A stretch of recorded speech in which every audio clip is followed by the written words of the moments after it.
2-10 over the now not so hot Cincinnati Reds as Joe Spadoni in for Bonte Hill. Joe Shasky, this team, man, just when you thought you were out, they pull you back in. How you doing this morning, buddy?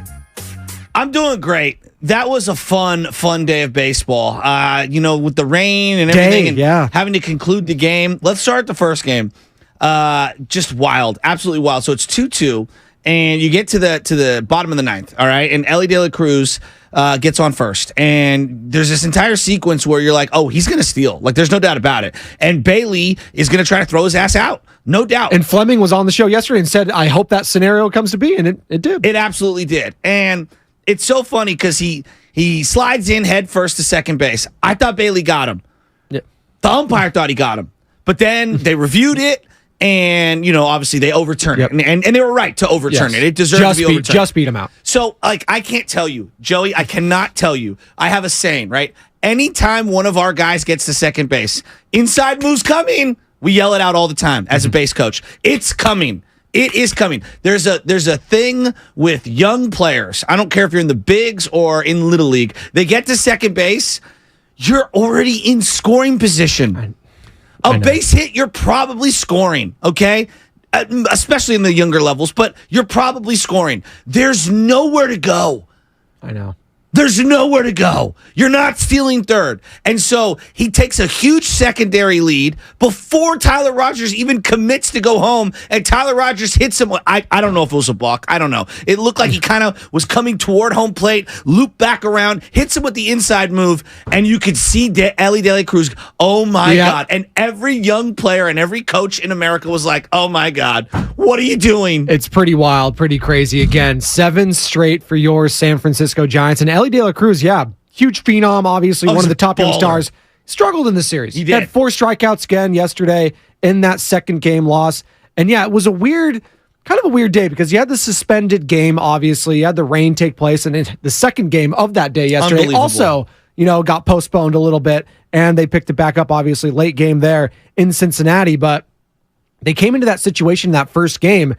Runners on second and third, right? With 1 out, and then it's just like, you killed the momentum, and then obviously the Giants don't score. Then it's just like, Are we going to lose this game? I know. But to show that grit and tenacity that they've shown during this streak now, it's pretty damn incredible. And this was a road trip coming out of this second half that it was kind of not do or die, but it was going to set the tone for how this season was going to go the rest of the way. And right now, they're setting a very strong one, Joe Shasky. Well, and so like game 1, you get Jock Peterson delivering, you get Conforto delivering again. And like if I was just a casual fan and I was box score hunting, right? You would say, oh, Joe, Conforto's batting .243 this year, okay? He's got a .334 on-base percentage, 13 home runs. .243, But if you watch the games in and out, Conforto's been one of the most clutch players. Super clutch, yes. Super clutch. He's driven in huge runs late in games. Look, I'm not here to say the guy deserves some mega deal. I want him on my team for the next 2 years, at minimum. I really do. Michael Conforto has been a heaven sent. And then to have Jock Peterson finally deliver late in the game like he did, and then have great base running as well. And then Duvall comes out, gets the save. 30th. Okay, gets the save in game 1, and then they use him in game 2. And game 2 was an absolute slugfest. Yeah, no, it's incredible. That's Joe Shasky again. Sorry, I'm fired up. No, I'm fired up too. 7 in a row? You know why I'm fired up? We got the manager of the San Francisco Giants, Gabe Kapler, I'm really joining us at 8:30 today. It was a consideration. He considered it and he accepted it. Infinite number of outcomes. Infinite number of questions we're going to ask Gabe Kapler, and some of which may be baseball related, most of which may be food.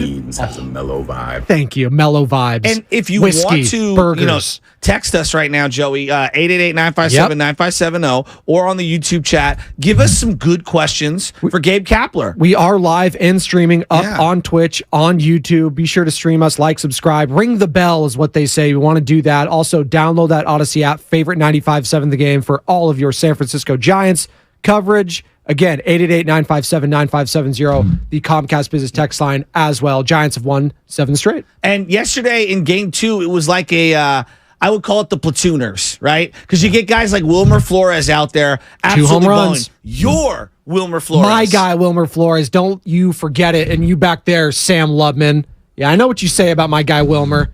He's been balling, man. He was a baller last year, too. He's batting, what, 292? Come on. Two Best home player runs on the for him. 2022 Giants. That's the guy you want to be. You're right. At least someone showed up last year, and he was one of them. He's showing up Seriously. this year. Absolutely. And again,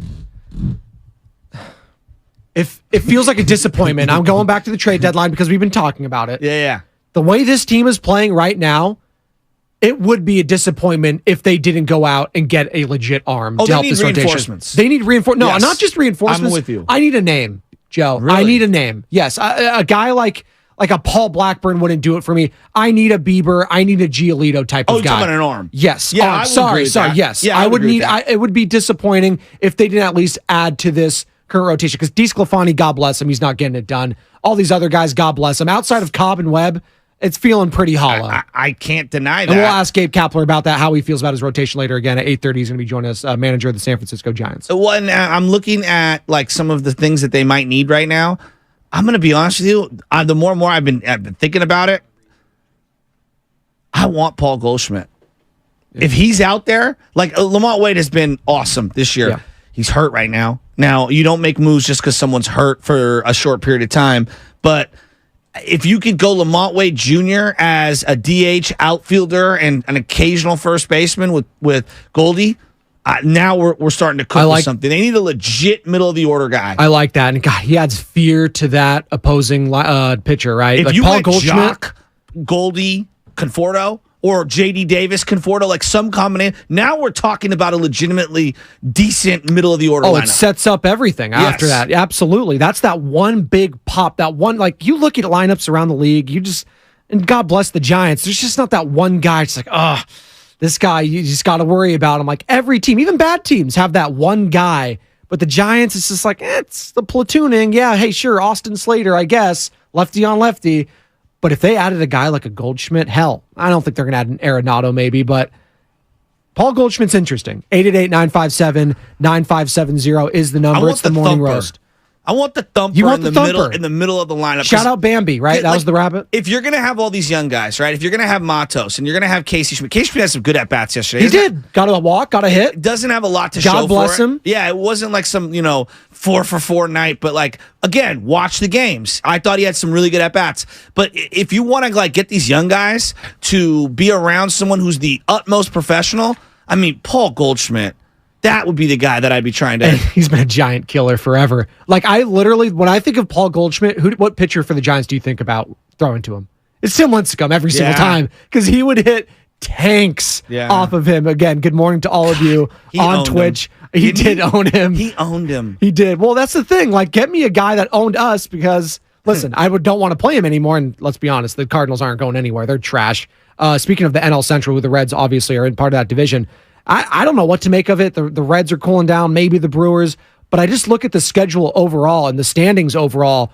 You got the Giants right there. They're just a game and a half back of the Dodgers, which is crazy. Isn't it? Because the Dodgers, obviously, it doesn't feel like they have a down. It actually does feel like they're having a down year, the Dodgers. And they're still 16 games over, which is nuts to me. And then you got the D-backs who won a ridiculous game. I don't know if you saw some of the box scores last night, Joe Shasky, around Major League Baseball. Oh, I saw them. Unreal. What was it? 18, 16? I don't know Did what you it hear was. what Hunter Penn said? No, what did he say? Yeah, on the broadcast, it's National Hitters Day. It's National Hitters Day. think he I like was that. Tongue in cheek, clearly. But no, seriously, that's what it felt like. If in the one shutout yesterday, do you know who it was from?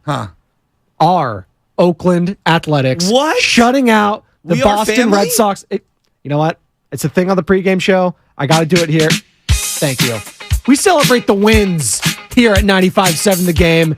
Shout out the A's. 3-0. Ending the skid there. That's good for them. They've been very downtrodden. Let's give a shout out real quick. As a non-Giant fan, Yes. you done with DeSclafani?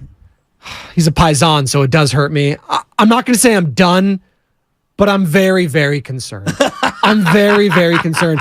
Like maybe going more bullpenning when he has it, maybe being quick leash with this guy, maybe doing the Alex Wood type of thing with Disco. But even then, like, if you know it early in a Disco start, if he's got it or not. And when he doesn't have it, Joe Shasky, you got to be quick in pulling this guy. Because there's starts, listen, he's had starts this year where it's like, wow, he has like 4 or 5 strikeouts through 2 innings. This is great. and then he gives up 2 bombs and it's over. I think of that start. We're thinking about the Cardinals, right? Paul Goldschmidt. Yes. He had one early this year where he's in St. Louis. I think it was the Yaz game where he had that game-tying home run towards the end there. But T. Sclafani was so bad early in that game, and it's just like, oh boy. So yes, it's been a roller coaster ride. This is why, again, I need Farhan Zaidi to go out and get me an arm. Because this Giants team they're making the playoffs. I'm saying it right now. What is it, July 19th? Why you gotta do this to me? They're making the playoffs, Joe Shasky, because this is the team they're going against right now that they're competing against, the Cincinnati Reds.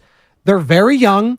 They're inexperienced. Yes, they have a lot of talent. Encarnacion, the guy that they just brought up, had a home run yesterday. But I'm still, they're going to fade here towards the end. From Pleasant Hill, yes. I'm a believer in this Giants team going forward. Maybe not to win a World Series, but definitely to make the playoffs. Spadoni, I keep thinking about this. Next year, you got Stripling, Minaya, and DeSclafani all making $12 million a year. Do you know how good of a baseball player, one individual baseball player you could get for $40 million a year?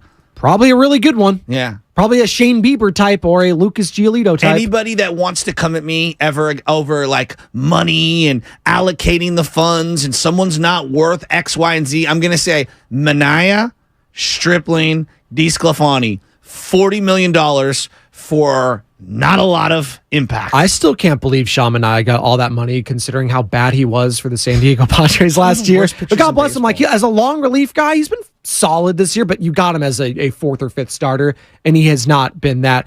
This segment brought to you by Golden State Lumber, serving the Bay Area for 3 generations. When you succeed, we succeed. Visit goldenstatelumber.com. Again, Joe Spadoni in for Bonta Hill all week here. Bonta out enjoying himself in Hawaii. He will be back next week. We got training camp coming up for the San Francisco 49ers. We had some interesting sound we'll get to a little bit later in the show. Let's just say a former Hall of Fame running back had some thoughts about a certain Bay Area coach here that maybe, just maybe, this Bay Area coach is the reason why running backs like Josh Jacobs, like Saquon, like Tony Pollard are not getting paid. So interesting thoughts there. That's the only, future Hall of Famer who said anything yesterday?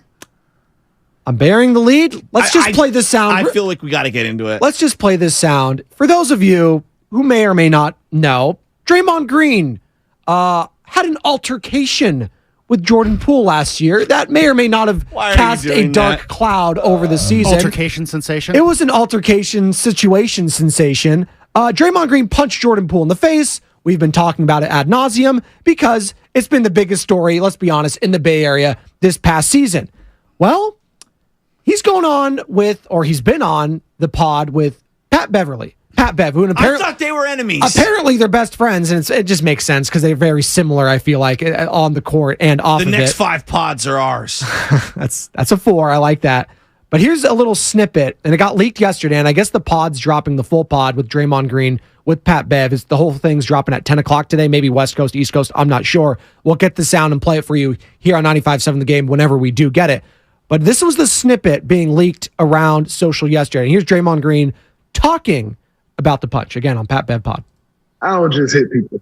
Dialogue, of course, happens over time. And you usually ain't just triggered by something like that fast, to that degree. You know what I'm saying? Like, this is a team. You know what I'm saying? Like, ain't nobody on my team triggering me, in an instant. We know stuff that you don't say amongst men. You know what I'm saying? We know, things that you have to stand on. I thought we were past this. I see from the YouTube and Twitch streams when we are live and streaming on Twitch and YouTube, they're tired of it. Hey, we're tired of it. But when the guy keeps bringing it up, we got to talk about it. And why is he bringing it up again, Joe? Why?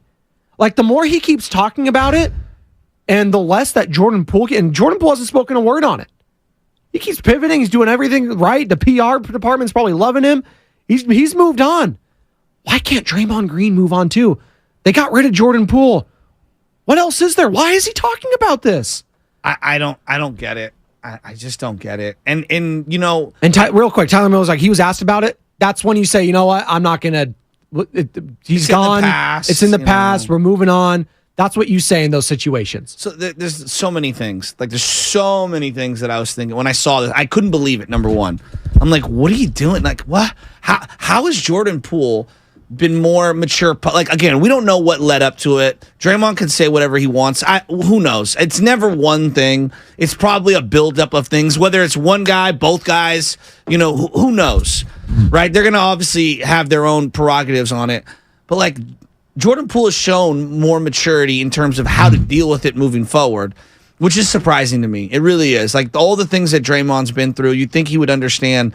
Just let it go, and like, it's ironic. I'm not to cut you off here, Joe, that the guy who's shown the most maturity in all this is the guy that we ripped for being immature all season in Jordan Poole. Well, both can be true. But two things can be equally true. Yeah. But also, in this situation, when grown-ups need to be grown-ups, he's been the most mature about it. But here's what I would hope someone in Draymond's camp would say this to him.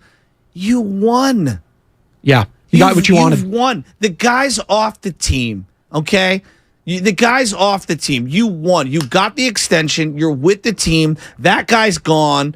Okay, you want to clear up the PR mess? What I've learned is that people are going to assume whatever they assume, and the more you talk about something, whether it's negative or whatever, you're only going to alienate more. Yeah. Just let it go and move on. Now, it's easy for me to say that, but I've been through this before in many facets of my life, and I just don't understand. Draymond thinks he's going to win the war of perception, and I would say to him he's doing more harm than he is helping his case at this point. Absolutely. Let it go like Elsa. Come on, the cold never bothered me anyways, am I right? Nicole Diaz on the YouTube chat. So everyone can keep talking about it, but when Draymond talks about it, it's a problem. The thing is, Nicole, we kind of stopped talking about it. Like the last couple of weeks, I haven't heard any, we haven't talked about it on this show. I'm kind of ready to move on from it. I'm just sick and tired of hearing about it at this point. It's just like, we get it, Draymond. You punched Jordan Poole. You derailed the season. Like, I don't need to hear it anymore. Well, there was fatigue by it, and we were moving on until he brought it back up into the news cycle. Like, that's the thing. I feel like we as a station, too, and people, I haven't seen it in social or anything. Like, after the Summer League, we asked Jordan Poole about it, the pressers, all that sort of stuff. I think everyone was ready to move on from it until he did this Pat Bev pod. And I cannot wait for the sound bites. By the way, I cannot wait for the PR spin, the sound bites for this later. It's going to be, as he would say, incredible. Quite frankly. He's addicted to talking and like bringing this thing up, and that's on him, man. He needs to move on. Like and I think we're trying to move on. Here's the thing. People are like, you guys have been talking about it. Yeah, they traded away Jordan Poole. Why do you think they did that? Yeah. I mean, there's a variety of reasons, and one of them is what happened with Draymond Green. And yes, it did dominate a lot of our station for a long time because it was the biggest story of the season, and they said it themselves. As soon as they lost to the Lakers in Game 6, it was, what was the term? There was a dark cloud because of that situation. They tried to poo-poo it all season long, like, oh, we've moved on. That's not the reason. Until it actually was the reason they were lying the whole time and through their teeth. The irony of Draymond saying there are certain things you don't say to someone, it's right out of the LeBron script. When LeBron, why are you laughing? No, it's just true. It's right out of the LeBron script. I'm a family man, and he called me a word that you can't call a family man. I'm just like, look, Jordan Poole is not some victim here. I think they're both culpable. That's the thing I think that is missed in the whole thing. Now, did Draymond, did he rightfully punch someone? Did Jordan deserve it? Did he have it coming? That's not even what I'm here for. You know what I'm here for? I'm here for, dude, you're 33 years old. You've been a millionaire, and you have been a 1%er for over 12 years of your life. You made more in 1 year of your rookie year than the average income of America over a 5-year period, okay? Show some maturity, evolve, and understand this isn't the streets, okay? Yeah. Now, are there things that happen where I could say, you know what? Certain things happen, and there's a time and a place for everything. Someone disrespects your wife, and out of a last resort, you have to do something physically. Yeah, it's not the greatest thing in the world. I can understand. In this particular setting, the more that you're talking, the worse you're making yourself look. And I actually think the way that Jordan Poole, and who knows, Jordan Poole could have been so reckless and said some crazy things. I don't know. And I feel reckless even saying that as a speculation. Draymond, let it go. You've won the war. You got the extension. You're on the team. The guy is gone. 888-957-9570. That's the question we're asking. Does it matter what was said by Jordan Poole in regards to this? We'll pick up that on the other side. And that's what's coming up on the game, sponsored by Lucky California. To make more of every juicy, delicious day of summer, make Lucky your one-stop shop for the freshest food at the greatest value.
cool story, bro.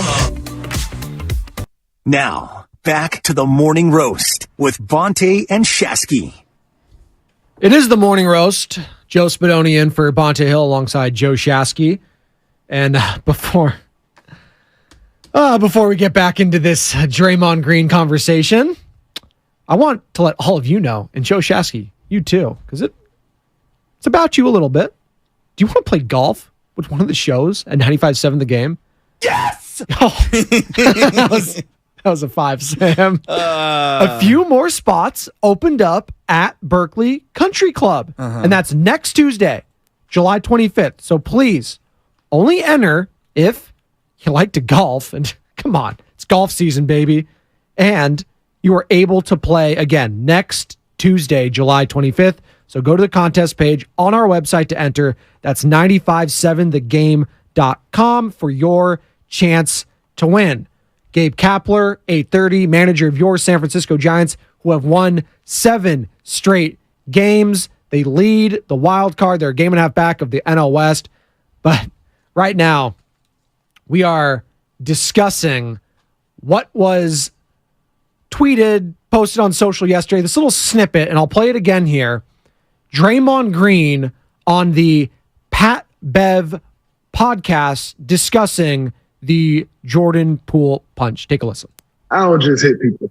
Dialogue, of course, happens over time, and you usually ain't just triggered by something like that fast, to that degree. You know what I'm saying? Like, this is a team. You know what I'm saying? Like, ain't nobody on my team triggering me, in an instant. We know stuff that you don't say amongst men. You know what I'm saying? We know things that you have to stand on.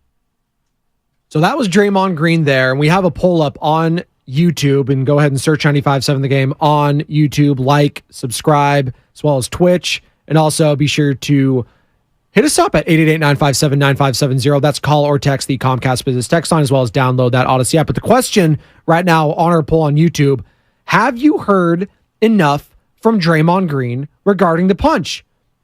Have you heard enough?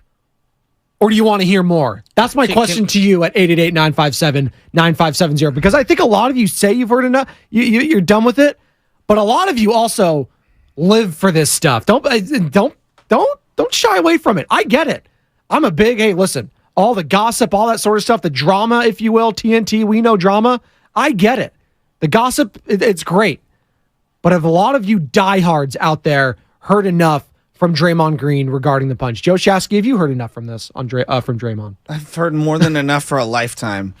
And it's just, at this point, that he is who he is. And it's kind of driving me crazy because, the lack of self-awareness. Look, full disclosure, I lack self-awareness at times. We all do. I totally recognize that.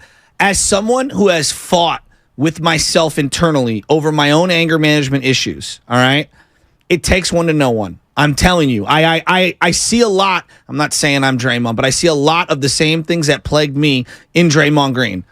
Denial is at the top of the list for this man. You want to call it sociopath, narcissism, you want to call it delusion. I don't know. I'm not a doctor. I'm not here to diagnose this.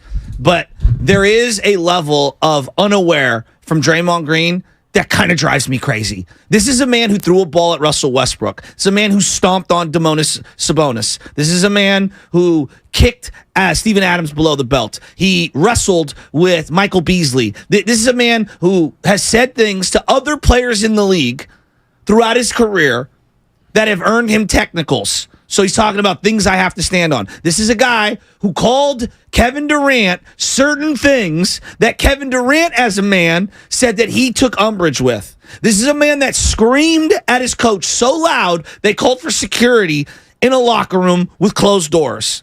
Yes. This is a guy that punched his own teammate. Dog, you're crying out loud through all of these pods that you don't get it.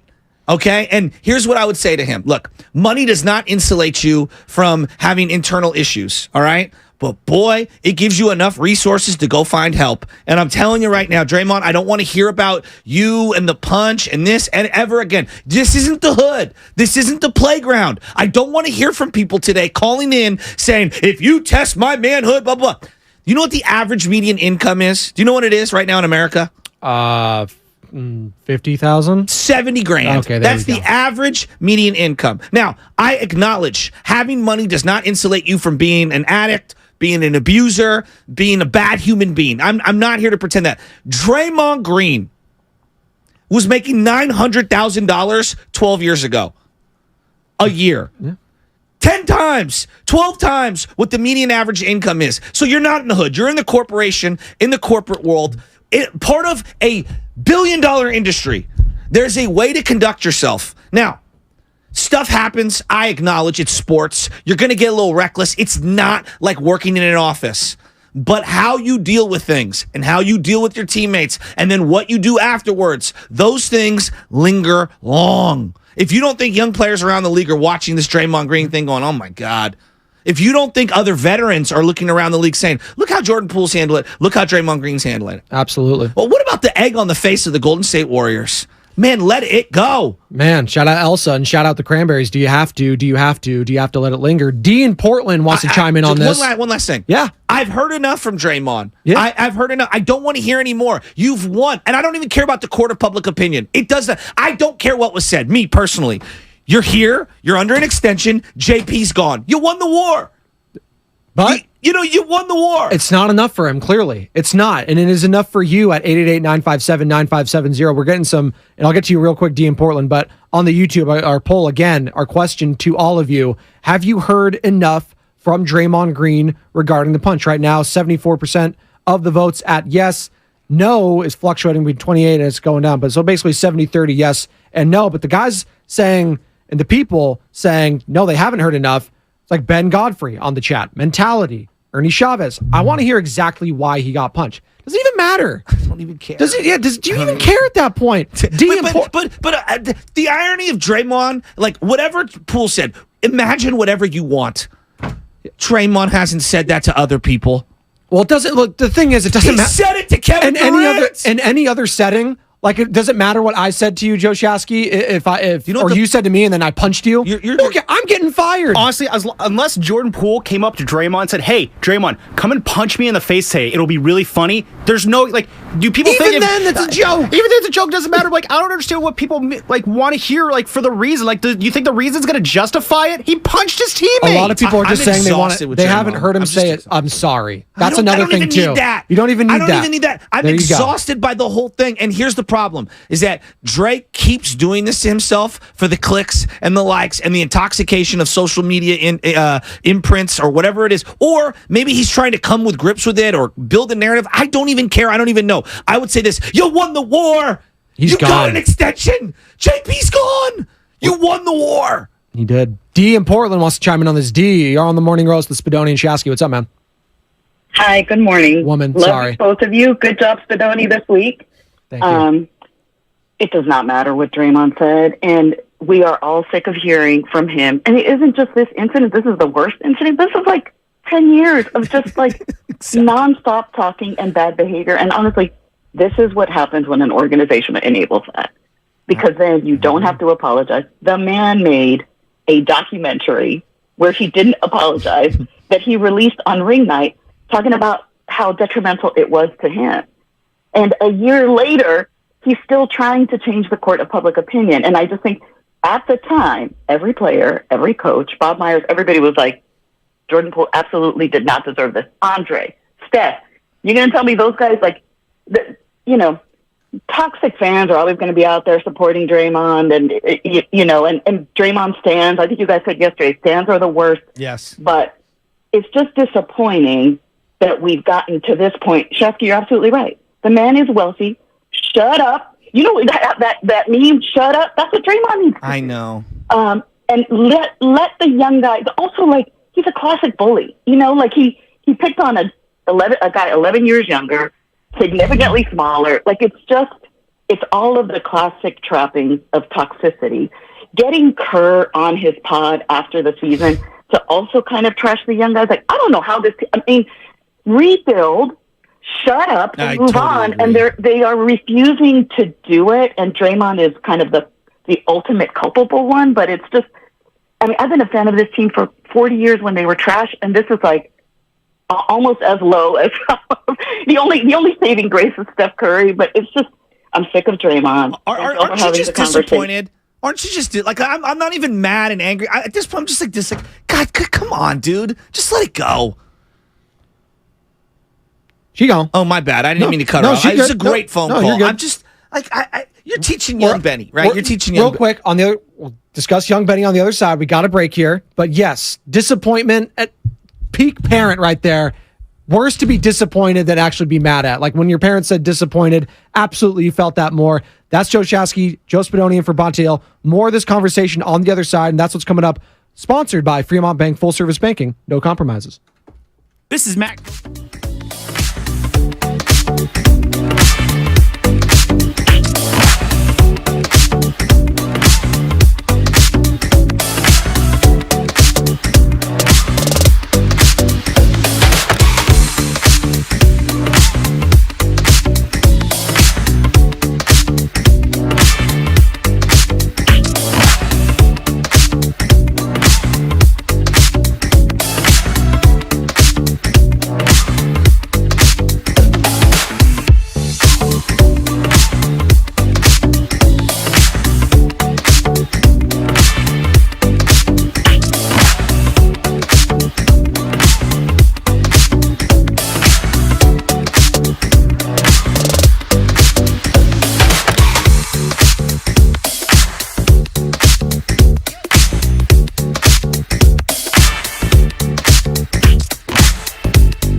even more so than garlic fries and baseball guys, and check it out wherever you can get podcasts. This may be your greatest work of all time. Let it go, Draymond. Let it go. Would you agree that you have to read the room in life? Yes, and real quick, this segment is sponsored by Golden State Lumber, serving the Bay Area for three generations. When you succeed, we succeed. Visit goldenstatelumber.com. We are discussing currently Draymond Green. If you haven't heard it, this little snippet in regards to the Jordan Poole punch, he was on with a podcast with Pat Bev, and this is the quick soundbite that we are discussing right now. I don't just hit people. Dialogue, of course, happens over time, and you usually ain't just triggered by something like that fast, to that degree. You know what I'm saying? Like, this is a team. You know what I'm saying? Like, ain't nobody on my team triggering me, in an instant. We know stuff that you don't say amongst men. You know what I'm saying? We know things that you have to stand on. Have you heard enough from Draymond Green, or do you need to hear more in regards to the punch? 888-957-9570. That's our YouTube poll question. Right now, 73% say yes, they've heard enough from the punch. Joe Shasky, go ahead. Nah, it's just like, you got to read the room in life, right? Yes. Right? That's a big thing, right? And social cues, massive. Absolutely, right? And, you're going to hear this a lot today from whoever, people interpreting this, callers, texters, tweeters. You can't test my manhood on the streets if you say X, Y, and Z. You're not in the streets. Now, are there some times where things pour over into other aspects of life? Absolutely. Draymond Green's been to the White House. Yeah. Draymond Green wants to be a TNT announcer. Draymond Green wants to get into new media. Okay? So there's a way to conduct yourself. I forgot about the new media term. What do you mean the new media? Hashtag new media. Am I wrong? No. I just forgot that he said that it's the new media. I was like, you mean the new media? That's just the same as the old media. It's just a podcast. No, I'm not saying you can't slip up every now and then. Yes. This guy's got a laundry list of things, from, again, stomping on Sabonis earlier this postseason to tackling Michael Beasley, kicking, Steven Adams. He's done a zillion different things. Okay, a zillion different things.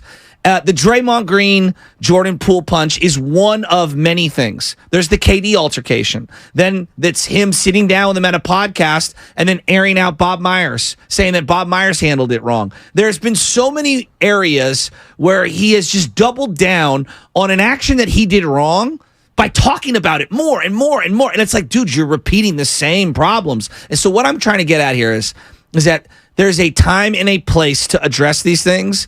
Let it go, dude. Either write the book and tell us exactly what happened, or let the damn thing go. This slow leak of trying to make yourself justified or build the narrative or justify why you did what you did.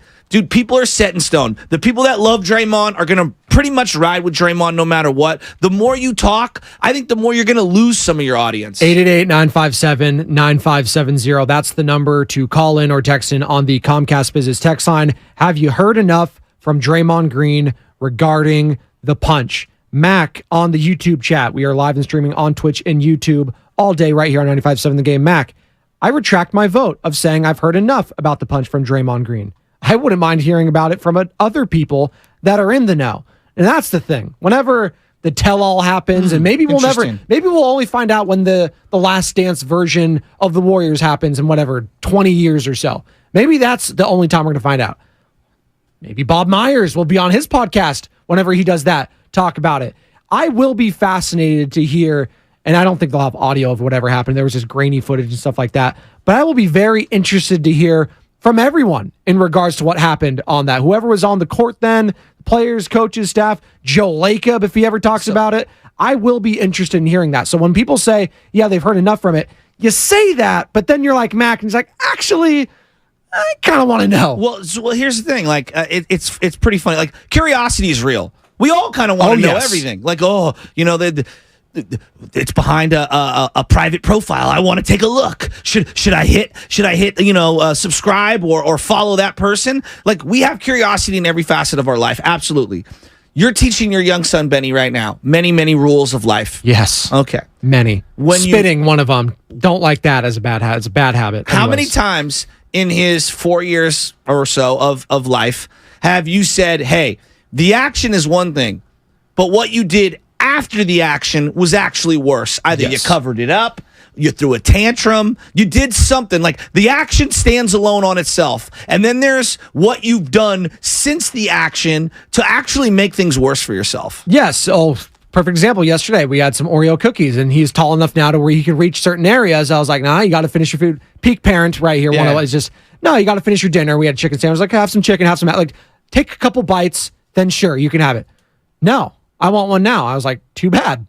Tries to go for it. Exactly. I have to put it up higher. Then he throws a temper tantrum, throws stuff everywhere. And that's when I have to take him a step back, calm him down, Exactly. do that sort of stuff. So, yes, to your point, it happens. But why are we asking this from a guy who's 30 years old and been in the league this long? Well, but why are we? But like, what? Like, why are we like? But I want to examine this because I'm looking at the way he's acting post the whole situation. So, and everyone's going to say, Poole's running his mouth, because you're going to hear that a lot from people. Poole's running his mouth. He said X, Y, Z. Doesn't even matter what he said. Like, that's the thing. Like, who cares? But since sticks and stones, Shasky, may break my bones. Come on. As a guy who's not a great vehicle for empathy in Jordan Poole, because trust me, I was as frustrated as every Warrior fan with his play and his immaturity on a variety of levels, okay? On a variety of levels.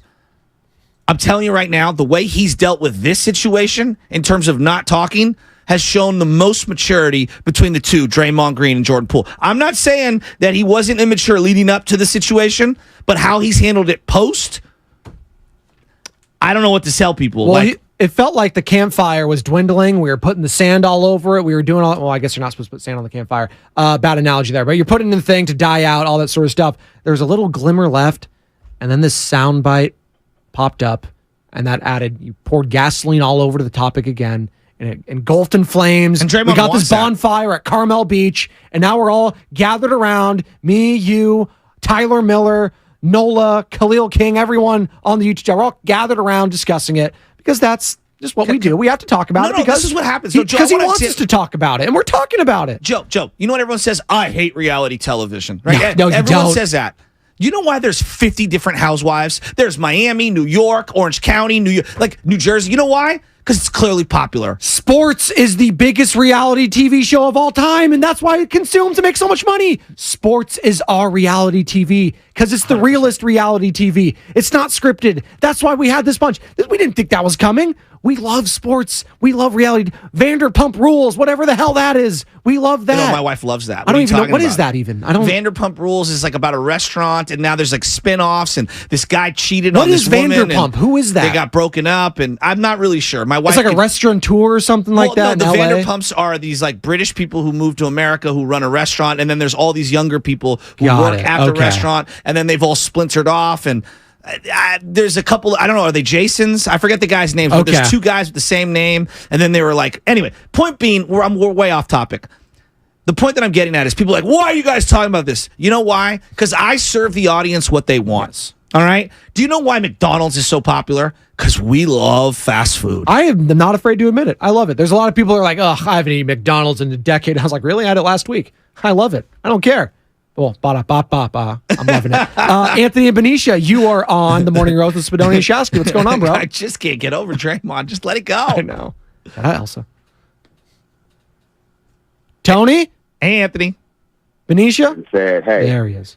Yes, that is me. Yes, sir. What's up, dog? So, all right, so I've said it before, Draymond is full of crap. You got a drop for me now, and I appreciate that, but I just kind of want to go here with it. I think that it's interesting that throughout this whole time, you've had people on either side of this conversation, and you mentioned that there's a few texts saying, well, I just want to really hear what he said. And those type of people get on my nerves because they really just want to feel vindicated as to why they're still on Draymond's side, even though there's a laundry list of reasons and evidence why you should be saying, like, Draymond, you are wrong. And the caller, the lady up there in Portland, I believe, she said that, like, everybody came out and said that Jordan Poole didn't deserve it. The captain of the team, you know, our Chef Curry said the same thing. So why are we still continuing to defend Draymond? And then he goes and he said there are certain things you don't say to men. Well, if that's the case, Kevin Durant should have knocked your block off in the middle of that game because you said what he's implying that Jordan Poole may have said to him. We still don't know. I have cousins that I speak to on a regular basis that are like, well, I just want to know what he said. And it's like, it doesn't matter. This isn't the streets. I'm from the streets. I know how it goes down out there. That ain't it. But the other thing that I think is really important that I kind of want to get at is that you have people in the media. You had Rick Bucher a couple weeks ago say that Jordan Poole wasn't being mature enough to handle the situation, and he was supposed to let it go. But newsflash, Rick, Draymond is not letting it go. Jordan Poole has done the best, he's handled it the best way possible. He hasn't said a thing. He's a steel trap. No. He doesn't want to speak about it. He wants to put it past him. But everybody else seems to not want to do that. And that everybody else starts with Draymond. So I think it's disappointing that we have a society that will victim shame someone that was clearly done wrong. And it's like you wouldn't do that to a young lady who was taken advantage by an older guy. Oh, you shouldn't have wore that dress. And I understand that might be a little too far, but it's the same thing. Somebody was done wrong, and we have a segment of people who still want to defend the person who did it wrong. And the other caller said that he's a bully, and that's exactly what he is. Is he a punk? Maybe not. Maybe he's not going to let somebody just walk up on him. But he chose the person that he knew he can get away with that stuff with. So that's just my point, guys. Got it. Thanks, Anthony. I appreciate agree your with call. that, Anthony. It's a really reserved call. And his whole thing was they were asking for it, is basically his whole comparison there. Like the so-and-so is asking for it doesn't mean it's right. Trying to hit someone, that whole notion is like, oh, so-and-so is asking for it. And that's slippery slope, and I don't like that term at all. Well, what it does, to me, like when I've gone through therapy and I've gone through all of these things when it comes to being an aggressive individual, and when you get into the so-and-so did this, which triggered me, what you're doing is taking the onus and the culpability away from yourself. Yep. Right? And what I've learned, this is my journey. I'm just telling you what my journey is. And what I've learned in my journey is that I can accept the things that I can control. And I can't control others' actions. And there are times in my life where, people do things, and it's up to me to determine how I will react to what they're doing. And there's times that I do good, and there's times that I do bad, and there's times that I regret things. And then how do I react after whatever my actions are? Am I reflective on it? Do I sulk? Do I double down on it and continue to fester and whatnot? Like, I think we can all relate to this in so many facets of life. And it's just at this point, Draymond Green.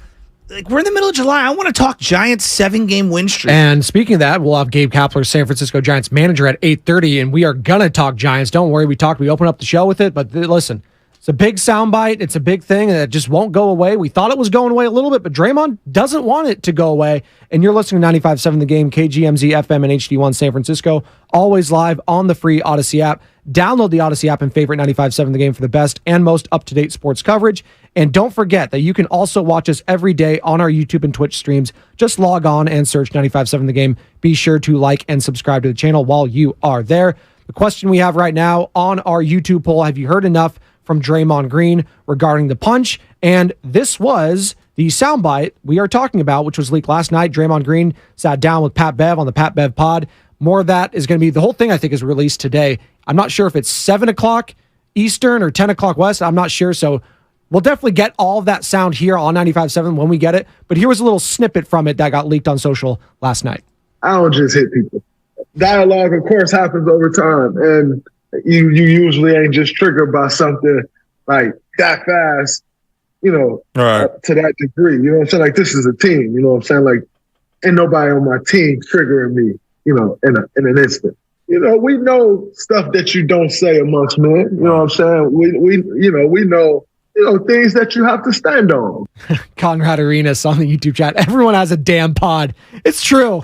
Pat Bev, Draymond Green, who else? JJ Redick. Everyone's got Paul George. Let's stop on this. I don't just hit anyone. Yeah. Can we just stop there? Yeah. Let's go off just his NBA career from what we watch, because I don't know what's going on behind the scenes. I don't just hit anyone. Maybe he's saying punch, because he's definitely kicked a lot of people. I think a lot of fans around the league from other teams would view that comment alone and say, I call cap. Yeah. You don't control your emotions. Like, that's a lie. You're in denial. Like, let's diagnose what you said at the front end. I don't just hit people. I don't get triggered. Yes, you do. Yes, you do. At what point has Draymond Green demonstrated on or off the court, whether it's at a podium or whether it's on the court, that he is in full control of his emotions at all times? I can't. Yeah. Like, I even go back to the first round of the Kings series. We all just forget what he did to Sabonis and getting That's what I'm saying. They almost lost that series because of that. How about what he did in whatever it was at the end of March? What was the month he couldn't get up out of? March was the month. Well, He said he was in full control of his emotions, and he had the 2 technicals to go. And what ended up happening? Yeah. He got the 2 texts and got suspended for the game. It was Did he not? Dylan Brooks who baited him into that. There you He go. says, I decide when I get a tech. That's and then right. you got baited into a tech by I Dylan Brooks. decide It's like, you when I decide. get a tech. Bro, Dylan Brooks just decided when you got a tech. That's where you're at right now, Mr. I decide. 888-957-9570 is the number. Please call in or text in on Sorry, the Levin, Comcast I didn't Business mean to text cut you line. off there, bro. Have you heard enough from Draymond Green regarding the punch? Or do you want to hear more? Because there's people, listen, we know drama. That's what it is. We love it. It's what Feed Sports Talk Radio is drama. We can't help ourselves. 888-957-9570. Neither can Draymond Green, clearly. This whole thing is just... Oh, wait. Here, from the 510. You have to listen to it again. He said he doesn't hit people on his team. No, he just screams and yells at his head coach and to the point where security has to come. And then, I don't know, alienated a top 10 player of all time through his words on the court of undressing him and calling him a bunch of derogatory things. That Draymond? Okay, just making sure. Michael Buelna on the YouTube chat. A lot of hate towards Dre this morning. We're not hating him. No, we're We are talking just about telling him. and talking about him and what he has been throughout his tenure. Yes, he's a champion. He's a made guy. He'll get a statue. He's in this for the long haul. He just got extended. It's going to be Clay, Dre, and Steph forever. We get that. But you can also criticize some of the stuff he's done throughout his career. And that is what we're going through. And we are criticizing him and discussing him because he just won't let the dark cloud dissipate. The dark cloud that he dubbed it. And Steve Kerr dubbed it. There was a dark cloud over the organization. And I don't even know if it's gone because he keeps talking about it, Joe. Like, that's another thing. Are we sure this isn't going to linger into next season? Are we sure about that? Like this whole thing? No, seriously. Like, is this going to linger into next year and cause more problems? Does this sound like a man who's ready to move on? No, it doesn't. I mean, it's just, And I think a lot of Warriors fans are ready to, but Draymond Green clearly isn't. and here's my favorite. Well, they asked him. Well, okay, just because you're asked a question doesn't mean you have to answer it directly. You know, how many times has Jordan Poole been asked that question by beat reporters? Oh, bajillion. And he pivoted every time to his credit. Exactly. It's not hating when I acknowledge the flaws of one of our favorite players of all time. You know what? Like, great example. Hey, I love Steve Young. Do you know that? One of my favorite players of all time. Steve Young underperformed in the playoffs. Steve Young got hurt a lot. Steve Young's career was cut short because of concussions, and it bugs me. And I wish he would have been able to put a comprehensive playoff resume up there that really, truly had him in the top 10 of the all-time quarterbacks. He had flaws. He did. He had a lot of flaws, and I identified him all the time. At times, he was too sensitive. At times, he was an overthinker. Almost analysis by paralysis. Those were his flaws. You know what Draymond's flaw is? The guy is completely delusional. Jesse in Mountain View wants to weigh in at 888-957-9570. Jesse, what's going on? Thank you guys so much. Beat reporters, fans. I've been in the Bay Area for 15 years. I love the Warriors, but it's been too long. Draymond Green's been too long. We think about does he average double digits a game over his career? What does he give to the game? What does he give? He gives the excitement, the defensive presence, but is that worth it? Is that worth the drama over the years? Then maybe that's the question to ask right now. We all need, as a fan base, the beat reporters, radio hosts, TV, we got to raise up off of Draymond's testicles, stand up, look at him objectively, and wonder if this is worth the drama. I asked that question heading into the offseason. Everyone's calling me a hater. I just call it like I see it. And I think people are afraid to acknowledge the truth. You know, the mirror doesn't lie. That's something that my grandma taught me way back in the day. The mirror doesn't lie. And I think that, you know, we've canceled this individual, but Michael Jackson has a song, Man in the Mirror. And it's one of the, like, it gets me emotional when I think about the song. I know the artist is controversial. I don't think he's canceled because I hear his songs on the radio daily, but yes.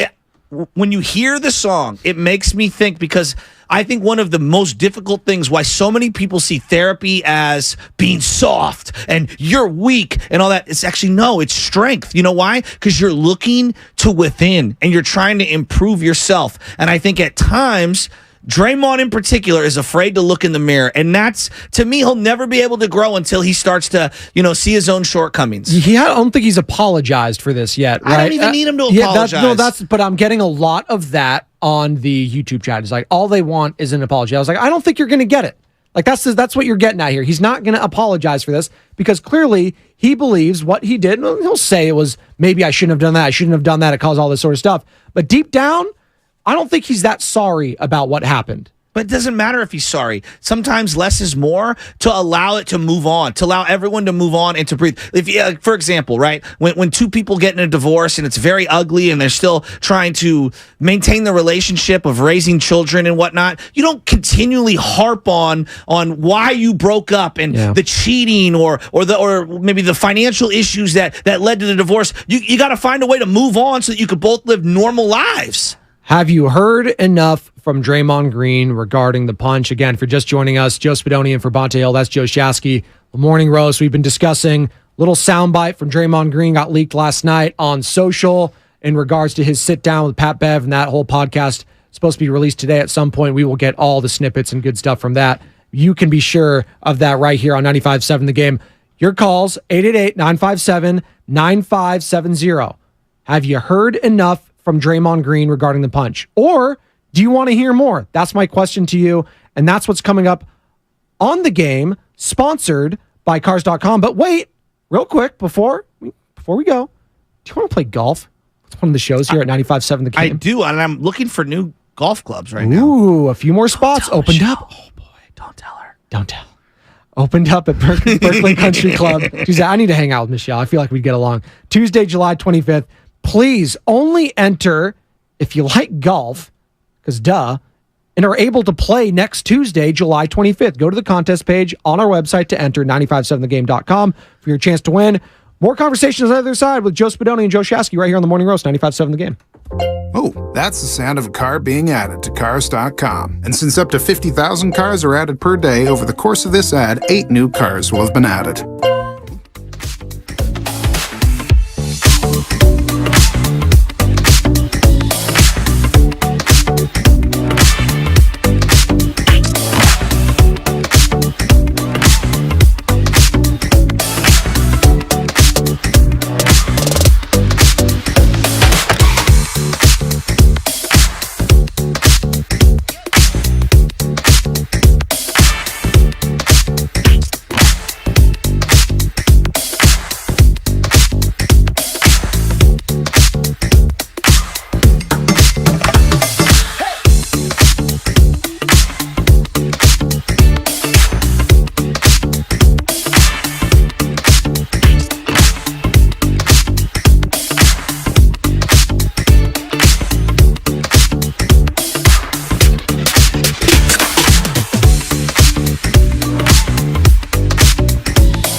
the Morning Roast with Bonte and Shasky.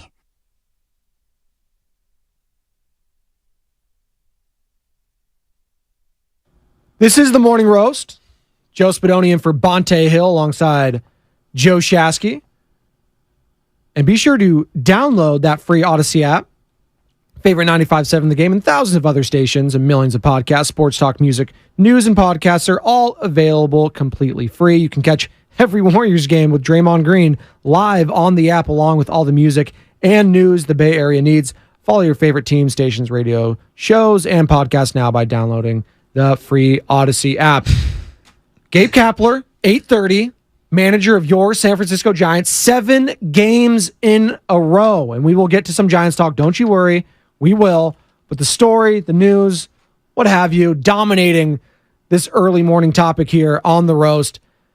It's Draymond Green. And he had this little soundbite that's going to be full with the Pat Bev podcast, which is going to be released, the full podcast interview with Draymond Green and Pat Bev some point today.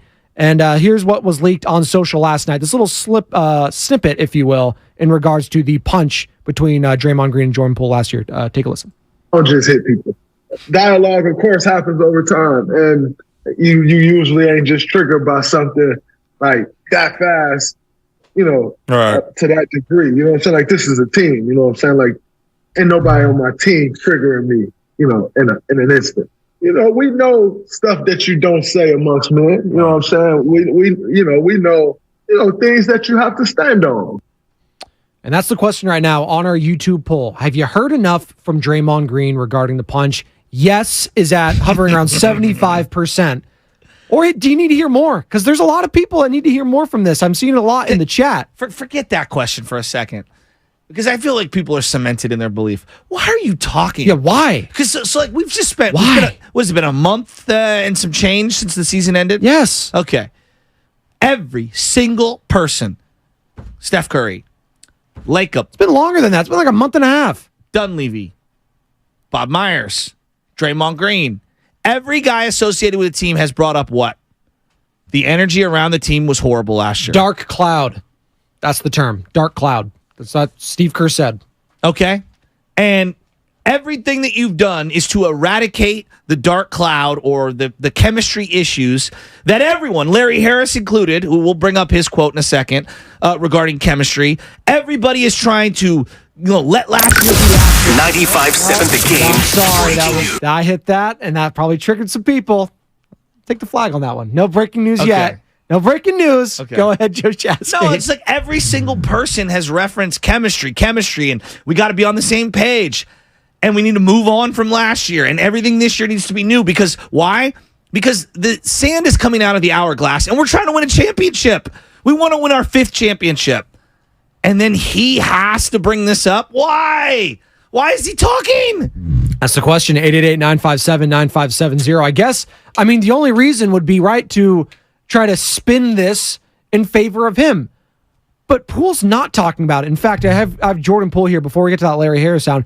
This was when just the other week with Summer League happening in Las Vegas, our own Anthony Slater, 95.7 The Game Warriors Insider here, and Anthony Slater of The Athletic covers the team, does a hell of a job, better than anyone out there. Here's him asking Poole about the punch, and this is how Poole responded. We've been, much conversation about Draymond, going back to obviously the preseason incident. Even postseason, they were pretty adamant that they felt like it really impacted what went on last season. What is your just general perspective on how much of an impact the Draymond punch had on last season, and how is it left now with him and them? Yeah, we're in Washington now. Playing with Crew is a great duo. Being able to really flourish, expand your game, and help, like I said, a new team, lead an entire group of guys. It's a challenge that we're up for. We got a new front office, and there's a lot of people that's invested.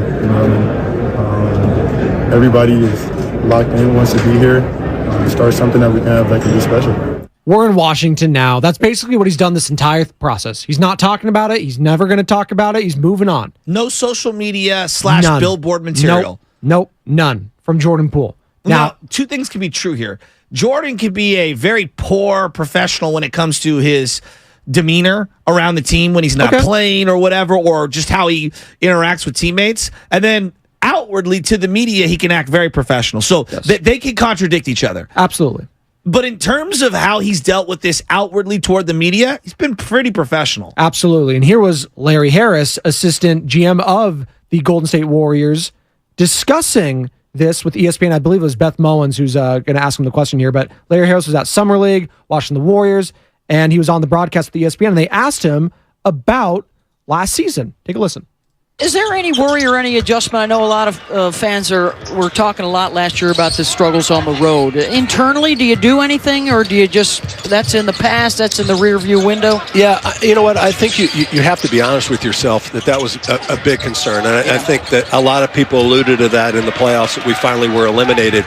I don't think you can run from it. And I think one of the things, most importantly, I think it had a lot to do with our locker room was fractured. It was not, we're a strength in numbers. It's always been kind of our motto, what we go by, but we just did not have it. And I think that carried over on the road. I think we also played a little bit of, where there was some load management that went on, and then all of a sudden it just becomes it's your own worst enemy. We start 0-5 on the road, and we just never were able to get back to it. And sometimes you use it as a crutch, but I think this year I would be very surprised that you'll see us win 11 games on the road. Larry Harris there, assistant GM of the Golden State Warriors, discussing there was a fractured locker room last season. Now, they addressed that, right? They got rid of Jordan Poole. They moved him. They shipped him. They brought in Chris Paul. You got Draymond Green an extension. Everything's okay, right? So then why is Draymond Green still talking? He's already won the war. 888-957-9570. Why is Draymond Green still discussing this? That's the question. A lot of people are asking, have we ever considered, why Poole isn't talking? Is it maybe because he said something that is, you're unable to come back from, or he's the reason why? Even if he is the reason why, move on. What does he have to gain from? No, seriously, what does Jordan Poole have to gain from talking about this? What is the team trying to win their 5th championship with Chris Paul, which we all agree is a risk and a gamble, with Steph Curry, trying to fight off Father Time, and Klay Thompson trying to get an extension, and Draymond trying to win one more ring with this team? How does it help them bringing this back up again? 888-957-9. I don't know. And this is the thing, and I alluded to this earlier. Are we sure this whole locker room is all great after they moved on from Jordan Poole and traded him? How do you think Kuminga's feeling? How do you think Wiggins is feeling? Oh, that's a good. I hadn't even thought about that. He was tight with Jordan Poole. People forget that. I haven't thought about that. And how does and I know Steph, Klay, Dre, they're all boys. They're all chopping it up in Vegas just a little while ago. I get it. Well, there's a part of me that kind of is looking at Steph Curry. Yeah, how are they viewing this? That's what I want to know. I'm glad you're bringing this up. There's a part of me that's looking at Steph Curry, and I'm kind of with my look over, get your core threes back. That they're the ones that helped him get the title. He helped them. That's fine. But those are his guys. But what do you have to gain? Even if let's say they're all siding against Jordan Poole, the whole entire team, what does anyone have to gain from constantly bringing it up and crushing the kid on the way out the door? You won the war. He's gone. He's gone. You got the extension. I guess, he has to talk about it because he must love the drama. He has his own podcast. He's on TNT. He loves to talk, Joe Shasky. Maybe it's as simple as that. 888-957-9570. Again, we've been discussing Draymond Green on Pat Bev's podcast. The whole thing's getting released today at some point. There was a little snippet last night and basically talking about the punches. Listen, something was said, basically. That was it. But remember the week of the incident when he got suspended? Or whatever. Didn't get suspended, and that's another thing. Okay. Should have been. Mispractice. Yes. Didn't he say he wasn't in the right headspace? Wasn't in the right state of mind, right? Wasn't in the right headspace for it. Didn't ever really, he just said I shouldn't have done that and stuff like that. But yeah, wasn't in the right state of mind. What does that even mean? The more he brings it up, he's picking at the scab, and it's creating more blood. Yeah, let the scab heal. Whatever analogy you want to use, picking at the scab, you're adding gasoline to the fire, fuel to the fire, everything about that. It's just, he doesn't want it to die. That's what I gather from this. Does he not want this whole thing to die? Because if he doesn't, it's going to leak into the locker room next year, and then we're talking about it more and more, and then we're asking ourselves, why do we give this guy an extension? Well, if it's going to linger through the locker room, because it might if he keeps talking about it. I'm not convinced this dark cloud is fully What lifted. do you mean by that? Well, this fractured locker room that Larry Harris, are we just supposed to assume that it's magically still unfractured? It's all gone because Jordan Poole's gone? Are we all going to just think that everyone, Kevon Looney, Jonathan Kuminga, Andrew Wiggins, they've all moved on from it? Do you believe that, Joe? I don't know. I think it'll be in the back of I think a lot head. of people think that just because they traded Jordan Poole, everything's fine now in that locker room. Well, I know in my own life, 888-957-9570. in my own life, I know that when I would make do dumb things, even after years of trying to change, you know what people say? There he goes again. Yeah. He's doing it. He's reverting back. Right? Everybody thinks you're going to revert back to your worst version. Like that's human nature. Yeah. So many times in life, right? I'm in my 40s now, and so you'll see people like you run into one of your friends from back in the day, and they were kind of a lowlife or a scumbag 20 years ago, but they've really cleaned themselves up and they've changed. And you know what? The majority of people still talk about them the way they were 20 years ago, fair or not. No. And it sucks. And I'm like, no, that person's actually way different than what they were 20 years ago. But people they've grown. But again, or devolved. Well, it's going to be interesting to see what the narrative surrounding Draymond Green and his career moving forward is, because he's rubbed a lot of people the wrong way. He really has. Let's get to out to the phone lines here. 888-957-9570. Clay is out in Fremont, wants to join the Morning Roast with Spadoni and Chasky. What's going on, Clay? Hey, what's going on, y'all? I honestly believe that this Jordan Poole situation is not going to go away going into the season. I think, especially if the Warriors have a successful season going forward, people are going to start asking what was different. I think the most glaring, obvious aspect that's different from the season is the fact that Jordan Poole is gone, and they're going to leverage that as much as possible. The media is going to go crazy over it. Jordan Poole might even have an answer at some point in the season and start having a stretch where he drops 40, 50 points a game just out of frustration. Call me crazy. That would be wild to watch. But, I definitely don't think we're going to get the last of this for a while. Thanks for taking my call. Thanks, Clay. Appreciate you chiming in. Let's go to Coach Hall out in San Diego. Wants to join the chat right here on 95.7 The Game. Coach Hall, you're on the Morning Roast. What's going on? Hey, good morning, guys. I'm really not trying to like doodle on Draymond, but when you think about the return on your investment, okay, we've gotten rings, but let's not forget he was unplayable against Boston. He was dang near unplayable because of his attitude against Sacramento.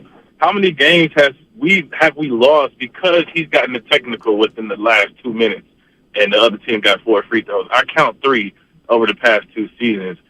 Getting KD out of here, the button of heads with Curry. Like, man, sometimes I just feel like less is more, and I just really feel like Kuminga, maybe Moody, and even Looney, they might have a side eye. I'm kind of with you, Shasky. They might be looking at him with a side eye. Like, I don't think that dark cloud is going anywhere until either Draymond really addresses it and learns from his behavior, or we get him up out of here. So just want to get you guys' thoughts on that. Appreciate you, Coach Hall. That's interesting. Draymond Green is the dark cloud. It wasn't the punch itself. It's Draymond Green, Joe Shasky, is the dark cloud. And he's going to have to do some self-reflection and do whatever he needs to do to get that dissipated and turn into a nice, beautiful, sunny sky. But I don't know if that's going to be on the horizon for this team. And then you're adding Chris Paul to all this. I don't even know. What did I say the day they acquired Chris Paul? What'd you say? I said, him and Dre are going to have at least one moment. I don't know what that moment's going to look like, but it's coming. I'm so excited for this next What? season. You excited? I'm so excited because there's just going to be so much to talk about. We got football coming up next week. We got rookies reporting. We got. I know it was a couple months away from basketball, but the sports calendar is really going to start heating up here in the next coming months, and I'm excited for it. I am. It's funny that everyone's like, "You're triggered." No, they were triggered last year to the point they were so triggered they can't stop talking about it. Everyone, GM, coach, former GM, owner, players. Draymond's triggered. He keeps talking about it. Everyone. Why? And all they talk about is toxicity in the locker room. System of a Down, toxicity right there. Let's go. Jada Snacks on the chat. Spadoni knows it all. N-O-S-E. I do. I have a schnoz. It's all right. Italian stallion. The nose is real, and it's spectacular. 888-957-9570 is the number. Why is Draymond Green continuing to talk? This is the soundbite that we are reacting to this morning. And again, We have Gabe Kapler. Hour from now, 8:30, San Francisco Giants manager. They've won 7 straight. They are exciting. They're hot. They're en fuego. Wilmer Flores, my guy, 2 home runs yesterday. Should we ask him how he diffused the Jock Tommy Pham fight? Hey, you want to? Ask him. Seriously. It happened in Cincinnati, didn't it? I mean, it's just, but that's a good point. How they handled this early on, and I know we're going back and we've talked about this ad nauseum, but again, it just goes back to how they should have handled this. If they suspended him for ring night or for 2 games for that matter, I think that does send a message. I don't know. You don't think so? I think know. it at least sends a message to Jordan Poole. Maybe the chemistry is better on the court with everyone. Maybe Jordan Poole finally follows himself in line and has not a Renaissance type season, but has a season where he can build from a championship type of year instead of not knowing his role, feeling unsure, undecided. My teammates don't trust me. My front office clearly doesn't trust me because they didn't suspend this guy. They had this guy's back even though they punched me. I think it would have sent a message to the locker room. Hindsight's always 20/20, but it is what it is at this point. They made their bed. They lied in it. They didn't go back to back. And now they're going to try to do it again with Chris Paul in the locker room and no Jordan Poole. All right, so we're seeing on the internet last night at 9:00 Anthony Poole, A Poole 98, who most people believe to be Jordan Poole's father. It's a photo of him and his dad, and a lot of different news publications, but we don't know. But it sounds like it could be his father. In this day of Twitter and not knowing verifications, a man named Anthony Poole. All right, and it says, "I'm a stand," and this is commenting to the Draymond Green video that we'll play in a second. "I'm a stand on that's some BS. JP was his guy, and he avoided me all last year. He is soft as a blank, and I'm standing on this, and he didn't apologize to me and my wife. So he lame, and me and him can meet anytime he want." That is a guy we think to be Anthony Poole, Jordan's dad, responding to the Draymond Green video on Twitter. And this is that video. Again, this is via the Pat Bev podcast. Draymond Green discussing the hit on Jordan Poole. I don't just hit people. Dialogue, of course, happens over time, and you usually ain't just triggered by something like that fast, to that degree. You know what I'm saying? Like, this is a team. You know what I'm saying? Like, ain't nobody on my team triggering me, in an instant. We know stuff that you don't say amongst men. You know what I'm saying? We know things that you have to stand on. 888-957-9570. Why does Draymond Green continue to talk about it? Jordan Poole clearly moved on. He's traded. He's away. He's refusing to talk about it. Never going to talk about it. Draymond Green seems to love talking about it. Why is that? 888-957-9570. We got some people on the phone line that want to chime in. Doug is in Berkeley. He wants to join the Morning Roast. What's going on, Doug? Hey, good morning, guys. Good morning, guys. Loving the show. Sidoni, good to hear your voice. I got a real quick take this morning. And it's John Madden. You guys have heard me say it before. Winning is a great deodorant. Famous quote. If we're winning this year, all will be calm. Draymond will be able to say what he wants. And Jordan Poole will be the villain, the bad guy, the guy who worked real hard. And we're praising him one year, and all of a sudden the next year he's a dog. That's totally wrong. If we're losing, then it's going to fester. Then you're going to hear about it. Then we're going to talk about it. It's going to tear up the locker room. Winning is a great deodorant. Unfortunately, John Madden was right, and I think that's how the season's going to go. It's going to depend on whether we win or whether we're losing. Thanks for taking the call. Thanks, Doug in Berkeley, chiming in there. Well, listen, I do think it was a net positive deal for them if we're just going to discuss the trade. Jordan Poole, Chris Paul, yes. I do believe they will be a better team. I don't think they can get any worse on the road. But it's about that dark cloud being lifted, and that will fester. If, again, to Doug's point, if they lose, then the chatter is going to start becoming, oh, man, the team chemistry. Maybe it wasn't even Jordan Poole all along. Maybe it was Draymond Green. Maybe it's, Chris Paul and him.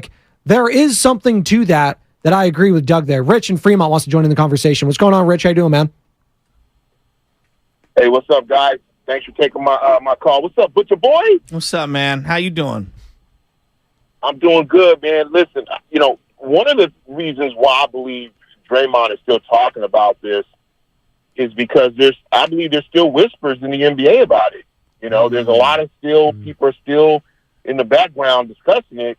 And, one of the things they're discussing is the fact that there's a lot of things around Jordan Poole that recently came out. I was talking to one of my close friends just yesterday about this, and he was telling me some things that I wasn't aware of.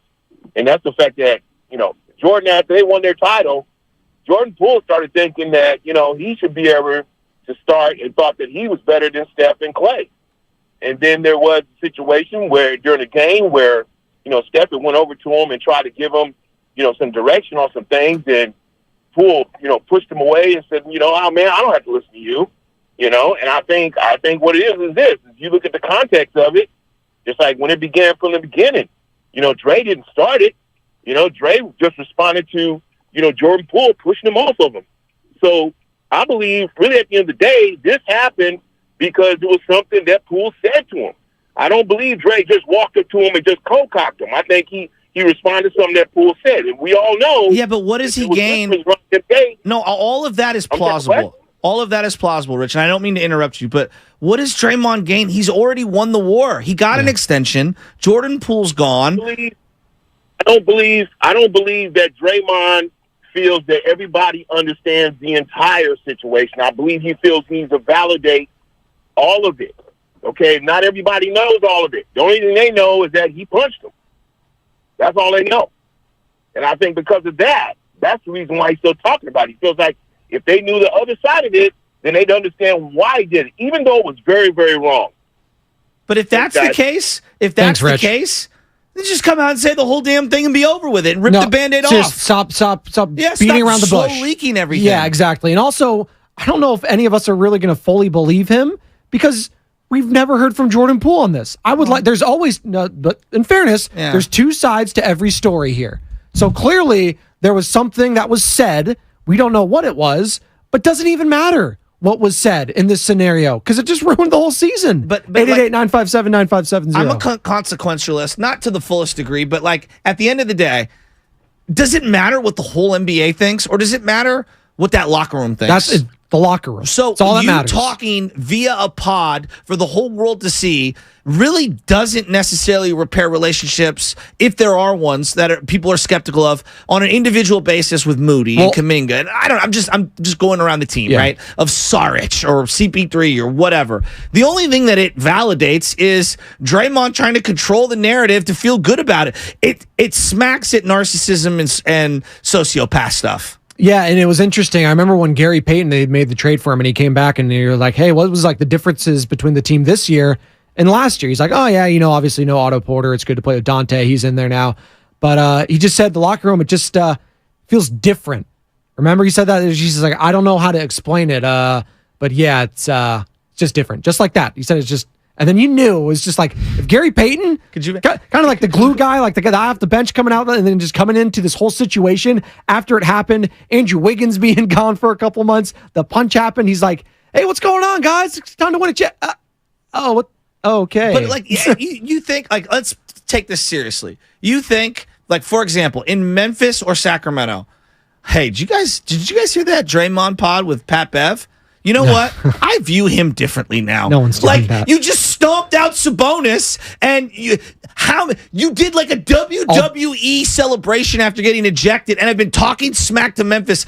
People around the league don't like you, Draymond, for the most part. I mean, outside of your best friend LeBron James, there's not a lot. So I don't know why he needs to create narratives to prove to everyone. All he needs to do is win over his own locker room, which we all assume that he's got the ear of Clay and Steph and Steve Kerr. So to me, now he's just doing this for I don't know what. I mean, for the clicks, that's what a lot of people are saying right now on the Comcast Business text line. He's just doing it because you guys are talking about it. He's doing numbers. He's doing this. I was like, is that really all it comes down to for him? Really?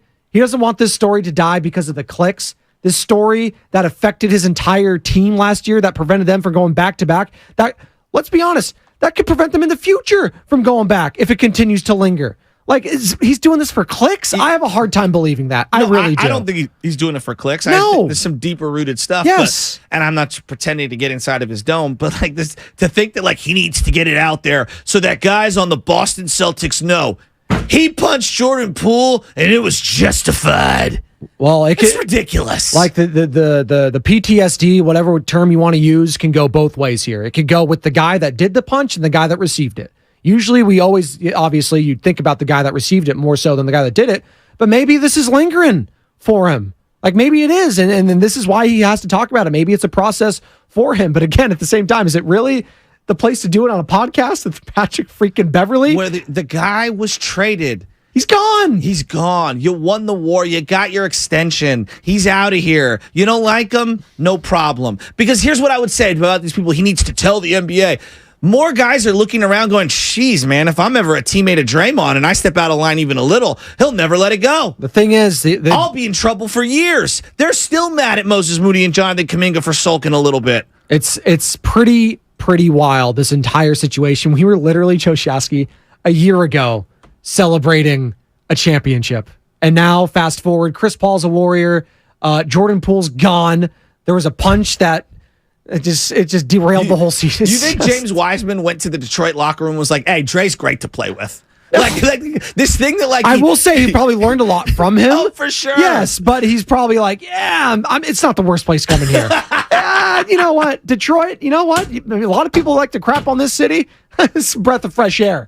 It's a breath of fresh air. Oh, man. 925 Comcast Business Text Line. What it comes down to is the clicks. If social media has showed us anything, it's the worst 1% will always rise at the top in that genre. I don't even think it's like the worst thing. I'm not out here saying, like, we're not saying Draymond's a bad person. We're not crushing his character or anything. We're just trying to go through the process of why he continues to talk about this. That's the question. Why is he talking about it? That's what it is. That's why we're talking about it. So let me just give you this. I'm a diehard Warrior fan, all right? And I work with a guy who basically is the face of Warrior basketball, not you, Bonte, of Warrior basketball on television. Yes. Do you know how bad I want this team to win another championship? Yes. We are the flagship of the Warriors. They do numbers here. We have been crushing it. Thank you, Warriors. We love you guys. Like, the Chris Paul trade was like, all right, finally, we've got something new. Maybe this gives them a new opportunity. We could turn the page. We've gotten rid of all the chemistry issues. Jordan Poole, boom, let's move on. It should be kumbaya. We should all be good. It is very important between now, this is like a month ago, and the regular season. No more stuff. Let's move on. And we thought we did. Like, Let it die. How happy were we a couple weeks ago, Joe? You had Draymond, you had Steph, you had Clay in Vegas. Yes. Playing the match. Everybody was buddy-buddy. They were buddy-buddy. Chris Paul's talking about he can't wait to join the team. They drafted everybody's favorite big man in the drafts, the guy from Indiana I've never seen play. You know, Podziemski is the next great white hope. Like, we're all optimistic. They're keeping Kuminga. He's apparently 8'2". You know what I mean? Like, Warrior optimism through the roof. And then we got to go back down into the sewage. I know, and I'm seeing Clay yesterday on social. He's in Greece, jumping off rocks, having fun. He looks like that lift is kind of back. He's having a great time. You see Steph, he's winning the ACC championship up in Tahoe. Everyone's having a great time. I know. And then let's talk about the punch again. Right out of the Resets LeBron playbook. Everything. Let's talk about, by the way, LeBron. Just genius. And I'm switching back to number 23, guys. So let's talk. I'm officially coming back. We knew you were coming back, dude. Come on. I appreciate LeBron? you. Hey, that number 23, let's go back the rabbit hole. The memories in number 23, 6 and 23. Like, come on, man. And if we're being honest here, when you're paying attention to how media is, shaping the narrative is very important. Adrian Wojnarowski is friends. Politics is based on that. Yes, it is. Is friends with the guy who's running the Portland Trail Blazers, and he's basically being a mouthpiece for the Blazers right now in terms of the Damian Lillard trade. We know that Chris Haynes, however you want to phrase this, has been a mouthpiece for Clutch for quite some time. Okay? I mean, that is what it is now. Shams is obviously going to be giving you the CAA version. Or is it the Clutch? I guess it's the Clutch version. Yeah, the Clutch. Yes. Woj is CAA. So, like, shaping narratives is part of the media landscape right now, and it is the LeBron James playbook. And Draymond Green is trying to shape the narrative, and it's like, dude, You've won the narrative. The narrative is Jordan Poole was the bad guy. Jordan Poole was the one who stepped out of line. Jordan Poole was the one who sulked. That's the narrative. You've won the war. They shipped him off. Everyone thinks Curry signed off on it. Can we behead him in public square? Curry as the king. Sure, thumbs up. Boom, there goes Jordan Poole. In comes Chris Paul. You won the war. Draymond, we gave you the extension. All Warrior fans are ready to wrap both their arms around him. Let Jordan Poole live in mediocrity in Washington land. And listen, you've won the war. This will all blow over, and come opening night, we're going to be saying, yeah, listen, the Jordan Poole's gone. Hopefully this dark cloud is lifted. We got a future Hall of Famer in Chris Paul. It's time to go back to winning a championship. I get all that. But there will still be this conversation in the back of all Warriors fans' minds about what went down last year and if it's going to linger going forward with some of his teammates. It's a fair question, I think, at 888-957-9570. It's absolutely a fair question. Good morning to all of you on Twitch, on YouTube. Be sure to download that Odyssey app. Favorite 95.7 The Game. Again, we got Gabe Kapler. We got Gabe Kapler, 8:30, Joe Shasky, San Francisco Giants manager. What did you see on Twitter? Our boy Eddie Johnson, jump shot 8, the guy from Phoenix. I love Eddie Johnson. Former NBA player. He's great. Okay. Glowing reviews about Chris Paul, by the way, when he joined you guys. Yes. He said nothing but nice things to say about him. Can we all admit, straight shooter? Yes, he is. Okay. This is him quote tweeting the Draymond video. The biggest trash talker in the league was hurt by words from someone else? No, obviously Poole on that day was getting the best of you, and you had already been in your feelings about a contract, so you took it out on him because you were not afraid. But what if it were Looney? Case closed. Wow. I mean, it's hard to argue with that, isn't it? Wow. That's Eddie Johnson. That guy's a straight shooter. He doesn't sugarcoat anything. Yeah, he might trash talk a little bit here and there because that's who Eddie is, but the biggest trash talker in the league couldn't take a little trash talk. That's an interesting way of putting it. Now, we don't know what exactly because there are things that do cross the line. I admit that. But again, you're letting it show then, though. You're getting the best. Like when you strike back, you're letting that dude get under your skin. That person won. But now, it turns out Jordan Poole, well, we'll actually see who the loser is in all of this. I'm not so sure it is Jordan Poole. You can say, well, he's off the team now. It's like he won his chip, he got his bag, and now he's away from the situation, and he can flourish elsewhere. Do you know how you win? You know how if you're Draymond, like honestly, if I was in his camp, he wins another championship. Exactly. That's the only way he wins in this. All the talking on the pods and because if they re-adjudicating it's all irrelevant. If you win another championship, you've won. If they don't win another chip, you know what we're blaming, right? The punch ruined everything. Of course. If they don't win another championship, this Golden State Warriors team, this dynasty, never wins again, we are going back to that moment. To when he punched Jordan Poole in the face, and it was just like, oh yeah, that's fine. Oh, we're over it. And then you never did. And that's how the Last Dance version of the Golden State Warriors documentary ends. Is Steph, Dre, and Clay all sitting around and be like, man, maybe if that didn't happen. Or if it's Draymond by himself, isolated camera. I mean, it's crazy to think about. It really is. 888-957-9570. Again, Gabe Kapler, manager of your San Francisco Giants. Man, this has been it's been a fun morning. It's been exhausting talking about Draymond Green. It really has been. I'm going to ask Gabe Kapler about, at any point in his time as a player or a coach, if he's had two guys that couldn't coexist together and how they managed that.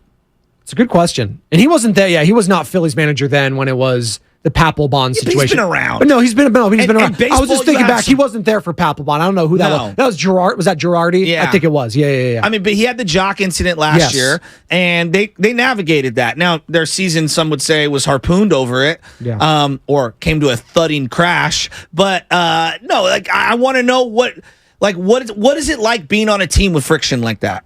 It's a great question, and we're gonna have again Gabe Kapler 8:30 here on the Morning Roast. Joe Spadoni and for Bonte Hill.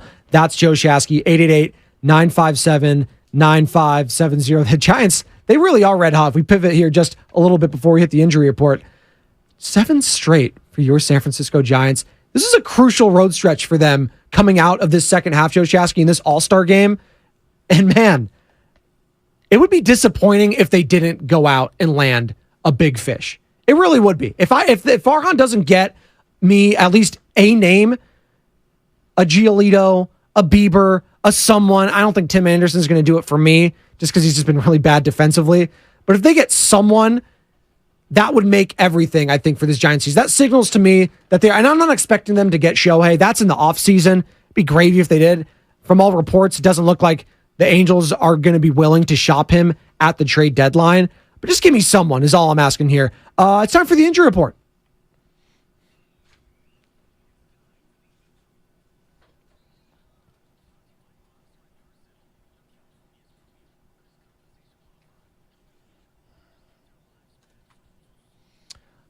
Brandon Crawford, he's part of the injury report today, was not available for the Giants against the Reds last night due to an issue in his left knee that he said he has had since spring training. Crawford said he first felt this latest bout of discomfort during Sunday's game against the Pirates. His hope is that it was caught early enough to avoid another stint on the IL. The injury report was brought to you by Boxer & Gerson, Northern California's premier workers' compensation law firm, helping injured workers get their lives back for over 40 years. What's coming up on the game is sponsored by Fremont Bank, full service banking, no compromises, your calls, your texts, Twitch, YouTube, keep it coming. You guys are on fire this morning. Download the Odyssey app, favorite 95.7 The Game, and Gabe Kapler, your manager of the San Francisco Giants, 8:30. That's all coming up next, right here on 95.7 The Game. Joe Spadoni, Joe Shasky, Draymond Green. Joe, what are you going to do, man? What are you going to do on 95.7 The Game? Soda, the nationwide weight loss program that is 100.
It is the morning roast.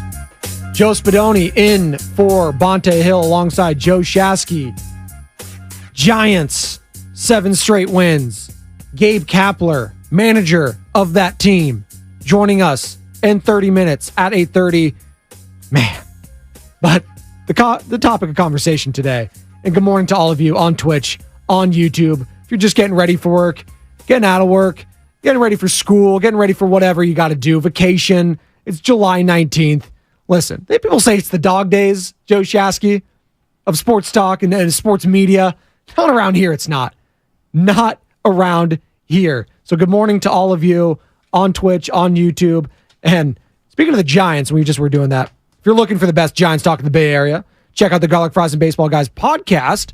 Joe Shasky and Sam Lohman bring you all you need to know about the Giants season every week. New episodes are now available wherever you listen to podcasts. But the topic of conversation this morning is surrounding Draymond Green. And he had this to say on the Pat Bev podcast, just this little sneak peek. Don't have the whole thing out yet, not yet released. When it does, we'll cut up all that audio, we'll play it for you, relay all that information. But this is what we got last night. Draymond Green discussing what went down with Jordan Poole, the punch heard around the world, and everything surrounding that. Take a listen. I don't just hit people. Dialogue, of course, happens over time, and you usually ain't just triggered by something like that fast, to that degree. You know what I'm saying? Like, this is a team. You know what I'm saying? Like, ain't nobody on my team triggering me, in an instant. We know stuff that you don't say amongst men. You know what I'm saying? We know things that you have to stand on. Draymond Green, again, right there, discussing the Jordan Poole punch on the Pat Bev podcast. And the poll question we have right now on YouTube, we are streaming live on Twitch, on YouTube. Search 95.7 The Game, like and subscribe there. Have you heard enough from Draymond Green regarding the punch? Yes, at 75%. No, at 25%. That's been the main kind of question. But we've been having little branches off that. And one of them is, what does he need to get? What does he have to gain by doing this? By just bringing it up? Because we know what Jordan Poole's stance is on this whole thing. He's moved on. He's in Washington. He's never going to speak about it. That's his whole stance. Draymond Green seems like he likes to talk about it, or seems like he needs to talk about it. Joe Shasky, why is that? I mean, that's a $50 million question. It's a loaded question. It's a loaded question, but it's a question that needs to be asked, because it felt like when we traded Jordan Poole, and I say we, meaning the Golden State Warriors, when they traded him, it felt like that should have been the signal that it's over. They sidelined Draymond Green, Jordan Poole, the reason that you guys all blamed him for the chemistry, everything going on, he's gone. Mike Dunleavy made his first big move, bringing in Chris Paul, moving off of him. Okay, now everyone can move on going forward. You're just a year removed from a championship. We can get that championship culture back established, and we bring in another Hall of Famer, so everything's all hunky-dory, right? We can move on. We're out celebrating. Draymond's going to get an extension. He's drinking. He's having his Tequila Lobos tequila with Steph Curry, Klay Thompson out in Vegas doing the match. Everything's great. And then he goes and sits down with Patrick Beverley. We're going to talk about it again? When the moves and the vibes, everything was so high. We got to bring him down. Since the season's ended, he's talked with Kerr about it. He's referenced it on his own pod. Now he's bringing it up. And listen, I get it. After the season ends, you got to talk about it and stuff like that. We're almost 2 months removed from that. Really?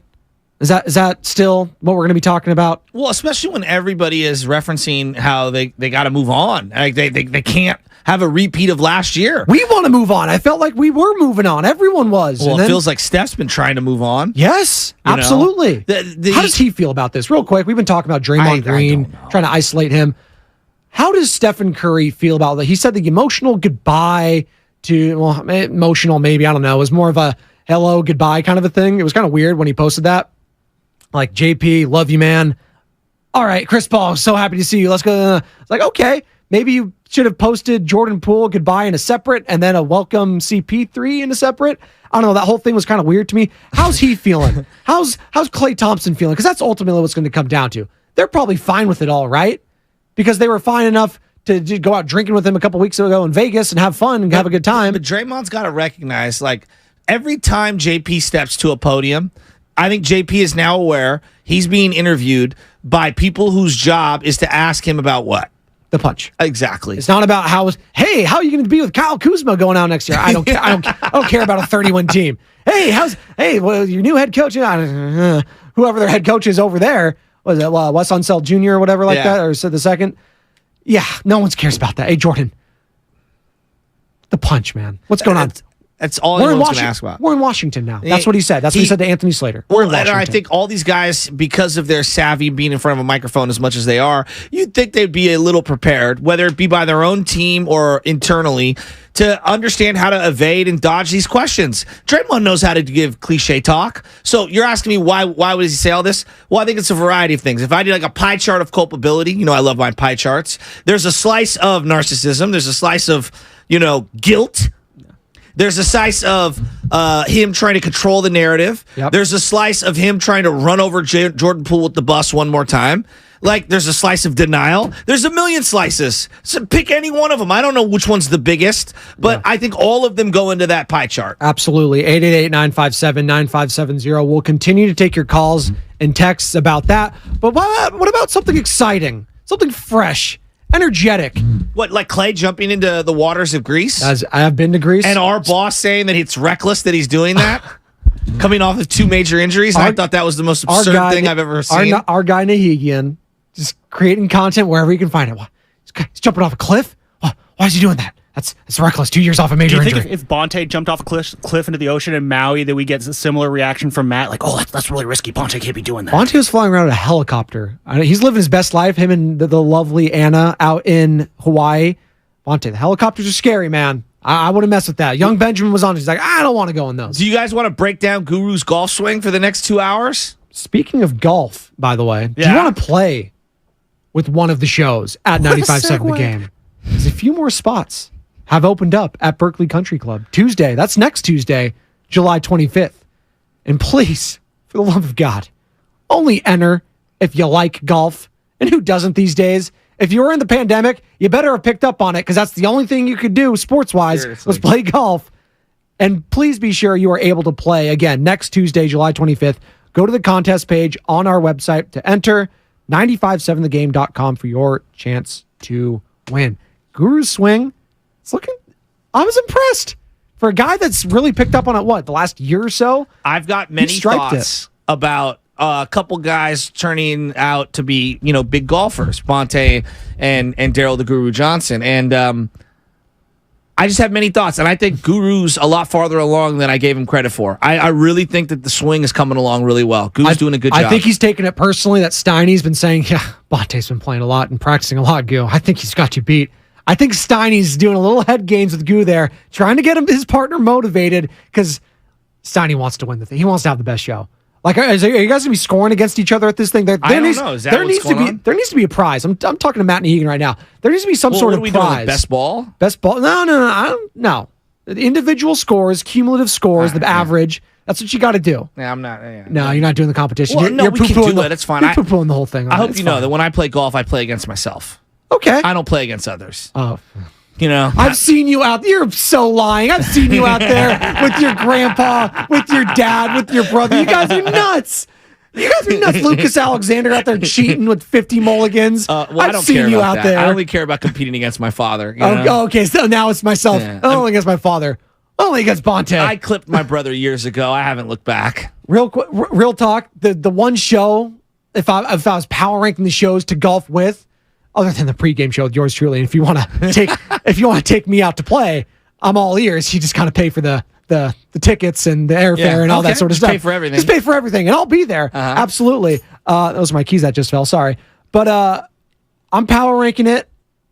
Guru, I want to golf with him. Okay. Steiny, like that show. I'm going to you guys next, just because I want to play with Gu. I want to know what his mannerisms are out on a golf course. Him and Steiny getting annoyed. Gu, you can't walk over someone's line right there. You can't bring the golf cart on the green. You can't bring all these little machinations and stuff like that. Bonte and you next, just see Bonte's lefty swing, because I don't think there's any other lefties here at the station. Yeah. It's just Bonte, and there's always something finicky about lefties playing golf.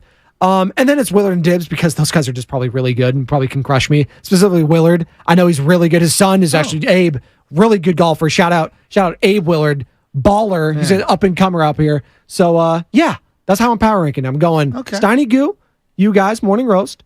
Well, me at top first. Then Steiny Goo, Willard, you guys, and all that sort of stuff. I like that. Berkeley Country Club. Get after it. 957thegame.com. So all these guys were on a golf course last week. Steph, Clay, and Yeah. Draymond. And they had that photo where they're laughing and smiling, and everyone's like, caption this photo. And I saw everything from, can you believe he actually thought he was going to be a Warrior? Talking about Jordan Poole. People joking around to, I got another extension. We're getting our 5th. And the vibes were very, very good. And I wish they would just be able to sustain that. Well, and I just want, every time Draymond brings this up, he's inviting more media members in a scrum to bring it up again and again and again and again. And the more that you put it in the past and you don't address it, the less likely people are to ask you about it. No, absolutely. And we're getting crushed here a lot. I get it. That's fine. There's a lot of Draymond love. And we're not here to say Draymond isn't a made guy. He hasn't done amazing things. He's a made guy. He's won 4 rings. You're going to be with him the next 3 years. The extension of the player option, all that sort of stuff. You got him. Okay? Will always be a Golden State Warrior. We love Draymond. Part of loving someone is also acknowledging their deficiencies. And his deficiency right now is not being able to get over this thing. That's what it tells me. He has not gotten over this. So the dark cloud, a caller, I think it was Doug in Berkeley, I could be wrong, but someone called in and was just like, listen, Draymond Green is now this dark cloud. And it's up to him for it to dissipate, for it to turn into a rainbow, if you will, to turn into sunshine. He needs to do that. Otherwise, it's going to linger. So 888-957-9570. I would love to get all of your thoughts on that Comcast Business Text line. It's up to him ultimately, Joe. I don't know. I don't pretend to know what the current code is in an NBA locker room and whatnot. I'm not here to try to pretend that I understand those dynamics and whatnot. But I do understand that in life, less is more. And when you address things that have happened in the past and you keep bringing them up, you're picking at the wound, and it doesn't allow itself to heal. I was thinking when we were doing a roster construction moving forward, the way I would do things, and this is just if I was running the Warriors, I think I would have even though I know it would have made me a worse basketball team, I would have moved off Jordan Poole and Draymond Green and just had a deep breath. I think that the entire organization needed a deep breath, and I understand that your championship chances this year might take a hit, but long term, it might be the best thing for you. And it's all about, again, we were talking about this yesterday. It's all about Stephen Curry. It's maximizing his chances to win the 5th ring. All due respect to Clay, Dre, we love you. You're made guys, the core 3, all that. There is one alpha on this team, and it's Stephen Curry. It's about him winning his 5th ring. Of course. That's what it's all about. But it also is about... So that's what I'm saying, just real quick, if you're moving off Draymond, that's it'll be sad, but it's about winning Steph his 5th, and you're trying to maximize that window. But I think what people don't understand is assembling a team in the modern CBA landscape is extremely difficult. Yes. And when you anchor yourself to 35-year-old guys making a ton of money, you limit the amount of ways that you can improve 1 year from now. When Giannis might be available, when Embiid might be available, when there are other options out there. We all know the NBA. There's a star that wants out every single season, right? Yes. And you want to be able to put yourself in a position to swing deals like that. So, yeah, maybe I do take a hit back in 2024, but I know that Clay's coming off the books, essentially, and that I can have more wiggle room and all my draft capital to be able to put myself in a position in 2025 and 2026. Now, they may not be willing to make that sacrifice, and maybe Steph Curry's not willing to make that sacrifice, and that, kind of locks you in. But I'll say this. Staying with Clay and Draymond and Steph, there's a risk there as well. Yes. As in the risk of you've locked yourself in and you're not going to be one of the people able to wiggle in on a deal for an Embiid, for a Giannis, for a Paul George or Kawhi. That's kind of where we're at. That's exactly, no. They've locked themselves into this. They believe in this core 3. Joe Lacob, Mike Dunleavy Jr., that's what they basically said this offseason. We believe in this core 3 winning us, or at least competing for a chance at a 5th title. Man, Steve Kerr, I was just thinking about him. I've lost a lot of respect for him. Wow, really? Why do you say that? I just think the way they've gone about this and reading the tea leaves and listening as much as we have, I just think as a guy who's been around the league as long as he has, a guy that wants to give you his political opinions at every single turn, dog, keep your house in order. Man, listen, if we're going to talk about some deficiencies, You want to fix this the past world, coaching. You can't even fix the locker room. This past coaching season was not one of his shining moments in his career. Probably his lowest. That whole punch situation. Him and Bob Myers not at least suspending him. Just sent ramifications throughout this entire season. He's a great He sent a message. He's a great all-time coach. That being said, I have lost a little respect just to how they've handled this situation. I think you can write a book on what to do and what not to do. And I don't think that's being disrespectful. I think that's acknowledging the shortcomings. When someone in my family does things wrong, I tell them, right? I don't expect you to be perfect. No one's perfect. No one's perfect. But at the same time, you have to acknowledge, dude, the way you guys have went about this has not been picturesque. Well, you think young players around the league aren't looking at this going, man, if I ever go to the Golden State Warriors, I'm going to end up being the bad guy here in some fashion form if we don't win at all. It's never going to be those three. It's certainly not going to be the coach. Everything's going to be blamed on all the young people. Well, what is it with Steve Kerr that people harp on? It's his controlling of egos in the locker room, right? He is supposed to be, he's not known for the X's and O's, right? Like we don't think of Steve Kerr. We don't think of all this. Now he does have great play. Like he's a Hall of Fame coach, all that. He's great at that. But when I think of Steve Kerr, I was like, man, that guy is great at handling locker room emotions. He is great at handling so-and-so. He knows what buttons to push, what not to do. This past season, I could say, was a black eye on his career. How many coaches in the league? Where a player would say, I'm a little worried he's going to hop on a pod and say something about me? Like, it's him and Pat Bev? Paul George now, he has one? No, I'm talking about like from coaching standpoints. So let's say I'm a player in the league. How many players are playing for a coach where they're like, ooh, I'm worried that Steve is going to talk about them. Is that what you're saying? Sorry. Yeah, because Steve obviously going on the Draymond Green pod at the end of the year, they were talking about, and they were kind of saying without saying it too in that pod, right? Comparing the Miami Heat, comparing the Denver Nuggets to what's going on this year. I'll be honest though, Spoelstra has stepped up to a podium and called guys out. Yes. Right? Called guys out. Yes. I think it's one thing to do it at a podium in front of a bunch of journalists. Mike Malone too. He did that. Boy, did he do that in the playoffs this past season. But I think it's another thing to go on another player's podcast on that team and air out the dirty laundry. I think that to me is a step too far. Absolutely. 888-957-9570. We're going to continue to take your calls and texts. With that, we got Gabe Kapler in about 12 minutes, so I wanted to shift to the Giants here for a little bit. Joe Shasky, before we get the manager. The guy, the man, the myth, the legend. He's becoming a little bit of this mythical figure here in the Bay Area, this Gabe Kapler. You see him everywhere. He's riding around on his bikes. He's doing reels. He's doing all sorts of stuff. I'm excited to talk shop with this guy because this is a fun team right now. The San Francisco Giants, and I know you got kind of crushed earlier, this is a fun team. Well, they are fun because now they're having back-to-back big winning streaks. They had that 10-game one. Obviously, they got shelled in that one game against the Padres. Coincidentally, that was the same day I think the Chris Paul trade happened. But now they're on this 7-game winning streak, 5 games out of this All-Star break. And this is a crucial road trip for them coming out of the break. This kind of made or break the season we were talking about. Because if they do well on this, that sets up everything going forward. They got the Nationals after this, a bad team. They got one game against the bad Tigers, a makeup game. And then they got the Bay Bridge Series against one of the worst teams in the history of baseball in the Oakland Athletics. They're downtrodden. Big win for them last night against the Red Sox, though.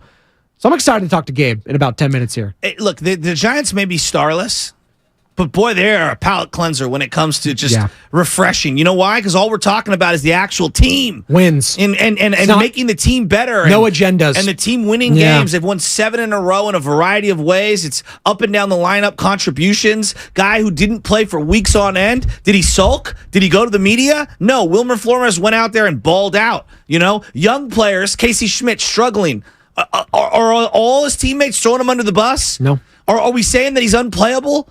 No, he's out there doing the best that he can to try to put together good at-bats. Now, I understand basketball and baseball are very, very different, but there are metaphors here where I'm looking at what the Giants are doing right now, and look, they're in a different spot organizationally, but they're a good palate cleanser for my sports taste right now. Well, I think you can juxtapose them with what's going on with San Diego, right? Everyone thought, listen, they have so much damn talent, and they're getting Tatis back off the suspension. You got Machado. You got Bogarts now. You got all these. You got Musgrove. You got everyone. You got Snell. All these guys. And they can't win? I know. Well, I go down the lineup of the Giants, and you got guys. Lamont Wade was having a hell of a year, by the way. But you got guys, okay, respectable, but the Confortos, it's not a Machado. Mitch Haniger hasn't even played. He's hurt. He's not Juan Soto. No. You're looking at Blake Sable. Who's that? Like, Sable, isn't that a fish? A white fish? Like, I don't like, and they're winning. They continue to win. So there's part of me that, listen, of course we want the big guys. I would love an Ohtani. I would love a Judge to watch on this team. But it is nice to just see them win and continue to win because, again, winning is the deodorant for everything. Yes. And it's coupled with the young guys stepping up now, right? Well, you're seeing the Baileys, Matos, 30th save last night. He had Camilo two leads the majors in saves. 2 in the same day. First time since Rob Nen. 4th of July, 2000.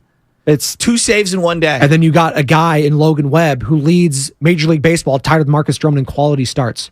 So you got not only a top 5 starting pitcher, but you have a top 5 and top 1 in Camilo Doval in closers this season. How many That's do you think he's incredible. going to get? You think he's going to get 50 this year? 50's a lot. I know. They're 95 games in. How many more games? Okay, so they got... I mean, they're going to need him down the stretch. At 50, yeah. He'll get 50. You think he'll get 50? I think he'll get 50. Yeah. Wow. They're on pace for 92 wins right now. So, I mean, whether 54 and 41 was their record, it's possible. It's possible. Very possible. I mean, this guy's just automatic when he comes in. And Rich Aurelia, who obviously former All-Star with the team, does a great job on NBC Sports Bay Area. He was on with you guys, and he was like, it was a foregone conclusion. This is going to be the greatest Giants closer ever. By the way, 50, that would be a franchise record. Let's just make sure we're not glossing over that. What's the most currently? 48 by Rod Beck and Brian Wilson. Yeah, Okay. they tied. And then I want to say over 40. Wilson did it multiple times. He had 38 his pop-out year.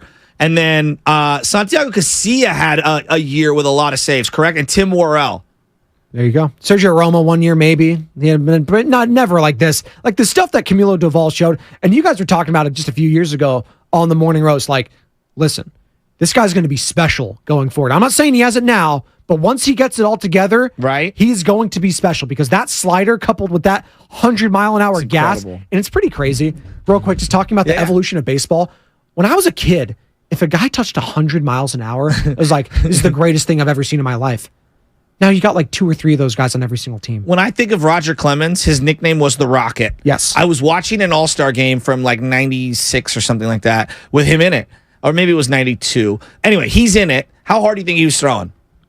95? 93. Oh, my God. Now, it's an All-Star That's game. slow now. He was sitting at 93. The way Clemens used to pitch, he'd pitch faster like Verlander toward the end of the game when he was giving you every little umph. But he was the Rocket. Yeah. And he was throwing 93 in an All-Star game. And we thought Randy Johnson was this freak of nature. He's so tall and he can throw it that fast and all that sort of stuff. And then he got Eric Gagne when he was that first real closer, right? He got the specs and everything. I know we hate him around here, but God, I live for those Gagne Bonds at-bats. Some of the greatest at-bats and battles you've ever seen in your life.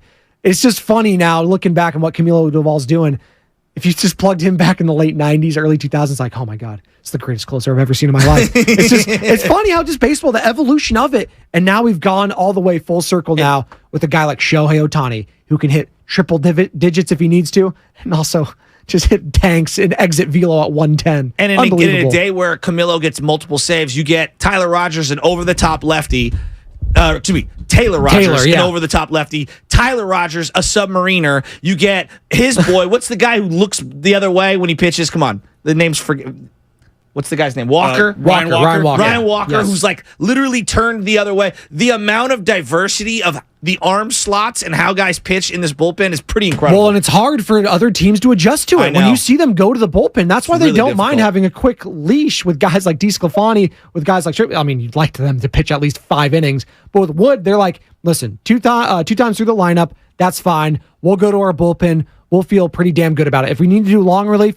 we got this guy, Sean Manaea, who's been pretty good at that role this year. Guy who's thrown a no-hitter in this league, who has no-hit kind of stuff. So, yeah, I cannot wait to be talking to this guy, Gabe Kapler, coming up next. Again, San Francisco Giants manager. The Giants have won 7 straight. They're leading the wild card now. They're only, a game and a half back now? The LA Dodgers? A game and a half back, Joe. And they need starting pitching. They need starting pitching. I mean, DeSclafani, I think I mentioned Bieber earlier. I can't watch him. Shane Bieber is on. He got shut down the next 2 weeks. Got elbow inflammation, so that would be a huge loss for the Cleveland Guardians now. Obviously, going into that trade, they're looking to be sellers. But what about a guy like a Giolito, a Dylan Cease, what's my guy, Rodriguez over in Detroit. Yes. May see him on, I don't even know how the pictures are going, but you may see him on Monday out in Detroit. So lots of interesting questions to ask Gabe Kapler coming up here next. And that's all going to be sponsored by Lucky California. Join Lucky Rewards Planning your today. next trip overseas.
Oh, the vibes are good. The vibes are still good, people.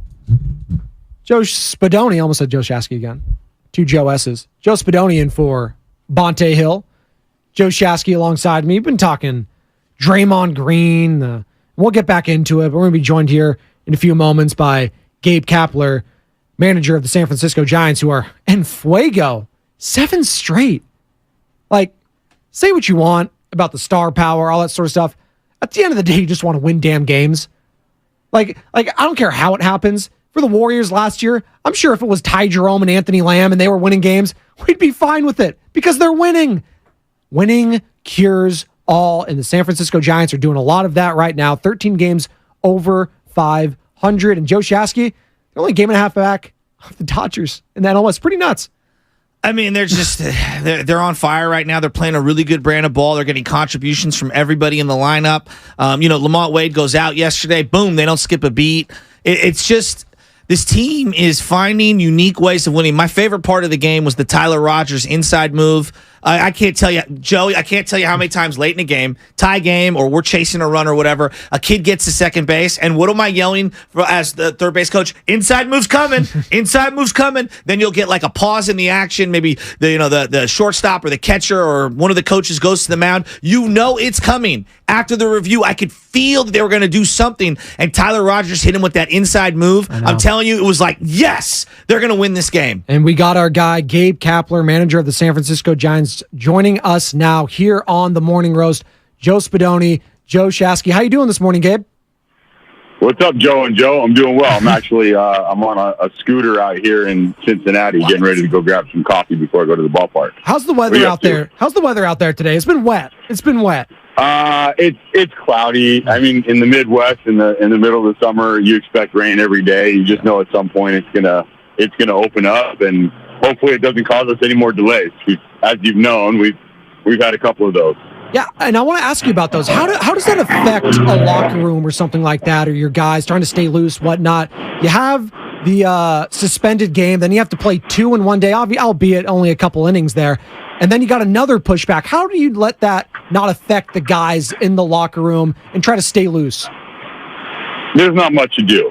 This isn't one of those things where you walk around telling guys what to do. They're grown-ups. It's guys are in their like mid-20s to mid-30s, and they know how to prepare for a game. So it's a lot of making sure that they have the start times, obviously, and we get updated on those pretty frequently. We'll have somebody from the grounds crew or potentially somebody from the Red staff pop into my office and talk about what they think's coming and what we should expect, and then I basically pass that along to our coaching staff. Our coaching staff passes it along to the players, but there's not much more than that. It's pretty straightforward. Gabe, give me the visual. So do you have like a coffee or an espresso as you're cruising through the streets of Cincinnati on like a scooter here? I'm trying to visualize what you're doing here because I follow you on Instagram, and you're quite the follow. I appreciate that. I know no on the scooter because I have my phone in one hand, which is my left hand on the handlebars, and I got to control the brake and the gas. But when I'm on a bicycle, I'll do it as long as it's safe and I'm not putting anybody else in harm's way. Yeah. Drink a coffee, ride a bike leisurely. Why not? I love that. No, I love that. I'm turning into an espresso guy myself. But yesterday I got fired up. Not like espresso shot fired up, but just fired up when Ellie De La Cruz stole second base. Bailey gunned him down. They reviewed it. He gets overturned. He goes to second base. And I'm thinking, great time right now. Do a pickoff play. It's a young player. He's super aggressive. He took a big secondary lead before Tyler Rogers even started to go home. You hit him with the inside move. That was the play of that game. That was incredible. Did that come from you? It actually came from Mark Hallberg, who does a great job of controlling the running game. And I'll say this, we had an advanced meeting before the series, and we were talking about the young, athletic, fast Reds and how aggressive they are on the bases. And, you could look at that in one of two ways. The first way is they're going to hurt you with stolen bases. They're going to hurt you going first to third, first to home. They're probably going to take advantage of balls in the dirt. And the other way to look at it is there's going to be some opportunities with some over-aggressiveness. And our coaches have done an incredible job in this series, being aware of that and picking the right times. We had another pickoff last night with Sean Manaea, and I wasn't able to complete the play. They just kind of got a little fast there for a moment. But, really nice job by our coaches. A really good job by Tyler Rogers executing on that play. We practiced it all spring training. You really have to sell that inside move. If it looks even remotely different than delivery to the plate, you're tipping off the base runner. He's getting back safely. So just really well executed across the board.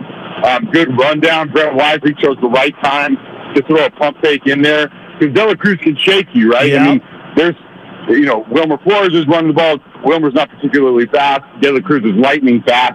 Getting the ball into the fastest infielder's hand was Brett Wisely, and then him completing the play was really gratifying for everybody on the field. Yeah, no, I mean, I loved it. I mean, and I was telling Joey, I can't tell you how many times my 12U team, close game, they get to second base and they're hitting the gritty or they're doing the bow and arrow. I'm like, dog, don't get picked off here. What are you doing? And young players get over aggressive even though they're in scoring position. How much has Patrick Bailey helped you in terms of holding runners on and controlling the run game? Because early on in the year, it was a struggle defensively from the catcher spot. I didn't think the pitchers did a relatively good job setting the catchers up, but Bailey's athleticism, his arm, the ability to get rid of the ball, it's been a game changer behind the plate. Yeah, Pat's been all of those things and more. So let me start by giving him a ton of credit. He's got an incredible pop time, great arm strength, incredible accuracy with his throws. Just want to make sure I love on him for a minute there and support what you're saying. But you're right. The pitchers have such a huge role in controlling the running game. We had Craig Abernathy, one of our coaches, our catching coach, and part of our pitching group. He was out for a couple of days, and his wife was having a baby and she had a little complication. So it took him a while to get back to the team. In the meantime, we had a minor league coach come in and fill in for Albion, and this coach and I were having conversations about controlling the running game and particularly how we teach it at the minor league level. Such a big deal. We need our pitchers coming up to the major league level. We like them to be in the range of 1.3 to 1.5, 1.3 to 1.5 seconds, and how long it takes them to deliver the baseball to the plate once they start their delivery. If they're north of that, it makes it really difficult, even with Pat Bailey and all his ability to throw out a base runner at second base. So our pitchers have done a really nice job of growing in that regard. Mark Hallberg, as I mentioned, our third base coach, is right on top of it. Craig Abernathy, our pitching coach, Andrew Bailey. All of those guys are on top of controlling the running game. It doesn't just have to be the catcher, and I'm glad we're taking steps forward in that regard. Gabe Kapler, manager of the San Francisco Giants, joining us now on the Morning Roast. And speaking of Patrick Bailey, he's been such a key cog for this team. Like him coming up felt like it changed everything, not just for the pitchers, the hitters, everything. And Dave Fleming, who obviously voiced one of the Giants, NBC Sports Bay Area, he joined us yesterday, and he said he's starting to notice maybe a little signs of some wear and tear. Obviously, it's a young guy getting his first taste in the big leagues. How do you balance keeping a guy like Patrick Bailey fresh for the rest of the season while keeping his bat and his defense still in that lineup, Gabe? Man, it's a huge challenge because you want him back there in every inning of every game. You want him in every big at bat. I mean, we saw last night, came in and covered 3 innings of the game late for all the reasons that I just mentioned. And he almost hit another big home run to right center field and was kind of robbed of an extra base hit out there. Really nice play. But, Pat, we want him out there all the time. And at the same time, we have to keep the long view in mind. So what I'd share with you guys is if he's not on the field, that's workload management.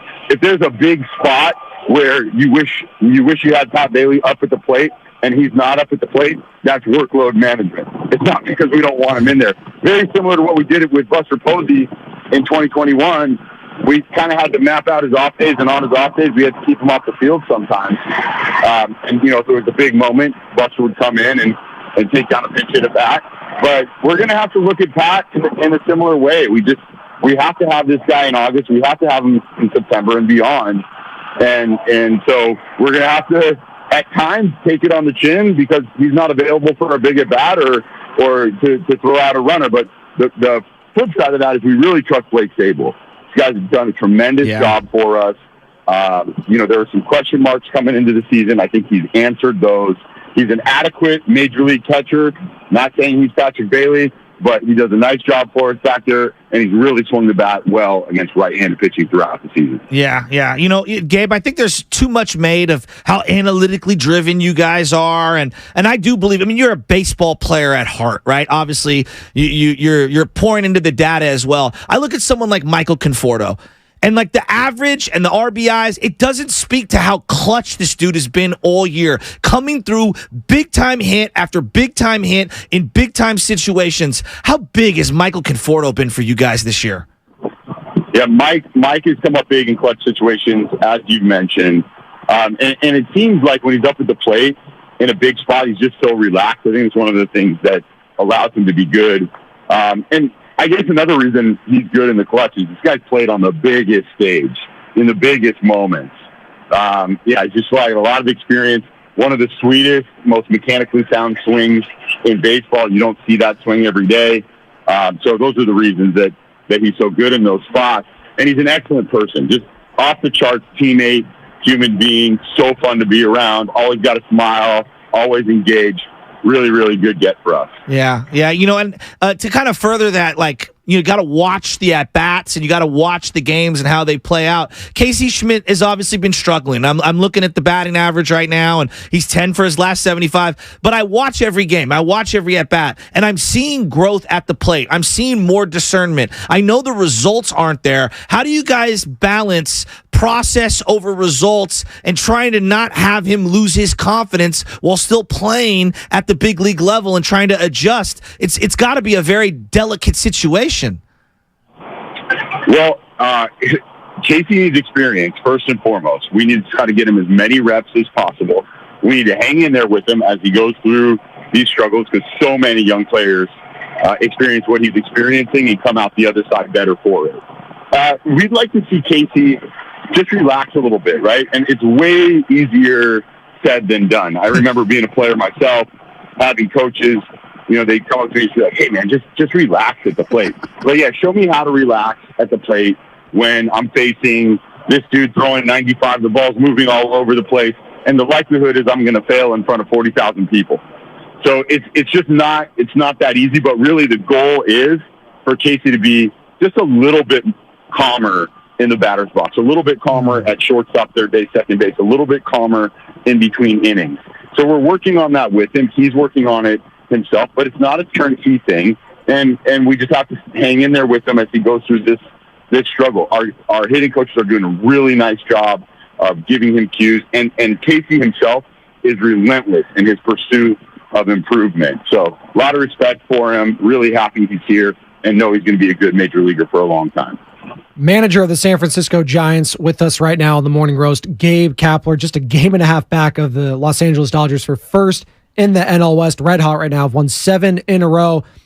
And Gabe, I want to ask you about the starting rotation. Where are you at with your guys at the top of this rotation? Obviously, you got Webb, you got Cobb. They're studs. They're ballers. They've been awesome all year long. Cobb, all-star, been having a fantastic season.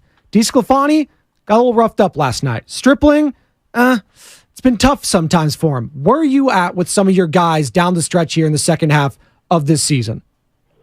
Today's a big day for us. Strip's on the mound. I'm sure everybody has seen the struggles that Ross has had through the season, but hopefully folks have noticed that he's really ticked up as of late. So just taking any listeners back to last year, Ross was one of the better pitchers in the Blue Jays rotation. So, and that's a pretty good team in the American League East. Came out with really good numbers. We pursued him for a couple of reasons. Number one, he's a strike thrower. Number two, he gets lefties out. And number three, he's about as competitive a teammate as you'll ever see. So yeah, he got off to a tough start, but we believe in Strip in the biggest way. He can get the ball again today, and we just hope that he continues his improvement and recaptures the form that he had last year, because if he does, he's a great middle of the rotation starter. So that's the first answer to the question. Manaea has not had the best year so far, but all the talent is intact. We need to keep giving him the ball and giving him opportunities to perform. Alex Wood, proven track record of being a major league starter. The best thing that can happen for us is these guys can recapture their best form. I believe that they can. Anthony, as you mentioned, had a rough start last night. it's been a tough run for him. I don't think there's any disputing that. But again, go back to 2021. He's one of our best pitchers. We don't have that historic season without him right in the middle of the rotation. So the talent is there. We're looking forward to emerge more consistently with a few of our guys. All right, Gabe, I'm going to butter you up before I ask you the tough question and pretend like I'm a journalist here. When you are posting videos of you sipping, I don't know if it's whiskey or scotch or brandy, and you've got this unbelievable medium rare, I mean, it was damn near still walking cheeseburger that looked incredible. Are you finding these places on Yelp? Is this word of mouth? Are you a quote-unquote foodie? Like, how are you finding these little hole-in-the-wall spots? I get some recommendations. I'll ask people that I'm close to. I'll ask people on social media. I have a lot of fun with it. So I get recommendations from all over the place. And then what you don't see is when I go in and I take a video of a burger, I take a video of a scotch or a coffee, and I don't like it, I don't post it. So I only, like, I have so much video in my phone of these food experiences, of these coffee experiences, of these scotch experiences. And I do, most of the time I do nothing with them because I'm not going to fake it, right? Yes. If I don't think the place is at least an A-, I'm not even going to mess around. So interesting. So I have a lot of meals before I decide, hey, I really like this place. I want to support this place, give them a little love and attention. And I honestly, at the end of the day, I've had so much fun with it. And yeah, it's a fun little hobby. Gabe, I'm being serious. I'm a huge Anthony Bourdain guy, RIP. Like, yes. I would watch that show constantly. No reservations, everything. His show on CNN. I would watch his show with you going out to local places, a Guy Fieri-esque with the diners butcher? drive. Oh, it would be with incredible. Me? Would you ever consider doing something like that? You know, post-managing, or even hell, during the off-season, doing a little show like that? It's a great question because I mean that would be like one of the things that I love is like just traveling, eating, sharing experiences, and like I would like to do it in different parts of the world as well, and I will. The trick here is the videos that I do on Instagram. They take me like 5 minutes. I can do them in no time flat. I'm recording like a 15-second to 30-second voiceover. It's so easy, right? But the minute you start to try to create actual long form content like the shows you're talking about, it's a full-time job, and I spend 99.9% of my time talking to players, planning for games, and like this tiny little sliver I can have this hobby. But what Guy Fieri does, what Anthony Bourdain did, like they dedicated their life to it. You know what I mean? Yep. Well, open invitation this 49er season. If there's a game you want to go to, you and me will go perusing through the parking lot, and we'll go out and we'll check out people's tailgates. Open invitation. You let me know what works for you. It'll probably be never because you wouldn't want to be around me. But you and I could go to the Niner game. You'd have much better seats than me. I sit in the end zone way up top, but it's where the people sit. And I'm telling you, we can make content gold. But here's where I got to ask you the tough question, Gabe. I got to ask you a tough one. You played forever. You've been managing for quite some time. There's a Draymond Jordan Poole thing that's been happening with the Golden State Warriors. We've been talking about it all morning, and it feels like, there's just been a lot of locker room stuff, clubhouse stuff, where there are egos and friendships and alliances and allegiances. How do you navigate that? How do you navigate that as a player? How do you navigate that as part of the management, as part of the coaching staff? It's got to be difficult. Well, the first thing I'll say is I'm not up to speed because like I said, like most of my time is spent on baseball. And so while I do like other sports and I follow the Warriors, I follow the Niners, I'm not following closely right now. So I don't know what's going on. Well, so two guys had a fallout. Or give me a little bit more specifics. Two guys had a fallout, and it got a little physical, and now they're going on different athletes' podcasts, and they're kind of talking about the situation, and it feels like it torpedoed the season. Yeah. To be honest, like I haven't experienced that level of discourse in a Major League Baseball clubhouse. I mean, look, I've seen physical confrontations in Major League clubhouses as both as a player and as managers. Things get heated, but most of the time it gets kept pretty under wraps, and we're able to kind of get it squashed and taken care of in house. So it's just hard for me to speak to a situation that I know very little about. and I actually think it's kind of irresponsible. I would need to know more, and I would need to have a little context. It just doesn't feel like the right thing to do for me to like jump in here without having the information. Totally fair. And if I wasn't trying to railroad you or set you up. We're just looking for some, context from another sport. Yeah, no, there's those situations pop up so infrequently. Gotcha. There's not much to go on here. If I think of something, I'll reach back out at the right time and give you some. We could do it during our tailgate segment when we're out at a Niner game. Ripping the Philadelphia Eagles. Relax over there. These shameless plugs. My goodness. Gabe Kapler joining us here on the Morning Roast, manager of the San Francisco Giants, who have, again, won 7 in a row. And Gabe, real quick, Brandon Crawford, what is his status right now? I know he was expected to play over in Pittsburgh. He had this something going on with his knee, pre-existing injury from before the season. What's going on with Brandon Crawford? Yeah, Brandon and I talked last night. His knee's banged up.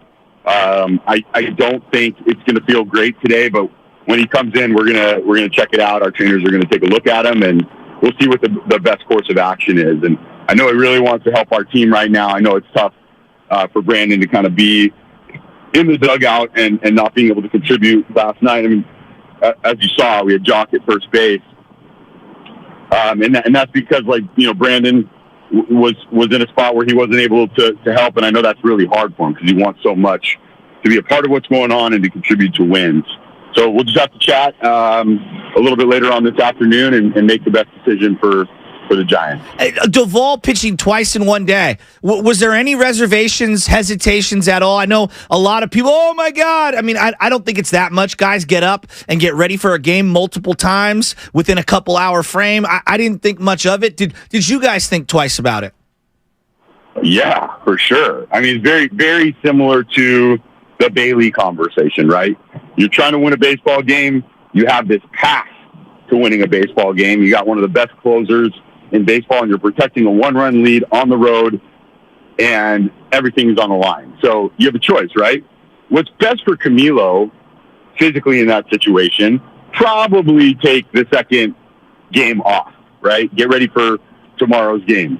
What's best for the Giants in that situation is definitely to have Camilo come in and close that game out. He had great stuff, obviously. Like, up to 101. The cutter was working. The sinker was working. The slider looked great. Looked like his stuff was normal. So how do you make that decision? The way you make that decision is what does the player want? Because you can add psychological component to the upside for the player. So now you're Camilo Duvall. You feel like you can give us that inning, but not only give us that inning, but want to give us that inning. You get this unique opportunity to record 2 saves in one 24-hour period, which very rarely happens. And, you're like, I want the ball. So we give him the ball because there is that upside for Camilo. And now what we have to do on the other side is say, Camilo might not pitch for us today. We know that that's the trade-off. Now, we might not be in a safe situation today, but that's just something that we're going to have to examine. And you know what? We won't rule anything out. Camilo comes to us and says, hey, I feel good. I feel like I want to pitch. And then maybe give him Sunday off. We'll do that. But if there's a safe situation today, if there's a big moment in the game and Camilo does not come into the game, it's because we're protecting him. We're working through game load management, and it is a bit of a tricky balance. Yeah. Gabe Kapler joining us here on the Morning Roast. And Gabe, you've been awesome. We really appreciate your time here. You've been great. This has been awesome. One more for you on your way out. I'm watching this guy, Shohei Ohtani. Oh my goodness. And you live, you breathe baseball. You've played, you've managed. I'm only 30 years old, so I can't speak to the guys before me, the Willie Mazes, the Babe Ruths, anything. What I've seen from this guy, just in this 3-year stretch alone, is some of the greatest, if not the greatest stretch of baseball I have ever seen, ever witnessed. I think he may be the most talented baseball player of all time. Can you just share your thoughts on what you have seen from Shohei Ohtani? I think this is a really interesting discussion. Yeah, I think he's probably the most talented, all-around most talented baseball player in history. That's probably my bet. I'm not going to go through every player and compare them, but that's a fair statement in my opinion. The interesting part is that his teammate Mike Trout might go down as the best player of all time when it's all said and done. So what we're seeing with the Angels is guys hitting like back-to-back, and obviously Trout's not at his healthiest, but got two guys hitting back-to-back, Mike Trout, Shohei Ohtani. Arguably, this could be two of the greatest players that ever lived hitting in the same lineup at the same time. So I find that to be kind of cool. People have stopped talking about Trout as much with Shohei there, but man, this is the best baseball player I've ever seen, is Mike Trout. Wow. That's a statement right there. You really think over Bonds, over Verlander? Like, I mean, obviously pitching and hitting are two different things. You got Mike Trout, huh? Over Griffey? I mean, you've seen a lot of them. I respect this. Pujols, Cabrera. Yeah, I mean, look, I played with Alex Rodriguez. I played with Manny Ramirez. I played with Pedro Martinez. I played with Todd Helton. I mean, there's a pretty decent list of guys that I played with that I've seen up close for long periods of time in person. Now, I haven't seen as much of Barry Bonds because our careers didn't overlap quite in the same way, but I haven't seen Mike Trout a little bit more up close and personal. I have Mike as the best player that I've ever seen play baseball. I love that. Wow. Now I got to ask you one last question because I play this game all the time. My life on the line, I'm taking 2010 Lincecum from the playoffs to pitch that game. Who is the guy with your life on the line of all the guys you've either faced or seen that you're handing the ball to? This is going to sound crazy, but it's just because it was a brief snapshot in time in 2008. I was playing with the Milwaukee Brewers, and CC Sabathia was we acquired CC at the trade deadline, and it seemed like he pitched on short rest every time through and just absolutely slayed the league. It was the most impressive pitching performance I've ever seen. Now, as I mentioned, I played with Pedro, I played with Kurt Schilling, I played with some pretty good pitchers over the years, but for me, it was that stretch of performance by CC Sabathia that stands out. That's incredible. Man, thank you for your time, Thank Gabe. you so much, Gabe. Appreciate the time, man. Best of luck in the second half. Yeah, enjoy it, guys. We'll talk soon. Have a good one. Keep them rocking, man. 8 in a row. I want it. Let's go. That's Gabe Kapler, manager of your San Francisco Giants. Man, he's a cool guy. Jade, my wife, has texted me. She works in social media. She's like, tell Gabe I'll be his social media manager. Like, relax. Well, I'm first in line in there. All right. Let's go behind the guy. scenes here. I want Sam Lubman to go to Gabe and say that question that was very awkward about the Warriors came from you, Sam, and I was spewing it out as I get railroaded. It was a by fair. the No, fans. hold fair. on. I'll Real let him quick. know that. Real quick. I think that was an absolutely fair question because it was dominating and it's been dominating sports in the Bay Area. That was a legit question. Now, we didn't know that he didn't know about it. Well, he sidestepped it. That's one thing. Brilliantly. That's fine. Yes. But I think it was worth asking. I don't mean that in a defend negative that. way. No. I defend that. Gabe Kapler, awesome. If you missed any of that, go to Search 95.7 The Game on YouTube. Like, subscribe. You can find it there. Download the Odyssey app. Favorite 95.7 The Game. As I look for my legal here, Joe Shasky. But man, Mike Trout, huh? I feel vindicated. I was on this show, the last week, and you guys tried to crush me that Mike Trout was better than Ken Griffey, that he's going to be a top 10 player of all time. My guy Gabe Kapler, he's got my back. Well, I'm still taking Griffey over Mike Trout, but that's fine. Not. That's fine. That's fine. Just me and Gabe will tell you you're wrong. CC Sabathia, 2008, when he did get traded to the Brewers, he pitched on 3 days rest. I don't know how many times in a row. So I don't know. I think it's a really interesting conversation. That's why I like asking these guys, because there are moments in time that we are blinded to because we weren't there, and I love hearing it. Absolutely, and you Kapler, man, he's the best. You're listening. I might not love Farhan.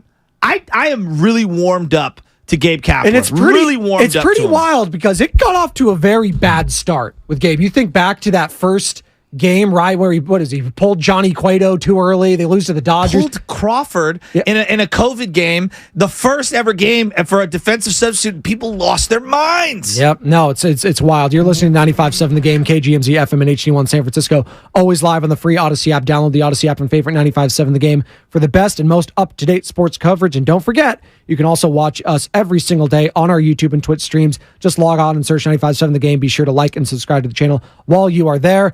We are on fire. Shout out Vic on the YouTube chat. And Sam, you wanted to chime in here? Yeah, no, I just want to say, like, one thing about Gabe Kapler, I think that we don't really talk about that much is that, like, he really does learn from past mistakes that he's made, and he really does grow from them, which I think is a really good quality in a manager, a guy who is able to kind of show growth like that. Because, again, he is a young manager. You know, he's in his mid-40s. This is the second time managing a team. He had those 2 years in Philly. But you're really seeing, like, what I've noticed, like, he feels like he is growing as a manager. He's getting better as a manager every year. I agree with that. And then, we talk about, oh, he's too, married to the spreadsheet or whatever. And he's talking about having, Camilo Doval letting him pitch twice in the same day, get 2 saves in the same day because you so rarely have that opportunity.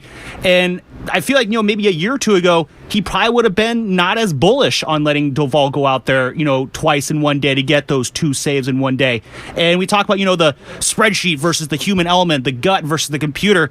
And I think Gabe, he's really kind of, that kind of shows, like, he's really kind of striking that balance very well, I think. Well, let's think about the spreadsheets. Like, in certain situations, Jock at third base, like he was the other day, you're like, dude, unless it gets through the infield, you're not going. Yeah. And they hit a ball to the right side. This is very nuanced. They hit a ball to the right side of the infield. Jock was so ready to run. It was clearly told from the third base coach, anything hit hard on the ground to that right side, you're going. And he went. And I'm thinking, the spreadsheet would not tell you to do that. That was old school baseball. Well, and I appreciate him talking about the Casey Schmidt factor too, allowing this kid, and he didn't use the word, but he's tasting a little bit of failure right now at the plate a little bit. Sure. Allowing these guys to go through these growing pains now with Casey Schmidt, and he obviously has the opportunity with Estrada out. So this is a massive, massive opportunity for Casey Schmidt, and his glove is still elite, but at the bat, at the plate, man, allowing him to go through these struggles now, I think is going to pay off huge towards the end of this season, because if he gets hot, that changes everything. Yeah. You got Schmidt, you got Bailey, I expect him,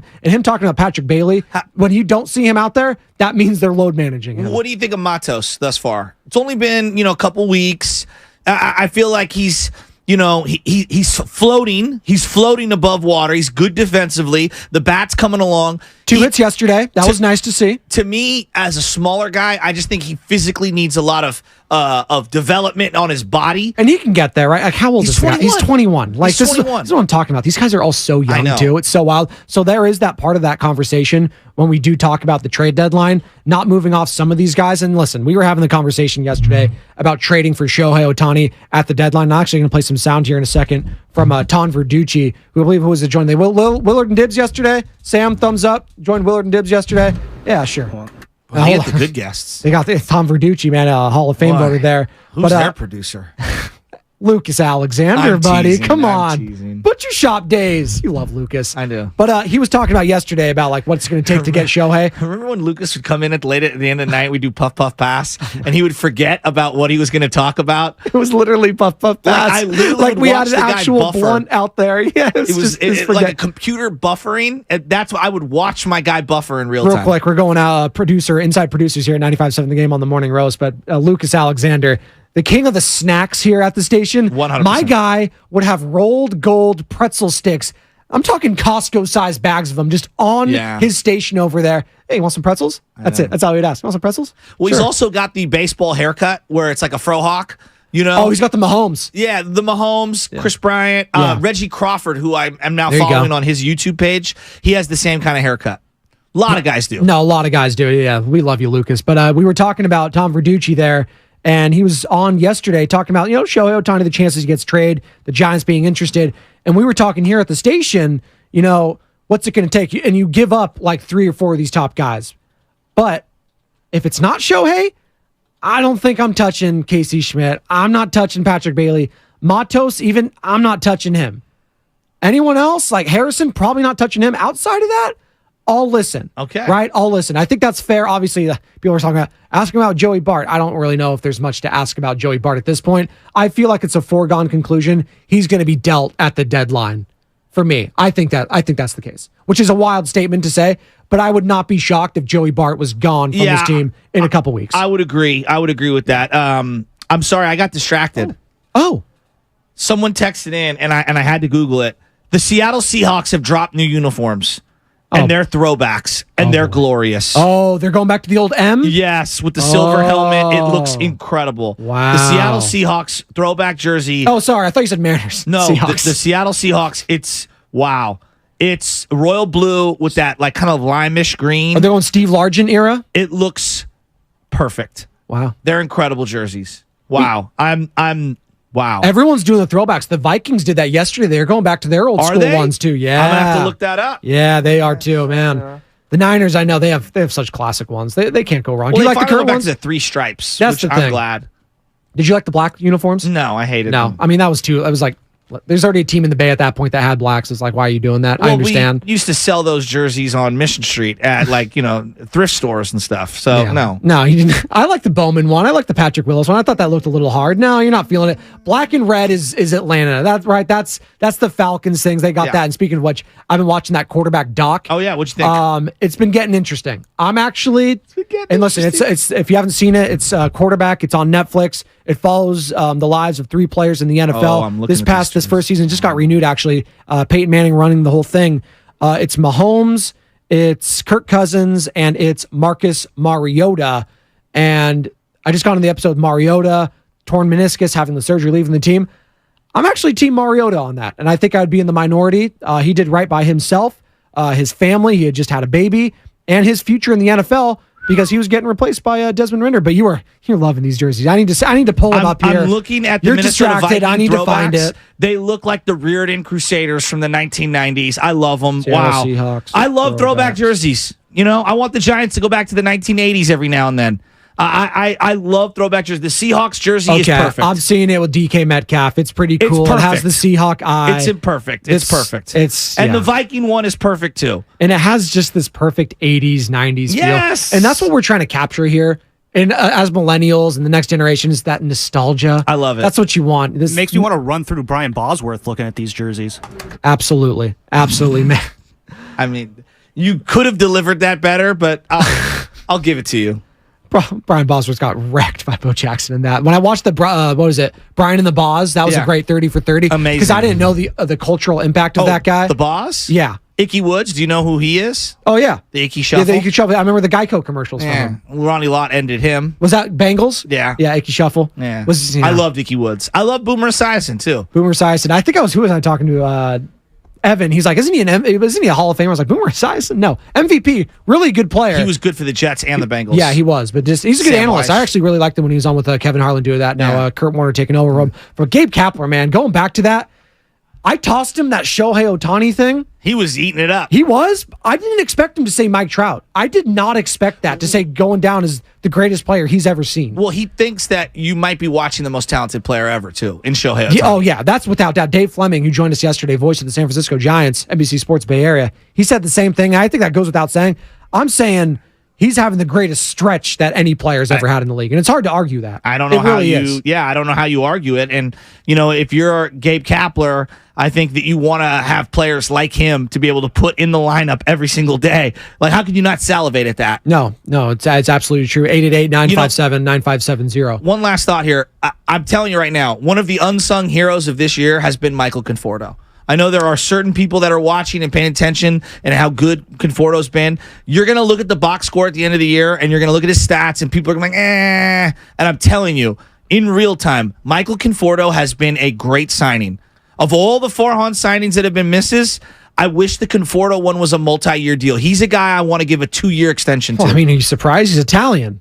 Come on, man. I'm telling you. Di Sclafani, I know he's struggling, but he'll get back on there. He's a Paisan. Come on. But to your point, yeah, he had some struggles in the field. He has had them. I think back to that Toronto series. Yeah, he's not the greatest. And I thought one yesterday, it almost got over his head. Whoever it was who had that shot to right field for the Reds, I thought that for sure was either gone or over Conforto's head. He had a nice play out there. And don't get it twisted. It's a tough little ballpark because you don't know what's a home run and what isn't. It's the Great America Small Park is what they're calling it. Everything was flying there. It feels like all those Midwest stadiums with the humidity and the heat and everything, the ball just flies. And then you look at the dimensions, and they're pretty ordinary when it comes to the dimensions of that ballpark. But it feels like it's tiny because you think of all the West Coast. Exactly. You have the Coliseum. You think about Oracle Park, Petco, all these places. There's massive, massive stadium. So great talk there with Gabe Kapler. If you missed any of that, download the Odyssey app, favorite 95.7 The Game. Go on Twitch, go on YouTube, search 95.7 The Game, like and subscribe. From Kapler, back into Draymond Green a little bit. We can. 888-957-9570. And yes, I am defending your question to Kapler in regards to the punch. He didn't know what happened. He's been locked in on the food and to the Well, job. I wasn't asking him about Jordan and Dre. No, but he How do didn't you know that. manage- He didn't know that specific example is Yeah, why I yeah. said that. So he didn't know what to draw from exactly what you were talking about, and that's fair. I probably didn't say it properly. No. I'm always the bad guy that asks the tough questions. That's all right. I asked Bob Myers Hey. tough questions, and then I had to apologize on the front and back end. I did the same thing with What is it, Kaplan. Harvey Dent? You either die the hero or live long enough to see yourself become the villain. But There this you is a go. great example of you have to ask the questions when you have the person on who can give you insight. Speaking of asking questions, what question did Patrick Beverly ask Draymond Green? We're going to discuss that on the other side. It's the Morning Roast with Joe Spadoni and Joe Shasky, and that's all coming up, sponsored by Lucky California.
Joe Spadoni in for Bonte Hill. It's the Morning Roast alongside Joe Shasky. Just had manager of your San Francisco Giants, your red-hot San Francisco Giants, Gabe Kapler on. If you missed any of that, download that Odyssey app, favorite 95.7 The Game. Like, subscribe, search us on Twitch, on YouTube. We are streaming up there. Good morning to all of you beautiful, beautiful people.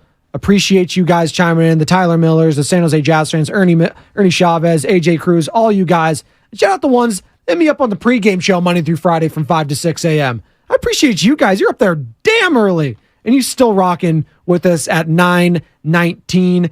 And man, if you're looking for the best Giants talk in the Bay Area, I made it dramatic, then check out the Garlic Fries and Baseball Guys podcast. Joe Shasky and Sam Lemon bring you all you need to know about this Giants season every week. New episodes are now available wherever you listen to podcasts. And it was funny. One of the questions we didn't have time for was just like foodie spots and stuff like that. He loves food and all that sort of stuff. And he's been, the Skyline Chili is a thing, right? In Cincinnati. I think it is. It's a little suspect, but I'd probably try it because you have to try. I don't know, the whole noodles on chili on top of noodles with that processed cheese. I like chili and I like processed cheese on top of my noodles. I'm not sure. My spaghetti. Outside of, and the chopped onions. Almost all cheese is processed to a degree. Well, no, the cheese part's not. It's fine. It's putting the chili on top of spaghetti. That's kind of because I will not allow shredded cheese slander. No. Oh, I don't allow cheese slander in general. The lactose intolerant people, now you can miss me with that. I'm just kidding. You give me a good charcuterie plate, and I'm going ham on your, Breeze, your Gruyères, etc. Pour that with your sopressata, your capicola, your everything, the gabagool, if you will. That's what it is. That's what it is. It's a capicola, right? But they call it the gabagool. Yes. So funny. Speaking of speaking of funny, some might say Bonte Hill's backswing is a little funny. And what I mean by that is golf. I'm not saying that. Do you want to play golf with one of the shows at 95.7 The Game? Do you want to see that backswing? My buddy JJ was texting me this morning like, how do I win? How do I win? How do I win?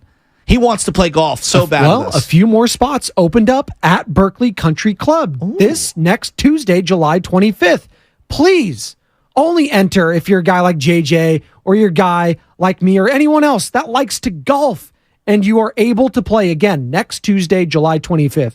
Go to the contest page on our website to enter 957thegame.com for your chance to win. There's tee times that are out. They just got announced. Oh, boy.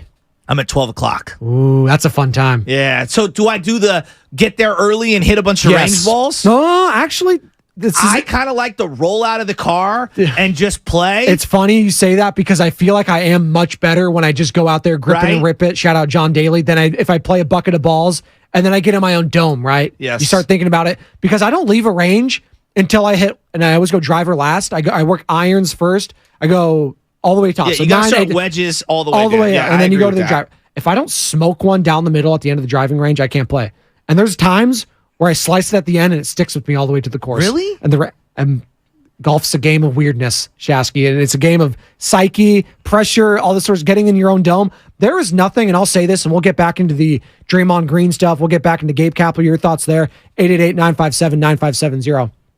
But there is no more pressure for an amateur in sports than teeing off at a first hole in front of strangers. No, seriously, it is the most pressure-filled, I don't want to embarrass myself, please God, just hit it off the tee, don't chuck it. Do you agree with me on that? It is so scary to tee off on that first hole. Well, I used to be a lot worse than I am currently, Yeah. right? So I've gotten over it, but there was a time in my life where I would dread it. And I remember I got an opportunity to play a very fancy private course. This was a couple years back, and I had been dreaming about playing this course forever. And I went out there, and I got myself so hyped up. What do you think I did on the first shot? Right into a tree. Slice. Right into a tree. And I proceeded to have one of the worst rounds ever. And now my theory is just get off the tee. I don't care where it is. I'll get home. I got kind of a Phil Mickelson game where I spray it. Scramble. I'm like Jordan Spieth. I spray it everywhere, but I'll get home. There you go. That's all that matters, right? The short game. Your short game's on par is what you're saying. Always. Well, it's under par, my short game, because my off the tee game is over. Plus way 20. Over par. Yeah, got you. But I'm with you. And now one of my favorite stories is that at Northwood. I play Northwood a lot. Beautiful. I played there just a year ago. It was awesome. It's gorgeous. Lucas, yep. Now, there used to be a huge bar area, and you'd get some heckling. And you get a lot of people enjoying cocktails, especially a midday round. And so you got a crew of maybe 30, 35 guys. So the spectators, yeah. All heckling. Well, my wife gets real, insecure when she's playing golf at times, depending on what group we're in. Michelle, pretty good? You got a stick? She can hit it. Okay. She can hit it.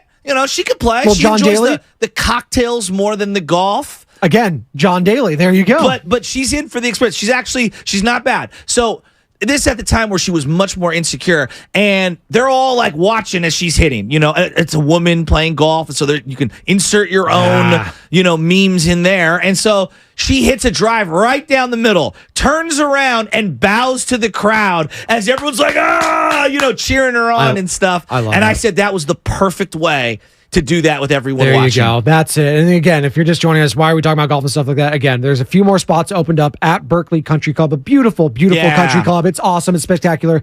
Go I'm really search excited to 95.7 The Game right now. Contest page for your chance to play with one of the shows. All right. From golf to Draymond Green.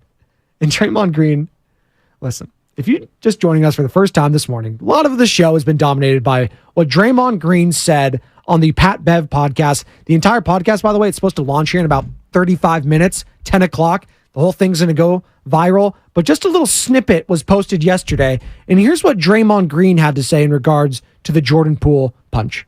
I don't just hit people. Dialogue, of course, happens over time. And you usually ain't just triggered by something like that fast, to that degree. You know what I'm saying? Like, this is a team. You know what I'm saying? Like, ain't nobody on my team triggering me, in an instant. We know stuff that you don't say amongst men. You know what I'm saying? We know, things that you have to stand on. Okay, so we've been talking about that all morning. And I don't know if you saw what Sam Lubman, you did because you were in it. So that was posted on Twitter, and there was a response from Anthony Poole, who is Jordan Poole's father, I guess, is what we're rolling with. I saw that on Warriors Wire. They ran with it. Anthony Poole responded, I'm going to stand on this, that it's some BS. JP was his guy, and he avoided me all last year. He is as soft as a snitch, fill in there, and I'm standing on this. And he didn't apologize to me and my wife. So he lame, and me and him can meet anytime he want. So Anthony Poole wants the smoke with Draymond Green. Draymond Green has since responded. This 9:07 a.m., just literally 15 minutes ago. Draymond Green, quote, "That's so cute. It's impossible to avoid you in an arena for a year, champ. I got get my family from that family room every game. And stop using those words. They usually don't go over well against other men, amongst men." So both of them kind of butchering both of these tweets. Well, also they need to fix their grammar because I try to get through there and I feel like I butchered that entire thing. But basically, talking galore with Draymond Green and Anthony Poole now. Jordan Poole hasn't spoken a word on it, but Draymond Green doesn't want to let it go. That's the whole thing, and I don't know why he's still talking about it. And again, we're talking about it because Draymond Green's talking about it, and he is a massive, massive figure here in the Bay. And so if Jordan, I don't know if that's truly Jordan Poole's dad, but I don't think Draymond would respond if it wasn't. But that being said, there's been many times where I've had to have conversations with my father about comments, things that he's liking, posting, whatever on social media, whether it's to defend me or whether it's a picture of me, him, and my brother, and we have the exact same name, and so I maybe people think it's me. I'm like, Dad, just watch what you do on the internet. It's a reflection of me. So I feel bad for Jordan Poole. That's number one. Yeah. It'd be again, because his father is trying to defend him, which I get from his perspective. If it was my kid, I'd have a really hard time keeping my mouth closed. Oh, I'm getting trashed all morning here on I'm getting all the names and stuff like that. That's fine. Because, and then Jade's texting me, the wife's like, "Oh, there's some people being me." I was like, "It's fine. Just stay out of it." I get it. Loved ones want to stick up for the other loved ones. I understand. It's natural. It's fine. It's natural. But I would say to all of these, everyone involved on both sides, Draymond, Jordan Poole, Jordan Poole's family, whoever else wants to comment, you're not doing any positive.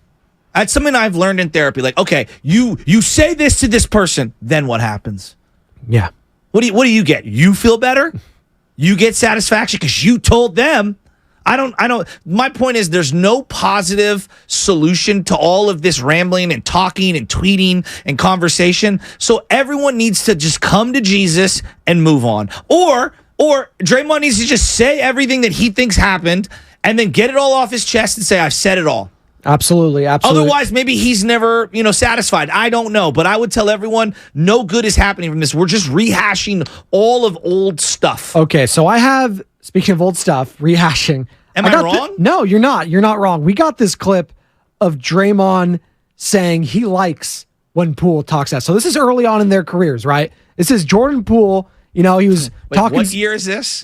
When is this, Sammy? This is something that our social media manager, Whitley Sandretto, shout out Whitley, doing a hell of a job. Yeah, she did a great job pulling this one. This is from Jordan Poole's rookie year, so the year when everybody was hurt, and Draymond Green talking about Jordan Poole and his propensity for running his mouth during practice. And I'll play it for you right now. But he don't stop talking. He does not stop, which is funny to me. So I see people get pissed off in practice. Like, oh man, he a rookie. I've heard a few people say he a rookie. He never shut up. And I just be sitting there like, good job, young fella. You got him mad. They don't like you talk. I remember being that rookie that wouldn't shut up, and everybody hated it. So, doing something right, young fella. Keep going. I just walk away smiling. It's great. Well, he didn't walk away smiling last year. He punched him in the face. And Eddie Johnson, who you referenced earlier, Eddie Johnson, obviously former NBA player, Phoenix Suns broadcaster now, he quote tweeted and was basically like, what was he saying? He was like, he's the tough guy until someone starts talking smack to him, and then he can't handle it anymore. So you can talk all that smack, you can do all that, you flaunt yourself as this tough guy, but the moment a teammate starts talking a little smack to you, you're going to clock him? Really? It just seems hypocritical. And again, he's saying he likes it there in a clip in his rookie year, Shasky. So obviously it goes back to, clearly that S-talking didn't cross the line, so something must have crossed the line. You traded him away. He's gone, and you're still bringing it up. That's why we're talking about it, because you're bringing it up, my guy. Draymond, and I don't think he's doing it for the clicks. That's another thing. He's doing it for the clicks. He's loving you guys talking about it. I'm not sure about that. I think he really wants to save face in this whole thing, and he's reaching, he's grasping, and no one's going to let him have that. No, and that's hard for him to accept. So he's trying to win the divorce. Yes, and I don't think it's going to happen, and he's having a hard time dealing with that. And it's never going to go away until, we mentioned this earlier, until he wins a chip. Because until that happens, this is the reason everything fell apart. That's what I truly believe. Well, I would say age is another reason. Yes, but this will be the moment where it started changing because they were coming off of a championship. Yeah. And no, it's just there's so much contradiction here, and I contradict myself constantly, but it is funny because I view Draymond as a walking contradiction constantly.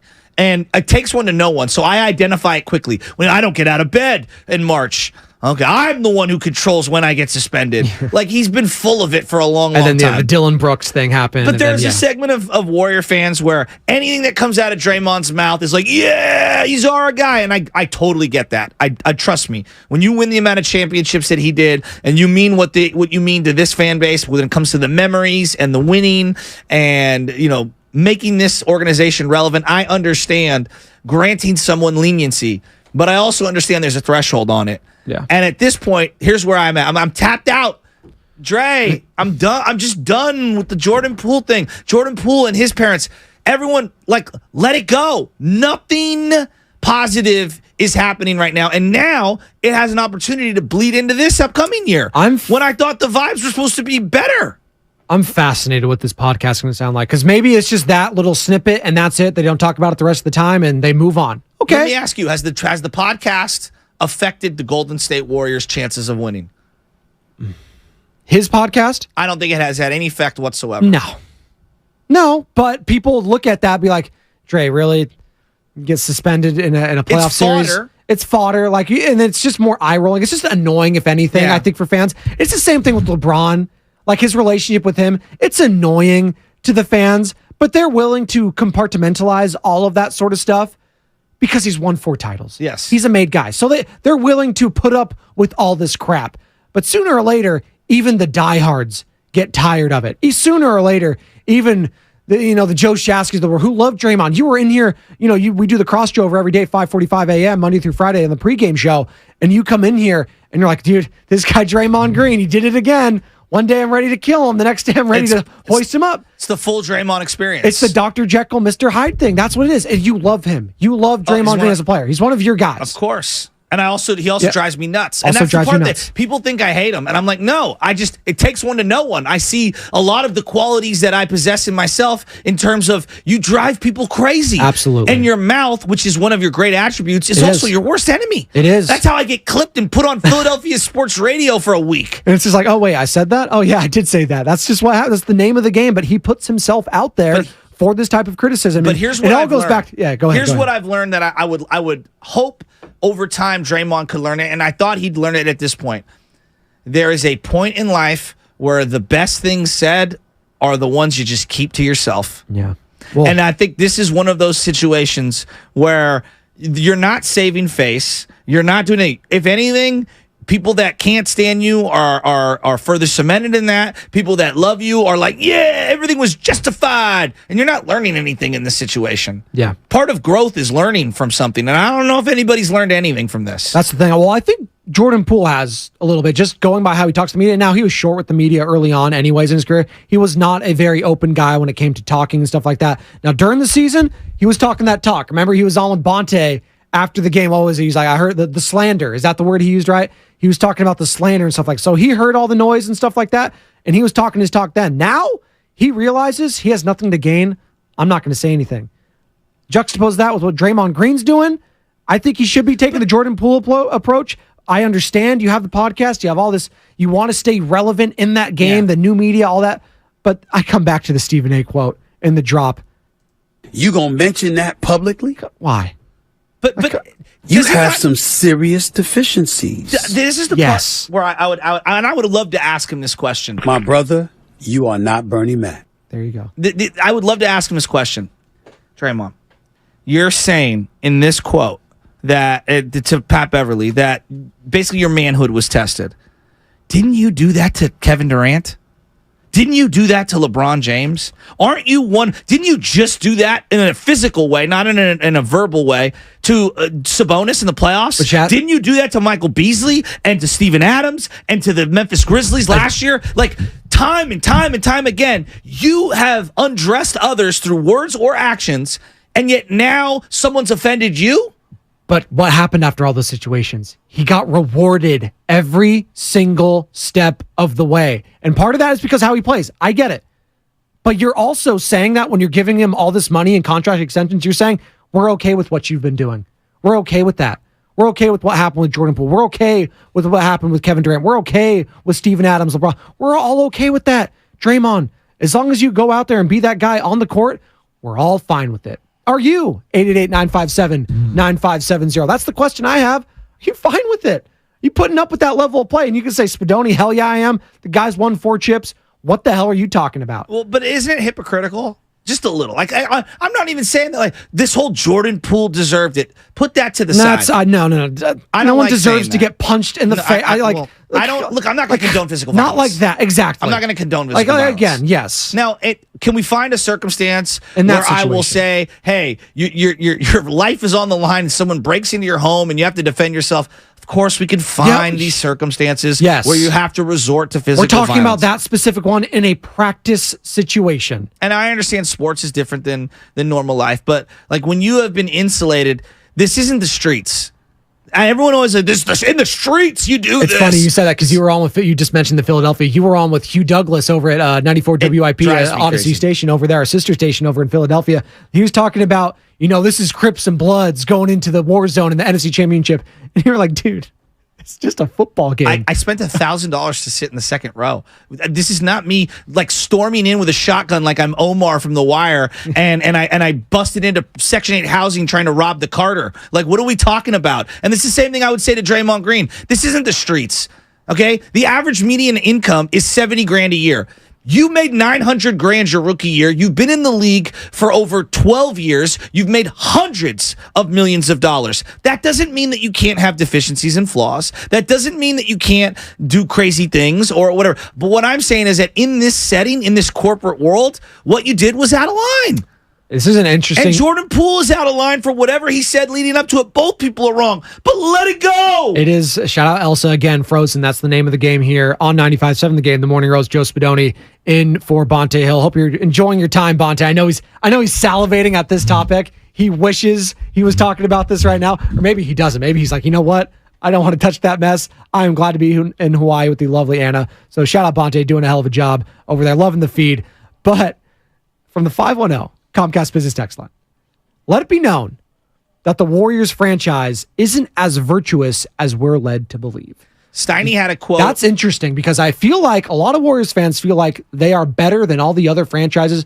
Use this term, light years, right? Stuff like that. The culture. If they get into this, what's the culture right now? No, seriously. It's a lot of blaming. No, well, people would say Stephen Curry's the culture, dude. Yeah. Is he? Well, Stephen Curry allowed what to happen? What let everything perpetuate last season? Like, is that it? Like, what's the culture right now for the Golden State Warriors? How would you define the culture currently? 888-957-9570. I'm not sure what it is. Wouldn't you say that the championship, in many ways, I don't want to say enabled bad behavior, but re-emphasized that, like, all these other things we can overlook if we're winning championships? Right? Yes. And it felt like they kind of doubled down on that. And it's just because they won a championship, a lot of other things are justified. Where I would make the argument to everyone in the room is like, you could still win championships and not have kind of some of the things that have been going on. Like, you could still do those things. I'm watching Denver right now, and they look very harmonious. Now it's year 1 of their run. We'll see where they're at in year 9. It's hard to stay harmonious 9 years later when everyone's making top dollar and people are getting older. And everyone else in the league is caught up physically and team building wise. But I do believe there's this sense of, well, we won everything all, so we can't be that bad. You just won it all. You just won it all. When I would say there were some fractures in that culture, even during the run up to that 4th championship. No, it's a good point. 888-957-9570 is the number. We've been discussing Draymond Green all morning. Had Gabe Kapler on that. Was at, 9 o'clock? Oh, man. Time's flying by. 8:30, we had Gabe Kapler on, San Francisco Giants manager. That podcast has been posted, so search 95.7 The Game, like and subscribe there. So if him you and want some CP3, yes. they're just gonna get along. Everything's gonna be great. No, and listen, Chris Paul. I will say this with him: when he had that year in Oklahoma City, hey, he got those young guys in line. There was a culture there a little bit that he established, and it was a good one. It was a winning one. He was the leader. But again, it goes back to the leadership in that locker room. And I get it. Stephen Curry is a made guy, top 10 player, potentially going down as a top 5 player in the history of NBA. We love him, but his leadership is going to be tested this season. Boy, is it. CP3, Draymond Green, Jonathan Kuminga, I haven't even mentioned that guy, talking to the press during the playoffs, unhappy about his playing time. Andrew Wiggins, Mr. No-Show for a couple months, whatever happened there. Like, God bless whoever's going to be the leader of this team next year. And God bless if it is Draymond Green. That scares me. It does. Can I ask, why is there this big, just in society in general, why is there this big insecurity to constantly go, grown man's this, and men do this, and this is what men do? Like, I'm asking sincerely. Real men sucker punch their teamites. No, forget that. Sorry, I'm sorry. But you're trying to teach your son how to be a man, right? And he's a little boy. Shout out Mulan, be a man. I don't pretend to be a parent, but I coach a lot of young boys, and I try to teach them what to be a man. And what I always say is, being a man, it isn't about how tough you are, how much money you're making. It's how you treat people, right?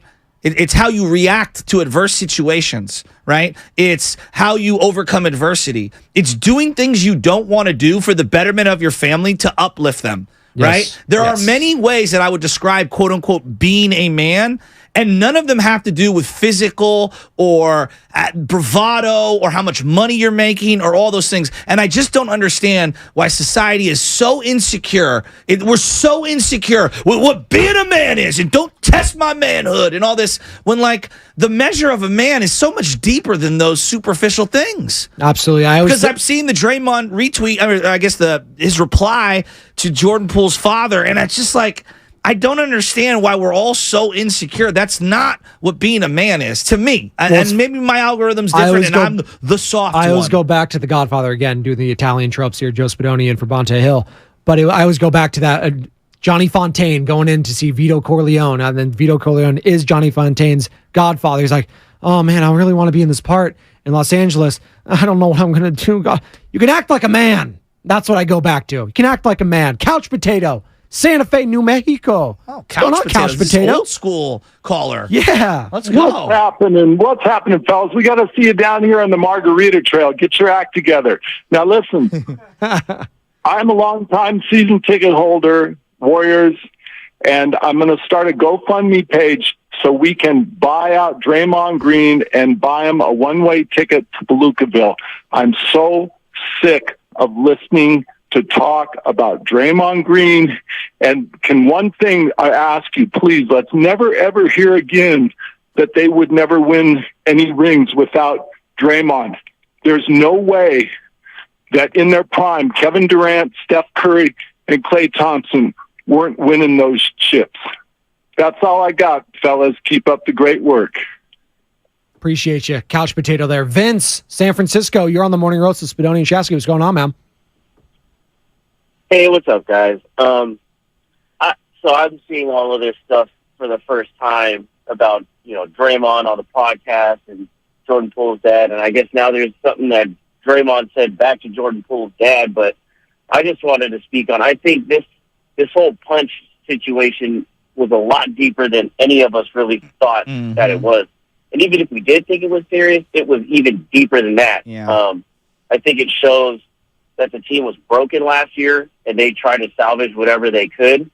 And I find it interesting now with Steph's last interview saying that the team makes more sense, that it does make more sense because it shows just how fractured the team, how broken the team was with the older guys and the young guys and just people not being on the same page and all in the same direction. Got it. Thank you, Vince in San Francisco, chiming in if you'd like to as well. 888-957-9570. And yes, the term fractured that he just used, Vince, Larry Harris, assistant GM of the Golden State Warriors, said it with ESPN just recently at Summer League. He's like, listen, our locker room was fractured. Guy admitted it. He said it. Steve Kerr on the podcast with Draymond Green, dark cloud. This dark cloud over our friend, or dude, he said it not on the podcast, but he said it after the season was over. But you get what I'm saying. The amount of people that I just keep seeing comments regarding fighting and being a man and standing up for yourself. I will be the first. I'm telling you, I went to jail because I thought I was some tough dude fighting. That's not showing maturity or manhood or toughness. That's being stupid. No, well, it's immaturity, right? And I had to learn the hard way. It's another word right? for being dumb. It's false bravado. And I'm telling you from someone who had real upside-down turmoil and poverty because of the decisions that I made and the recklessness behavior that I had. That's true, adversity. Yes. Being a millionaire coddled NBA athlete who gets into it because the two guys are fighting over ego or pride or whatever the hell, that's not real adversity. That's not, I literally have to scrape to find my next meal for my family. That's can we have realistic, real world conversations? Yes. I know the sports world can go off the rails, and I feel like Jimmy G is the end all be all. No, not being able to pay for your shelter and have a plate. That's real adversity. We're talking about sports and guys that make millions of dollars. Yes, it's totally different. And I do believe that there's a lot of times the people covering the sport, the athletes themselves, we just lose touch with reality.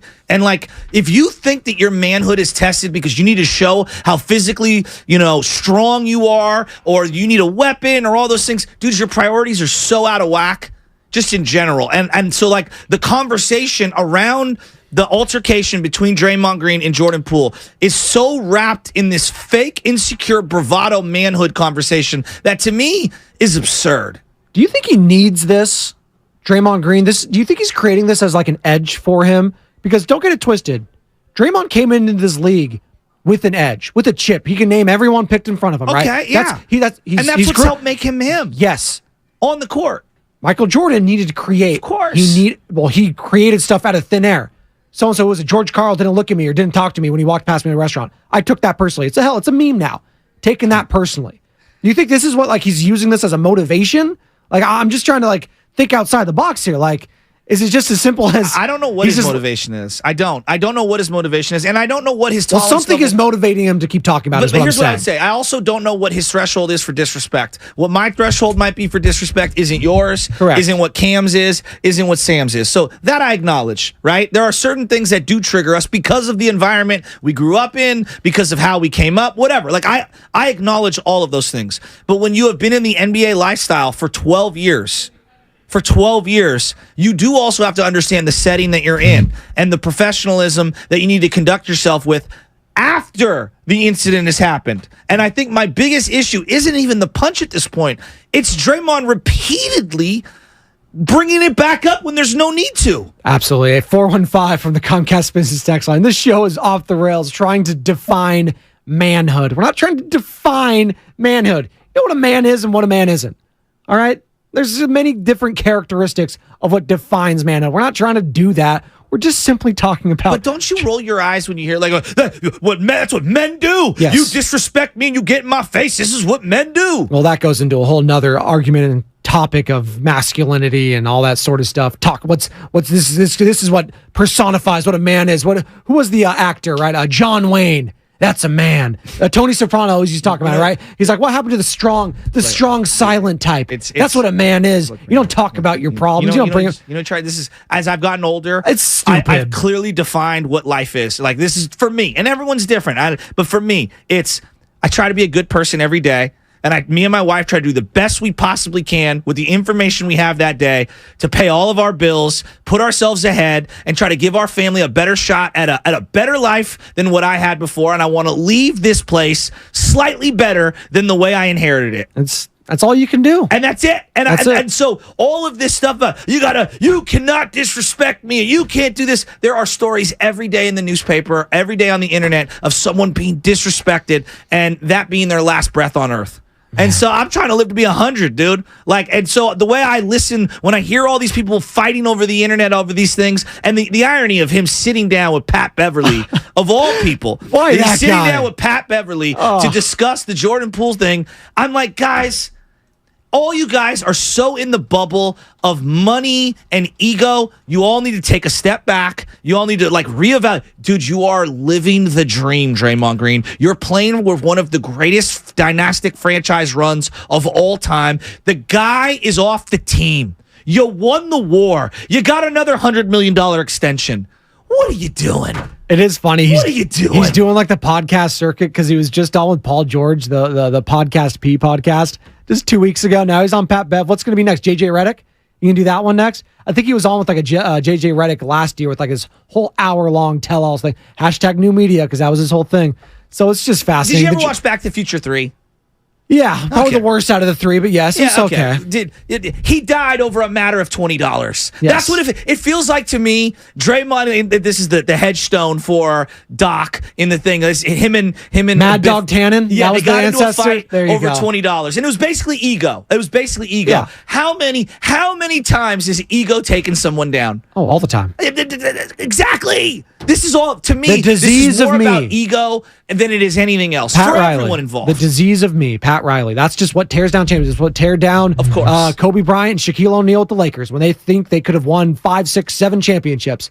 It's just what takes down dynasties. And I'm not saying this is going to, because if they win another title, no one's going to care. If they don't, they will look at this past season and what happened there as the tipping point. I truly believe that. 888-957-9570 Dre has is won the the number. war. Dre, you're a cemented legacy guy. You're going to get a statue. You've won 4 championships. You got the guy eradicated to the worst franchise in sports. Okay? Everyone thinks it's Jordan Poole's fault. Everyone saw him pouting and crying and complaining about his role on the team. You've won the war of perception. You've also won the war on the court. Has he, though? Yes, he has. And you got an extension. I don't think... What's your gripe? I think most people... What's his gripe? I think most people here at the station on air look at Draymond a little bit differently with what went down with Jordan Poole. And I think Draymond Green knows that. I think he cares about what other media says about him and how they view him. Now that he's part of the media, I truly believe that he cares. That's why he keeps talking about it. 888-957-9570 is the number. It's time for the Xfinity Fast 5. Oh, no, I'm just kidding. Sam Lubman, don't worry. I saw that. No, it's all right. Hey, you know what? It's a very difficult task. I don't like throwing my board ops under the bus. Being a board op myself, it's very technical producer. He's wearing 2 hats today. It's very difficult. Sam Lubman, it's now time for the Xfinity Fast 5. Who am I kidding? Sorry, Sammy.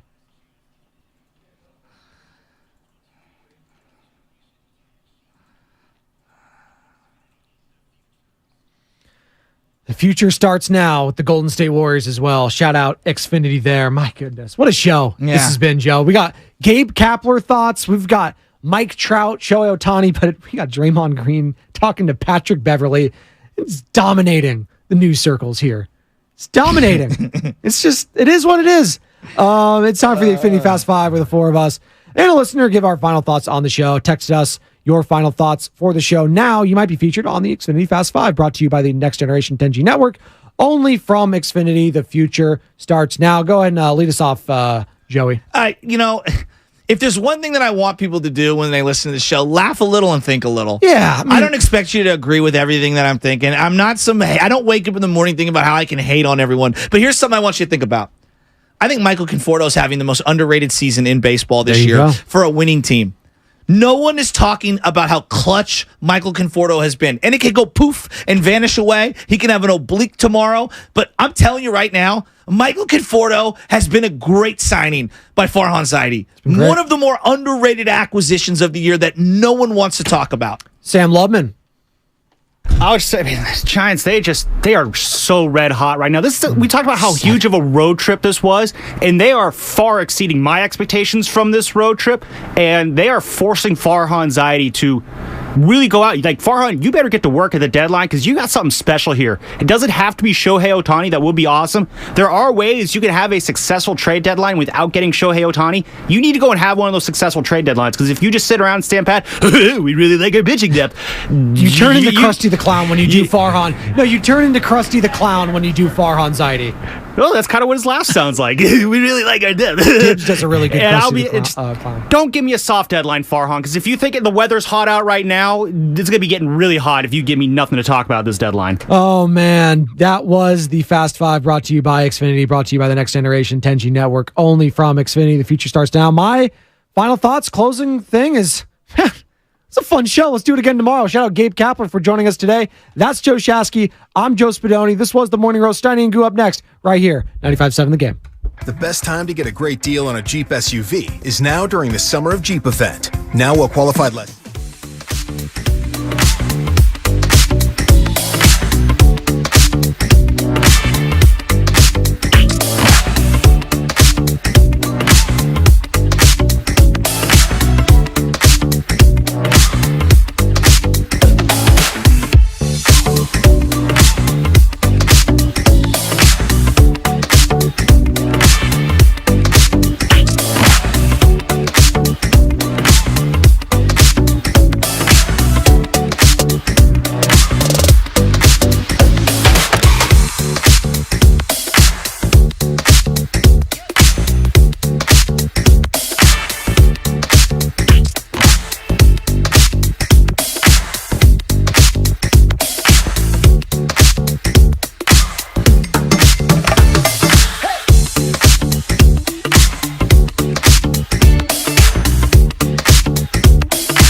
question. For what?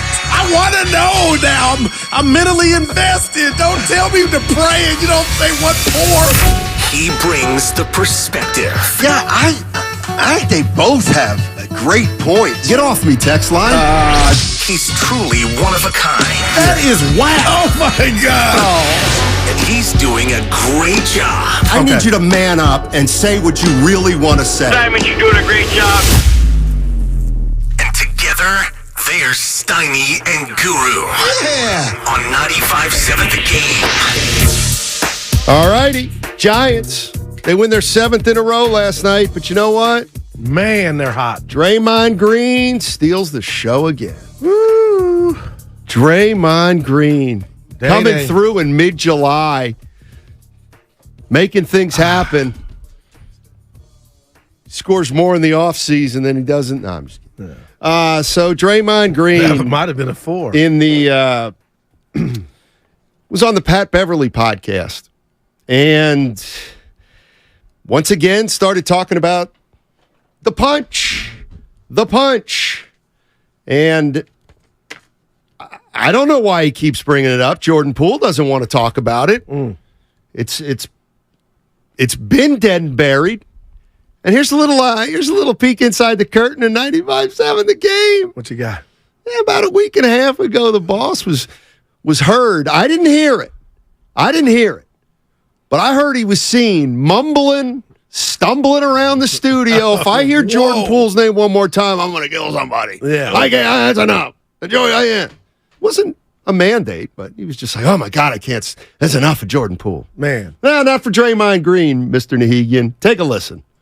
I don't just hit people. I've been in this league 11 years. I ain't just hit nobody. You know what I'm saying? Like, you know, and so dialogue, you know, happens, and dialogue happens over the course of time. You know what I'm saying? Like, you usually ain't just triggered by something like that fast to that degree. You know what I'm saying? Like, this is a team. You know what I'm saying? Like, ain't nobody on my team triggering me in an instant. You know, and so dialogue, of course, happens over time. And, you know, like I said, Cam's stuff wasn't accurate, but, you know, we know stuff that you don't say amongst men. You know what I'm saying? We know things that you have to stand on. And as I've admitted before, I was wrong in the way I handled it for the situation where we were.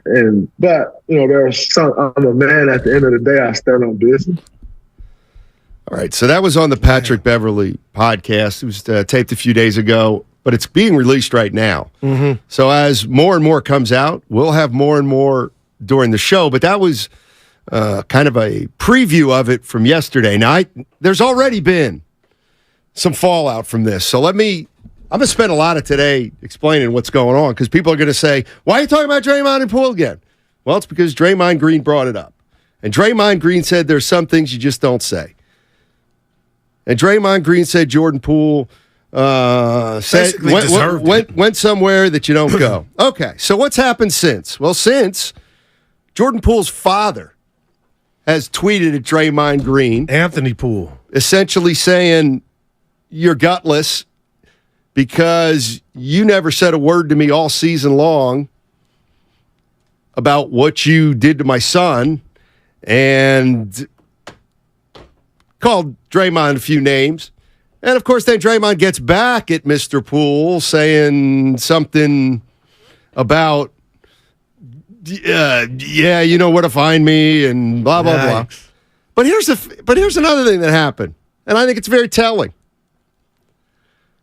So Kevin Garnett, the former NBA player. KG, Hall of Famer. Somebody fake tweeted at Draymond Green. Artificial intelligence. Under Kevin Garnett's handle, or another handle that looked exactly like a Kevin Garnett Twitter tweet. And it was a fake tweet, but it ostensibly had come from Garnett, and Garnett, the imposter, as Garnett, ripped Draymond Green, basically saying, hey, what you did was like a senior punching a freshman. Yeah. It was a joke. It wasn't even Garnett. That doesn't matter.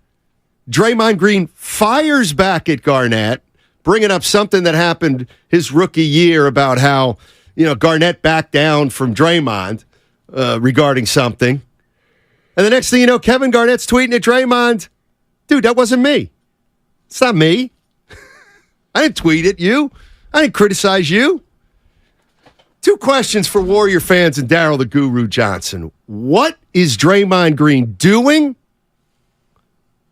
Well, and why? Why? Goo? Why? Okay. All right, here we go. And you, Evan, and I, we were passionate. Let me do one thing first. Take your time, because 888-957-9570. Why? Why? Because he can, and I'm going DMV. The Warriors have given him a license to do this. He's never once been checked, so I'm not going to come in here and overreact now. He's been rewarded. He's got 400. So if the Golden State Warriors and I was a Draymond teammate, I would be like, Dre, enough is enough. You humiliated that man and got away with it. Now you going at his daddy? Like, come on, Dre. When is enough enough?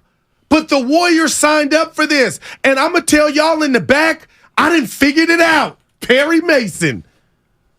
If the Warriors thought Draymond was doing anything remotely close that was off base, Steiny, I learned that from you, they would have checked him.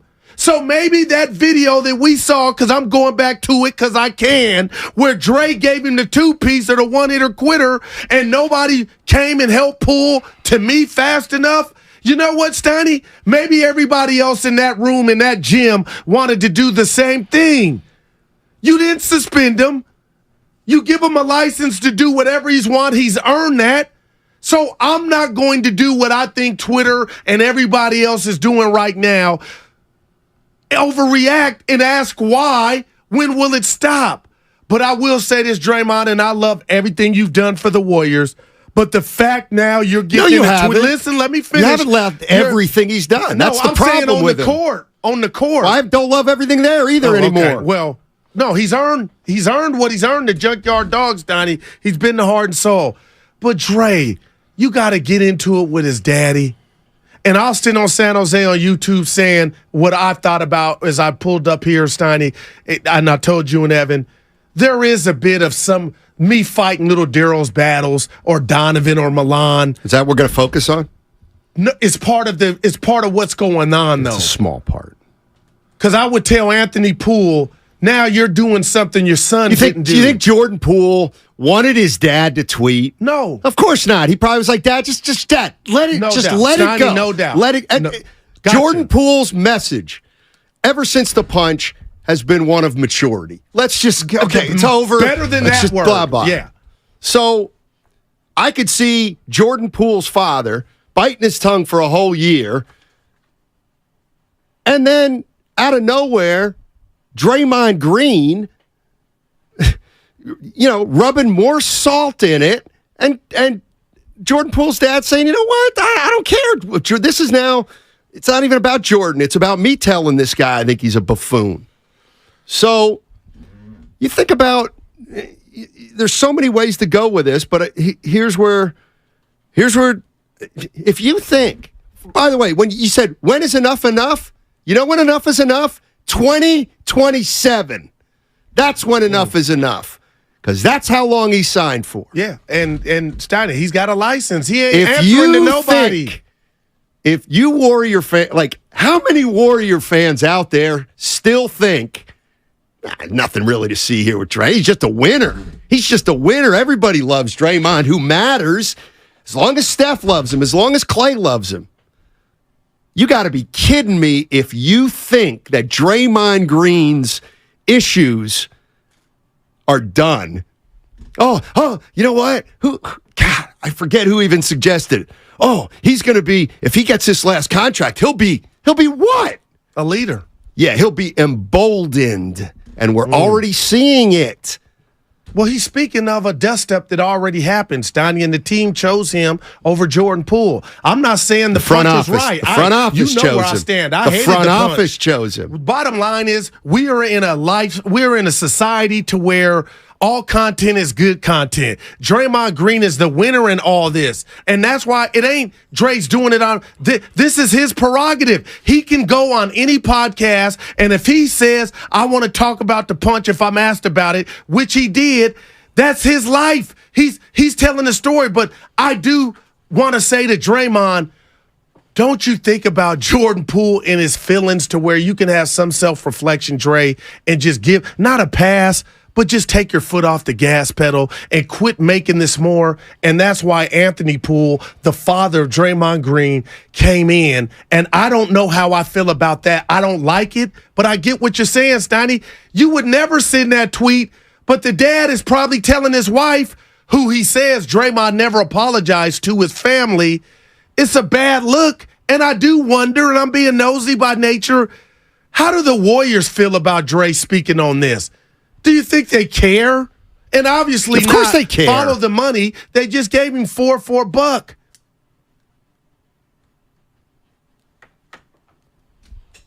This guy's a problem, and he's going to continue to be a problem. And he's been a problem.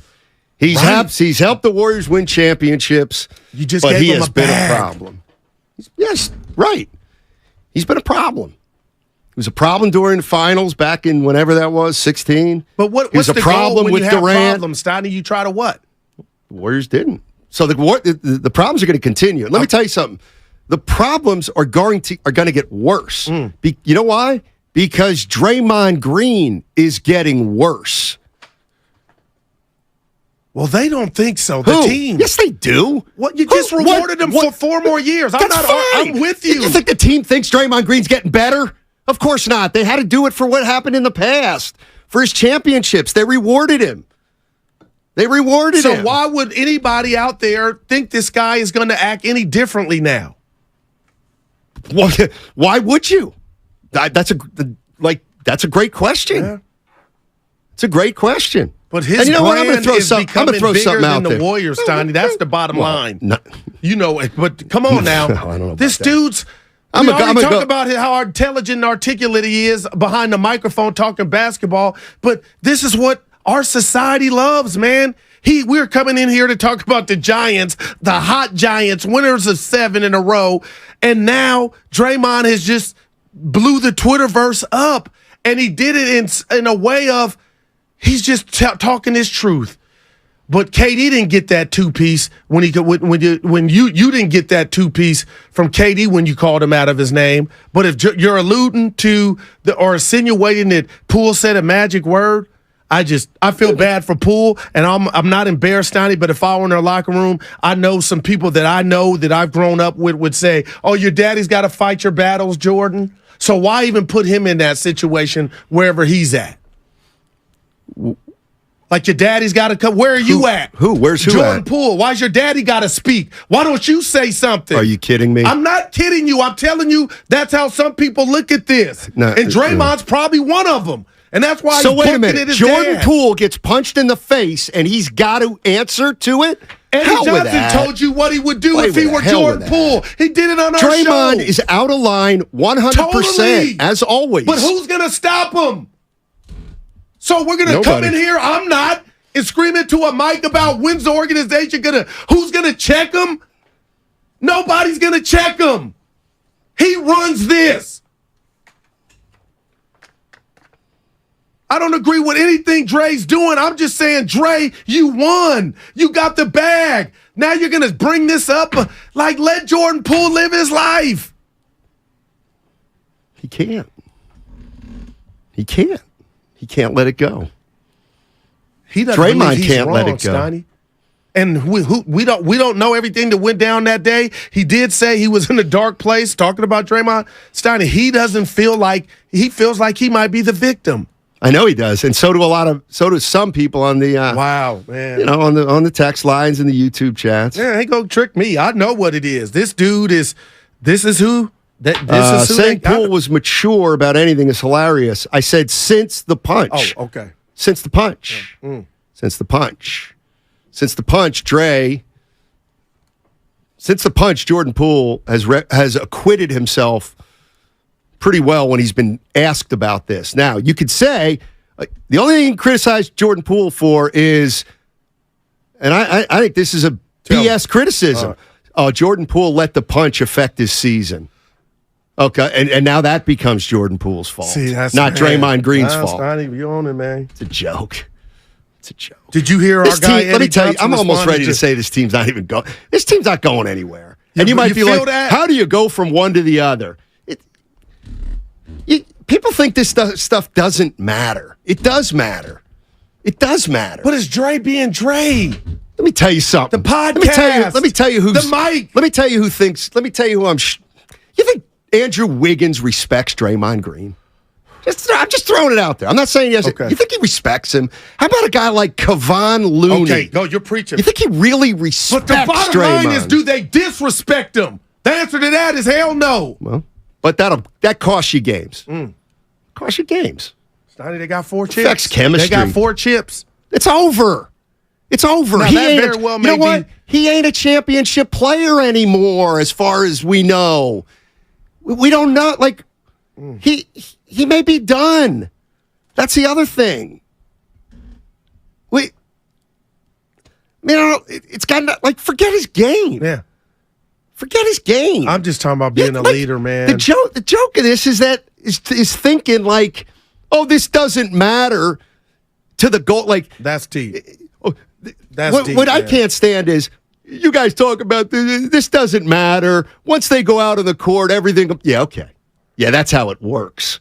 Yeah, that's how it works. Because you can reach your potential as a team, as a group. Yeah, you can reach your potential when guys can't stand each other and don't respect each other. Man. Yeah, right. Ask any CEO if that works. Before you get to calls, let me just run this by you. Nothing bothered me more in regard to Draymond Green than when he and Kevin Durant did a podcast. And during that podcast a couple years back, Stoney, you remember, he talked openly, Draymond, he spilled the tea about the suspension, what was said from Kerr and Myers, and how it went down. And I thought to myself, damn, Dre, you didn't have to do all that to them. You didn't have to go spilling the tea to the masses, especially when you were the one at fault. This is part 2 to that. This is part 2. For you to basically say, F it, I don't care, I'm about to bring this back up and send a signal that did Poole, there was something he said to deserve the 2-piece or the one-hitter quitter. That's what hurts me. And let me tell you guys this. This is who I'd like to hear from today. Anybody affiliated with the Dubs. Could Klay Thompson come in here and sit down and say, Goo, Stoney, that's Dre just being Dre? Or are they sending text messages like, you know what, to the other teammates, when will this dude stop and see the light? 2027, as far as basically. John's in Richmond. What's up, John? How you doing, man? Question is, hey, I'm doing good, guys. Listen, Stoney, I totally agree with you. Like, I am so done with Draymond. And I mean, this is a history. I mean, he threw a guy through a glass window when he was in college. He cost us a championship. He's part of the reason KD left. And he's the biggest trash talker of them all. So to use that as an excuse for why you punch somebody, and I hear a lot of Warriors fans saying, "Oh, well, Michael Jordan punched Steve Kerr." Well, first of all, Draymond is not Michael Jordan. Second of all, Michael Jordan apologized to Steve Kerr. He took 100% responsibility for that, and they moved on and won championships. I mean, at this point, I would rather lose without Draymond than win with the guy. I mean, I literally think he is the worst person, just as an overall person, in the league. And I think it makes Steve Kerr look really bad, too. Because, I mean, how many times have we seen Draymond demand Kerr make some stupid challenge in the second quarter and Kerr just folds to Draymond? And then, I mean, Draymond tried to beat Steve Kerr up in that. That's right. That Thunder game years ago. That's right. Big bully. He is a bully and he is a jerk. And I mean, it makes everybody look worse. It makes Steph look worse. That's right. Saying something and supporting him. It makes Kerr. It makes Clay. All those guys. And do I think they respect him? No, but they're all scared of him. I agree. Because he's just, and it's pathetic. It makes me not like the team as much. And that's just sad. It's really sad. That is, man. Thanks, John. Appreciate it. Let me tell you something. I can tell John's not old, but he ain't a young man. No. He makes, that was the key line. What John said last, that would resonated to me. He makes, Draymond Green makes me like the Warriors less. Jeez. I kind of get it. I can't believe it, but I do kind of get that. I really do. I just don't understand why he does this. He's allowed to. Right, I know he's allowed to, but it's like, you know my phrase. Yeah. Just because you can do something ahead, doesn't mean you yours. do it. I mean, why would he go there again? Because he feels like, Steiny, we got it all wrong. Yeah, I hit him, and people make mistakes. But y'all acting like this dude, Jordan Poole, that's what his message to me is. This dude, y'all don't know what he was running around doing. And the fact that nobody, and I know you're going to be goo, who cares? You don't got to stop watch. The fact that we saw Ron Adams and Kaminga kind of just sit there and watch. Please, Poole. don't do that. No, I'm studying. There was nobody. You don't know if Ron Adams saw what he might not have been looking. He didn't register. I would not do that. No, I would not do that. So you don't think there are Warrior players that thought, other than Draymond, that he should? I'm sure there were Warrior players that thought Poole should get punched, and I'm sure there's Warrior players that think Draymond should get punched. Well, that's the bottom line. Right. That ain't gonna happen. We'll see. We'll see. So now, when you just talked about it a month ago, Goo, is all the stench over? I don't know what there is. And bam, here we go. But Summer League just over, and now it's amazing. And you going at KG and on a fake artificial intelligence tweet. What? Talk about looking foolish right there. Talk about looking. So Draymond tweets at a father, and then he, what are you doing? Seriously. To me, the thing with Kevin Garnett was so freaking telling. In case you just joined us, Draymond Green went on the Pat Bev podcast, basically trying. Is it fair to say he tried to justify the punch by saying, there you go. Jordan Poole said some stuff that you don't stand, that you got to stand. Yeah, no doubt. All right. And he said the same to Mr. Poole. So then he gets at Mr. Poole, who called him out his name, though. Mr. Poole did call Dre out his name. And then somebody with a fake Kevin Garnett account tweeted at Draymond criticizing him. And Draymond retorts to Kevin Garnett. And Kevin Garnett's like, dude, that's a fake account. I didn't say a word. Like, do you see how one guy can just draw in Jordan Poole, Mr. Poole, Kevin Garnett is involved? You know, it's just that the Warriors team by default is involved. And that there you go, Stoney. There all I'm saying is, but they're used to it. You're used to it. Why would you bring it up? Well, he's trending now, Stoney, if that means anything. Of course he is. All right, 888-957-9570. Warriors on their way to their 5th championship, hopefully. Evan, looked like you were getting ready to jump in. Okay. Hey, you want to play golf with one of the shows at 95.7 The Game? We still have a few more spots open at the Berkeley Country Club Tuesday, July 25th.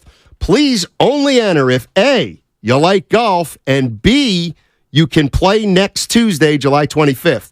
Go to the contest page on your website to enter 957thegame.com for your chance to win. It's all sponsored by Lucky California. Join Lucky Rewards today. You'll earn points for cash back every...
You ever see the Seinfeld where George Costanza was dating a woman, attractive woman, but she had a nose that was kind of big, a honker, and he said, George Costanza said, I don't want to see the nose. I don't want to look at the nose. I don't want to talk about the nose, but I got to talk about the nose. Draymond Green is the nose. Wow, dude. I don't want to talk about Draymond Green. Yeah.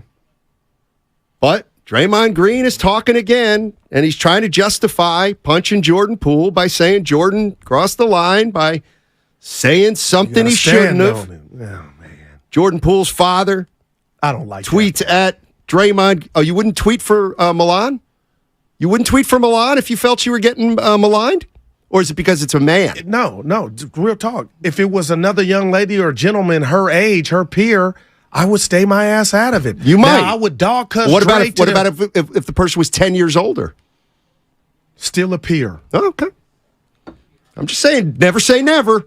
Never say never that you wouldn't. Now, I've hated on some kids. Don't get me wrong. Cut that one. No, man. But I do it in the living room. Anthony Poole, you got to chastise your son on. I'm not advocating violence, Donnie. I got some MLK in me and some Malcolm X. Same birthday we share, Malcolm. Rest in peace to both of them. But I wonder if Jordan would have tried to get up and defend himself, would this be squashed? No, it wouldn't. Because there is a part because I don't Draymond like Green, Anthony Poole coming out calling Draymond. Why didn't you do it a year ago? Where were you then? Because everybody was ready to let it die, but Draymond brought it up again. That's a fact. Jordan Poole's dad is just sitting somewhere doing nothing. I give you that, man. And now all of a sudden he sees Draymond Green. Green. Do it, Steiny. Of course you can. That's the thing I have the least amount of. You think this makes a father sticking up for better? It makes him look better. Who cares? It's about Draymond Green. This has nothing to do anymore with Jordan Poole. This is about Draymond Green. And what the hell is wrong with him? Let it go, dude. Let it go. But if he feels like he was you justified, punched him. Yeah. He got traded.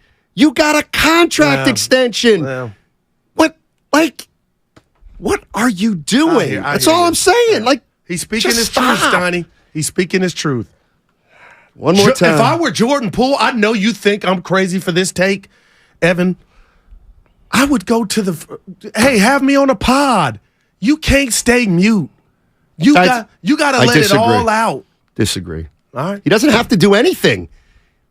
Why should this guy, Jordan Poole, be forced to do something because a former teammate? In a crazy way, Steiny, he could diffuse it by talking. I don't think he can. Nothing can diffuse Draymond Green. I don't just hit people. I've been in this league 11 years. I ain't just hit nobody. You know what I'm saying? Like, and so dialogue, happens, and dialogue happens over the course of time. You know what I'm saying? Like, you usually ain't just triggered by something like that fast to that degree. You know what I'm saying? Like, this is a team. You know what I'm saying? Like, ain't nobody on my team triggering me in an instant. And so dialogue, of course, happens over time. And, like I said, Cam's stuff wasn't accurate, but, we know stuff that you don't say amongst men. You know what I'm saying? We know things that you have to stand on. And as I've admitted before, I was wrong in the way I handled it for the situation where we were. But I'm a man at the end of the day, I stand on business. Demetrius Thacker. I run this by you, Steiny, after that sound bite from Draymond. He was asked a question by Patrick Beverley. Yeah, exactly. What is he, an idiot?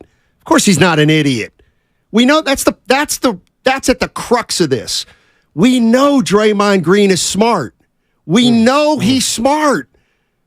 That's what I can't, he's not dumb. You will never hear me say that not. Draymond Green isn't. And he did very intelligent. He was wrong, Steiny, in that clip.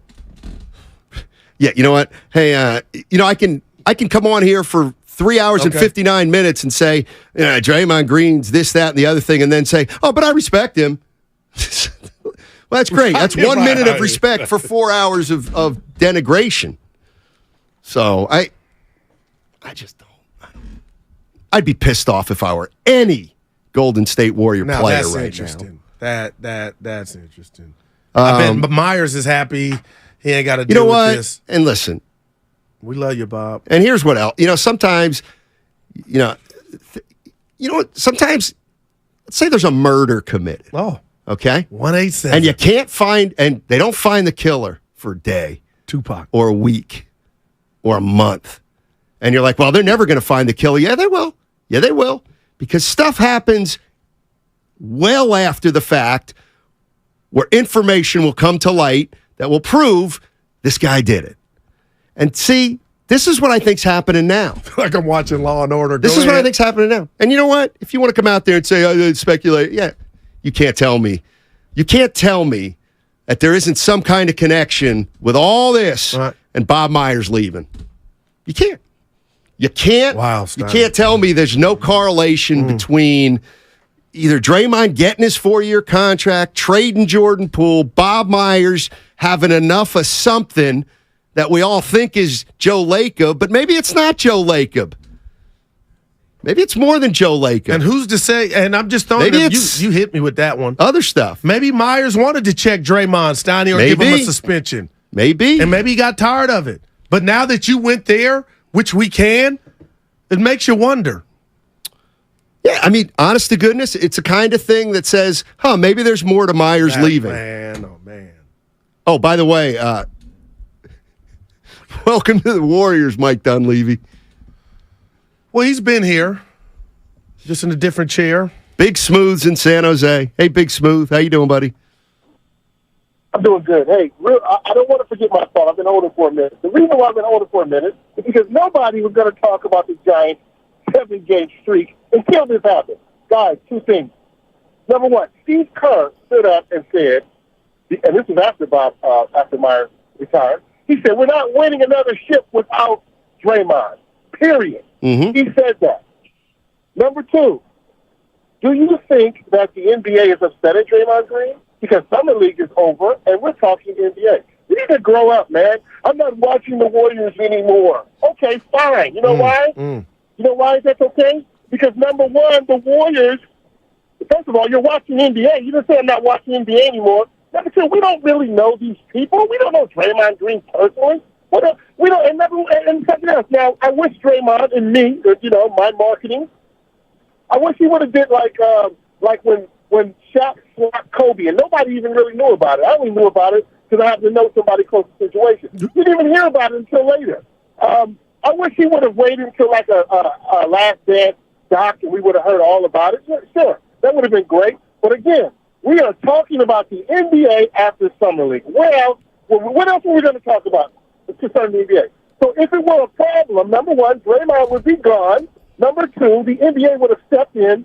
The Warriors haven't stepped in. So you honestly think that there's a problem with this? Yes. Come on, guys. You think there's not? You think there's not? You think there's a problem? Do you honestly think that the Warriors have a problem? The Warriors are sitting back smiling right now. And number two, you actually think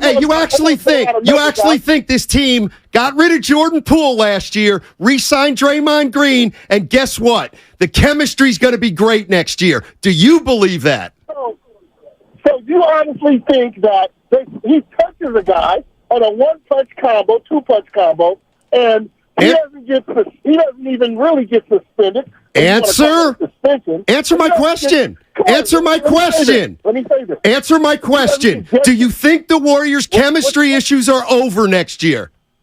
Absolutely, because they got rid of the character. Mr. Naivete. Yeah, because Draymond Green, this was a one-off. This was a one-off with Draymond Green and Jordan Poole. Draymond Green has had issues throughout his career. Why do you think he won't have them next year? Why is Jordan Poole going then, genius? Why is Jordan Poole Because Draymond Green's a champion. That's it. Okay. So where's the problem? If it was Draymond, he would have been gone. No. The point is the organization has bent over for Draymond because of what he's done in the past. Boy, and they're still bending over. That's right. And you know what? They paid the price for it last year. They paid the price for having Draymond Green on the team last year. He acknowledged, hey, Big Smooth, he acknowledged He effed up the year. Oh, but you're guaranteed. You know he won't F up next year. Okay. Did he F up the last year with Kevin Durant? Yes, he effed up the last year with Kevin Durant. So why would you think he's cured?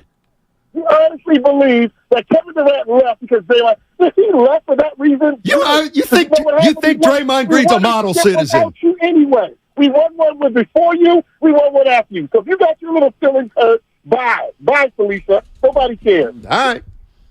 Thanks, Big Smooth. That was great. Yeah, no, Draymond Green's never been a problem, Big Smooth. Never been a problem. And that's the problem. But that's the problem. We got too many in this fan base thinking Draymond's a victim. Well, Dre thinks he is. That's true. Thanks, Goo. You know what? Right. Thank you, Goo. Yeah, but I got it. I'm Stoney. That was great. Draymond Green. Oh, hey, hold on.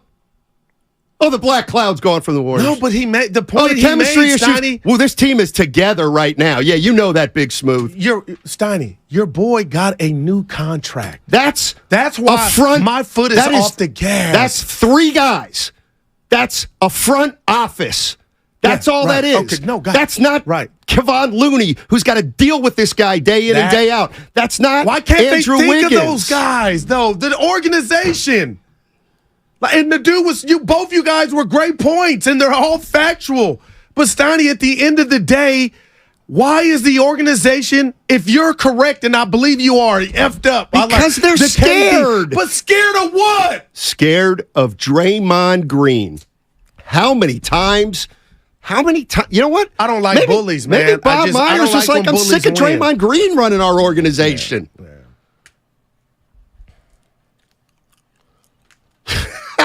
Big Smooth. Yeah, no, Draymond's been, he's never been a chemistry issue. And then you're on the podcast with Tristan Thompson after he gave you a version of a 2-piece at a war in L.A. or whatever, and you didn't do nothing there, but you had restraint because the clutch team was telling you, don't mess up your contract situation, but you want to be Debo on Jordan Poole. That's the real part of it for me that doesn't add up. You want to take on the bantamweight, but then the heavyweight, and you got restraint. And I want to ask you about that in a second. Let's take Dennis real quick. Hey, Dennis. Hey, guys. How you doing? Hey. Love the show. I love listening to you guys. I don't get to listen all the time, but I'm an older guy. I called in before. I told you guys I used to be a ball boy for the Warriors in the 60s. I love the Warriors. I'm a huge Warrior fan. I'm a native San Franciscan. The Warriors are done. That punch screwed the whole thing up, and I think that they handled it very poorly, and we all don't know exactly what happened. But they managed this thing very poorly. I was surprised how badly they managed this. And the guy who caused all the problem just got a 4-year extension. I like Draymond Green. I don't like what he did, and I wouldn't have re-signed him. I would let him go.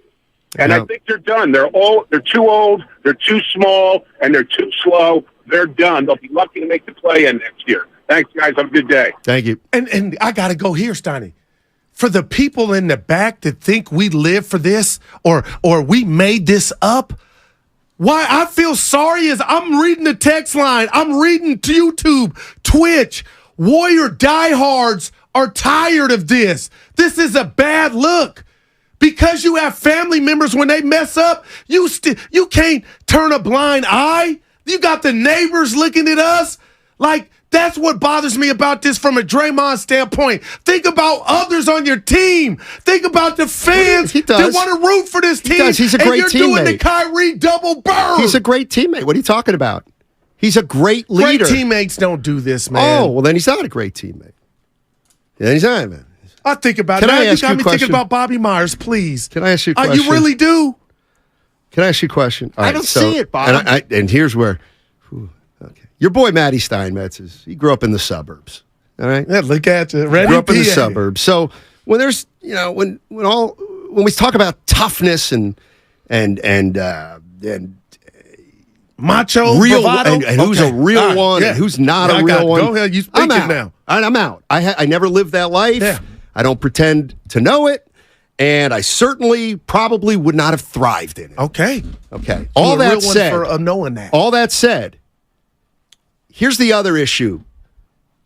It appears to me that among the real ones, the really real ones, don't respect Draymond Green.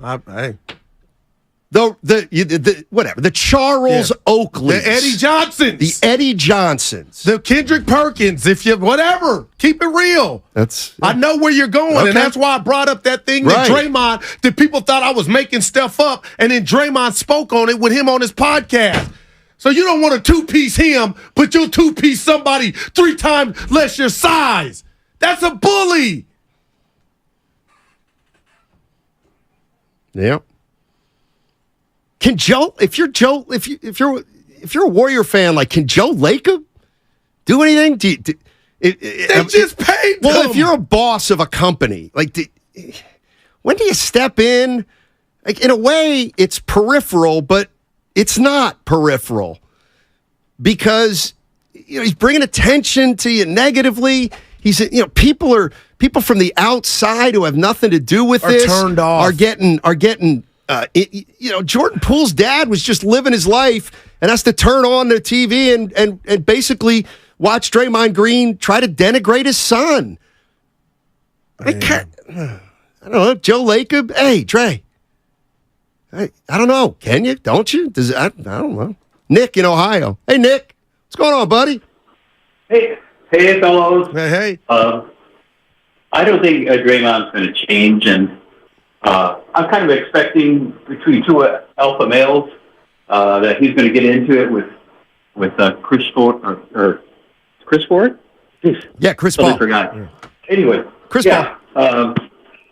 Because what really jumped out at me in the exchange with Draymond and Kerr on his podcast. Yeah. That Draymond mentioned, somehow alluded to some of the things he's done, and he says to Kerr, "I'm just thankful you had my back," and Kerr didn't respond really about it. I just think that he's been the enabler, and he, as a coach, he should have taken a firmer stand from the get-go. And I just think it's going to happen again. Yeah. No, it is. Big Smooth, though. Big Smooth doesn't think it's going to happen. Big Smooth thinks everything's smooth sailing now. You know what? Speaking of which, can I tell you where? Hey, Big Smooth. By the way, turned off. Real quick, Big Smooth. That was good stuff. Wasn't a big deal. Wasn't a big deal when Draymond threatened to kill Steve Kerr in the locker room at halftime in Oklahoma City. I know. It's pro sports, right? Big Smooth. That happens all the time. Oh, players threaten to kill a coach all the time. I mean, last time it happened was 1997, right? With Sprewell. Yeah, all the time. What's up, buddy? I'm sorry. So, no, I'm here for you. Draymond Green's, boy, what a glue guy. I need somebody from the organization to say something, man. And Draymond tweeted back at Mr. Poole, I got to go here. Steiny, I didn't like this part. You saw me in the family arena of the stadium, and you didn't say this or that. And I'm a theater of the mind guy. So I'm just picturing now these two gentlemen are talking about times that they saw each other and it didn't pop off. Correct. But I didn't feel comfortable reading it like, is it really, why do I have this visual? Because you guys are into it and it shouldn't be like that, Steiny. It's just like, this is not a good look for the Golden State Warriors. Tell me I'm wrong with that. Of course not. Put Draymond to the side. How can this be good when we're reading, I'm tired of Dre left and right, but I love the Dubs? It's funny. I love this. PC Loon God. A couple guys on the YouTube chat are bringing up, well, you guys are the flagship of the Warriors. Okay, so what are we supposed to do? Rah, Draymond. But if Poole would have stayed and Draymond would have left, then we could have ripped Draymond. I mean, who do we have to stick up for? Because we're the station. Who do we have to stick up for? Anything blue and gold? Is that what we have to do? Why don't you tell me, YouTube text line? What do we have to do as the flagship? Yeah. Hey, you know what? No, this is not a big. It doesn't matter. It doesn't matter. We're going to win a championship next year. We're going to win a championship. Wow, and man. Jordan Poole was a cancer, and we got rid of Jordan Poole, and now, and Bob Myers leaving. That's just the way that went. There's nothing to see here, and because we're the flagship station, I think we're going to go 80-2 next year. Like, get the pike. Out of here. By the way, Draymond Green did say something on the podcast about Chris Paul that, guess what? You may find interesting. I haven't You may heard find it. out it's very interesting. We'll play that in the next next segment. But, it's going to be one of those things where you listen to Draymond Green talk, and the small percentage of acolytes will say, yeah, Draymond's a winner. He's a dog. When you were out, and the 75 to 80 to 85% of sensible people who know Draymond's been going too far will say, well, there he goes again, going too far. You were golfing at the tournament, and Evan and I were talking about Steph Curry, and was the Game 7 speech, the new Steph Curry, that he's looking around his team or the facility like, you know what, I'm going to be more vocal. If that's true, and Evan, I'm talking to you, he needs to be on the phone right now, sending a text or calling Dre like, stop it. But how unrealistic he's afraid of is that? Draymond. All right. Maybe he's afraid of Draymond. Well, he took the mic from him before Dre was about to take that That's speech. true. So maybe. Well, not literally. Well, you know what I mean, no? Hey, Draymond. Hey, Dre. Have we decided whose voice that is? I know. Because it's a character. It's hey, great. Hey, Dre. I know you want to address the team, and you feel like, this is your team, and I know you like to tell everybody when they're right and wrong, and I know you like to judge everybody but yourself, but would you mind too terribly if me, Steph Curry, could address the team? Nah, I didn't, man. That's the way. I mean, eggshell green. Everybody's got to walk around on eggshells when you're talking about or you're with Draymond Green. He got his money. It is truly money. Oh, he got money before this money. 100 million. He got money. He was going to get money. He was obviously going to get money.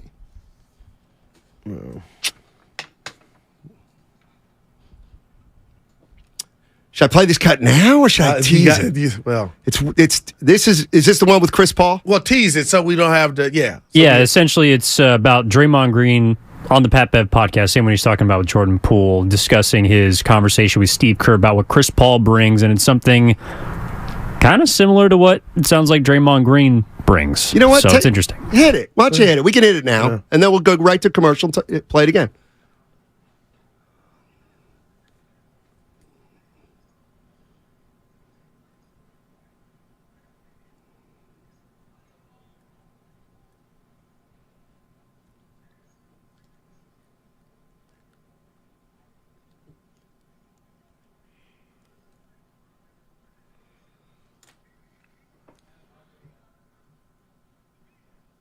For that reason, we all hate him. Right. And we've been in battles against this dude, like battle of all, to get to the chip, battles with this dude.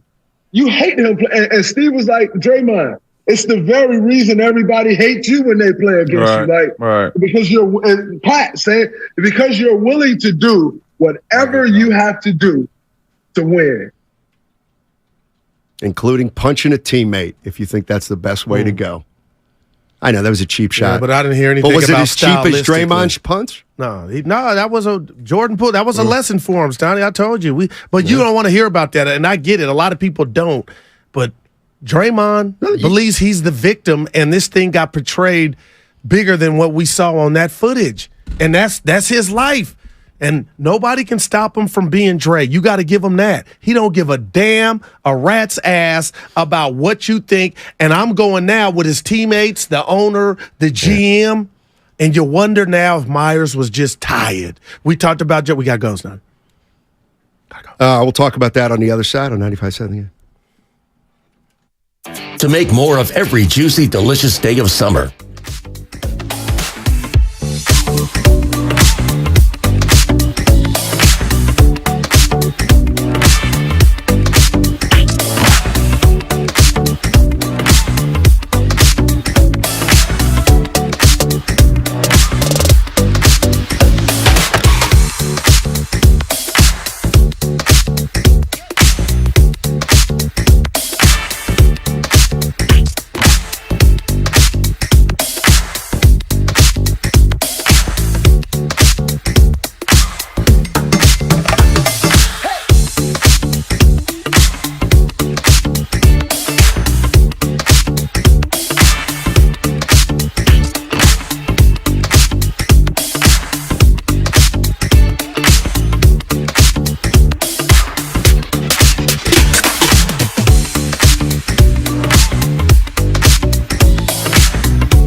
The days I think you complete me. Today's not one of them. Now, back to Steiny and Guru on 95.7 The Game. All righty, Steiny and Guru with you. Couple things. What's that? I think they're stages of grief, but 5 stages. Yeah. Do you know them all? No. I think anger was one. So, but nevertheless, at first I realized I got angry at Big Smooth. And, you didn't get angry, Steiny. You debated. Yeah, no, but you know what? I felt Big Smooth. Hey, Big Smooth. I'm sorry for raising my voice to you, but I feel like you were. I feel like there are too many people out there that think this guy walks on water. All right. Well, the Warriors do. Like I will never say Draymond Green. No, I don't. I'm not mad at Draymond Green. Yeah, I'm not. This is who he is. No doubt about it. I got mad at Big Smooth for going overboard. I think sticking up for him. Yeah. Anyway, Big Smooth. I'll take real quick, Steiny. Denial, anger, bargaining, depression, and acceptance. Thank you. 5 stages of grief. Thank you very much. Well, I'm not really grieving about this. So, you know what we're supposed to do today? I had 2 Warrior nuggets we were supposed to throw out there. Oh. You guys want to talk about Draymond Green?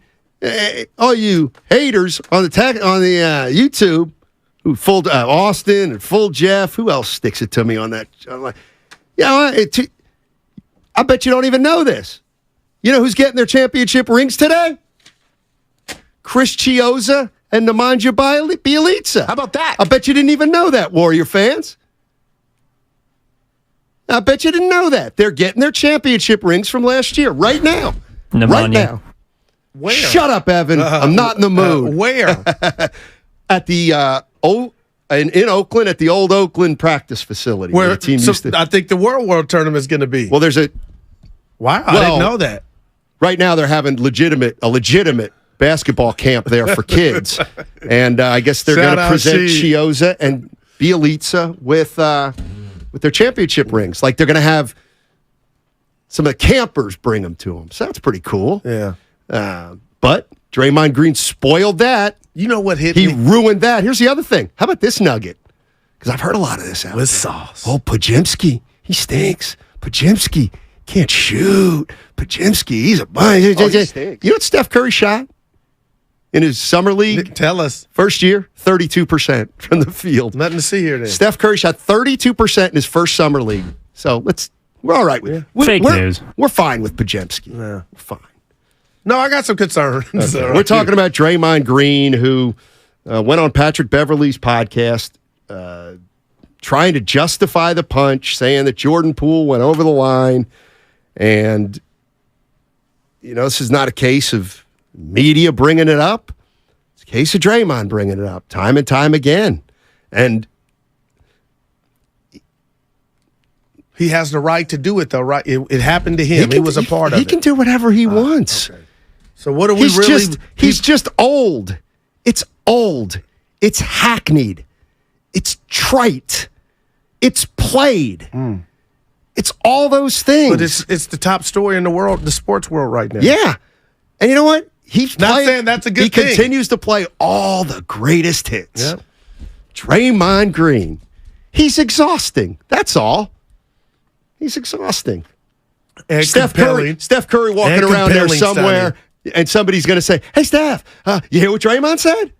When? About what? What year?" I do wonder how the teammates take this, man. Well, some are still smart. I would not say. Gone, I would not say all teammates. I believe it. You want to know how the teammates feel? You have to ask each one individually. Yeah. They're not a monolith. But the amount of, I won't call it hate, disappointment that we're getting, it's not just one guy or gal, Steiny. It's a nation. How can pretend you're Patrick Beverley and I'm Draymond Green? Ask me about the punch. Hey, Draymond. Yeah. Talk to us. What happened that day? Why you punch your boy? I don't want to go. I messed up in a big way, man. I messed up, and I'm still paying for it. You said you were in a dark place that day. I'll apologize one time.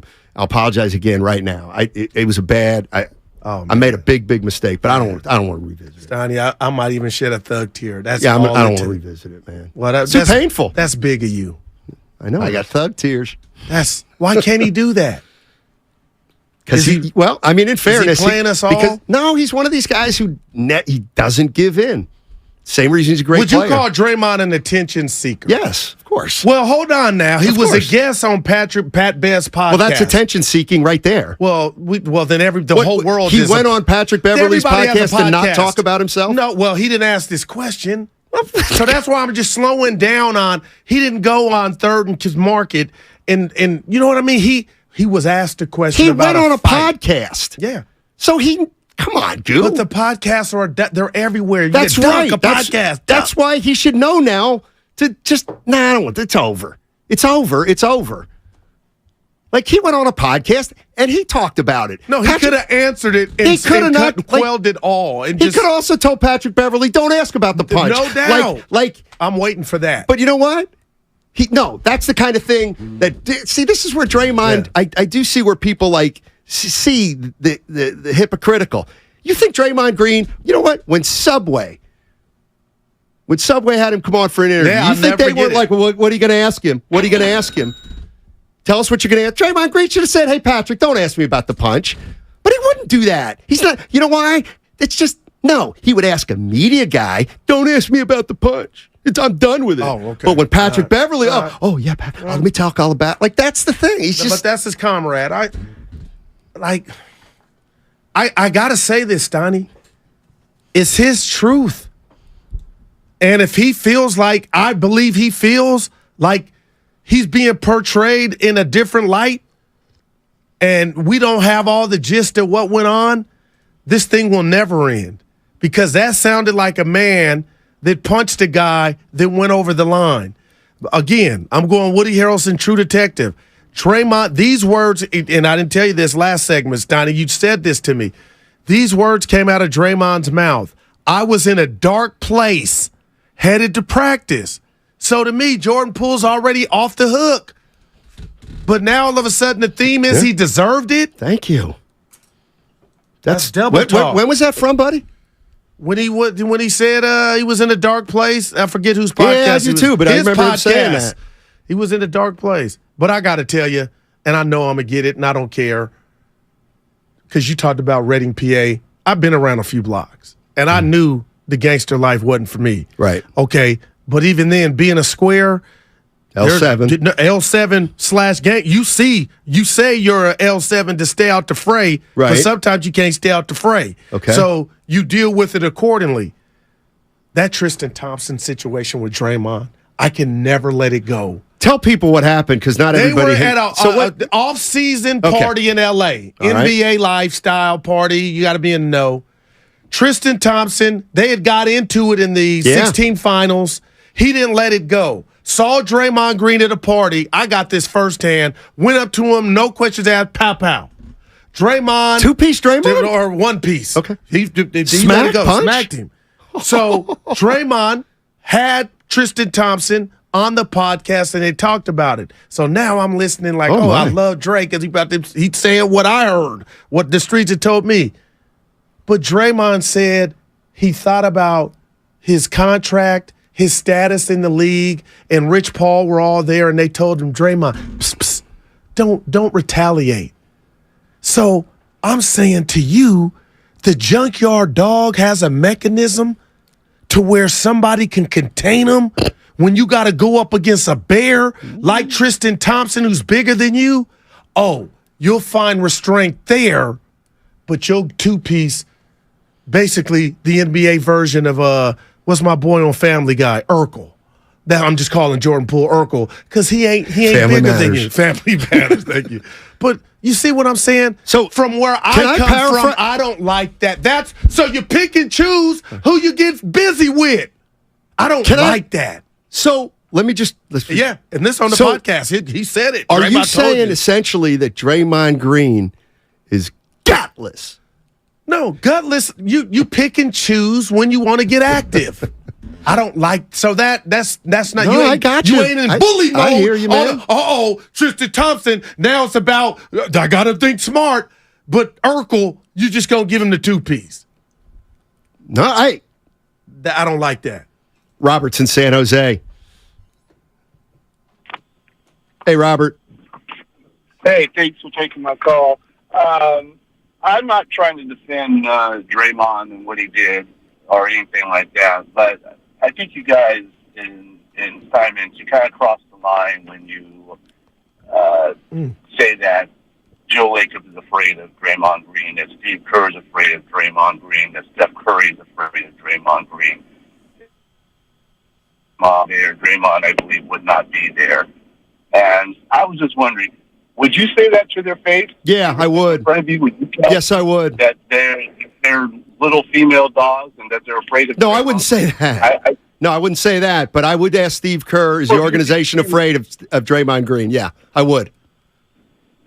I would like to hear you next time you have Steph Curry on there. I'd like to hear you tell him. I'm not going to tell him.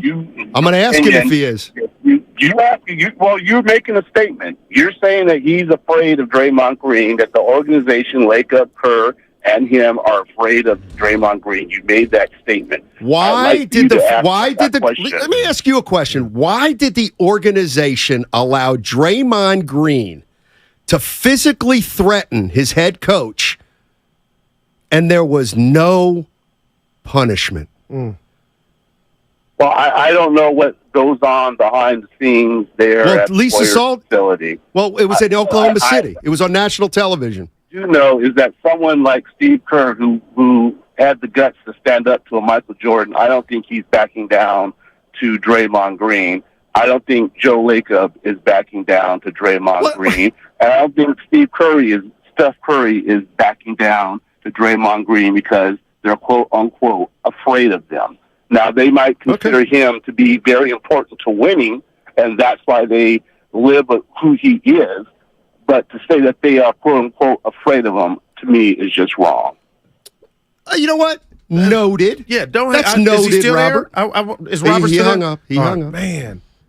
So Robert's probably not by himself. My follow-up would be, Robert, why does that set you off? The fact that somebody or somebody's think that they're afraid. Like, a lot of people are saying that. Okay, but tell me, so you're okay with Draymond doing what he did? That's what I would ask Robert. No, Robert, in fairness, said, I am not defending. Hey, listen. Right. But Robert's you're got a defending point. the notion that other people think the org is afraid of him. Why does that set? I would love Robert to expand on that. Why? What do we? I'm just saying. Why does that set some people off? When if you look at what it is, you know why they're afraid of him? There's two reasons. One's because he's volatile, but two is the very real reason. Two is the reason why they're afraid of him, because they know they couldn't have won titles without him. And while this Guru is that list? Guru. And I'm not taking anything No. from What I'm Durant. saying is back in Kevin Durant, back in Oklahoma City, back when Kevin Durant was here, the bottom line is at that time, and I'm going to say the reason one of the reasons they were afraid of Draymond Green is because they knew, and maybe rightfully so, or thought strongly, they weren't going to win it without him, and they were probably right. So you know what they did? They catered to him, and the monster kept growing. Like, do you think there's any part of that that's inaccurate? No, I there's some of that. Or just some of that could be true. I don't want to sound like I'm diminishing Draymond's contributions because we know what that is. They to don't this win team. 4 titles without him. Okay, but I think there's another list of people that belong on that list. I don't agree. think now something's going on that's big. I don't know if the Warriors love the player more than the man.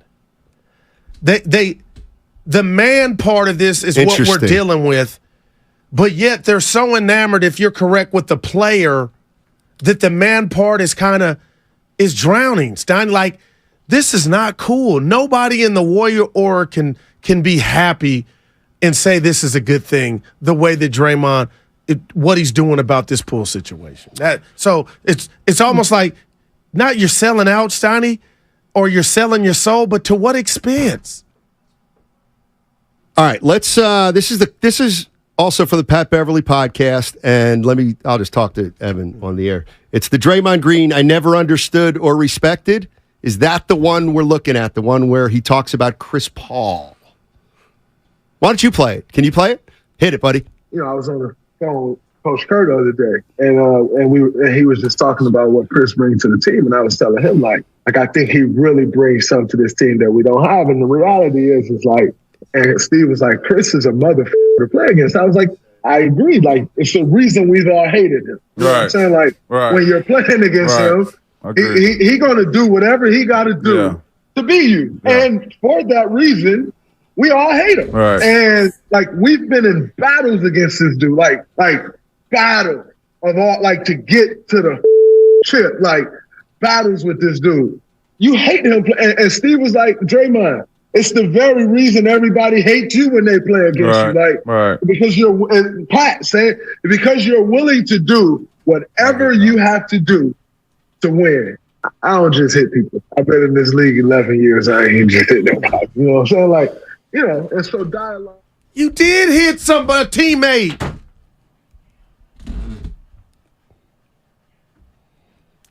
want to get to, because I think this is important too. Really good YouTube. Tanner Barcelos. Okay. None of this even matters. The fact is, Draymond threw the haymaker and got zero discipline, but Poole was shipped out of town. The ethics behind it are pointless. Draymond does what he wants, unfortunately. Tanner, I agree 100%, but I disagree with your initial statement of none of this matters. Yes, it does. I'm listening to this. That's where I vehemently disagree with people who say this isn't a big deal. This doesn't matter. It does matter. It does matter. The reason it matters is because the team, there's two ways it affects the team. One is this team gets forced constantly to have to talk about Draymond Green in an outsized way because what he brings outside of basketball. That's one reason I think it matters, because that wears on a team over time. Secondly, the big thing, and here's where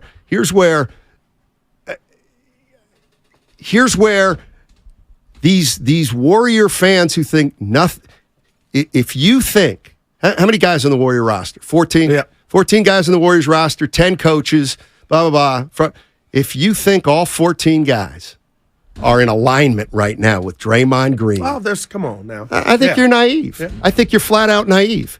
But follow the money. And if you think it doesn't matter that teammates may not respect each other, well, I disagree with that too, because that manifests itself. Hey, let me ask you something out there. Jordan Poole didn't really seem like he was into this season. How come? Wow. Well, because he got punched in the face. Yeah. He got humiliated. So you think there's residual. But you know what the funny thing is with Draymond Green, it's never just residual. It's always what he continues to do. So he continues to do things. There continues to be residual. Guy's exhausting. I'll say this about what you're saying. That's exhausting. With the residual, I love that word, but what about the message the org sent when they gave him this new contract? So let's just say some teammates are turned off, is more or some important, coaches, they don't give a damn. Who? The org. They said, we're about to reward this guy.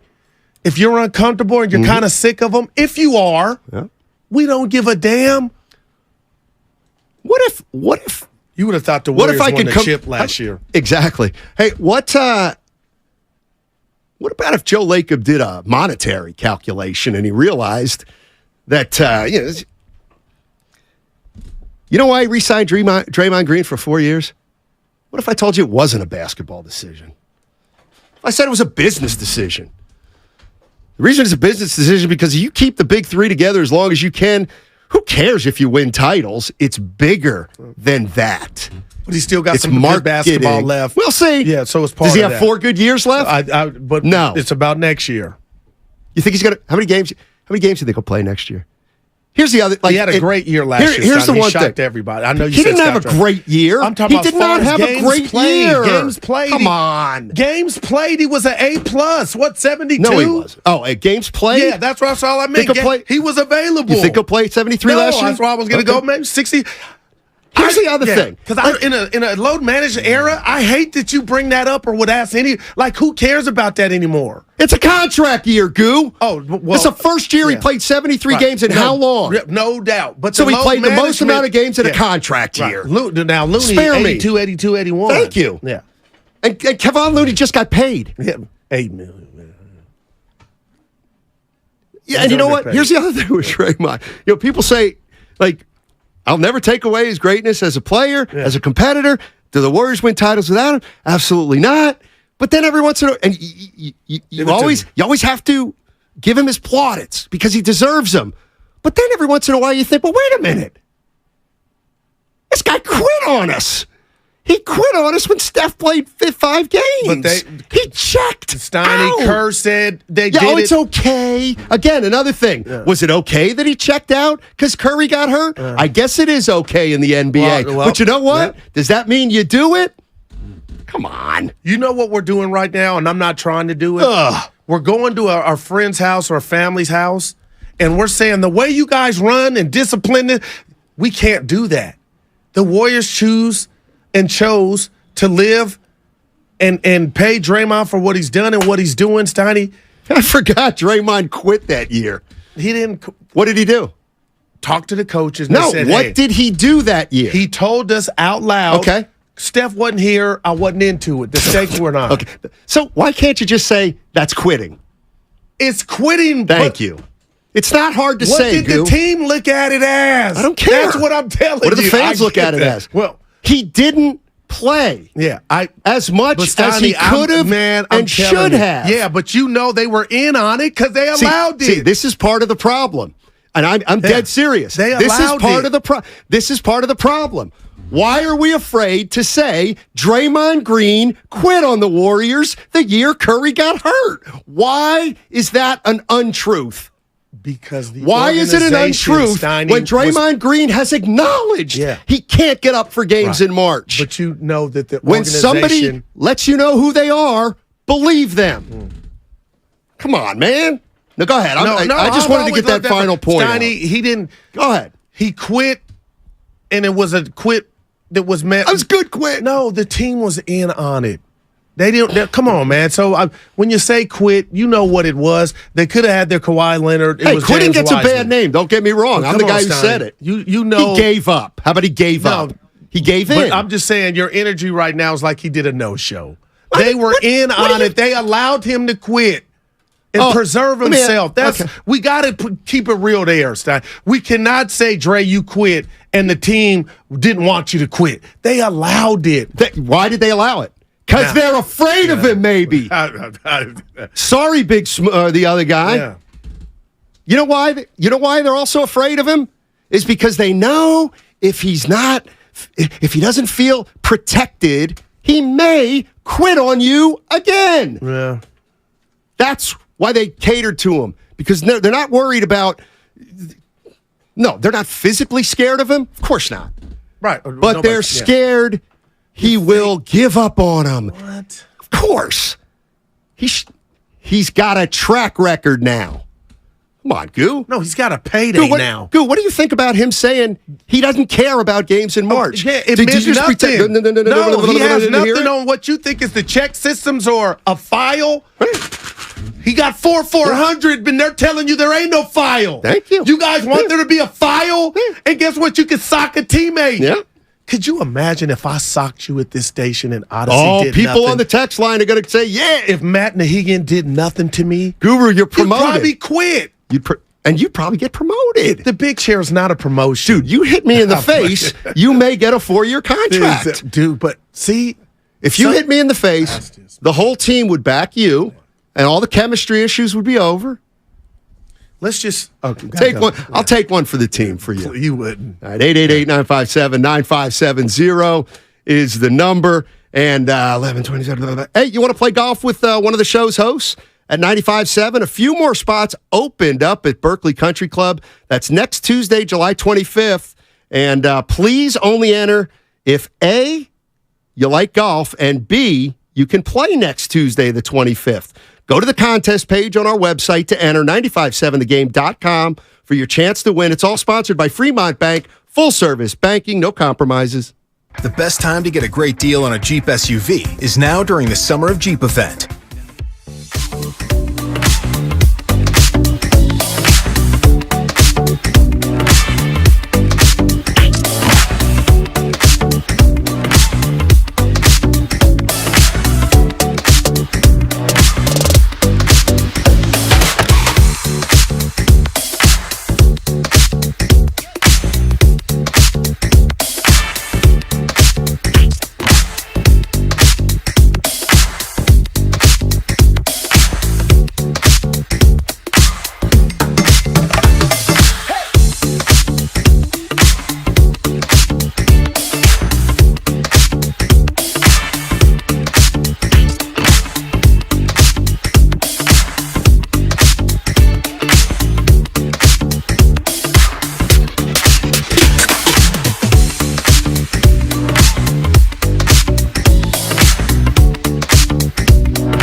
this guy continues to be a disruption.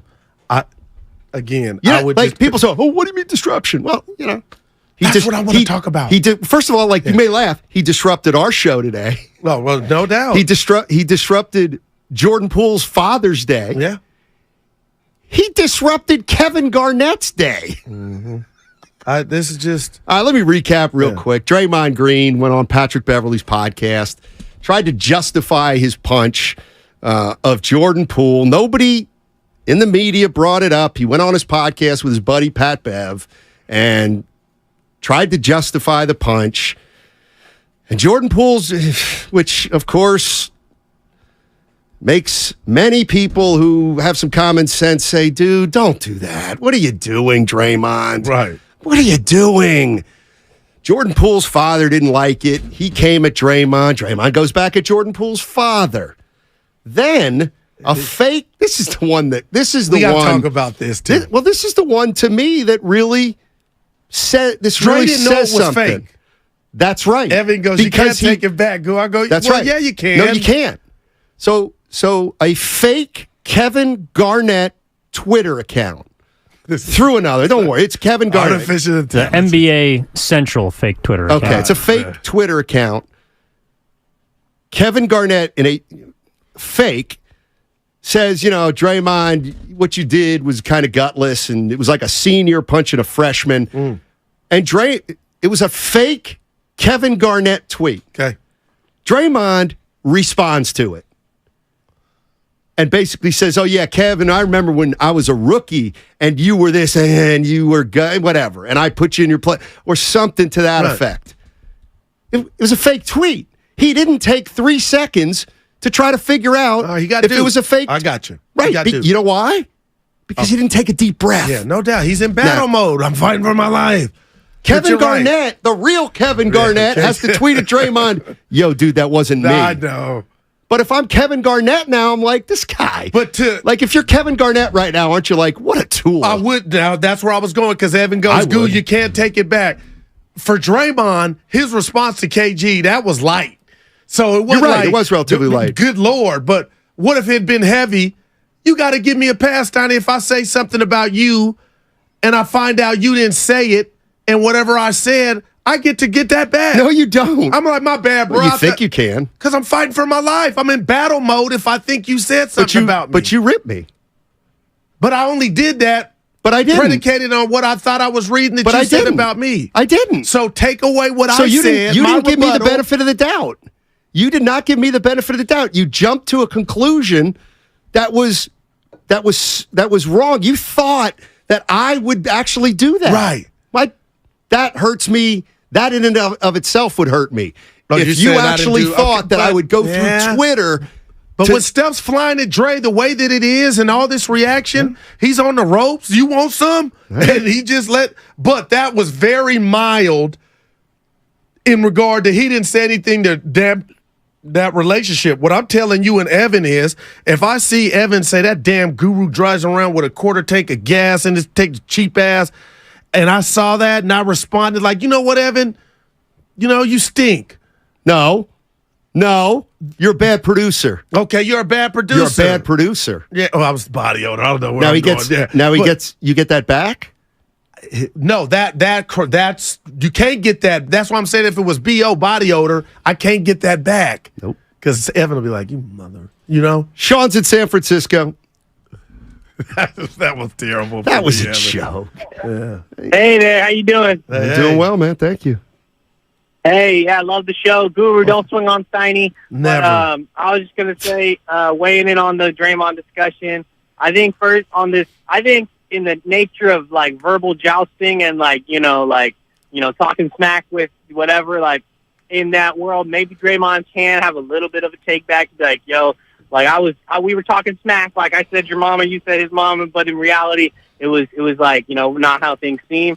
I think there's that, but I feel like part of the team with Draymond is that it's not just that they think you quit or whatever. Like in the era where Damian Lillard sits the whole end of the season so they can get a good draft pick and stuff, like players kind of quitting and being preserved is not super strange, I don't think. And so I feel like in that era, the team is thinking, more than oh, he's going to quit on us. Is like, this guy really legitimately has the opportunity to go make the Kings or whatever a better team. So they're going to do what it takes because they know that those 4 rings, whether or not he's a pain in the butt, them 4 rings didn't come without him. So I don't know if it's just his attitude. I think it's what he brings to the court. Like, no doubt. That the team's thinking about him as a player and not just as that personality. And it's hard for us on the outside to separate those things the way that the team probably does. That's fair. Thanks for having me on. Good stuff. Yeah, and it's about what I said, and you kind of like when I said they almost respect the player more than the person. Yeah. Well, yeah. 100 M's. I want Draymond. You know what's coming. Like, Draymond talks so much. Why can't he just be like today or tomorrow on his own podcast? Okay. So, I heard. We talked about Jordan Poole yesterday. I just realized I gotta let it go. Yeah, everybody else has let it go. I gotta let it go. I gotta figure out why I'm not letting it go. Mm-hmm. Everybody wants to let it go. Everybody wants to move on. But even Jordan Poole. But Pat Bev asked him. Right. And Draymond could have said, I want to move on. Like, what? Like, I don't understand what do why we know about Dre? He wears his heart on his sleeve. Well, he does not do what that's right. Corporations do, or he doesn't take the politically correct route. That's who he is. Sometimes he does. He almost, and I got to give him credit for this, Tiny. You know what? He don't give a damn what we think. That's fine. But then don't say he was answering a question. It's like, don't answer the question if you cannot. He has the power to not give this legs. He wants to continue to give it legs. Why? Because I feel like he doesn't like. See, it Jordan feels like Poole, it feels like. Do you acknowledge by doing what he did, he wanted to give it legs? No doubt. Okay, so why? That's what I can't figure out. Okay. I figured out. I believe in the guru computer. He does not to this day still like Jordan Poole. And 2, I feel like he feels like, yeah, that punch happened, and 99.9% of it, I look bad, but there's something within that man's body, Draymond Green, that feels he wants to let whoever will listen, that kid deserved that. And that's why we got people like Never Go Full Jeff on YouTube. More than just him saying, and I see it around, Stoney, it ain't gang culture, prison culture, but it's basketball culture. Jordan Poole says something to deserve that punch. I would never look at you and say that's the truth. Hey, guys on the YouTube text line trying to nail down where I'm from. Red in PA. Some said one's going there. What do they need to do? Some of these West Coasters talking about Chester, PA. You know about Chester. You don't know anything about Chester. You know anything about the Chester Clippers, baby. That's a basketball powerhouse. But no, I'm not from Chester. Yeah. Red in PA. Okay, let's see. I got Nabila. The one thing I don't. Let's go to him. But I don't.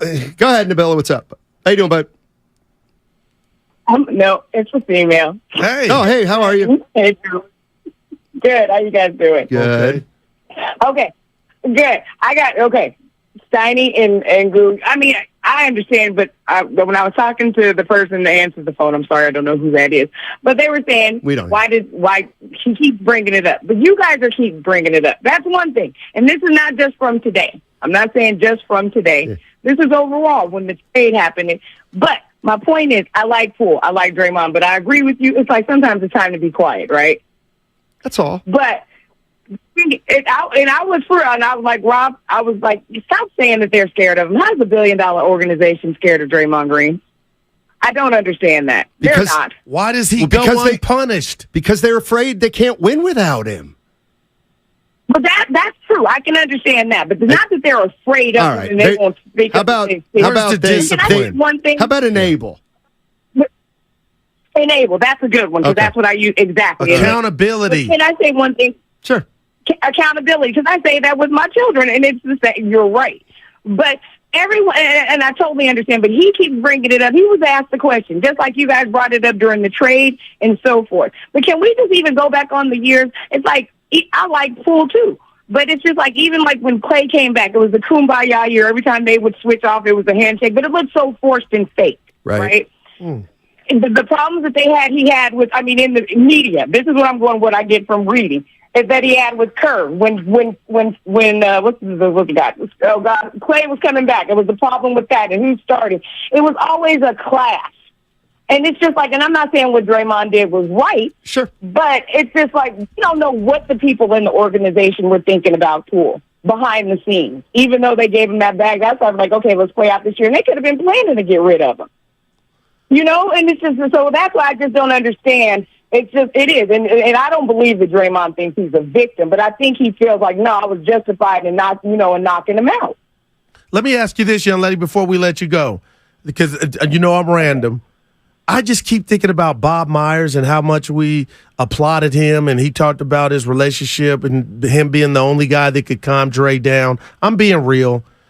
I'm starting to think now, do you think he may have been tired of that aspect of the job, and that's why he's no longer here? And you know what? And that could be true, but that could have been just something that added to it. Okay. Yes, you know what I mean? And who says that was the one reason? Yes, no doubt. Thank you, Bill. I appreciate it. Thanks for hanging on. That was a great call. I thought you were kind of like, I don't know. Well, it's because she was saying the comment was that the media brings it up, and we love the women. Really all right. Evan, do you know the one we want? Do you want to do it, or do you want me to do it? It's in black. Back in black. What does that mean exactly? It's in black. I only see Steph Curry team makes more sense this year. I got it. Okay, thank you. Lickety dog. Take a listen. Everybody's like, oh, man, how they supposed to be teammates now? And Chris Paul. I'll tell you how. Number one, I've never been in the situation really to even build a relationship with him. I'm an adult. Chris is an adult. We can talk amongst men. And that I look forward to. You know, like, it's no sugarcoating what has happened all these years. This real life, man. Like, people get it twisted like, oh, man, you're in character when you're, no, this is real life we live in when we're playing in these games. And so, like, to just go front and act like all of those things was fake, like, I've publicly said I didn't like Chris before. Like, I'm just not going to be like, oh, man, that changed. Now he's my teammate. No, I look forward to talking amongst men. I look forward to working with another adult. You know, I've had my fair share of days of, like, not working with adults and people who don't move like adults. So I'm looking forward to going to work with an adult. You know what I'm saying? Chris is a pro. I'm looking forward to going to work with a pro. He's super smart, and he's shown to be a great leader. And so what I look at is, man, that's someone I'm going to have an opportunity to learn from. And I'm excited about that. Wow, that hurt me, man. What if you're Jonathan Kuminga or Moses Moody or any of the other young dudes? They're fine. They'll fall in line. That's just. They'll fall in line. So now we're not adults, man. And neither's Jordan Poole. Wow. But and you know what? Real quick, Steiny, you admitted that you didn't try to build or nurture a relationship with Kuminga, but now you're. That's a great point, Goo. Now. That's a great the youngsters, man. That is an unbelievable. I didn't make that connection, Goo. Sometimes you need to take a play off. Goo, you are. Oh man, I didn't even think about that. So Draymond Green a week ago says he didn't have a relationship with Kuminga. He didn't lead right. He didn't even know the guy. Now Chris Paul comes along and he's looking forward to play with Chris Paul because Chris Paul's an adult.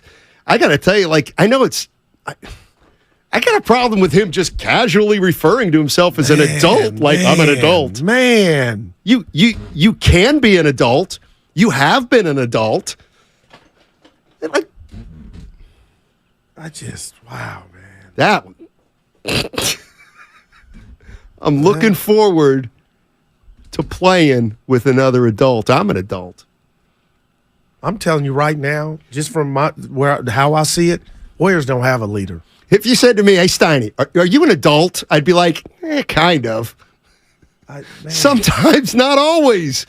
Like, I wasn't an adult this weekend in Tahoe. You dropped that word. Well, your golf game would. No, I'm talking about just. Yeah, I got you. It's like. That was bad. Yeah, you shot good. You're probably. Oh, boy. I didn't get that, man. That's hurt. You won't. Yeah, one more time. One more time, E.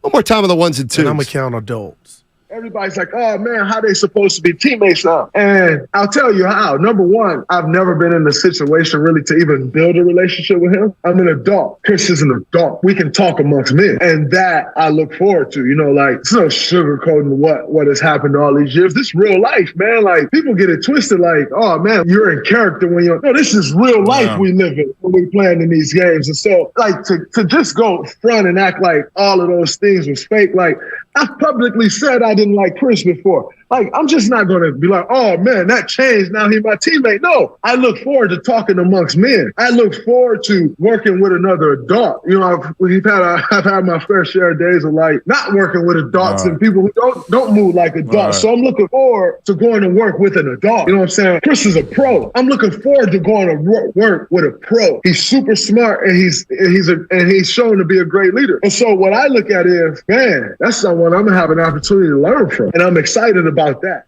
See, I could come back and say, you soft, Draymond, backpedaling. You've been ripping this guy for 10 years, and now, he's smart. He's a great leader. Yeah. He's a piece of work. He's a piece of work. We'll see how it goes down, but you cannot tell me Bob Myers, whatever he's doing, I'm sure he's heard this, Donnie. I would love to just – is anybody walking this free earth that would say this is a good thing forget Draymond, the Golden State Warriors and unity? I don't think they'd say good thing, but I think there's many, many out there that say this is neutral. It doesn't mean anything. It doesn't matter. And I would disagree with him. Okay, right. I disagree with that. But you know what? I got to tell you this. 925, it just came in. I thought about this a little bit because this is the way I think.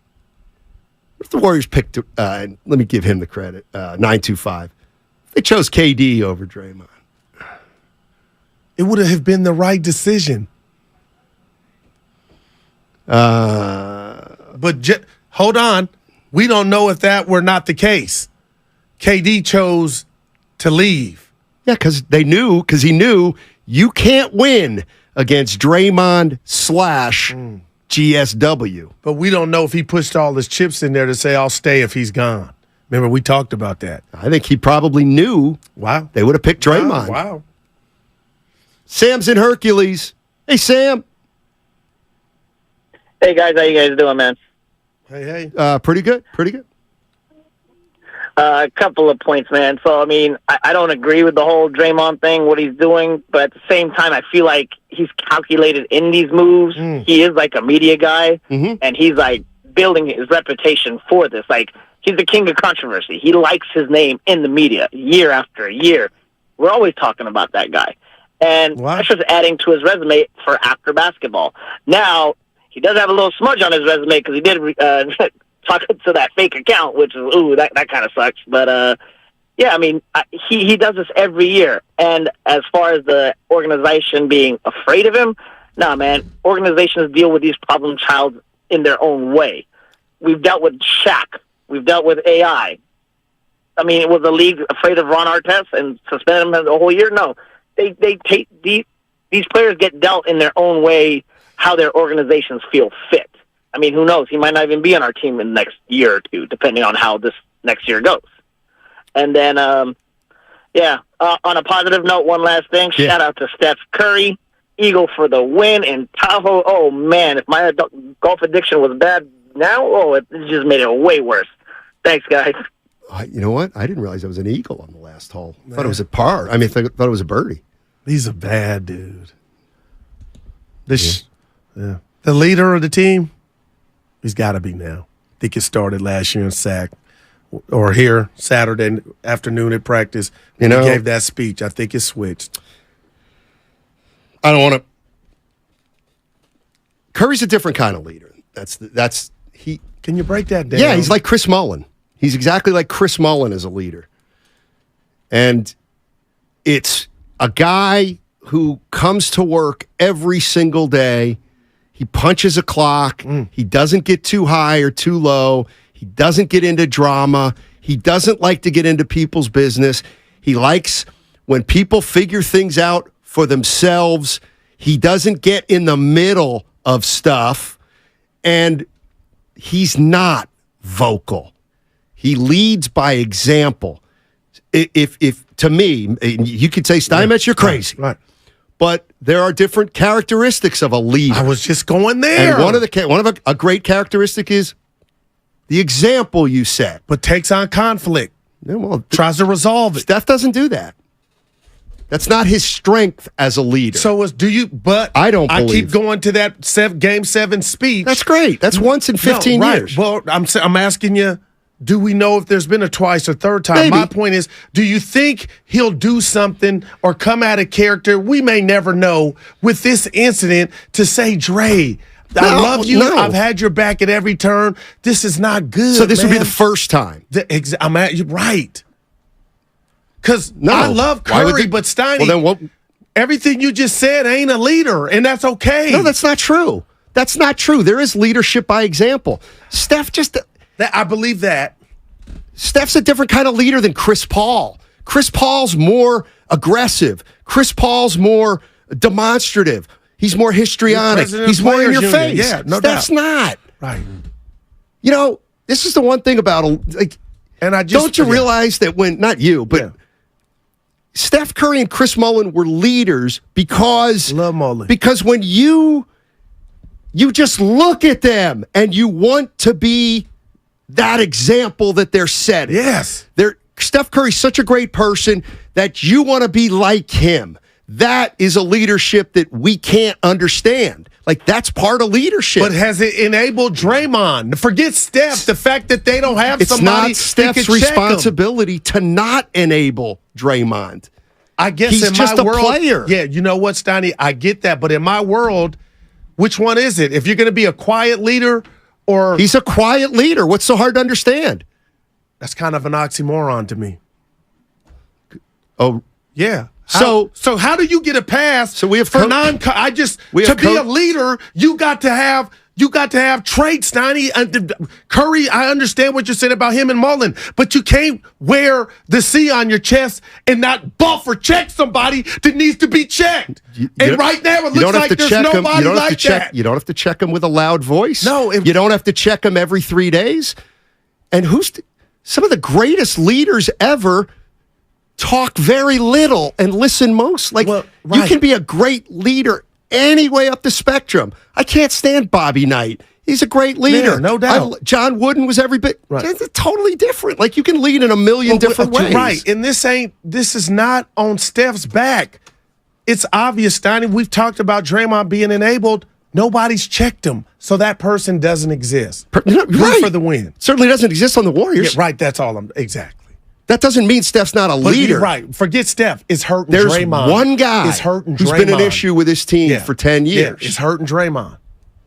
Or maybe it's not. It's also hurting the Golden State Warriors. That's big. 888-957-9570. You want to jump into the conversation? It's all sponsored by AC Transit. Are you a mechanic with at least 4 years under your belt? AC Transit wants you to join the crew. Help us drive the East Bay.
95.7 The Game. All right, good afternoon, everybody. Matt Steinmetz, Dow, the Guru Johnson with you. And Draymond Green making news again. Not the media's fault. Not something the media's concocting. We're not concocting anything. Thank you. Draymond Green went on Patrick Beverley's podcast and said this. I don't just hit people. I've been in this league 11 years. I ain't just hit nobody. You know what I'm saying? Like, you know, and so dialogue, you know, happens, and dialogue happens over the course of time. You know what I'm saying? Like, you usually ain't just triggered by something like that fast to that degree. You know what I'm saying? Like, this is a team. You know what I'm saying? Like, ain't nobody on my team triggering me in an instant. You know, and so dialogue, of course, happens over time. And, you know, like I said, Cam's stuff wasn't accurate, but, you know, we know stuff that you don't say amongst men. You know what I'm saying? We know things that you have to stand on. And as I've admitted before, I was wrong in the way I handled it for the situation where we were. But, you know, I'm a man at the end of the day. I stand on business. He did apologize there, though. No, he didn't. He said he had apologized. No, he said I was wrong. He said it before. Yeah. Okay, so he's that I got. No, I'm just saying. What do you mean?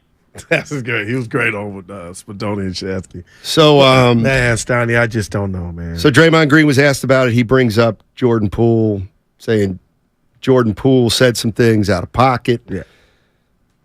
Jordan Poole's father responded by saying that Draymond essentially. The other thing that's a big part of this was Draymond saying that he basically talked to Jordan's parents and apologized. And Jordan's father in this tweet said that Draymond avoided him all season and wasn't able to look him in the eye. And he Jordan Poole's father calls Draymond the B word. Yeah, man. Then a fake Kevin Garnett tweet account tweeted something at Draymond. Draymond tweets back something negative. Kevin Garnett, the real Kevin Garnett, it wasn't me. So Draymond's responding to a fake Kevin Garnett account because he thought Garnett was criticizing him, so he wanted him.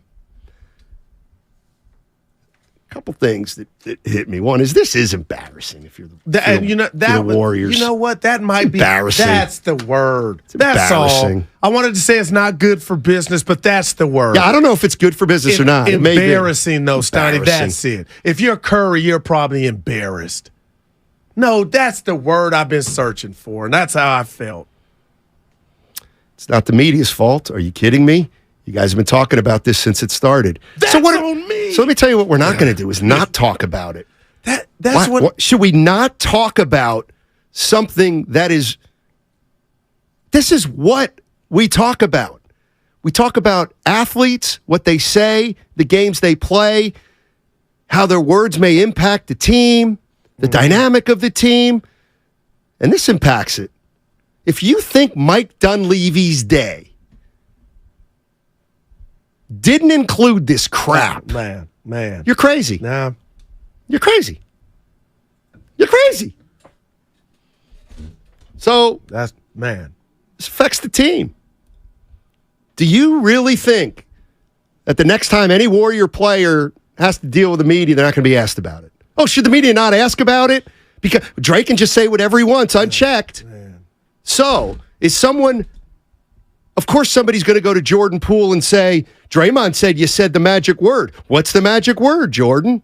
Like, Draymond is keeping this going. Yeah. Nobody but Draymond Green. And I got a great text. Your guy. I deem it great text. The 925. Got to remember, Steiny, new media means you talk about what they want to talk about.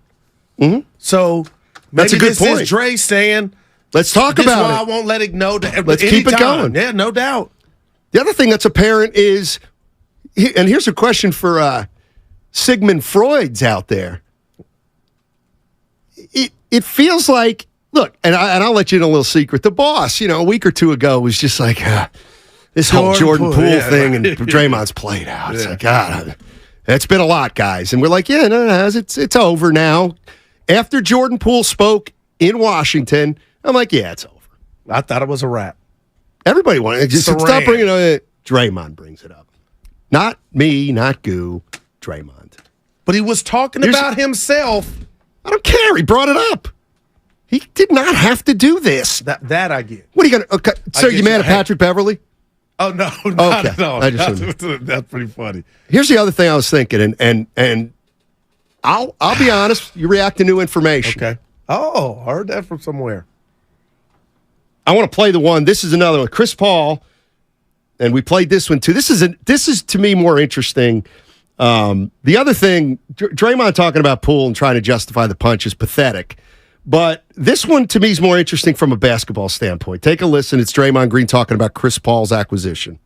Everybody's like, oh, man, how they supposed to be teammates now? And I'll tell you how. Number one, I've never been in a situation really to even build a relationship with him. I'm an adult. Chris is an adult. We can talk amongst men. And that I look forward to. Like, it's no sugarcoating what has happened all these years. This real life, man. Like, people get it twisted like, oh, man, you're in character when you're... No, this is real life we live in when we're playing in these games. And so, like, to just go front and act like all of those things was fake, like, I've publicly said I didn't like Chris before. Like, I'm just not going to be like, oh, man, that changed. Now he's my teammate. No, I look forward to talking amongst men. I look forward to working with another adult. I've had my fair share of days of, like, not working with adults and people who don't move like adults. So I'm looking forward to going to work with an adult. You know what I'm saying? Chris is a pro. I'm looking forward to going to work with a pro. He's super smart, and he's shown to be a great leader. And so what I look at is, man, that's someone I'm going to have an opportunity to learn from. And I'm excited about that. Adults don't punch people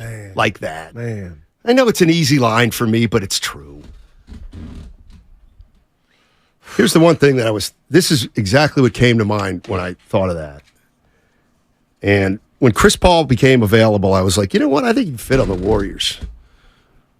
I do. I think he'd fit. And I still think from a basketball standpoint, he does fit. I really do. But I think it's not going to work with Chris Paul. Oh, man.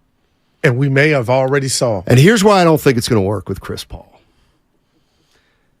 Chris Paul's an alpha and Draymond Green's an alpha. But Chris Paul has always been the alpha on his team. Even when he went to Phoenix, he was the man, even though Booker was there for a few years. Yeah, you don't got to tell me. So now Chris Paul is used to being the man, the alpha, on every team he's been on. But now he's going to a team with the alpha of alphas, Draymond Green. The problem is Chris Paul's an alpha, but he has no juice in this organization. None. So Chris Paul, even though he's an alpha, can't challenge the other alpha because he doesn't have the status. He doesn't have the status. He doesn't have the rings. He doesn't have the tenure. So the minute something begins to happen where alphas and leaders or whatever you want to call it need to emerge, Chris Paul's going to be like handcuffed in a way. He's not going to be able to be himself. Or he will be himself, and we will have a legitimate issue between Chris Paul and Draymond Green. But you're bringing Chris Paul here, but he can't be a leader, but he's going to have to kind of watch how Draymond does things. And what if he doesn't like the way Draymond does some things? Is Chris Paul's going to either have to keep his mouth shut, which he's never done, and I don't mean that in a negative way, because he's assertive, he's aggressive. But he doesn't have, as the 415 just put it, he doesn't have warrior equity. Okay, that's phenomenal. He's already been neutered. Correct. But he wasn't neutered when he told Kendra, you coaching. So to me, what Chris Paul was doing, Steiny, subliminally to me, was telling everybody, his new teammates, his new coach, y'all think I'm coming over here to take a lesser role. You coaching? So I think that did something to his psyche. Chris Paul was letting you know, I'm not about to, and they're not asking him to, but I'm not about to be a pushover. I still got it. You coaching? Exactly. That's what he was signaling to me. Mm-hmm. And I'm telling you, Golden State Lakota just said this on YouTube. The minute they start losing, if they start getting on That's a good point. Steiny, Maybe. that's when the get your pencil and your number 2 pencil to test has started. Chucky in Oakland. How long before Chris Paul? Hey, Chucky, go ahead, Chucky. I'll let you drop the bomb. What's up, Chucky? How you doing in Oakland? Hey, how you guys doing, man? Glad to have the A-team back together, man. Sir. What's up, baby? Hey, yeah, first of all, I just want to say, Steiny, like you said when you spoke on how you came up playing ball in the suburbs, and so, you talking about how you don't know about that life, and suburbs and cats playing ball in the hood, they both sides have come out with great players. They don't have nothing to do with the talent thing. But the deal is playing ball in the hood. I came up playing like at Bush Ride, Mossville Park. Yeah. Oh, yeah. The thing is, man, is the respect thing and the pride thing in the hood. Yep. Right? And so Draymond, like Guru said, he picking and choosing his battles, man. There ain't no respect right there.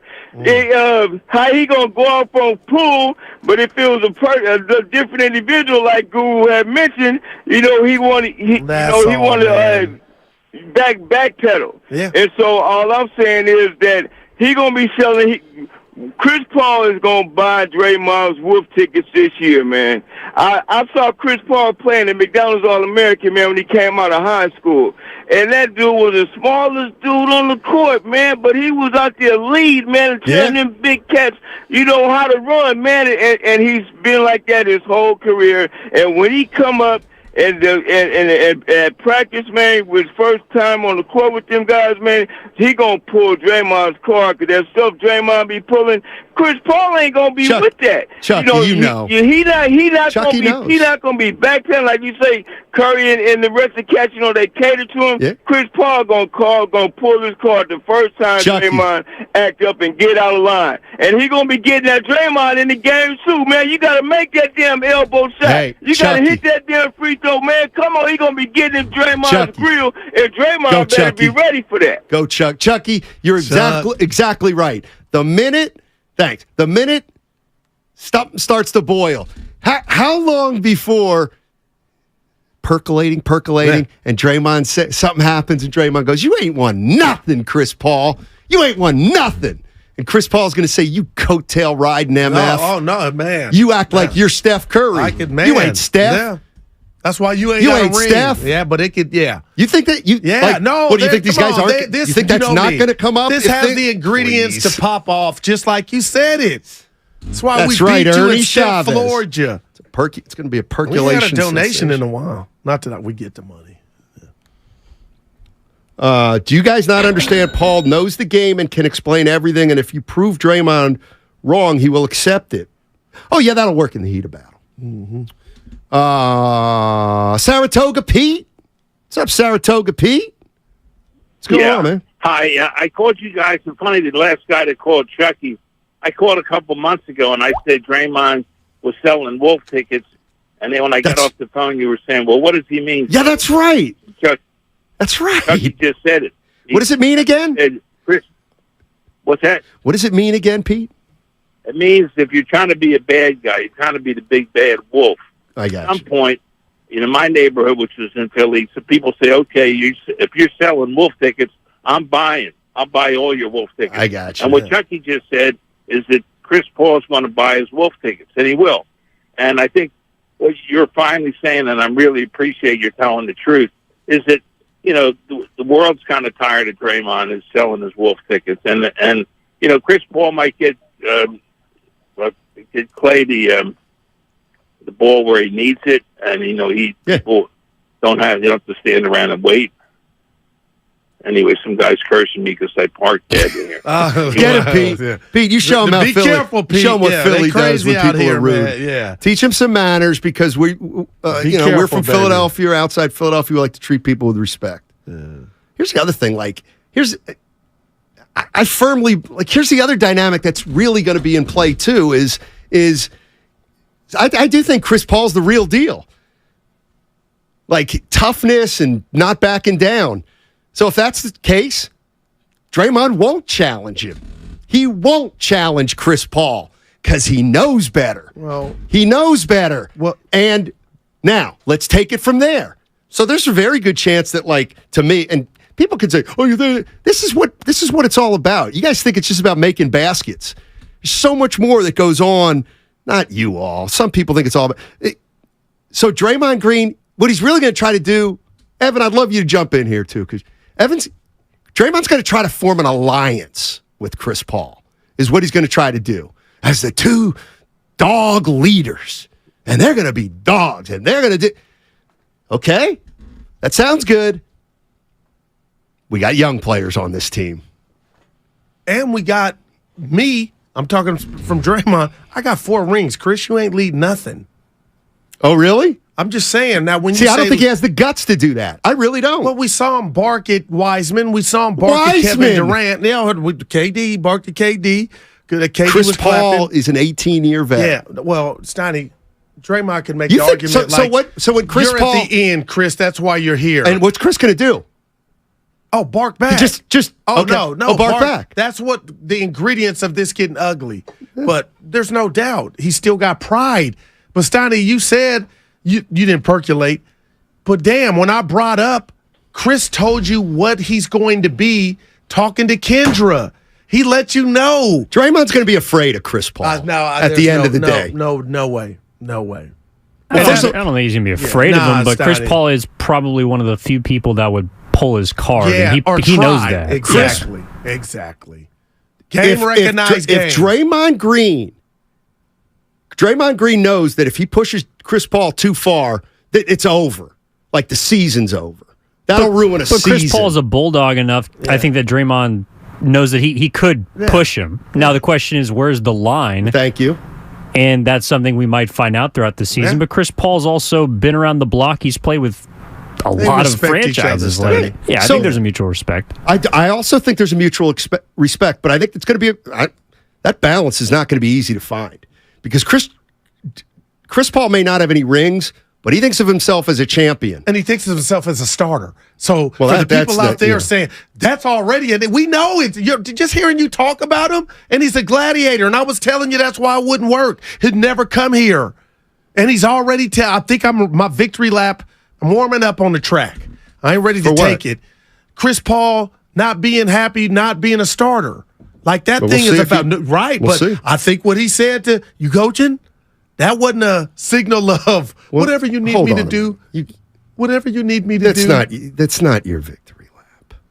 Anybody who listened to Chris Paul the first time say, you coaching, we haven't talked about it, I don't know what's going to happen. Everybody at that moment said, doesn't sound like he's happy to be here. Oh, but you went further than that? No.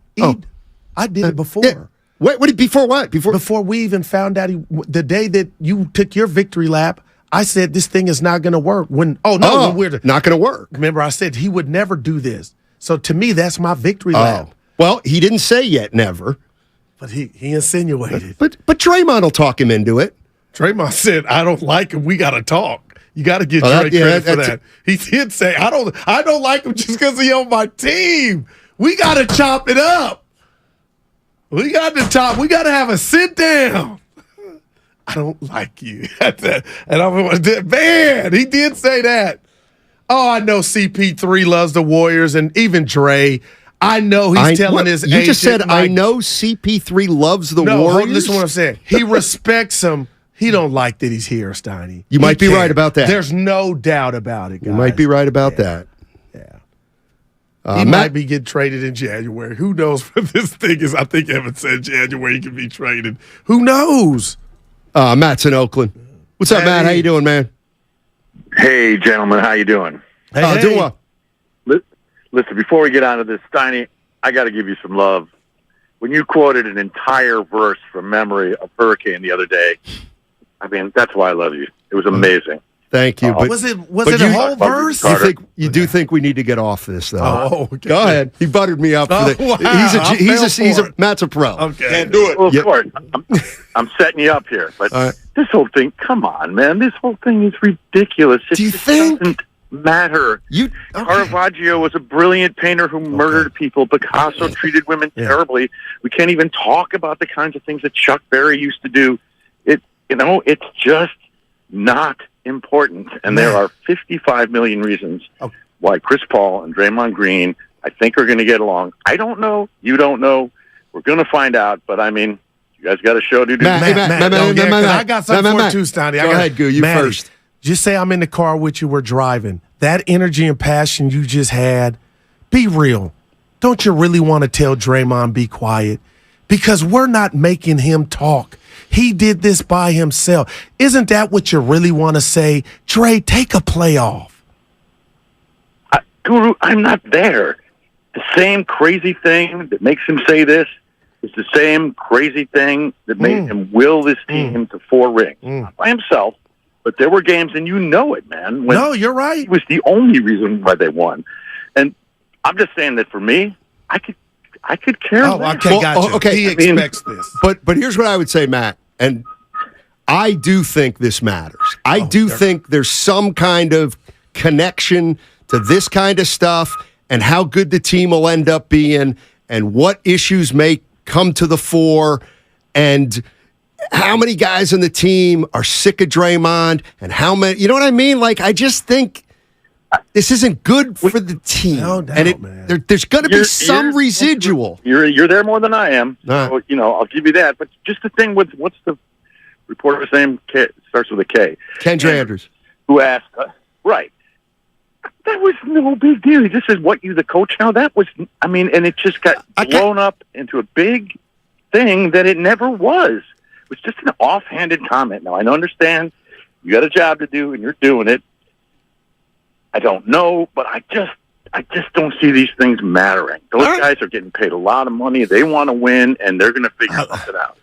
Let me ask you this, Matt, real quick. Matt, I just want. Do you think Matt's in denial, and I love him. I don't think he's in total a little denial. bit. Matt, do you think Chris Paul cares if he starts or not? Okay, that's what I was going to ask. Come on, Matty. I don't know. I think that they're going to go to camp. I mean, Kerr played with Jordan, for crying out loud. I know. Chris Paul's a puppy dog compared to that maniac who still to this day isn't happy about life. I think those guys are pros and they're going to figure it out. I mean, how can you? He doesn't respect Kerr and 9 rings. Then I just don't see it. You got 4. I don't see it, Bob. I got you. Hey, go ahead, Matt. Finish up. Work it out.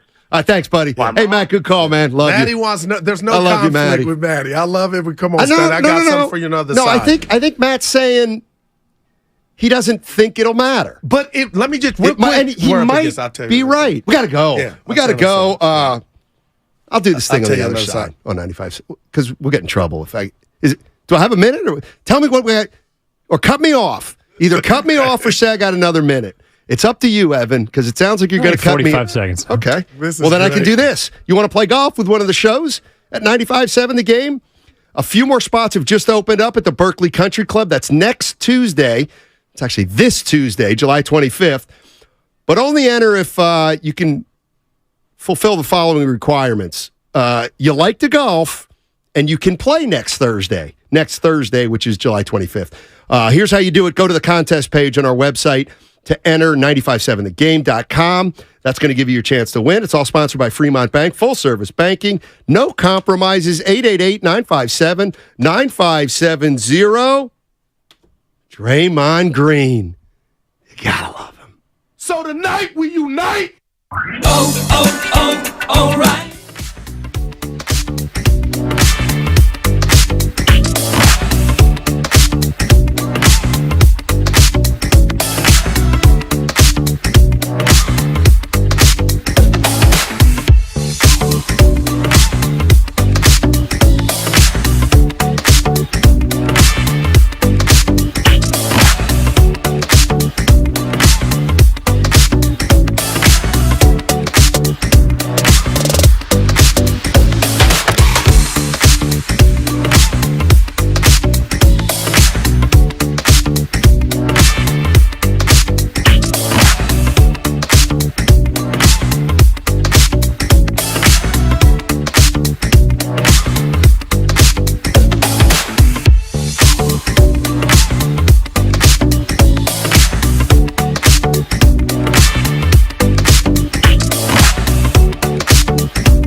leader. I made it up. Now, back to Steiny and Guru on 95.7 The Game. All right. I guess, Goo, here, I'll do this because you love to do this to me when I said, interrupt. No, but you did. That's a 3. Maybe we should stop being so critical of Draymond Green. The people out there, the people out there who love Draymond Green, they think we're picking on him. The people out there that love Draymond Green think that we're being unfair to him. That's So maybe a we should stop. in a series, Steiny. Steiny, don't be so mean about Draymond Green. Evan, we need to. Please, Steiny. He's the heart and soul. I know it's back to Wiggins. 4 titles. I'll take 4 titles. What kid in middle school did you steal that from because he used it to bully you? How many titles you win in the next 4? That's the question. He got you 4. Well, he helped. See, this is where I'm always. He helped get you 4. He didn't get you 4. He helped Steph Curry to get you 4. I know it's back to Wiggins. I got to get this off. I'll be more gentle with your hero, Draymond. Ask me what I've been doing in my free time. What have you been up to, Goo? I'm thinking about writing a script. Remember I told you I wanted to act? You're not going to be able to do it. Well, listen. I'm kidding. You can do anything you put your mind to. Well, there's a character, Leon. He's going to collect money, and then okay. Hey, Steiny. Yes, Leon, you got that money? Do I or not? I'm a little light. You said you'd have it today. I know, but I'm a little light. Well, I'll tell you what. I'm going to go back downstairs, and I'm going to get in my car for 30 minutes. Okay. And when I come back, your ass better have that money, Jack. Okay. I'll get it. All right, so I'm going to be listening to 95.7 The Game. I come back up here, you know what it is if you ain't got that bread. I do. Yes, I understand. What am I supposed to do? No, I'll get your money. I'm the collector. I promise I'll get your money. But the point is, I'm like Rocky. I was the collector. I was kind of, But he wasn't really good at it because he had a little bit of a heart. Remember, they wanted him to break legs and he broke a pinky or something. Rocky. Hey, what you want to say? Meant, this was it. Yeah. Okay, so the starting lineup pre-Chris Paul edition, Clay, Steph, Dre, Wiggs, and Looney. Okay? For the caller, our guy Maddie, that says this is not a big deal about CP3 starting, it's monumental. If you put him into the starting lineup, your whole DNA of what you're trying to do changes. And for a team that's trying to add size, Steiny, you're small. So this is a big deal. Maddie's of the world who we love. I think it is. It is, and that's why Maddie's saying, that was just a line you coaching. No, he's already testy. I think it's a big deal in terms of basketball. Absolutely. That's all that matters. No doubt. You're right. Steiny, you said Thursday. Okay, I'm sorry. The golf thing is Tuesday. The golf event with the host. I thought I heard you say Thursday. But So what, you want to fire me? No. I don't care. I'll walk. No, we make mistakes. You want to listen to some more of this Draymond Green stuff? Come on now. Honestly, okay, so this is Draymond Green from the Patrick Beverly podcast. He said some other stuff. I haven't even heard the other stuff, so let's go through it. Some of it. Here's Draymond Green about Steph. He's talking about his head coach, Steve Kerr. You know what's crazy? I can be 100% honest with you. I never understood or respected Steve Kerr's greatness as much as I have after this year. And I think a large part of it was my immaturity. I can just continuing to mature. Like, man, you got to remember, I've been with Steve Kerr since I was 24. I'm 33. Like, he's literally watched my family. Like, my entire life is different from when Steve Kerr came into my life to where it is now. We've grown through all of that. And when I tell you, number one, like, I've had to continue to get smarter. And as I've learned more about the game, like, the more I learn about the game, the more Steve Kerr's brilliance is, like, so evident to me. That was love to Kerr, though, Steiny. Come on now. You can't give respect to Steve Kerr without keeping himself out of it. Yeah. He can't stop talking about himself. And that is a point he has. He was 24 when he got with them. Yeah. I'll just tell you what, like I tell my kids. Oh, go ahead, Evan. Well, it's kind of funny listening to him here. Like, he didn't understand the greatness of Steve Kerr during the 4 championships, but the last season that went down the toilet is the one that made him realize how great he is? Man.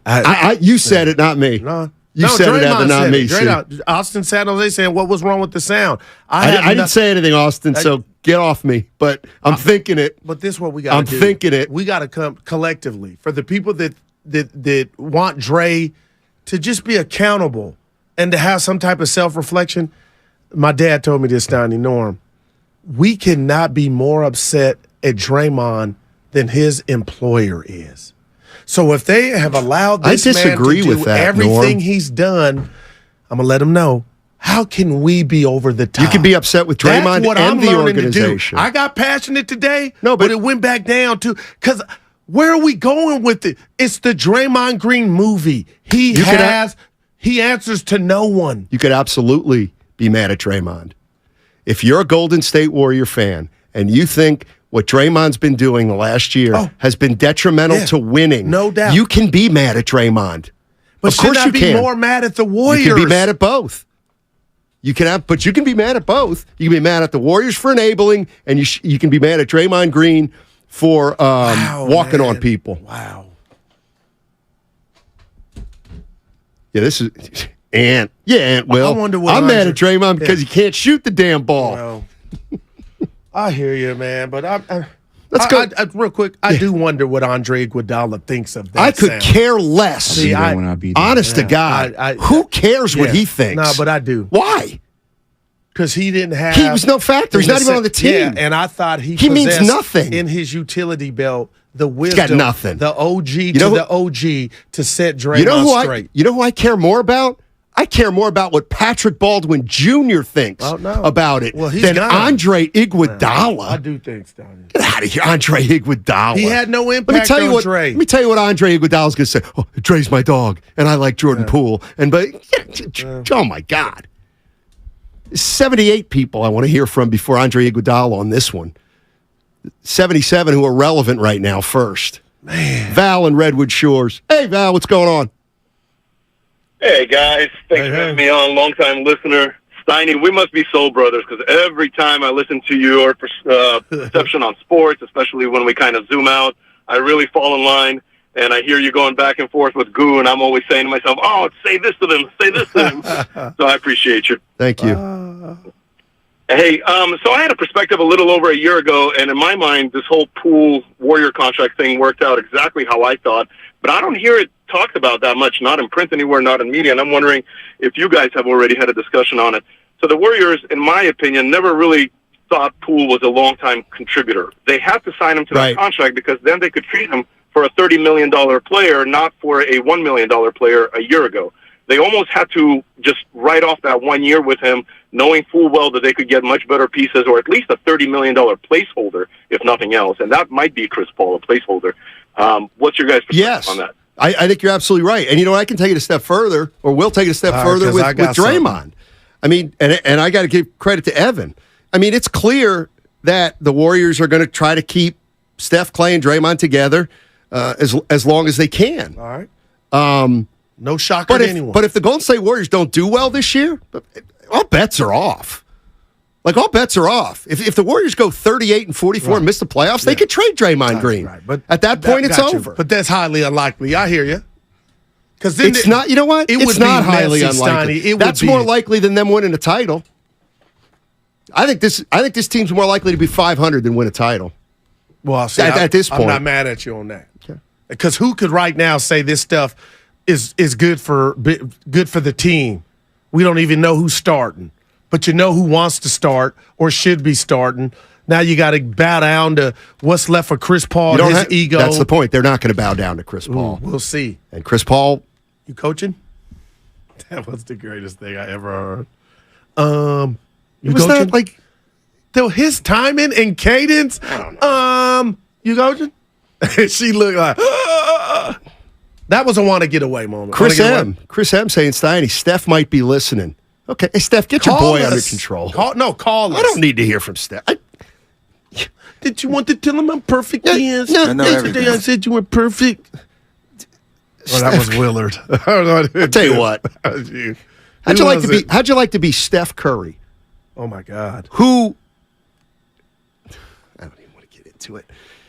Let's just put it this way. Oh, Steph loves Draymond. Steph wants Draymond. Steph never thinks Draymond does anything wrong. Are you going Steph, here now? Yeah, okay. Slow How do you down know now. that? How do you know that?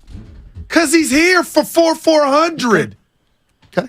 And Let me ask you a question. He buffed Let me ask you a Jordan question. Poole in front of all of us in the playoff game. Let me ask you this.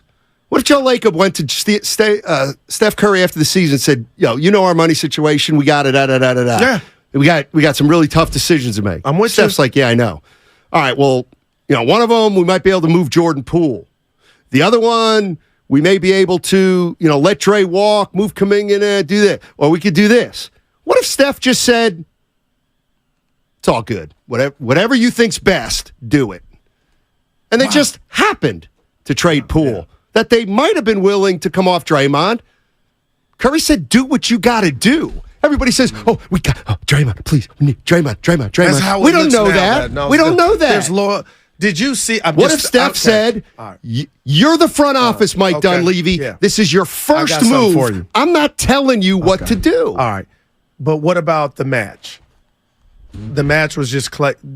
You know what was on display. It was brotherhood. And it wasn't just Clay and Steph. It was Dre who was supporting their brothers. And on the eve you of think his Steph contract, Curry said, don't ever trade Draymond Green as long as I'm a Golden State Warrior? I don't believe he would ever do that. Okay, but can you give me something remote, almost close to that? No. Because he's a lifer. It's possible. If Steph wants him to be a lifer. And I think this 400 was... Right, but Steph may not have a preference. Yeah. I would bet that he does. Miss me with Steph Dre forever coming out of Steph's mouth like he's untouchable. Miss me with acting like that's 100% right.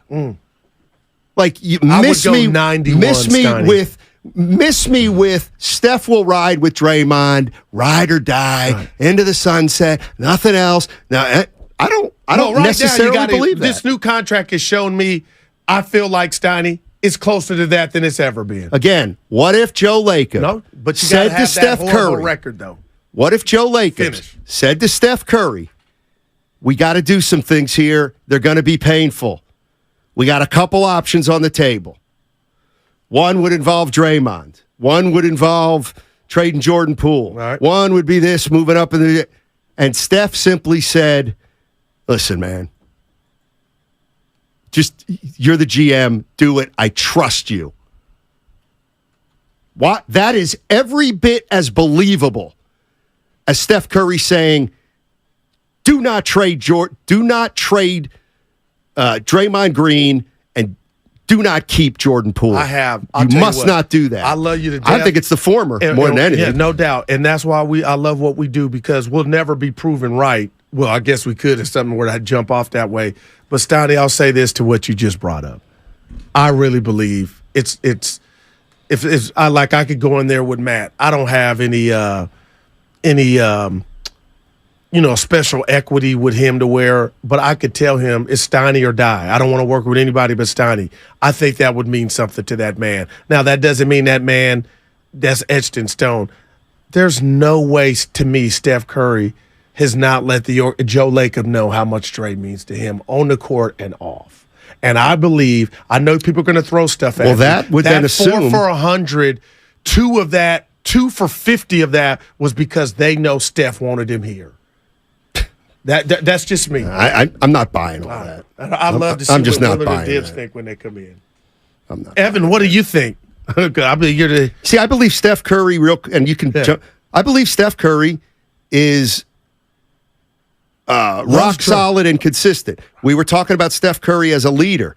We don't think he's a vocal leader. We don't think he's aggressive.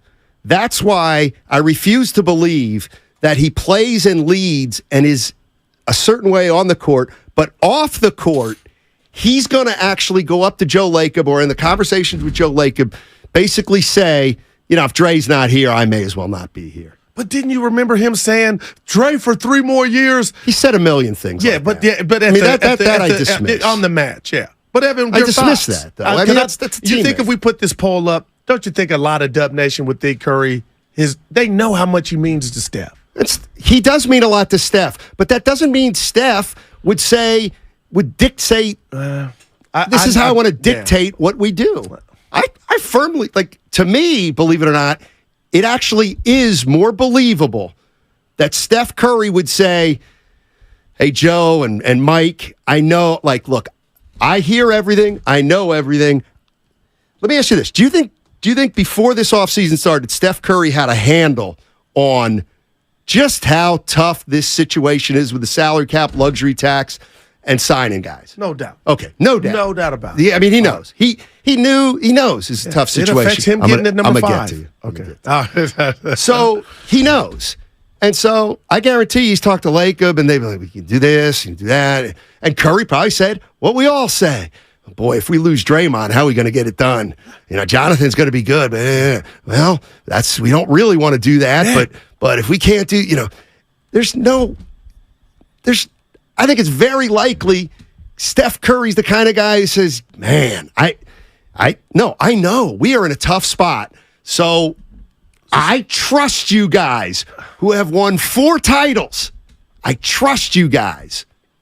Please don't ask me to make the decision. I'm a player. I trust you guys. And Evan, before you I don't have to tell you how I feel. Steph's love for Dre and Clay. He doesn't have to explain how much he loves Dre. No, they know. I didn't say a box of chocolates, but Steiny, they know. They know who Steph's rocking with, to where he tells them this dude's off limits. What if he said, and maybe that's why Bob's gone. I think maybe it's more that's why Bob's gone. I think Bob Steph is more likely to say, listen, you know how I feel about Draymond. I'd prefer you wouldn't trade him, but I understand this offseason is going to be hectic and there's a lot of decisions to make, but my preference would be to not trade Draymond Green. Steph Curry's not saying, if you trade Draymond Green, I'm not going to play hard. I don't think that's how Steph does business. Evan.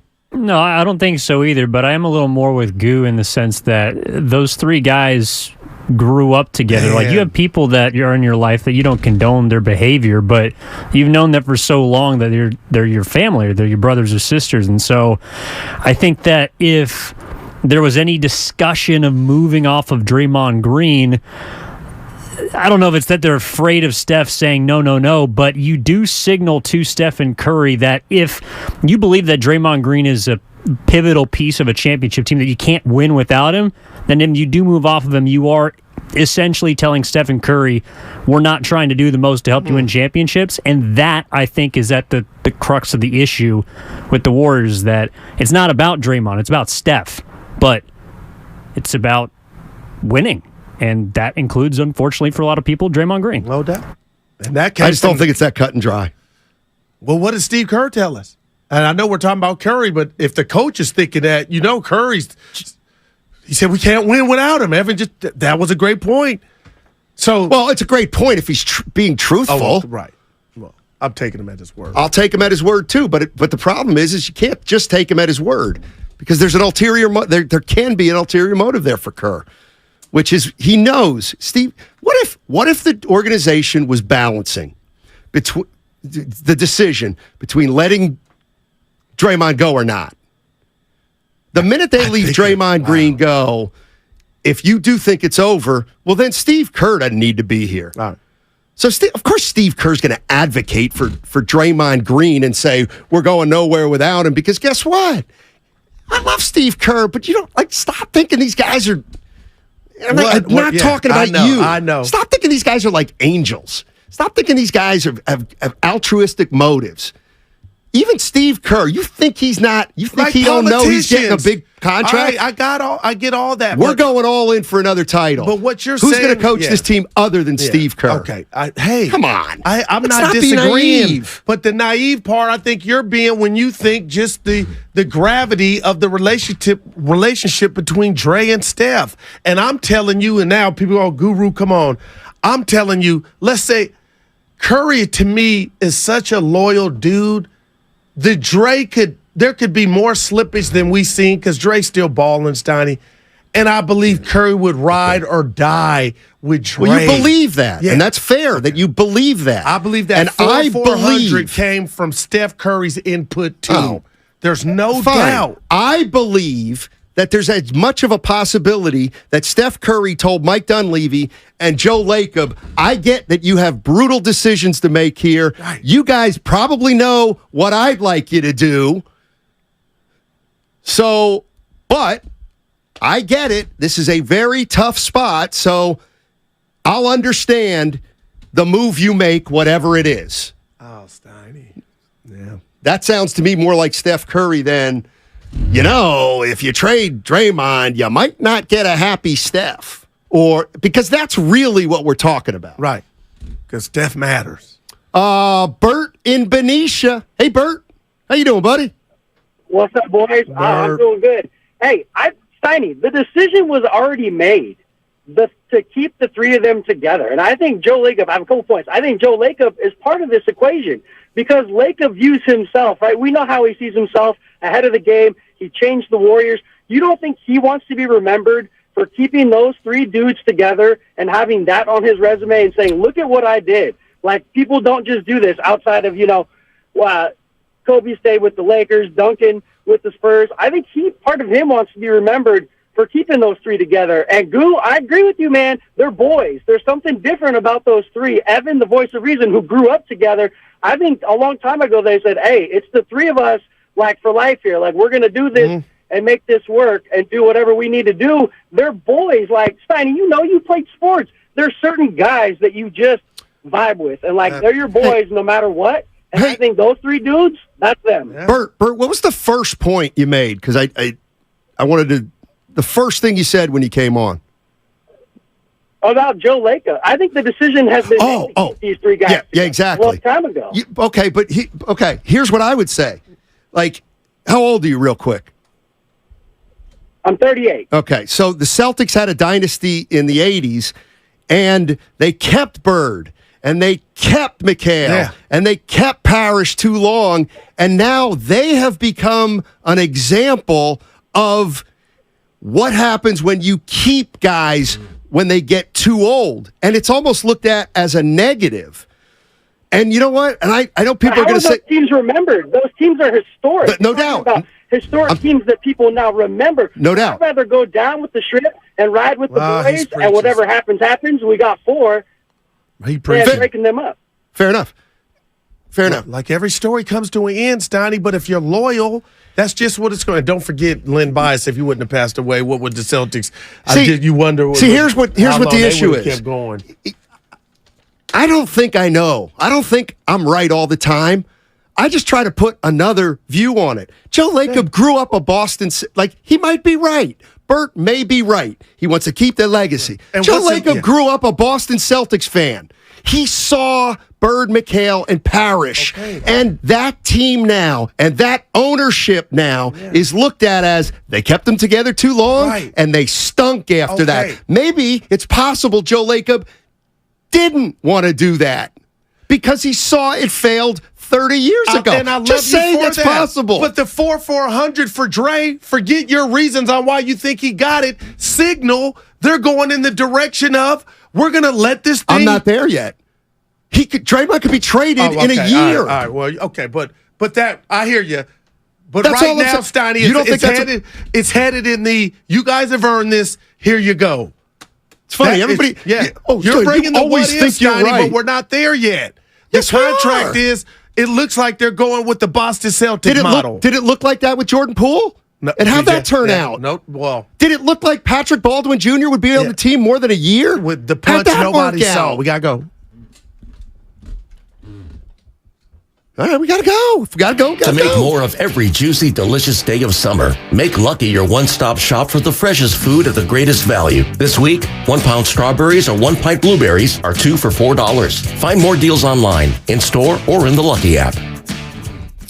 Hey, Matt Steinmetz here. I want to let you know our friends at Buon Vino have opened up their new location, downtown Walnut Creek. If you're looking for the perfect spot for date night or even for your next happy hour, they have wine, beer, and gourmet food pairings. Stop by and visit my friend Dan.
love his outspokenness. Yeah.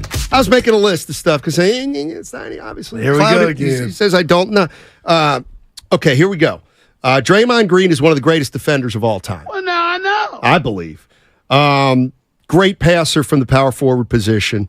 He's been a great facilitator for the Golden State Warriors. He's an unbelievable competitor. He's a winner. The Warriors do not have 4 titles without Draymond Green. He can also be a distraction. Sometimes he's a bully. He's too frequently been a negative for the Warriors. While he's been great at times and certainly a big part of the 4 championships, in terms of negativity, he certainly had more negativity around him than Steph or Clay, which is interesting because he's the 3rd best player of those. So he's the 3rd best player of the big 3, but he's more of a distraction than either one of them. What I'm getting at altogether is Draymond Green continuing to bring the punch up and not letting it go, and nobody understands. Like, all I'm saying is this is the kind of thing that affects a team, and it can be negative. This is doing, for me, man. At the very least, this is doing no good. Right. At the very least, what Draymond Green is doing no good. The word you used was embarrassing. At the worst, well, I mean, he's definitely embarrassed. Like, I bet you Mike Dunleavy had to take 6 calls. There's wow, man. It's just embarrassing. That's the greatest. He's just so much extra work. That's all. I actually love I don't dislike. I like outspoken guys, but so just not. It's not. He's just. He's not helping anymore. No. So when does the talent out? When does the headache outweigh the productivity? Are we there yet? We're getting there. I think we're getting there. If you lose in the first round this year because you lost this. What makes you think they're a lock to make the playoffs? I didn't say a lock. I don't think they're a lock to make the playoffs. I'll tell you, number 30's Donnie. Okay, where he's playing. You do realize he can Wiggins. get hurt. Okay. Well, that's like if you're asking me if I'm gonna be at work tomorrow, I could die on the way home. No, that's not true. Who's more likely to have more injuries this year, the Warriors or the Nuggets? The Warriors. Just acknowledge it. Yeah, I did. You know what? Let me ask you a question. You asked me a question, then you threw in the caveat of the injury. Well, that's my point. Well, the Warriors are more likely to get injured this year than most other teams. That's just a fact. No, hey, I get it. Like, why does nobody acknowledge that? That's the weirdest thing to me. Because there's a chance that could be. I know the birth certificate, you win. But there's just a chance, Donnie, that doesn't happen. And maybe one guy's dead. I think there's more of a chance it does. Do you? And science tells you that on paper. So why do we act as though that's like... Because that's hating. My thing is, what if it didn't happen and they had just the same amount of injuries as Denver? Then what am I talking? Then Denver just might be better than them. There's no right. But at that point, it just becomes about basketball. And they're old and like... Yeah. But you understand Curry's still top 5. Curry's great. Yeah. Curry's great, but nobody wins by themselves. Nobody's ever done it. Yeah, I got you. Michael Jordan's never done it. I don't care how good Steph Curry is. If Klay Thompson and Draymond, if Steph has the same year, if everybody has the same year as last year, then what? Then they're going to be 42 wins. Well, you're going to laugh. Wiggins has a chance to be an all-star. So what? Right. No, but that would be a big... Who cares? That would be the best version of himself, and it can make up for if we get I'm more slippage. interested in the Golden State Warriors than whether Andrew Wiggins... Andrew Wiggins He's might... part of the Warriors. Yeah, They you know would why he might benefit make from an that all-star play. team? Yeah. Maybe Steph Curry gets hurt, and they are not very good, and Wiggins averages 25 a game. Then how do you feel about that? I wouldn't want that. I'm a little wound up today. No doubt about it. I'm wound up. You're living. Draymond Green. We got to get him on. Steiny can predict injuries, but you can't predict a play. No, that's not a double standard. No, he says the Warriors are going to make the playoffs, and I say they might get hurt and not make the playoffs. I'm not saying Goo's wrong. Seriously. You know what's funny is what we're going to do today? I didn't even tell you the idea I had for the show today. Go ahead. And it was born out of some people on the text lines that hurt my feelings. See, I can do it. I can do I it. thought you were about to say I can Twitter. do I it for said myself. You stayed off. Steiny's so soft. He can't take criticism. He's a little baby. Okay. Everybody, you guys don't know anything. I came up with I was going to have a list of maybe 25 questions. Wow. Of stuff because everybody thinks they know. So here you go. I'll just the first question I had. It's a bit, now we're talking hot takes and what's a hot take, what's not a hot take, and everybody thinks that they know it all after the fact. So I have some questions like this one. Just one. This is the first one. Okay. Because I heard it on the radio. Trey Lance entering his fourth year. Correct? No, third year. Third year. My bad. Third year. After the season's over, will the San Francisco 49ers pick up Trey Lance's fifth-year option? After this season, Trey Lance is under contract for one more year. But after this season, they can extend him, they can pick up his fifth-year option. You think they're going to pick it? Will he be on the either they will or they won't? Or they I won't. get you where you're going. I predict a big year for him, so I'm going to say yes. Okay, you're going to say yes. But I do understand the no's because I almost wanted to say no. Come on, YouTube and text line. What do you think? I'd like that. What's Trey Lance's future? Right now, it looks bleak. Shout out Memphis. He's going to get extended? It looks bleak, Steiny. Yeah. It looks. So come on, the number. If we put that on the poll, 80% would be like, "Goo, this dude's up out of here." If it ain't before. Well, interestingly, Goo, the answer I'd have for that is I think they will. I do think he'll. I don't know if he's going to be good or not, but I don't think they're going to be able to trade him.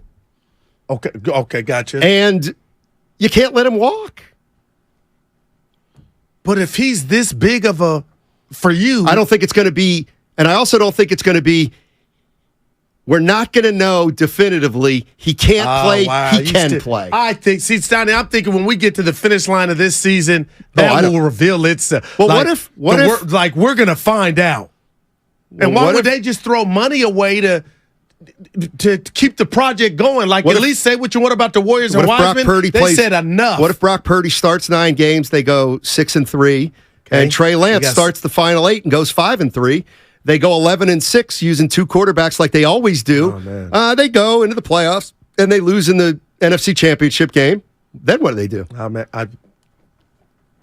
I see you thinking. See? Man, he's got to have some success to get that second. Yeah. Because the Warriors didn't do it with Wiseman. They said, night-night. How about this one? Will there be any verbal or physical altercation between Draymond Green and Chris Paul this year? We hit this number 2. Well, I made that one up now. Oh, I'm going no. All right. And I would go no, too. You know why? Because when they do fight each other, there will be fans. So that just happens. That's not dissension. Like they did with Poole. That's not dissension. That's just basketball. Yeah, I like that one. Yeah. You got 23 other ones? Well, I've just started the list. Oh, okay. I thought you said you already had them. And I definitely want listeners to take part in this. Well, I'm going to come in tomorrow with 10. I ain't going to do 25. Let me see if I got a couple others. I got a motor grass. Is Steve Kerr going to get an extension this offseason? Hell yeah. Oh, you know what? What if this, see, there you go. See, this is what I'm talking about. What if the wheel came off? And this is where, Steiny, you think Steve Kerr will get an extension this summer? Boy, I don't. Right. You know what? I think he might. Okay, he doesn't. You're a hack. You're an idiot. You're a dumbass. That's a 5. It's like these people are. I don't know. It's just. Well, let's say this. When you say you don't know, I'm not saying you are. You're insinuating he's coaching for this new deal. You see what I'm saying? He's already a made man. This season should have nothing to do. There should be nothing Steve Kerr has to prove to anybody within the Warriors if he's worthy of getting Monty Williams money. So that's why I'm curious as why nothing's happened already. Now, if we do find out, because he did say Willard and Dibs, he told our guys he's got a lot left in the tank. That could have been coach's speak, but there's a lot of people out there. Do you think some are like, Lacob's looking to see where this goes this year? Because then That's that what would he did be, last year. Can I turn around? Why would you turn around? So you guys could take the knife out of my back. Like, I've shown you what I am and what I can do. Give me where's the contract? I said knife. Take the knife out my back, and that was phenomenal. I mean, will Steve Kerr get a contract extension? I don't know. I'm not sure. Wow. Is there somebody out there that thinks they definitively know the answer? And who's going to get one first, him or Clay? Will Steph Curry, Draymond Green, and Klay Thompson, will they play more than a combined 195 games, an average of 65 games each for the three of them? I'm going no. Well, then how are they going to win? I'm going no. Like, how does that team win? I think they can. Do you? Well, not each of them playing 65, but I think Clay can play as many as he did last year. I think Steph can play more than he did last year, and Draymond probably takes a step back. It's almost like a mandate. So you're taking the over. That's fair. Yeah. It's just a question. But I'm just saying I would take the under. Yeah. That's all I'm saying. See?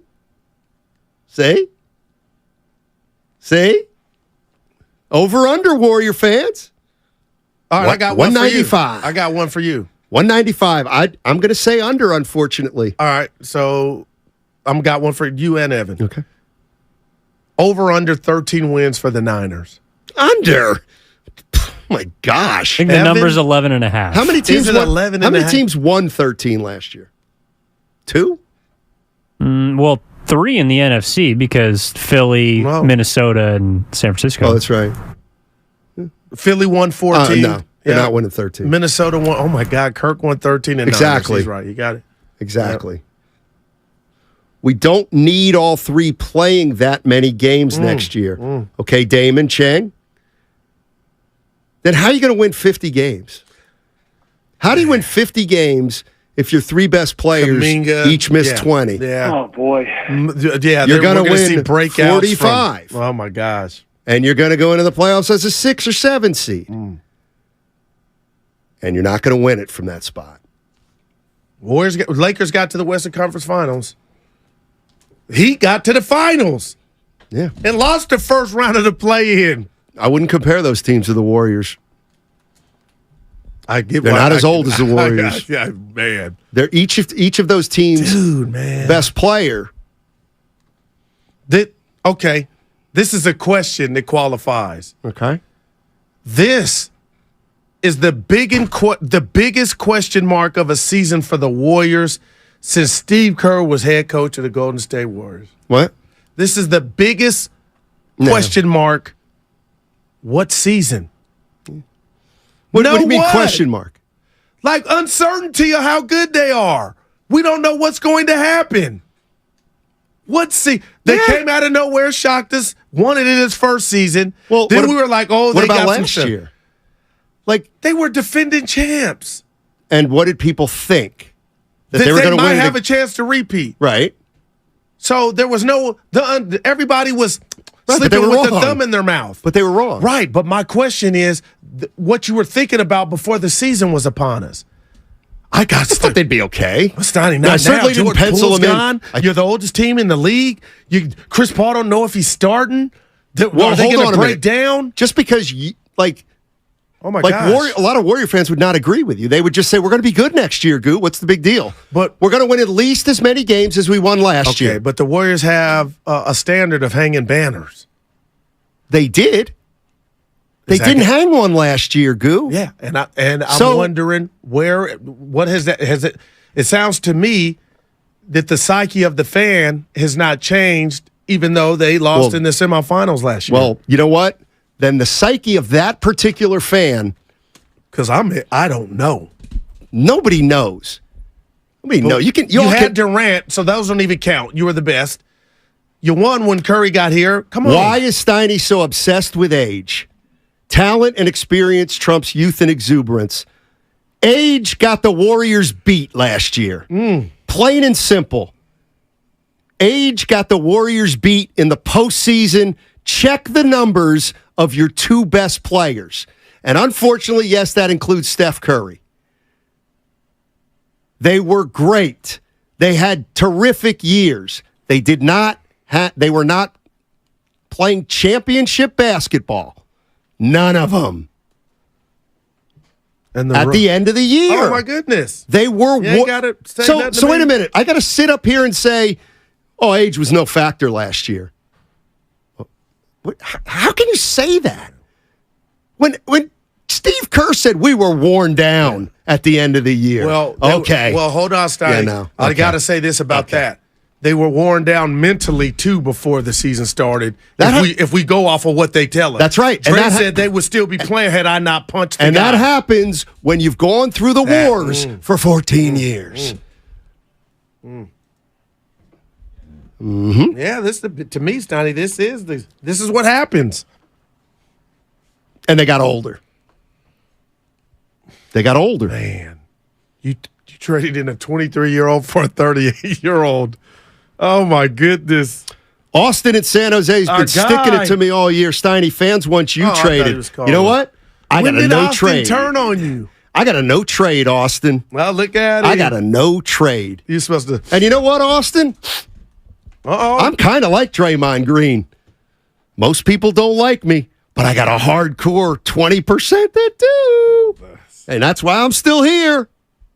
Me and Draymond, we still here. Dre's been in the fight. Has he? I mean, I don't know. I've never seen Draymond in a fight. He's from Saginaw, Stein. Hold on. I've never seen Draymond in a fight. I've seen him sucker punch somebody. So, but was that a you're right. perfect I've never sucker punched anybody. I got you. You're right about that. That's a strong term to sucker punch. He did. But Steiny, he sucker punched him. Punch was, Eddie Johnson said so. No I'm doubt. riding with Eddie. Okay. But if we break down, if we do the analytics or the sports science of the actual punch itself, Joe Frazier would send somebody to that was a picture perfect punch. So my boy's been in some fisticuffs. That's all. The only time, right? And I'm not making fun of the Poole. reason it was a picture perfect punch was because Poole didn't expect it. That's why it's a picture perfect punch. Steiny, the way it was thrown. I can't. You know what? I'm going to be honest with you. I can't stand this. I can't stand and you know when you I talk didn't appreciate like this. the punch, but I give people credit where it's due. That punch, but you got perfect. a glimmer in your eye, like Steiny. He did. I don't like. Honestly, I didn't. Dude, I don't think it's funny. I watched that video just on the punch. I don't think it's funny. Like, Dre has been in some fisticuffs. You can't. That's great. That's great. Like, is that? I'm not. You know why? Maybe because he's an ass. He's been in so many fights. Sorry, I ain't ashamed. I cannot do this. Credit with his due. Evan, you're giving him credit. Goo, come on, man. You got to be kidding. From a boxing standpoint. He's not a boxer. Don't let's get off this. Seriously. We got to get off that. I'm not. You know what you just said? You said you're giving Draymond Green credit for the punch. You don't want to say that, Goo. No, you do not want to say that. Back to Wiggins. Yeah, but that punch, boy, that was gutless. It was a cheap shot. It was a cheap shot. It was a sucker punch. But the actual science of the throw and where it landed. Joe, you know what? You know what? That's sickening to me. I had to let it out. That's sickening. I have sat up there with the lights out like, this dude threw a perfect one. How come he didn't fight Tristan Thompson? He cold-cocked him. He cold-cocked him. He said why he didn't put that on Thompson. I don't know why. You're right. He didn't break that out on I don't Tristan. know. There was nothing, nothing noble about what Draymond Green. I feel about the punch, and I got it. Just we're talking about boxing. That wasn't boxing. That was cowardly. It was the opposite of boxing. Evan, give me my laugh when and you know I what's feel funny? like I blew a gasket. You're laughing. I just so happened to watch the Sonny Liston documentary dude, last I got to get on it. Guess what? That's boxing. Not cheap. Sonny Liston would never hit a guy like Draymond did. He'd let him square up on him first. The Mayweather Ortiz? Mayweather. The Draymond. Would love to see Sonny Liston in the... Oh, God. Dude, love to see Sonny Liston take apart Mayweather. Yeah. But remember Mayweather sucker punched the ref had him broken up and But you know what I mean. I'm a lover, not a fire. Oh, so impressive. I'll tell you what, Goose, you're walking. Thank you, Gurus, and being an idiot. As he kills deer. I don't care about deer. As you're walking out today, you're not going to be looking at me or expecting it. But I'm going to come at you with a Stan the Lariat Hansen clothesline. Like you've never seen. Is that one person? Stan the Lariat Hansen. Yeah, wow. Yeah. How long is that name? His nickname was the Lariat. That's incredible. So I'm going to cold cock you at the end of the show today. I'm going to get the video, and hopefully the people in here will be like, Steiny, that was an unbelievable cheap now that's shot. Taking everything Great job. I said out of context. No, it's not. No, it's not. Evan knew what I meant. So did the people. Oh, now I'm getting a little hurt. Wow. You should. Goo, you know we joke around a lot. You said you made it sound like you should take it back. Right, no, I'm not going to take it back. Because the people that said that kid, Jordan Poole, deserved it, that is way worse than what I said about the punch itself. Now. Back to Wiggins. He deserved it. Steiny, that was a great. I don't want to call Green out to. He deserved it. Steiny. I don't know what he said, but he deserved it. Steiny. But I can't say the punch was a nice Steiny. punch. I know a great punch when I see one. That's all I'm saying. That wasn't. And I'm saying. I'm saying anybody with a shred of dignity would say. That is not a great punch. He wasn't even ready for it. Oh, I give you all he that. should have been. I know. I give you all that. Get out of here. The people know. The fans. Yeah, of the you're sport right. know. For people. Keep talking because they're off my back for a little. Dude, I was like, boy. But Evan Selwyn Montgomery, people are going to think. Give me that guy's name again. Selwyn Montgomery. Everybody's going to say, you and me, Selwyn, we're soft. We're baby. Yeah. Sad to see people glorify what Draymond did. I'm totally the last agree. one that's hey. I agree. Well, you're not doing it. Give me that guy's name again, your boy, the wrestler. At God, number 3 from Birmingham, Alabama, 6'4", point guard, Selwyn Montgomery. It's a great name. What are you doing?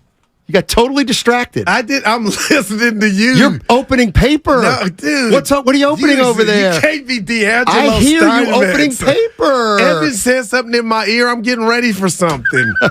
But why do you are the best? No, not. Said been saying the core's old for 5 years. No, 2 years, and we've seen it. Austin said, "Would I let you punch me for 130?" Wait, you what? could punch me 80 times. Would I let you hit me for 130 M's? Guru, you know how you say you'd never punch me?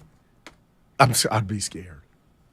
Does it have something to do with you being 6'5" and me being 5'10"? Right. Yeah, and then you knocking your head on the ground. So in theory, you could come up to me, not looking, drop me, and say, that was the greatest punch I've ever thrown, ladies and gentlemen. What if you bumped your head and went to, and didn't make it back? Where am I at? I'm in the can. All right, we got to go. Yeah. But let me make it clear to anybody out there.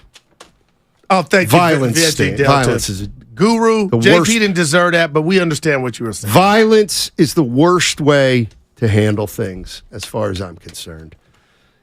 That's my feeling. You can disagree.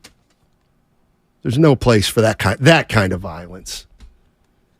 It's all sponsored. Oh, you got a live read coming. Oh, why don't you just say why that? Did you stop? Dude, why did you the just... whole Guru can read thing is getting old. Why No, don't you do the power chair? People out there think you just... But like, the way you need do notes. I need notes for Buonvino. Watch Guru recite his alphabet. That's how you say it. Like, dude, I used to do the backyard boogie Saturday and Sunday, 4 hours. Go ahead. That didn't get a lot of traction. All right. Yeah, Fremont Bank, full service bank, no compromise. Find seafood savings at Whole Foods Market.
it on some kids. Now, back to Steiny and Guru on 95.7 The Game. Steiny and Guru with you on 95.7 The Game. Yes. Would you like to say something? I appreciate you throwing me the lob. Sure, yeah. So, I don't think there's anybody in the Bay Area media or market that had come down outside my partner on Draymond Green and that disgusting act that was the punch on Jordan Poole. I made a joke about the punch, which I still believe in. I'm not going to apologize. Yeah, I'm not going to apologize, Evan, but I'm just telling you, everybody take a deep breath and relax, because my buddy just texted me. Yeah. He don't like his government name. I'll just say from the 209. He said, Squirt? No, he said it too, so I got two friends. Poole could have fell down and cracked his head, and I know that. So I don't want to make light of that. It was a heinous act. I didn't appreciate it. I've called out Draymond. But you get what I'm saying, because I got people. Just stop there. No, I got people defending me. Stop there. Don't go to them. No, I got to read this to you. Like, be Draymond now. This. Try to not be Draymond. Okay, but I got try to not be Draymond. Just let it go. You know what? That works. But I got to read this. Steiny twisted what Goose said. We understand what he meant. So that not every. That's the one person who said that. Most people. You said what you said. Yeah. You said what you said. No doubt. Talking about Draymond Green. Draymond Green, but you know what? I was thinking about, how do you describe what he did? Yeah. To me, Draymond Green said Jordan Poole crossed the line, and that's why I punched him. That's not your job. You're not his parent. What do you mean he crossed the line? Hey, Draymond, what do you mean? Draymond is the arbiter. He's the law. Man, Steiny. Tony wants me to retract something about Steph Curry. Oh, wow. No, but go ahead. Scored 30.2 points a game in the playoffs. That doesn't look old to me. You said they were old, including Steph Curry. Yeah, he played very well. Well, 30.2 points a game is pretty damn good. What about his shooting percentage? 13 games, 396 points. You divide it, it's 30.2. So Steph Curry, hold on, Tony. So Steph Curry was the same player in this past playoffs than he was when they won the title last year. That's right. Hang up the phone. 50. Hang up. 50 at the state capitol. Okay. Here's the question. Was Steph Curry better in the playoffs last year than he was 2 years ago? And he'll tell you no. Okay. So I ain't retracting. And he would tell the chef would tell you that. Thank you. Yeah. I'll tell you what. Steph Curry is far more genuine and real and honest than his fans. God, I'm gonna not say even this. Steph Curry views himself like fans view him. I want you. Thank God. I'm being real. I know we got a couple minutes. Can you remember Love the you. first time you fell in love? I can. And I won't say her name. But here's where you usually go. She gave me the Betty Smith. Wow. But she gave me my first piece of constructive Dude, she gave me my first piece of constructive criticism. Turn the page. But when you're interrupting, that was great. But when you're in love, you listen to it and you're open to it. It may hurt, but you know it's coming from 9 out of 10 times a good place. The amount of Warrior fans that have their hands over their ears because, Jordan deserved it. It's amazing. And I know it hurts and it's uncomfortable, but folks, we're not making this up. Draymond's doing this to his team and himself, Steiny. I'm curious to see where this season's going to go. But people, when you turn off 95.7 game tonight, just know that Dre has us talking about Dre because he is making this happen. He's captivating. Don't make us There's to no be doubt the about villains, it. man. There's no doubt there's about a lot it. of that. Where can I go to get away from Draymond? You can't. PC That was Loon pretty God. funny, Stoney. Steph is amazing. Oh, he was amazing in the playoffs this past year. He was more amazing 2 years ago. Let's see. Who else we got here? This is great. Steph Curry. How about Game 7 versus Kings? Yep. He had a great game against the Kings. Right. He had a better series 2 years ago when the Warriors won the title. He was Listen to phenomenal. my words. Listen to my words. Dude, I do. I all. threw you a Not lob, you. and I felt like you didn't dunk it. Not you. You listening? When I said this is the biggest this is the most uncertainty the Warriors have had. Oh, okay. You're right. He didn't like it. But I got it. He can't dunk. No. What about, was there uncertainty Durant's last year about what might happen? But on the court, they were going to be, they were it. Remember, I agree with that. I agree with that.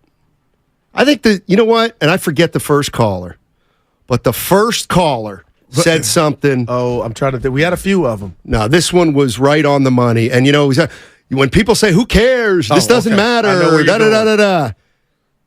We had a fan call in that said one simple sentence. He did. I know where you're going. Draymond Green makes me like the Golden State Warriors less. That was deep, man. Now, that's something, whether you like it or not, that matters to Joe Lacob. Yeah.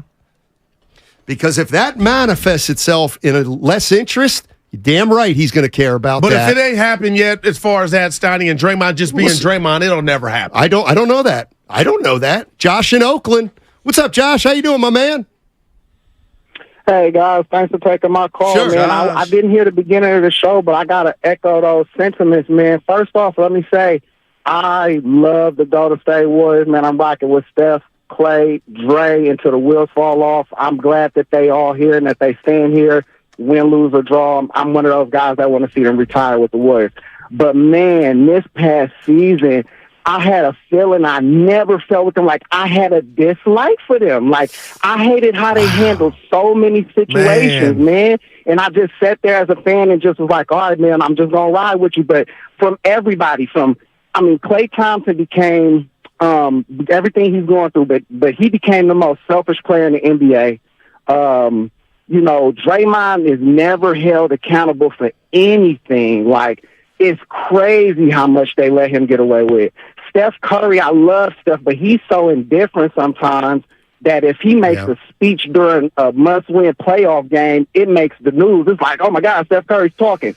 And then the main culprit of this, Steve Kerr, dude, he's been the biggest contributor to this kind of like separation between the old guys and the young guys.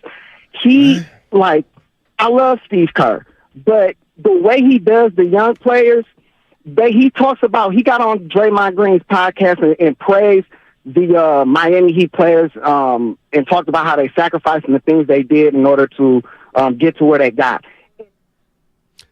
We had a great stuff.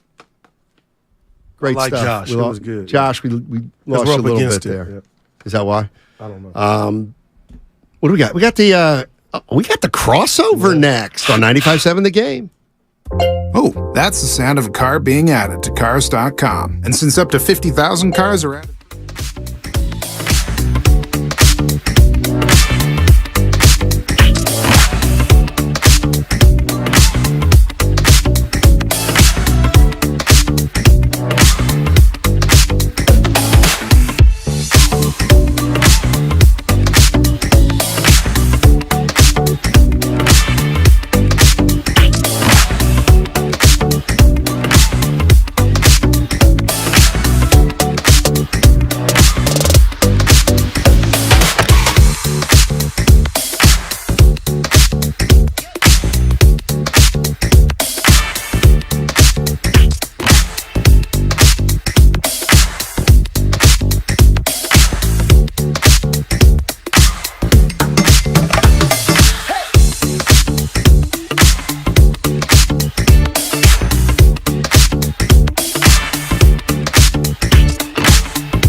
and drive safely.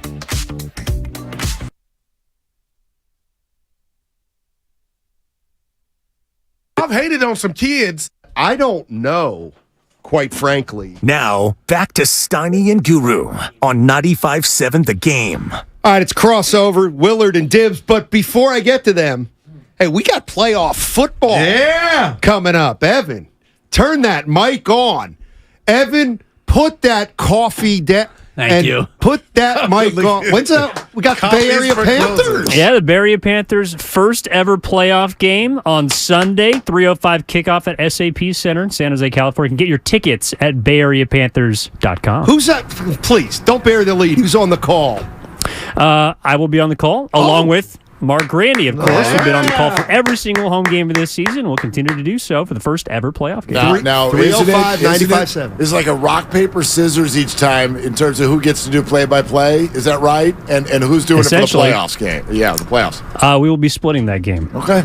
All right. You get the first half or the second half? I get the second half. Ooh. Hey, good. Go. What are you saying? What are you saying, Grant? What are you saying? Grandy can't handle crunch time? Doc on him. Yeah, what's up with that? Now we flipped a coin. Oh, okay. I told him he could choose, and he chose the second half. Oh, why are you so He nice? deferred. He deferred to the second half. Yeah, that's interesting. Yeah. You want to set the tone, though. You want to set the tone. Are you ready for the first play? Yeah. Hey, yeah. It's a 2. Howard and Muhammad Ali quietly had some. They had some great chemistry. Who? Howard Cosell and Muhammad Ali. That was random. I mean, I was going to say that. He just did his Cosell. No, I know. And he got a 2. But they were and phenomenal. He pivoted. You watch some of the footage, just like Steiny. They were buds. Yeah, I know. World was different then. Hey, you know what, The world Willard? was different. It was different. Try to explain Howard Cosell to anybody now who's in their teens. They're like, what? Well, he's What? He was like Stephen A. People cruising around in yellow blazers. Like, what is this? He was a mix of Bob Costas and Stephen A. Correct. Smith. He was the best of both worlds. You don't need to explain it to me. Yeah. I'm just saying, explaining like, to the audience because we're doing radio here. So I'm trying to think about the broader audience here. We just had a 15-minute meeting about doing radio. I love it. Oh, Where do we start? no. Yeah, where do we start? You know where we start. Okay. The same place we're going to end. I'm going to tell Steiny. I mean, let's be Is there right? anybody within the Warriors organization, I'm gonna put Draymond to the side, that doesn't think what transpired and what he said does not hurt or is embarrassing to the organization and some of his teammates? You're asking, is there anybody who feels that way? Yeah, is there anybody that doesn't feel like today was not a good shout out Ice Cube? It was not a good day for the Warriors, I believe. I agree with you. Stop? I'm sure there are plenty of people who are furious with Draymond, but I'm sure that's taking the calls and reading the text. That's Wednesday. They've dealt with him for 12 years. Like, here's the split that I personally have with Draymond when something like that happens. I think most of us feel the obvious reaction, which is stop talking. The other reaction, though, is what else would any of us expect?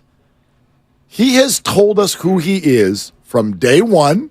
We've accepted him. We've decided that it's worth it based on winning. He has a brand that he's trying to build. He does it very well. He has never hidden. He's never said he's going to be anyone else. At what cost, though? At what cost? What's been the cost? I don't know how to get a relationship with Jonathan Kuminga. Then you're talking about I can't wait to play with adult because I ain't been around adults, and it's like, dude, you're making it worse. The bigger picture for me is this, which is that Steph Curry has used the word maturity about 5 times this offseason, and as they keep pitching, we're more mature now, which everyone takes to mean that, yes, you all thought Jordan Poole was immature, and that's fine, he probably really was. But as you keep using the word mature, everything you've done so far this offseason is immature. Chris Paul showed up, and the first thing he did was be rude to Kendra Andrews. Draymond Green on Patrick Beverley's podcast, and here comes the character assassination of Jordan Poole, and he has now already responded on Twitter to Jordan Poole's dad. Oh, this is ugly. And it makes me go, no wonder Bob left. Wow. No wonder. We got this. No wonder. Y'all look like a clown show. It is like from top to bottom. And I mean this to Jordan's camp too. How old is Jordan Poole's dad? How old is he? About the same age as maybe not so old that Draymond was afraid to actually face him man-to-man, which he never did, even though Draymond, the story was he did all he could to repair it. In fact, you didn't do the one thing that you should have done to repair it, which was apologize to his parents, as you said that you would have. You did apologize to his yeah, parents. he ducked the dad for the entire dad said year. he didn't. Yeah. The dad said today he didn't. said at the press conference, I apologize to Jordan's parents. Who said that? Draymond. Right, but his dad said You he never did. No, that is the apology. I am in front of a microphone. That's not an apology. Now, here's not an apology. Here's the other side to it, and I don't want to go down this rabbit hole. it's just. I think it's very odd to me, and I have kids. If my sons are 24 years old and get into a work spat, the other person needs to call me? They're adults and they make millions of dollars. He made a public statement, and again, I'm not. Draymond is so out of line over and over, and this is another one. But if I'm ever 55 or 60 years old and I go on social media to call people a soft ass B and take up for my millionaire 20-some-odd-year-old son, just Jordan Poole has made his first good decision in the last year and a half. He's the only one who's staying quiet, and good for him. I want to throw this one at you because here's the other thing. We also played the Draymond Green on Chris Paul. I can play it now. It's about a minute where he says he didn't like Chris Paul, and they're going to have to deal with that and talk man to man, adult. We're all adults. Man to man. Sure, he's not saying we're all adults. So seriously, I just started thinking about Chris Paul and the dynamic. At first, I didn't think much of it. I thought, yeah, he'll fit. It'll be fine. But Chris Paul's always been an alpha, and he's always been the alpha on every team he's been. He went to Phoenix. He's not the alpha. He's an alpha, but it's not his team. Be a dog. This is going to be the first time he's played on a team that's not his. He went to Oklahoma City and everyone's like, oh, he's playing with it. Well, it's his team. He got there, boom, it's his team. What happens when there is strife? Chris Paul is Chris Paul, but he knows he doesn't have the juice. He's like an outsider here. You know what I mean? When it really gets down, Draymond, if it ever gets down to it, Draymond can say, that's why you ain't never won rings, bro. Right. And Chris Paul's going to say, go well for team Chris chemistry. Paul's going to be like, you a coattail hanger on, bro. You ain't Steph Curry. You think you are, but you ain't. It sounds like October to me, Steiny. You're describing the opener because there is going to come strife is a good way to put it because either Chris isn't going to do the right thing on offense or Draymond's going to make a mistake on defense one time and Chris Paul is going to be there to chirp and neither one of them is going to back down. And the fact that Chris Paul took that opportunity to go at Kendra Andrews and say, oh, you coaching? That's great. That shows you already that he's not going to back down in terms of any strife. Now, does that mean either I start or I'm shutting it down? No, I don't think it'll get to that, but there will be on-court disconcertion or disagreements, and it's going to happen. Well, and you know what? It happened with a lesser personality, Kevin Durant. Kevin Durant got here, and he was unbelievably successful, but by the end of it, I think he thought the culture thing was like a mirage. Oh, I thought we were doing joy. Remember, he said, I thought we were all about joy. All I'm saying is KD kind of never felt like he got in. Mm-hmm. And how can that not happen with Chris Paul? Well, and it happened with Jordan. And exactly. It feels like something that those three have sort of accidentally built, which is a wall around themselves. That's what it feels like right now. I don't think they meant to do it, but that's kind of what it feels like right now. I agree with you. It's hard to imagine, and I even can, in my own mind as a fan, sort of tie all this together to the thing that I think the organization really, really doesn't want to hear, which is that right now, as of today, they're getting harder to root for. And that we've taken calls. People have echoed those same sentiments. Draymond is making it harder for fans. Think about how heavy that is. The arrival of Chris Paul is making it harder for fans. Wow. This whole picture, as they get older, and people will not be, I think, as receptive as they may think they will be to a decline if it means, we're aging gracefully, but, now we're the 7th seed or whatever. Right. We watched that with the Giants and the Posies and the Belts and the Crawfords, and people were like, get them out of here. Like, let's move on. So that, to me, that's the organizational concern today is you're getting harder to root for. And the Giants, though, never got hard to root for in terms of, I don't like that guy. It's like, Brandon Belt, please Hunter swing the bat. Strickland was the only one. Seriously. Totally. But he was like the core guys. It's like, Buster, you're breaking down, man. I feel bad. Brandon Crawford, you're losing a step. I feel bad for you. Right. Brandon Belt, please swing the bat. I feel bad for you. Draymond Green is a bold-faced bully. Yeah. He's an out-and-out bully.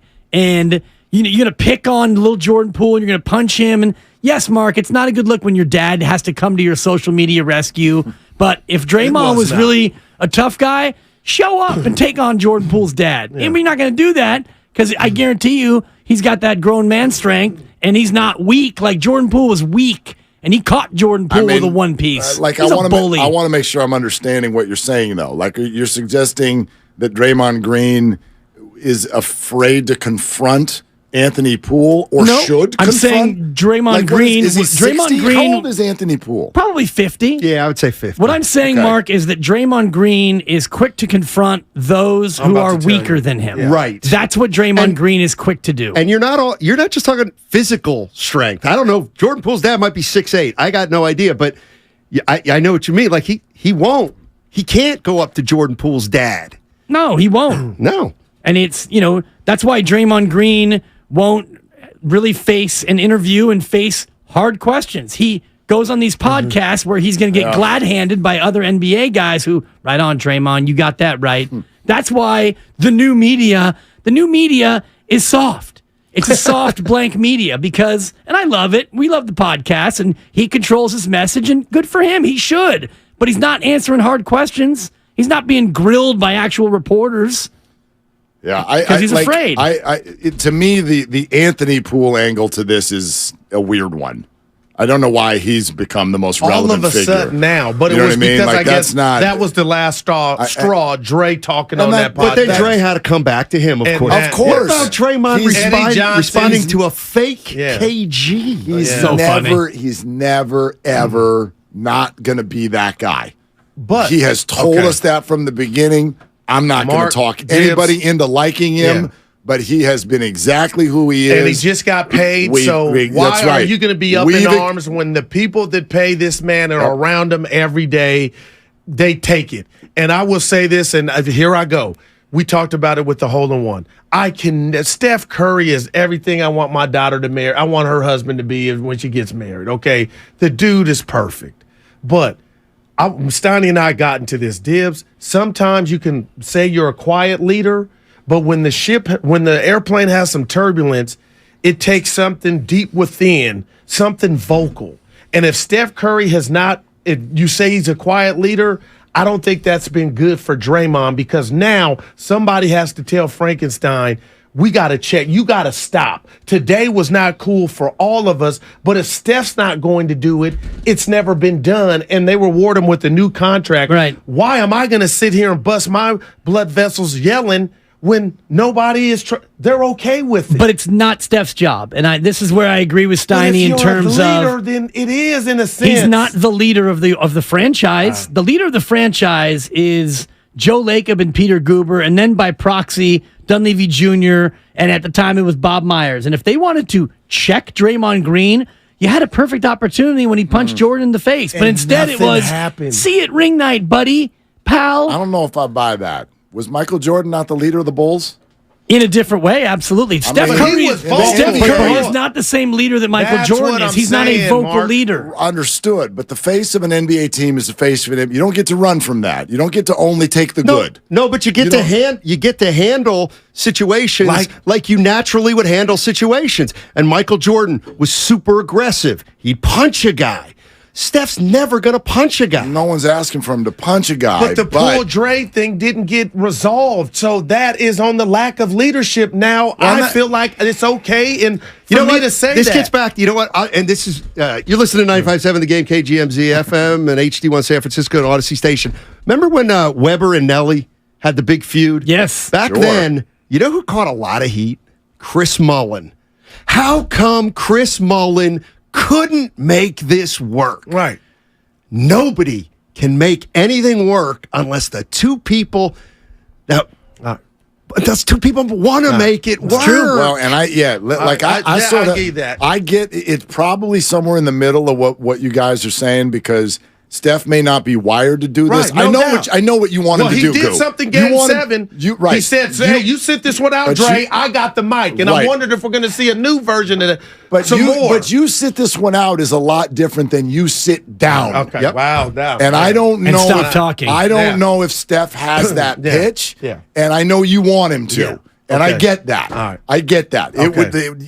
It does feel like it would be nice if someone in the organization would just be like, and I do wonder now to stop. If Bob Myers we gave him all those accolades for dealing with Dre, but now is he on the couch somewhere or at the gym like, this is why I dipped? I think it's fair that I can voice that to you three and not be a Draymond hater. But they've enabled his behavior from the get-go. He gets suspended in Game 4 of the NBA Finals. What happens the very next game? He goes to the A's game with Bob Myers and sits in a suite next door to the Oracle Arena. And every single time Draymond Green had a transgression, there's never any punishment, no rebuke. It was Draymond being Draymond. So now he knocks out a teammate. No suspension, and now the thing continues to go on, and he's still talking about it. He's still doing damage to the organization almost a year after the punch. Well, remember Bob said, like, I'm leaving, but and we didn't know the name yet, but Mike Dunleavy Jr. needs to call. I remember. I'll be available. You think he's called? Today might be. And Dibs, I got to say this. And here I go, no sources, but when I got into the business, I had to be careful of what I say, I've heard or whatnot, if I got friends with it. But this is the one thing, say this at my funeral. I'm a lover, not a fighter. I cannot stand a bully, and I cannot stand when the bully gets rewarded. I feel like some of that applies to Draymond Green. But what you're saying is what I told Steiny I didn't say it on air. Years ago, after the 16 finals, Tristan Thompson and Draymond at a party. Tristan Thompson mad at Green from some on-court beef. Bottom line, went up and hit Draymond. I'm hearing this firsthand from somebody who was there. And I was like, do I go tell Steiny and that on the air? So Draymond, the bully that he is, I'm thinking, okay, where's the other part where Dre hit Tristan back? Oh, there was none of that. You go look at the episodes of the podcast. He had Tristan Thompson on. They laughed about it. And Dre, from his perspective, and I couldn't wait to hear this, like, well, the clutch management, they grabbed me and told me you didn't want to do this or that. But Tristan Thompson's way bigger than Jordan Poole. 6'10". And that's what a bully does. So you had the wherewithal then, when you had to climb Mount Everest, you said so they could say something to you. But Urkel, I'm calling Jordan Poole Urkel because he's that small, you're going to hit. That's what I don't like. That's the definition of a bully, man. That's the epitome of it. No doubt. And I said, oh my God, that's what Dibs was just describing. Yeah. That's just there. I can't stand that. I'm going to pick and choose who I'm going to be bad to. Well, and I know why. To go back to your original point, the reason I feel like in the depths of your being, because I know a lot of people are feeling this today, where you kind of go to Steph. It feels like Steph is on the bus. Wow. It's not just he didn't check Draymond, but everything, right? We're in Tahoe, and people are shotgunning beers together. Dre for 3 more years. We can't win without him, and we're more mature now. Like all of that, it feels. Remember the whole. Damn. I mean, my mind went to a real grim place. But remember how people came after Joe Paterno because you were an enabler. Oh no, the boy. Yeah. It feels like the Steph Currys of the world, Steve Kerr, everybody Steve's going to go on Draymond's pod. Right. It feels like they're on the train with him. It's Jack Nicholson and A Few Good Men. And I know I was watching it in Tahoe it's the greatest late night. Your boy was more than halfway We were back. watching Perfect, and he happened to mention the movie. Oh, no, you weren't watching. Jamie Lee Curtis and Travolta. Very underrated performance from JLC. The original JLC was only a JLC. It's A Few Good Men. It's like they need Draymond on that wall. They want him on that wall. Yeah. And I think to your point, Mark, Steph's over there high-fiving and shooting threes, and Draymond's doing what he's doing, and quietly they're thinking, yeah, Draymond, get Jordan again. We knocked him out. We got him out of town. Go ahead and get him one more time with the two-piece. What if this had all happened within the context of winning? Because that's actually, and this isn't to build an excuse for these guys, but that's, to them, I think that's what it is. They think Draymond helps them win. No doubt. And if that's what they think, then in the end, none of this actually resonates to the level that we would want it to resonate. And by the way, I would suggest that to the fans as well. You're mad about it this year because they lost. But we've gone over this 1,000 different ways, which is you can convince a fan of anything if you tuck it into winning. You know what I mean? Yeah. Like things that don't feel good. That example I told you about my buddy who's a Bengals fan who showed up at the girls' soccer game the day after they drafted Mixon. And I said, whoa, that was controversial. What'd you think? And he goes, can he help us win? We're talking about punching pregnant women. Yeah. You know, and people wrap their heads around it. So that's why the Warriors wrap their heads around it. They think he helps them win. Well, I think, and here's where I disagree. I guess it's possible, but I don't think Steph and Clay are ride or die. Ride or die. They want him. I don't think so. I think it's gotten to the point where they're like, it's just like, hey, Steph, why don't you say to Dre?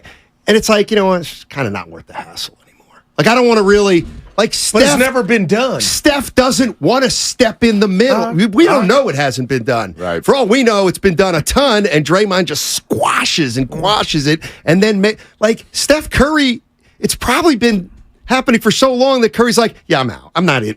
I'm not in this. What if I threw this at you? One thing I've noticed from athletes is they are very hesitant to ever mess with another player's money. For sure. All right. Okay. Well, I'm not calling it disingenuous. This is Draymond's act. This is his future career. This is what he's building. This is TNT. This is podcasts. I'm going to talk every time, always, no matter what. When you want me to shut up, I'll talk louder. and to tell him to shut up is messing with his money. No, that's actually an interesting way to look at it because you're right. The brand of Draymond Green after this 4-year contract is I'm the next Charles Barkley. Yep. I'm Charles Barkley. Instead of throwing people through a bar window, I punch my teammate because that was already done. So I have my own bit.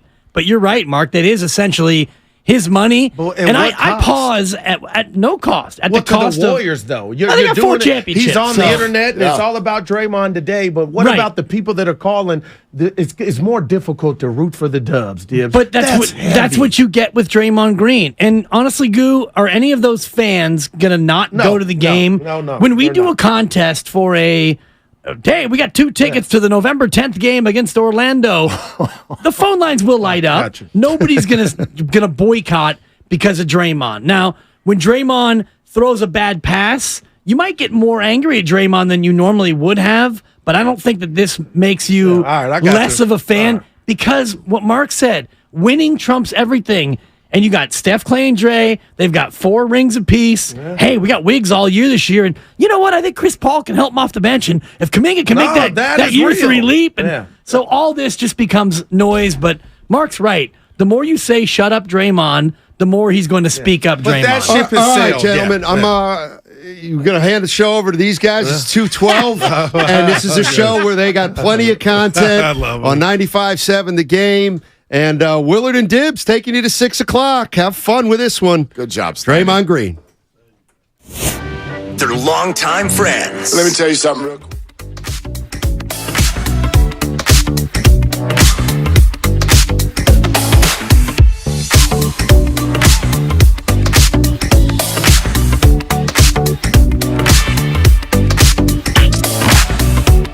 Get the hell off of my doorstep. Major League Baseball, you stink. It's Willard and Dibs on 95.7 The Game. Yeah, that's the thing to me. It's just, I don't even know where or how to point fingers at this whole thing. This is a day where, to me, everybody looks bad. Everybody looks bad, and the Warriors are harder to root for. You're right. I don't even know what the net effect of that is. Let's say the Warriors win the championship next year. Is anybody at the parade booing Chris Paul and Draymond Green because they're not likable? No. Are you not broadcasting live from the parade route because of what's taking place? I will be contractually obligated to do Thank so. you. And You can work from home that day. So I will. Can you imagine? We got Mark on Zoom. Yeah, like we get that, but I also don't think it would be smart for the Warriors to just ignore that sort of factor amongst their fan base. I know fans often feel like they don't have any power. You do. Some. Nobody's going to collectively boycott, like you said. I watched it. I remember with the Dodgers, like the fans sort of forced Frank McCourt to sell that team because they hated him so much they weren't going to games. And the A's fans have tried to do some things like that here in recent years. Still don't know exactly where that's going to go. So, yeah, I get it. This is not a death blow for the Golden State Warriors. But for the last 10 years, this has been one of the easiest things to root for in the history of all sports. Steph Curry as your face and a consistent winner. It's harder today. Well, it's been harder, and Draymond makes it harder, especially in July, where we should all be worried about Podziemski's jumper, and we should be excited about Jackson Davis and how good he looked, and Guy Santos, can he crack the 15-man roster? That should be our Warriors topics, and it should be countdown to the schedule release, which should be 3 weeks from tomorrow, Mark. It usually launches in that second Thursday of August, I believe. That should be our Warriors talking points. But instead, it's Draymond Green, again, drudging up the darkest moment of his Golden State Warriors career, even darker than his suspension in the NBA Finals, because this, to me, cost you a young player who could have been a key piece for you for years to come. Yeah, and that's been so debated, and we'll see. We'll see where he's going. I'm not huge on Jordan Poole being the player that some suspect he will be. I don't think this is a superstar in the making. He's certainly a good young player. I think he makes way too many mistakes, and that's kind of the basketball side. I just wonder how it got to this. This is against everything that was sort of said all year long, which, it starts with, oh gosh, I'm so sorry. I really messed up. I went to the darkest of places. And the teammates all saying, Draymond needs to regain trust. And then we go through the exercise of he's regaining a little bit of trust. And then in January, he had a talk with Jordan and he regained that trust. And here we go. We're ready now for a playoff run. And I get it. I understand that you're not going to tell us all the gory details day in and day out throughout the year. But then to get to the end of the season, they don't win. Draymond publicly states we'd still be playing if I had not punched Jordan Poole. So he's still trying to lay on the grenade. He's still trying to take the blame, even though it's being received a certain way. Then Jordan gets traded. Wait 3 weeks, and guns. Here comes the character assassination. Jordan won't even talk about Draymond. He unfollows him the second he's traded, and it makes everything we just experienced from October to April feel like it was one big freaking lie. They never moved 1 inch off of the punch. Not an inch. No. All year long. You hated each other the whole time, right? Here comes Larry with the locker room was fractured. I mean, it all makes sense. But it never needed to get to this. Well, it had to get to this, and there's no other way it could go than this, because he's a bully, he's a phony, and he's a fraud. And, when Jordan Poole's dad jumps in to defend his son, you and I can have different beliefs about that. I actually applaud him for doing that, because it is a little bit embarrassing for Jordan Poole to have his dad step up, but Jordan Poole's not going to say anything. And if I'm the father of Jordan Poole and I saw this happen to my son, this man did that to my son, and now this man's going to go on a podcast and assassinate my son's character, I'm not going to be able to sit quietly and idly by. That's just me. So you and I can have a different opinion in terms of should Jordan Poole's dad gotten into it on social media. I probably would have done the same thing in terms of defending his kid, because your son's not going to defend himself. I guess my point on that, it's not even a should or shouldn't. It's just You bit. We have people. Yeah, enough is enough, though. I know, but we have people on. Now, this is a tiny little micro. You'd be on YouTube or the text line or Twitter, and then not a day, not an hour goes by where someone's not on there going, "You suck. Yeah, you're a buffoon. Your takes stink. Everybody out here in the listening audience hates you." Now, you don't get my number on those, do you? I try to block it out. When they say it about you, I usually do go, I know, right? That is crazy, right? Thumbs up emoji. But I mean, come on, man. The obvious thing to do that has any staying power with a bully or somebody who's yappity, yappity, yap, yap, yap, yap, they're trying to get a reaction.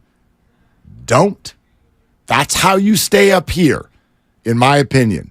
And Jordan, it's not about, his dad had to come to his rescue. Jordan will never speak on this. I think that's clear now. And it's most obviously the right thing for Jordan to do and his career.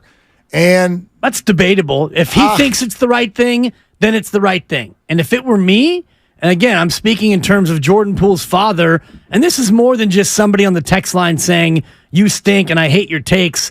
Your son got knocked out by a teammate, and now the teammate who knocked him out is basically saying that it was Jordan's fault. Jordan said things that you don't say to another grown man, and he's almost going on to the point where he's bragging about the fact that he knocked Jordan Poole out, and because he did it, Jordan Poole had to go, and I'm glad because now I get to play with adults. I'm finally going to be able to play with adults. So he's assassinating this young man's character after knocking him out and basically being the biggest reason. And I know Jordan Poole, we could talk about basketball fit and whether or not he got too big for his skis. And behavior. Behavior. All of that is a part of the picture. Take Draymond out of it. The rest of the team apparently didn't really like him either. Exactly. So that's a part of his departure. There is some accountability in there somewhere. I would agree with you. But in terms of having the guy who threw the punch and now is bragging about it and boasting over the fact that he's now playing with adults, that to me is nauseating. Of course it is. Of course. I guess here's the question I'd love to get to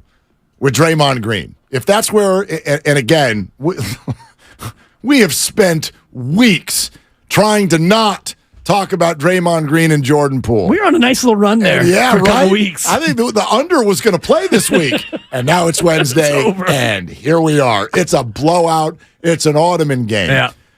But this is where I keep getting to with Draymond. I'm not going to sit here and argue with anyone today over whether or not this guy's in line. Of course it's out of line. He's always out of line. So do you accept him or not? That's the question. We have accepted him the whole time, just like the Warriors have. What do you think the Warriors have witnessed? All of the things that we see Draymond do and we hear him do, how many things do you think have happened that we don't know about? It's probably tenfold, 10 to 1. And the Warriors accept him. Not just accept him. They prop him up. Well, you know why? They break him off another $100 million. Exactly. So, and it's because they win. Yes. But if the winning dries up, can you take him anymore? Can you stand him anymore? It doesn't matter now. He's now signed through retirement. It does because you can trade him. You can trade him, sure. I mean, it's not very likely. Yeah. I guess that's sort of where I'm at is like you see something like this and it grabs everybody's attention, and I get that, but there's a piece of me that goes, well, yeah, of course that's what was coming next. Right. This is what he does. And it's what he's going to do again next time. And as we sit here and spend a full 2 news cycles and all the calls and we're done with Draymond, fuel. It's like him going to a gas station. What did he already do with Jordan's dad? He fired back at him. He called him adorable. Yeah. Like he was a Sacramento King or something. Is that the word he used? He did. Adorable. He used the word adorable. He said, I saw you in the team family room every night. I'm not running from you.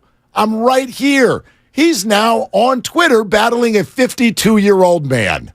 I mean, yeah, it's nauseating, but it's the same thing it's been all the damn time. Yeah, 11-year career, and it's been mostly that. So now we don't accept him? Oh, I I haven't accepted him for a long time. And I'll back you on that. Yeah, but I think there are a lot of different opinions on that. I admire the way he plays in terms of he guards 1 through 5 and he plays point guard at 6'5", but he plays center on defense. His basketball ability is unlike anything that I've ever seen in terms of its uniqueness. Offensively, he's a point guard. Defensively, he can guard virtually anybody. But Draymond Green, the person, makes my stomach turn. By the way, he did not use the word adorable. He said, that's so cute. He called him cute. Yeah. Yeah. That's so cute. By the way, you can tell both of these gentlemen are tweeting from emotion because, my gosh, the typos and missed words are all like if I were an English teacher, we all need to sit down and have a conversation. But this is Twitter, and I'm not an English teacher. I believe Jordan's dad spelled the B word right. He got that one. Yeah. He left an S out of the word before that. Yeah. AS is actually just the word as. But anyway, Draymond, that's so cute. It's impossible. Do you want me to read it actually as it's written? Please. It's impossible to avoid you an arena for a year, champ. I get my family from that family room every game. And stop using those words. They usually don't go over well amongst men. Right. In other words, say that to my face. And I would imagine that Mr. Poole would say that to Draymond's face, and then what's Draymond going to do? He will punch his face. I don't think he would. Why not? Because Jordan Poole's father is probably not weaker than Draymond Green, and maybe he is. Maybe he's 5'7" and a librarian, and I shout out librarians. No, I've seen pictures I know of him. some tough ones. He's a large man. He's not as large as Draymond Green. Yeah. And he's twice his age. Correct. But anyway. He's got that old man strength. Again, to my point, I bet you that Draymond wouldn't do a thing about it because that's what bullies do. Yeah, They pick on the weak. And Jordan Poole at 23 with his hands down and miss me caller with the Jordan started it by pushing him. Yes, you don't put your hands on another man. You don't get in the face of another man. So when Jordan Poole pushes him away, that does not provoke an unguided howitzer to the face. Jordan Poole didn't start it that day. I do think, and maybe today's not the day for it. I don't know, but it's rather obvious that Jordan rubbed all kinds of people all the wrong way. Sure. Which I do wish at some point everybody who sides with Jordan in this whole thing will at least acknowledge, okay? If Steph Curry cannot stop walking off of Edgewood Tahoe to talk about how much more mature they are now, there's a reason for that. If Kerr's on Draymond's podcast, there's a reason for that. If Clay felt the way he felt, there's a reason for that. It does not mean you should have punched him. But Jordan Poole is not innocent. Jordan Poole, his behavior was clearly counterproductive and out of line according to the team. That is absolutely how they clearly so far felt. out of line that he deserved this. No, and I've said that repeatedly. There's not the punch, but deserved for Draymond Green to drudge it up yet again after the body is cold and Poole's out of town. Let bygones be bygones, Draymond. I think deep down, Draymond wants us to talk about it because then he's in the news. Of course. Because Draymond is nothing in July. The phrase you just used, let bygones be bygones, is like the anti-phrase of his world. He's not going to do that. This is what he's going to do. You accept him or not? 888-957-9570. We're sponsored by Lucky California. We can't wait to talk to you all day. It's Willard and Dibs. To make more of every juicy, delicious day of summer, make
Now, back to Willard and Dibs on 95.7 The Game.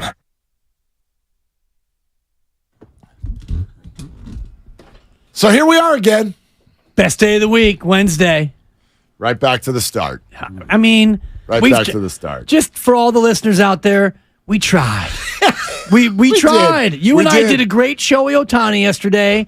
We've gotten into we've dipped the toe in the Niners with camp starting. The veterans are coming in 6 days. That's called a show, Tawny, by the way. Thank you. Yeah, it I is. just did a piece that'll be airing on KCBS and some weekend programming with the great Matt Pittman. About Shohei Ohtani? Correct. Hey. And we're playing some Is of he the coming? We're playing some of the Verducci that we talked about yesterday. It's more of an opinion piece, but Did you hear Gabe this morning on with the roast? Kapler? Ah, No way. Shohei Ohtani, the most talented player of all time, He's cheating on us with the roast? but possibly not the best player on his own team. Whoa. My head exploded. Rendon? Yeah. No, exactly. Yeah. Suffice it to say, Gabe Kapler is quite the Mike Trout fan. Obviously, he's not healthy right now. Anyway, incredible. It was incredible. It really was. But yeah, here we are, man. Here we are, right back to Draymond and Poole. And it's not lost on us that some of you may be cruising around with your day, and you're like, so what is it that Draymond said? Patrick Beverly podcast. Here we go. I don't just hit people. I've been in this league 11 years. I ain't just hit nobody. You know what I'm saying? Like, and so dialogue, happens, and dialogue happens over the course of time. You know what I'm saying? Like, you usually ain't just triggered by something like that fast to that degree. You know what I'm saying? Like, this is a team. You know what I'm saying? Like, ain't nobody on my team triggering me in an instant. And so dialogue, of course, happens over time. And, like I said, Cam's stuff wasn't accurate, but, we know stuff that you don't say amongst men. You know what I'm saying? We know, things that you have to stand on. And as I've admitted before, I was wrong in the way I handled it for the situation where we were. But there's I'm a man at the end of the day, I stand on business. I know what sort of stands out to people, I think, which is it's hard to hear Draymond Green talk about the things that you're not supposed to say because he says everything. But I don't know if he's saying there's the thing that he's referring to, which is the B word. Yeah, okay. There are things you don't say, like, for white guys. There's things that we can't say that other people can say. There's things that we don't say that they can say. As a man, you don't call another man the B word. And so I'm going to believe that Draymond's never done that. He has never, ever, ever used that word in the presence of another man. That I can't speak to. I but have what a he's hard saying, time buying that. I do too. What he's saying to Patrick Beverly, is that at least he's intimating that Jordan Poole called him that, and that's basically why he got popped. And of course, anybody who calls anybody that, you get hit. Do we not have it on authority that he said that to Kevin Durant? I think he called Kevin Durant that. Did he not? On the floor? I have no idea where they were standing. But, again, Draymond Green, I think what really cuts to the core of people who have followed his career is he gets mad at people for doing exactly what he does. We have a word for that. It's called hypocrite. But there's another word for it sometimes. Genius. Draymond Green's a performer. He's an entertainer. He has built a fortune out of doing this. Some would say, the greatest 9-figure contract ever. How many people can have multiple $100 million contracts and a future career in broadcasting unlike any other, scoring 8 points a game? Triple single. And last contract. Who does this? His last contract technically was $99 million, but I'm not going to correct you because you're on a roll. $99 million and ain't one. Yeah, look at you. It's fantastic. And what his act has done for his second career is really the remarkable part of it, because on the floor, if he didn't have Steph Curry, he's not getting a $100 million contract. Of course not. If he was on the Charlotte Hornets, if he was a Hornets and he's averaging triple singles, he's probably not even getting he's a vet min guy. Yeah, well, not a vet min guy. Maybe at he's this a mid-level. point. Yeah, this is like, look, I don't want this to turn into diminishing. Like I did hear this, a couple callers earlier today. I was listening to the station a lot. A couple people say, oh gosh, you mean to tell me that the Warriors wouldn't have won the title when Durant was here if they didn't have Draymond. We've always overrated Draymond. My opinion, I'm going to stop short of that. I'm not going to use this to diminish Draymond, the basketball player, and the role that he has played in this dynasty. I find it to be vital. I find every Warrior who matters to echo that sentiment. So it's not going to diminish that. But if he nauseates the hell out of you off the court, yeah, I get it. But I also do think it's crazy like a fox. Okay? He knows what he's doing. He's very, very good at this. Think about Dennis Rodman. Yep. And, does Jordan win the last 3 without Dennis Rodman? Maybe, but probably not because of what he provided. And remember when he kicked the cameraman in the junk and, he skipped out on a practice to go to Vegas and he was photographed in full makeup and a wedding dress. And, his act was different than Draymond. Yep. Draymond's act is straight up bully in the Webster's dictionary. Rodman was kind of off the reservation. This stuff is valued, though, in professional sports. We all sat here 3 weeks ago and went, well, that's the end of Dylan Brooks. And the Rockets were like, how about 4 years and $80 million? Can you come do that for us, please? Will you come instigate and tick everybody off and get them off of their game and kick cameramen and yell at reporters and call LeBron old? That'd be awesome. We'll give you $20 million a year guaranteed. Who did Draymond just appear with? Another guy cut from that same cloth. Yeah. Patrick Beverley. Made a great career out of it. Yeah, he made his bones basically being an instigator and a cheap shot artist and all the rest of it. So do you accept him or not is the question. I mean, I think you've already answered it. You don't. I don't accept him. And it's a split situation because what you said about his vital role on the basketball team, absolutely. And probably now as much as, or if not more than ever, because of what he provides in terms of basketball IQ, defensive malleability. Steph Curry doesn't really get the same open shots without Draymond knowing how to get Steph the ball. So Draymond for 48 minutes, absolutely, I accept him because he's a basketball maestro. But for the other 23 hours and 12 minutes of the day, I can't stand him. Yeah, but you sort of got to pick. You can't pull apart the minutes of the day. You know what I mean? Well, I have to. Well, I have to because I've been a Warrior. I've been a Warrior fan since before he was born. So you mean you have to accept him? I have to accept him. Yeah, that's kind of how. Yeah, my love of the Golden State Warriors is stronger than my, and I won't say hate because I'm not going to waste a second of my day hating Draymond Green. Distaste. Sure, dislike all the disses. You could pick a diss.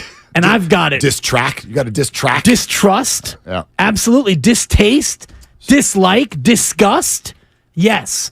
But at the end of all of the disses, and I put that on one side of the balance, and then I put on the other side of the balance how much I love the Golden State Warriors, because we've talked about this. Yep. The only team that I really, really am a fan of is that team. I love the Giants. I'm a Giants fan, and I root for the 49ers.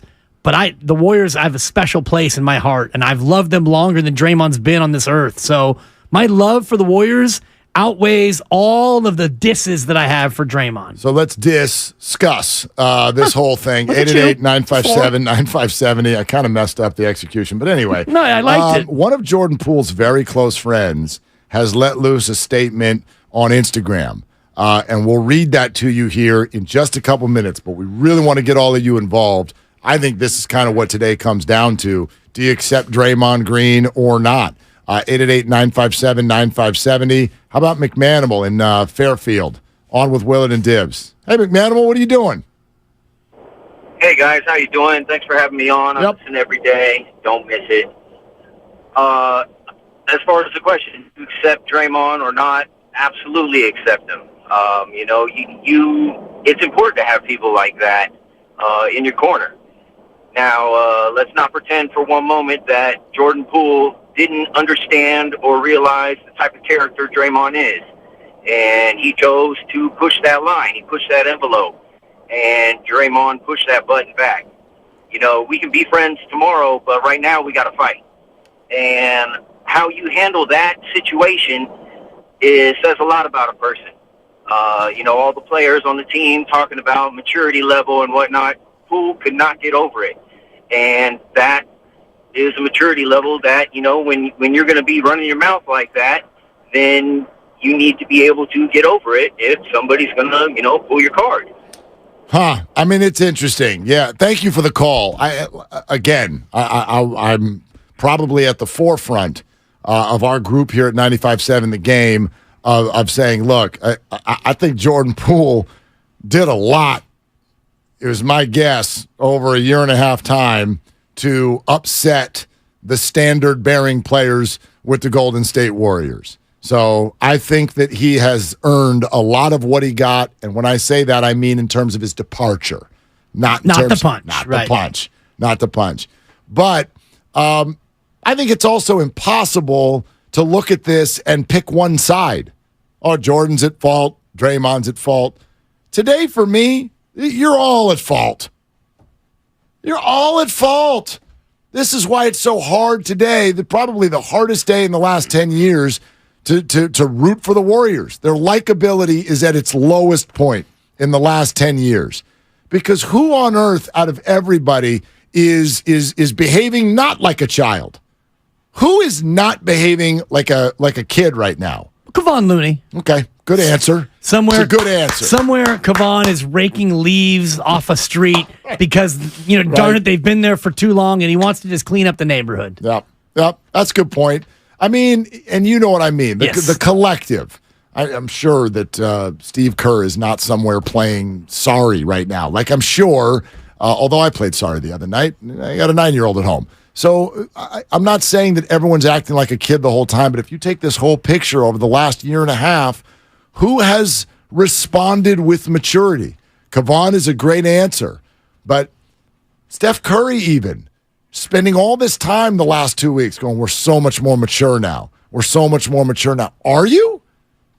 Are you? You coaching is not a good way to start when supposedly your arrival means, oh, we're mature now. Draymond with Patrick Beverley with a Jordan Poole character assassination on his way out the door. That's not mature. The Warriors do not feel mature to me right now.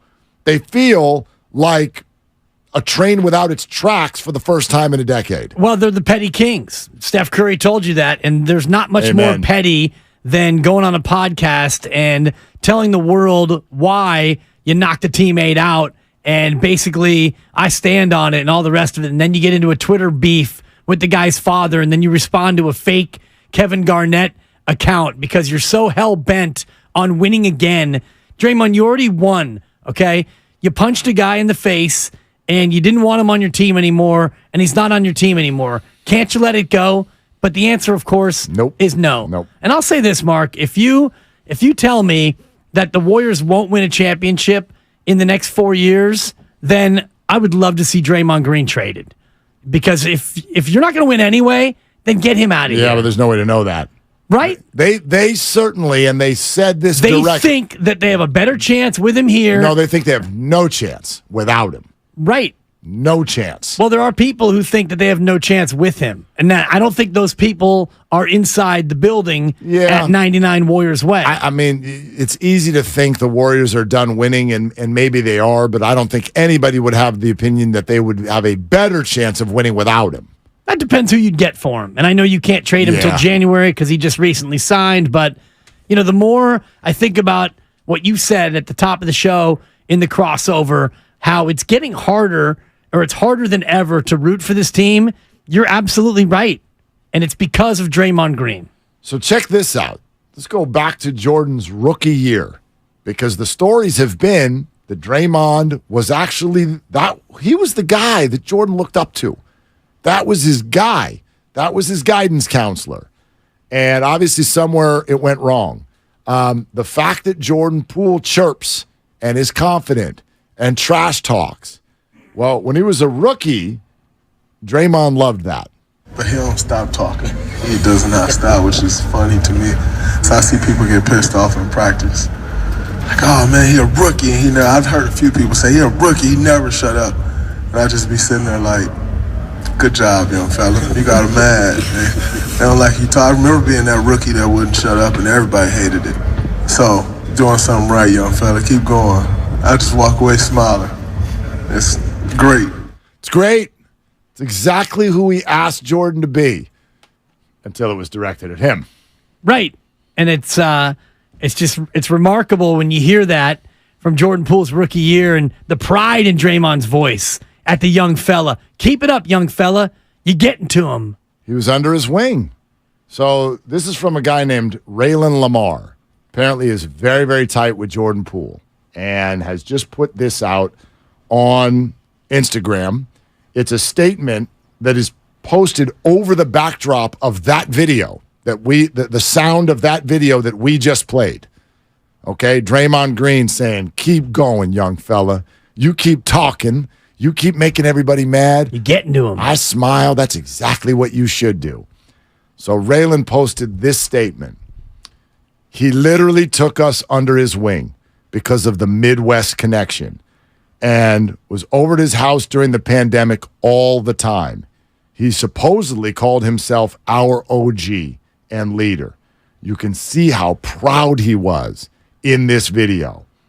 But what changed? A lot of y'all hoop. How many times at practice you swung on your little homie like that? To be honest, we've been handling this way more player and mature than Draymond Green has.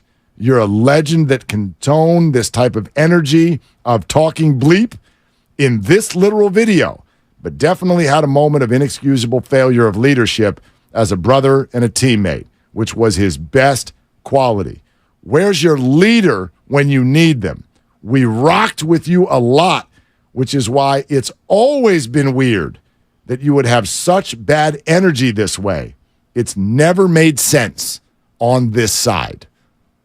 That's from Jordan Poole's very, very close friend. Yeah, it got to a point where something flipped it for Draymond Green because Draymond Green, Mark, has used that B word before. And this is back in 2018 where he repeatedly called Kevin Durant a B, reportedly, during a verbal heated exchange in Los Angeles, and he was suspended. The Warriors suspended Draymond Green for one game. He will sit out on the Saturday night game against the Hawks at Oracle Arena because he used the B word, and then he punches Jordan Poole, and he receives 0 games in terms of a suspension. But from Raylan Lamar on Instagram, what did change?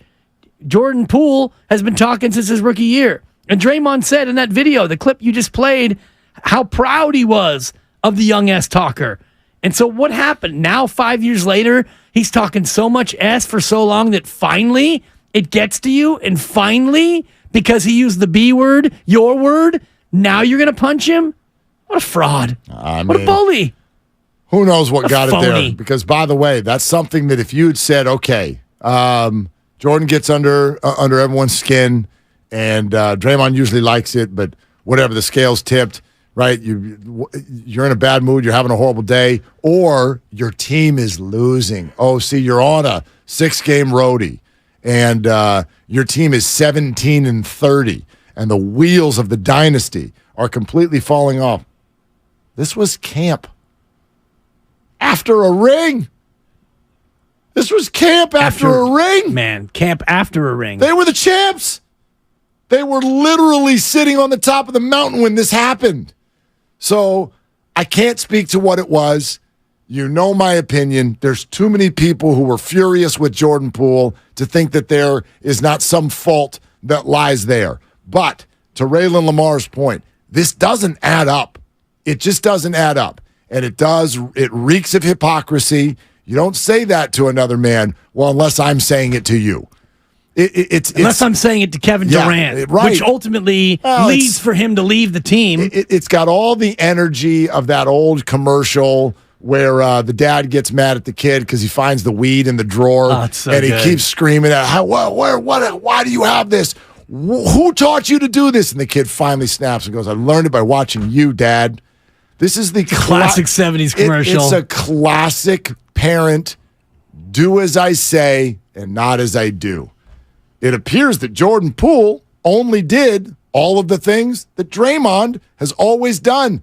In fact, if you start to put puzzle pieces together, I think I could make the case that Jordan acts this way because you were his mentor. I learned it from you, Day-Day. Draymond? Totally. And so you know what why did he flipped it? tick you off? Because he's been watching you. But you know what finally tipped the scales? And the news comes out about 3 days later, Jordan Poole gets that bag. And so I believe that in that moment, the word internally was already out. Jordan's getting the bag. Sure. Jordan Poole's about to make more money than you, Draymond. He knew that at the championship celebration. But I think when you get into we're camp, going to get a bag. But you get to October, and now you're in camp after the chip, camp after chip, and now here you are, and Jordan Poole's walking around, and the word is he's getting the bag. I mean, the ink is almost dry on this deal, and I'm gonna make more than you, Draymond. You want me to hold? Want to hold about $20, Draymond? Let me buy you an iced coffee, Draymond. I mean, it's funny because Draymond had made plenty.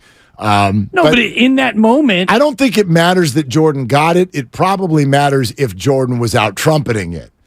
And I do, when Draymond go to that original statement, when he talks about this is not going to happen on my team, Draymond views the Warriors as his team. He views himself as the leader. He is the vocal spokesman. He views this as his thing. And I think he felt it was being attacked from within. I'm not saying that's accurate. I'm not saying that's fair.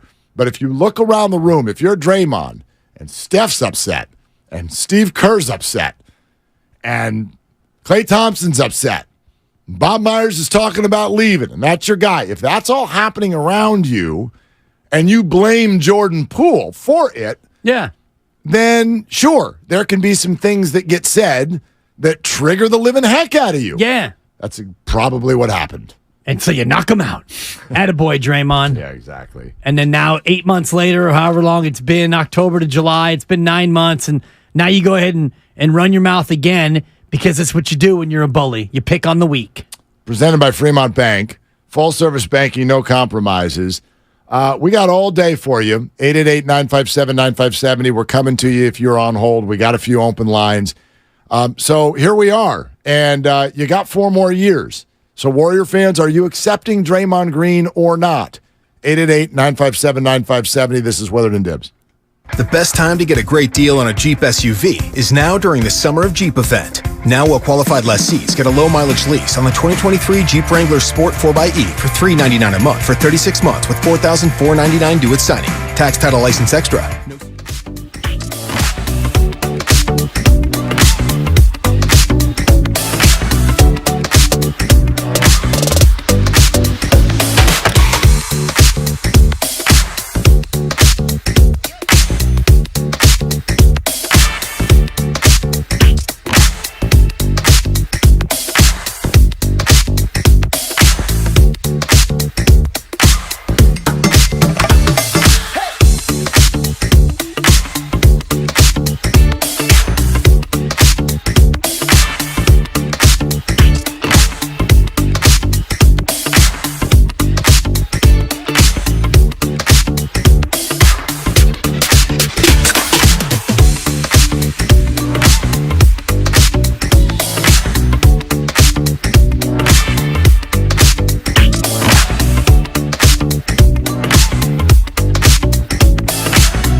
Willard and Dibs on 95.7 The Game.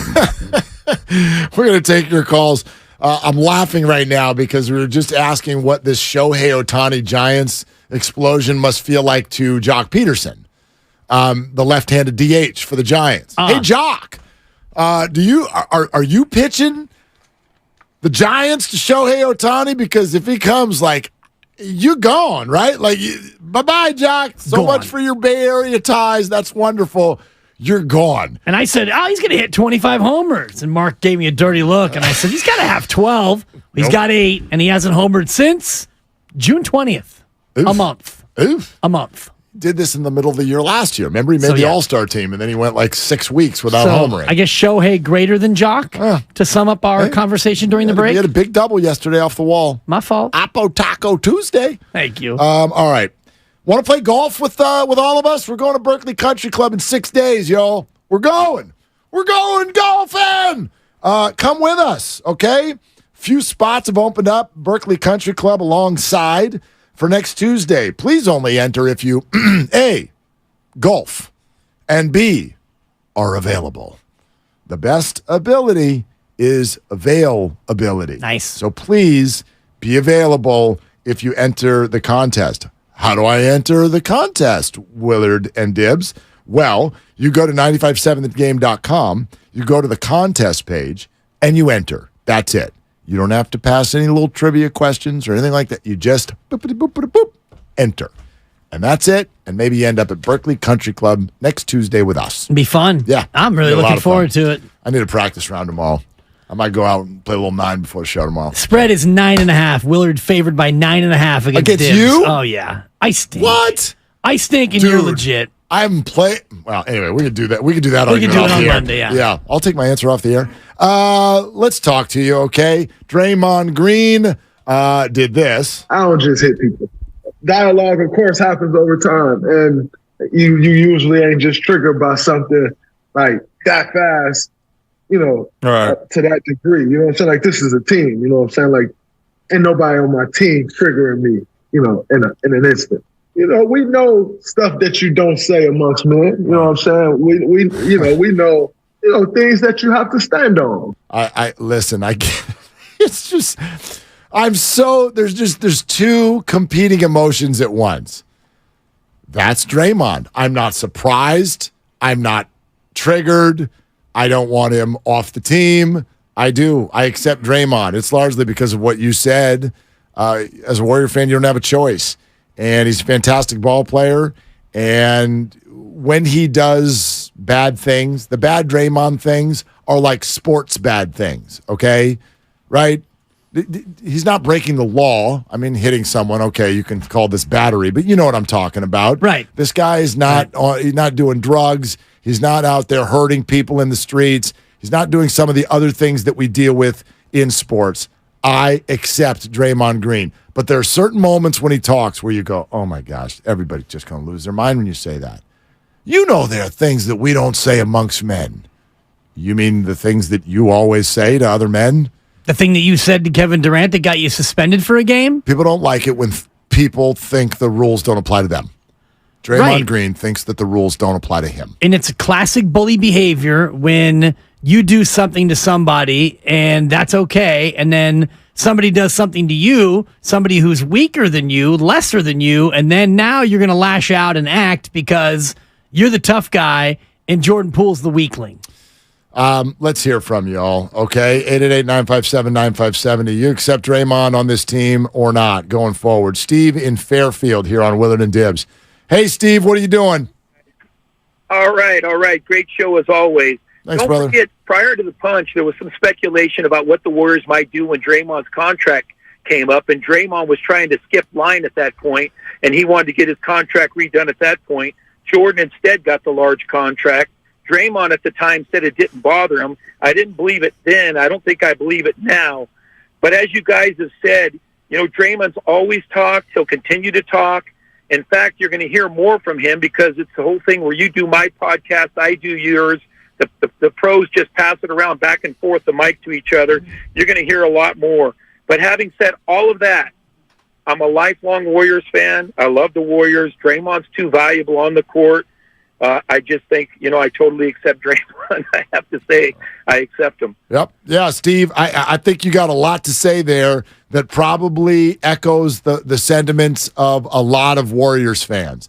And you do say it with a chuckle because and this is what I mean by today is a day where I feel like it's much harder than normal to root for the Warriors. They are much less likable right now than they've been in the last 10 years. So you say it with a chuckle because there are portions of the Warriors right now where, as a fan, you almost feel guilty for being a fan. Well, it's Chris Paul first and foremost. Exactly. Put Draymond aside because all we've ever done as Warrior fans since they got to be pretty good, and I'm going back to 2013. I think that was the year that the Clippers beat the Warriors in 7.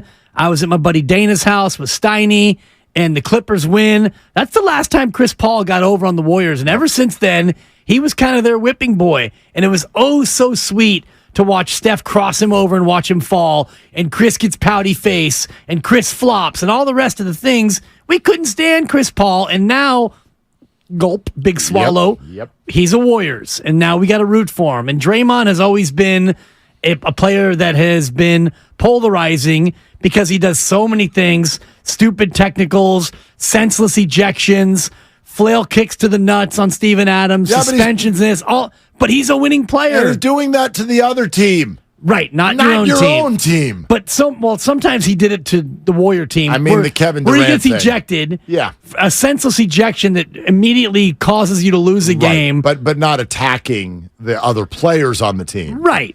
Whether that's he tried to attack his own coach. With words. I mean, with words.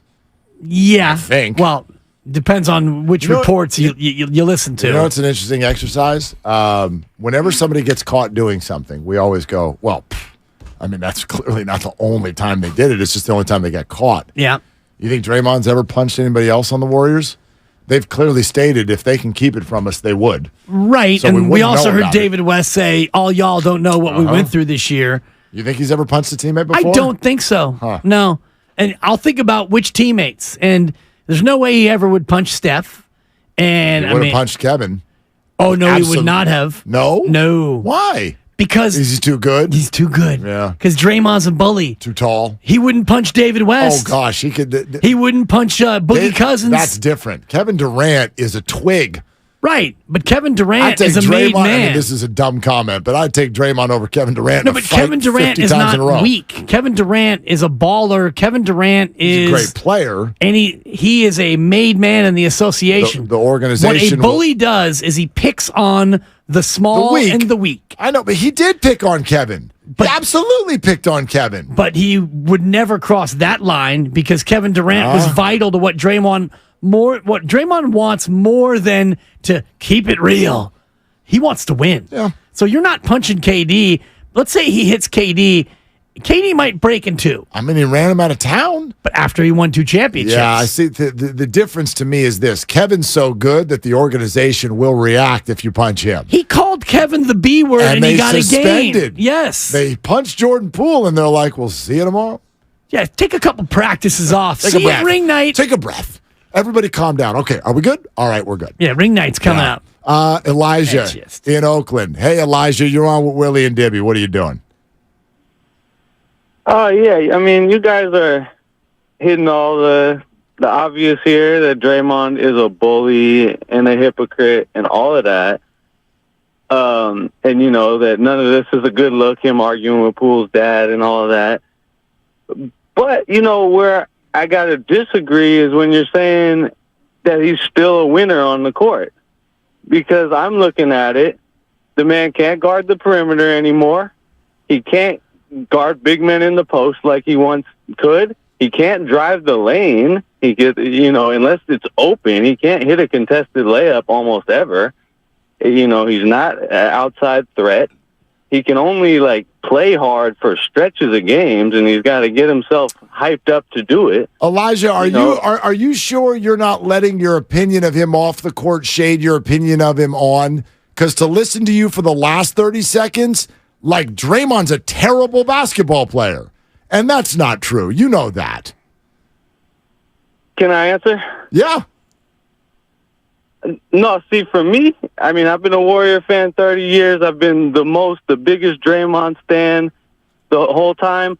I soured on Draymond as a player in the 2022 championship run, and I thought he was hurting the team during that championship run. And to me, that is actually why the punch happened, because he knew he was declining, and he was listening to Poole talking all that trash to him, and he was telling him the truth. I'm the future. You're declining. Yeah, Elijah, thanks. I wonder then why the organization feels the way it does. Why does Steve Kerr feel the way he does? Why does Steph Curry feel the way he does? Because they've won with him, and they've never won without him. Yeah, but if he really couldn't play anymore, they wouldn't want to keep doing this. He's not as good as he was, but is he still good enough to win with? That's ultimately the question. He's better than you think he is my response to that. All right, we're sponsored by Lucky California. A lot more of your calls. Do you accept Draymond or not? Plus, as an aside, let's also get into the decision that Jordan Poole's dad made today. That's coming up next here on Willard and Dibs. Join Lucky Rewards today. You'll earn points for cash back every time you shop and earn extra.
Draymond go bye-bye.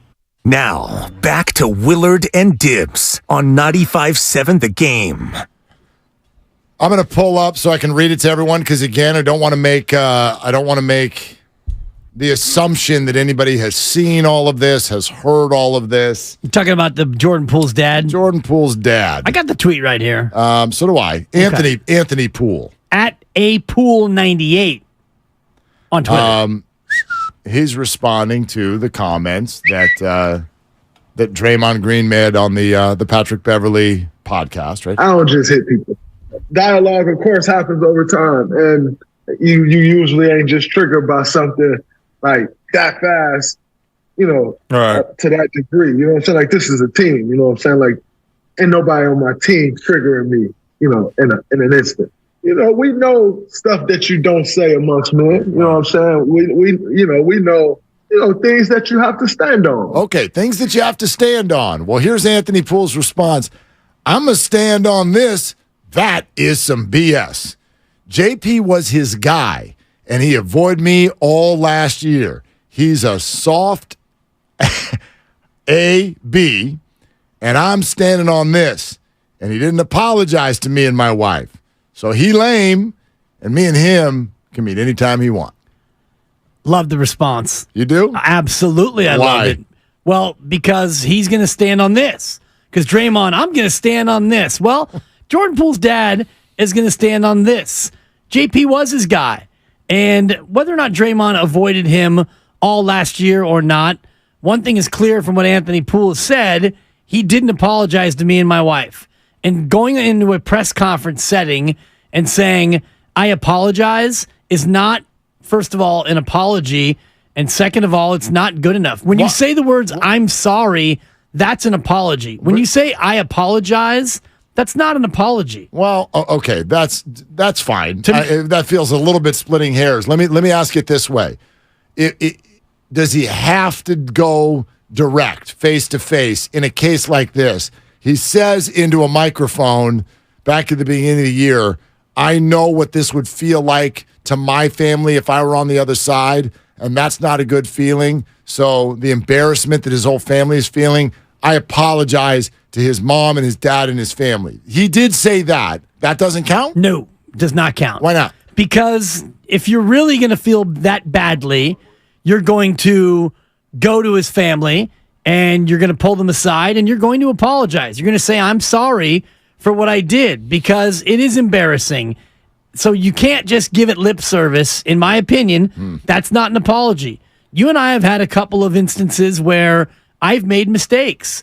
I've apologized to you, and I've said, I'm sorry, and I know what it means to apologize because I've made mistakes, and I'm proud of the fact that I know how to apologize for things. Absolutely, but we don't live in a world where anyone's going to hold a press conference for that. Correct. This is October of last year. What do y'all think? The embarrassment that Jordan has to deal with, that this team has to deal with, that this organization has to deal with, but also Jordan's family. His family saw that video.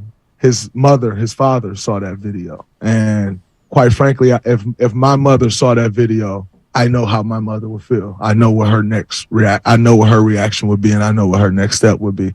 And so for that, I apologize to his mother and his father and, his family, his friends that care for him, because that is a sense of, or a level of embarrassment that they have to deal with too. To me, I accept that part of what Draymond did. Anthony Poole does not accept that part. Well, but that's up to Anthony. Exactly. That's up to Anthony.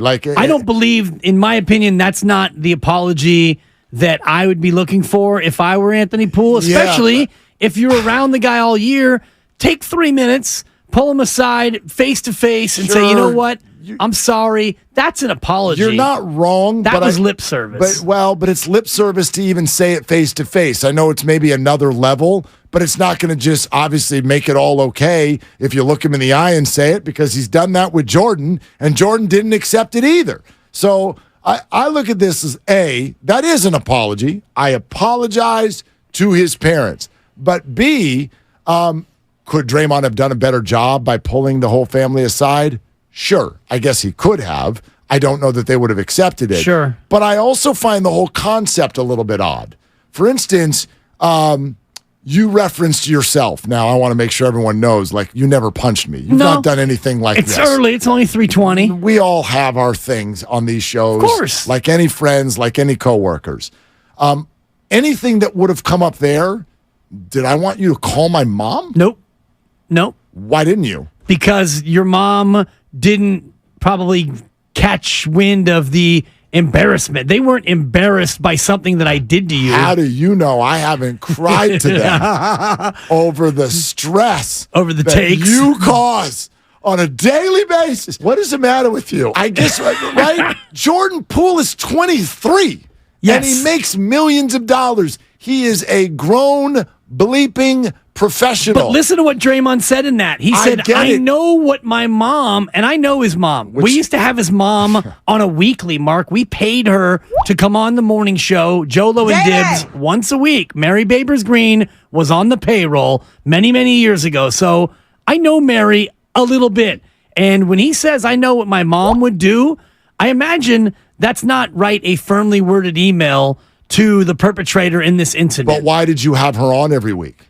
Because we had insight. Because she's outspoken and she's half a cup of crazy. So why are we? And underwhelming as an interviewee, by the way. Okay, fine. But she is incredibly outspoken. Hello, she's Draymond's mom. Correct. She raised this gentleman. Hello. Right? So she did not bring the same level of heat to the microphone that her son brings. That's fine. But why are we using that now as our morality compass when we're doing an entire show about how we don't like the moral compass that Draymond has? My point in a general sense, I'm not saying he would have been wrong to go talk to somebody's parents, especially if you happen to walk by them in the family room every day. Like, yeah, hey, man, right? Like that was, gosh, I was completely out of line. Whatever. Sure, there's always classier ways to do everything.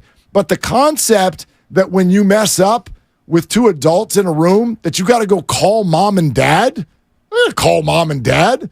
We got a problem, I'll solve it. We do this right here. Thank you. We'll do this right here. And we solve it, and you talk to one another. And if you need your guidance from your parents, great. But, like, people aren't going out of their way to go talk to everybody's parents when they do something wrong. No, but in this case, when the video is leaked and it becomes public, in essence, that's a second punch, in my opinion. When the video is leaked and you see just exactly how knocked out Jordan Poole got by Draymond Green, and then Draymond speaks to how he knows his mom would feel, and so he speaks to how Jordan Poole's parents might feel. And apologizes to them. Right. I think that it would have been more authentic if he, A, actually went to them and said sorry, or B, didn't then subsequently go out and make light of the entire situation and clown Jordan Poole again, which is what prompted Anthony Poole to say, I stand on this, that is some BS. So in other words, your apology when he took to the microphone and said, I apologize to Jordan Poole's parents, you're not really sorry, bro. If you were really sorry about the pain that you caused Jordan Poole and his parents, you wouldn't then go on the Patrick Beverly podcast and drudge it up again 9 months later. You're not sorry. He clearly is still justifying, and the Poole family was never having it anyway. Like, well, according to Anthony Poole, he didn't apologize to me and my wife. But he apologized profusely to Jordan, and Jordan never had it. Well, we don't know how profusely he apologized to Jordan Poole. I think we do. My gosh, there were press conferences involving 8 people. We do know this. What do we know? Anthony Poole says he can meet me anytime he wants. Great. So come on, Draymond. All right, tough come guys. down to the pool. Oh, come knock on the pool's door. I love it when everyone gets tough. Well, we'll see how tough Draymond is when once you go at Anthony Poole, tough guy. And someone will punch someone, and then we'll all move on with our lives, and nothing will be solved.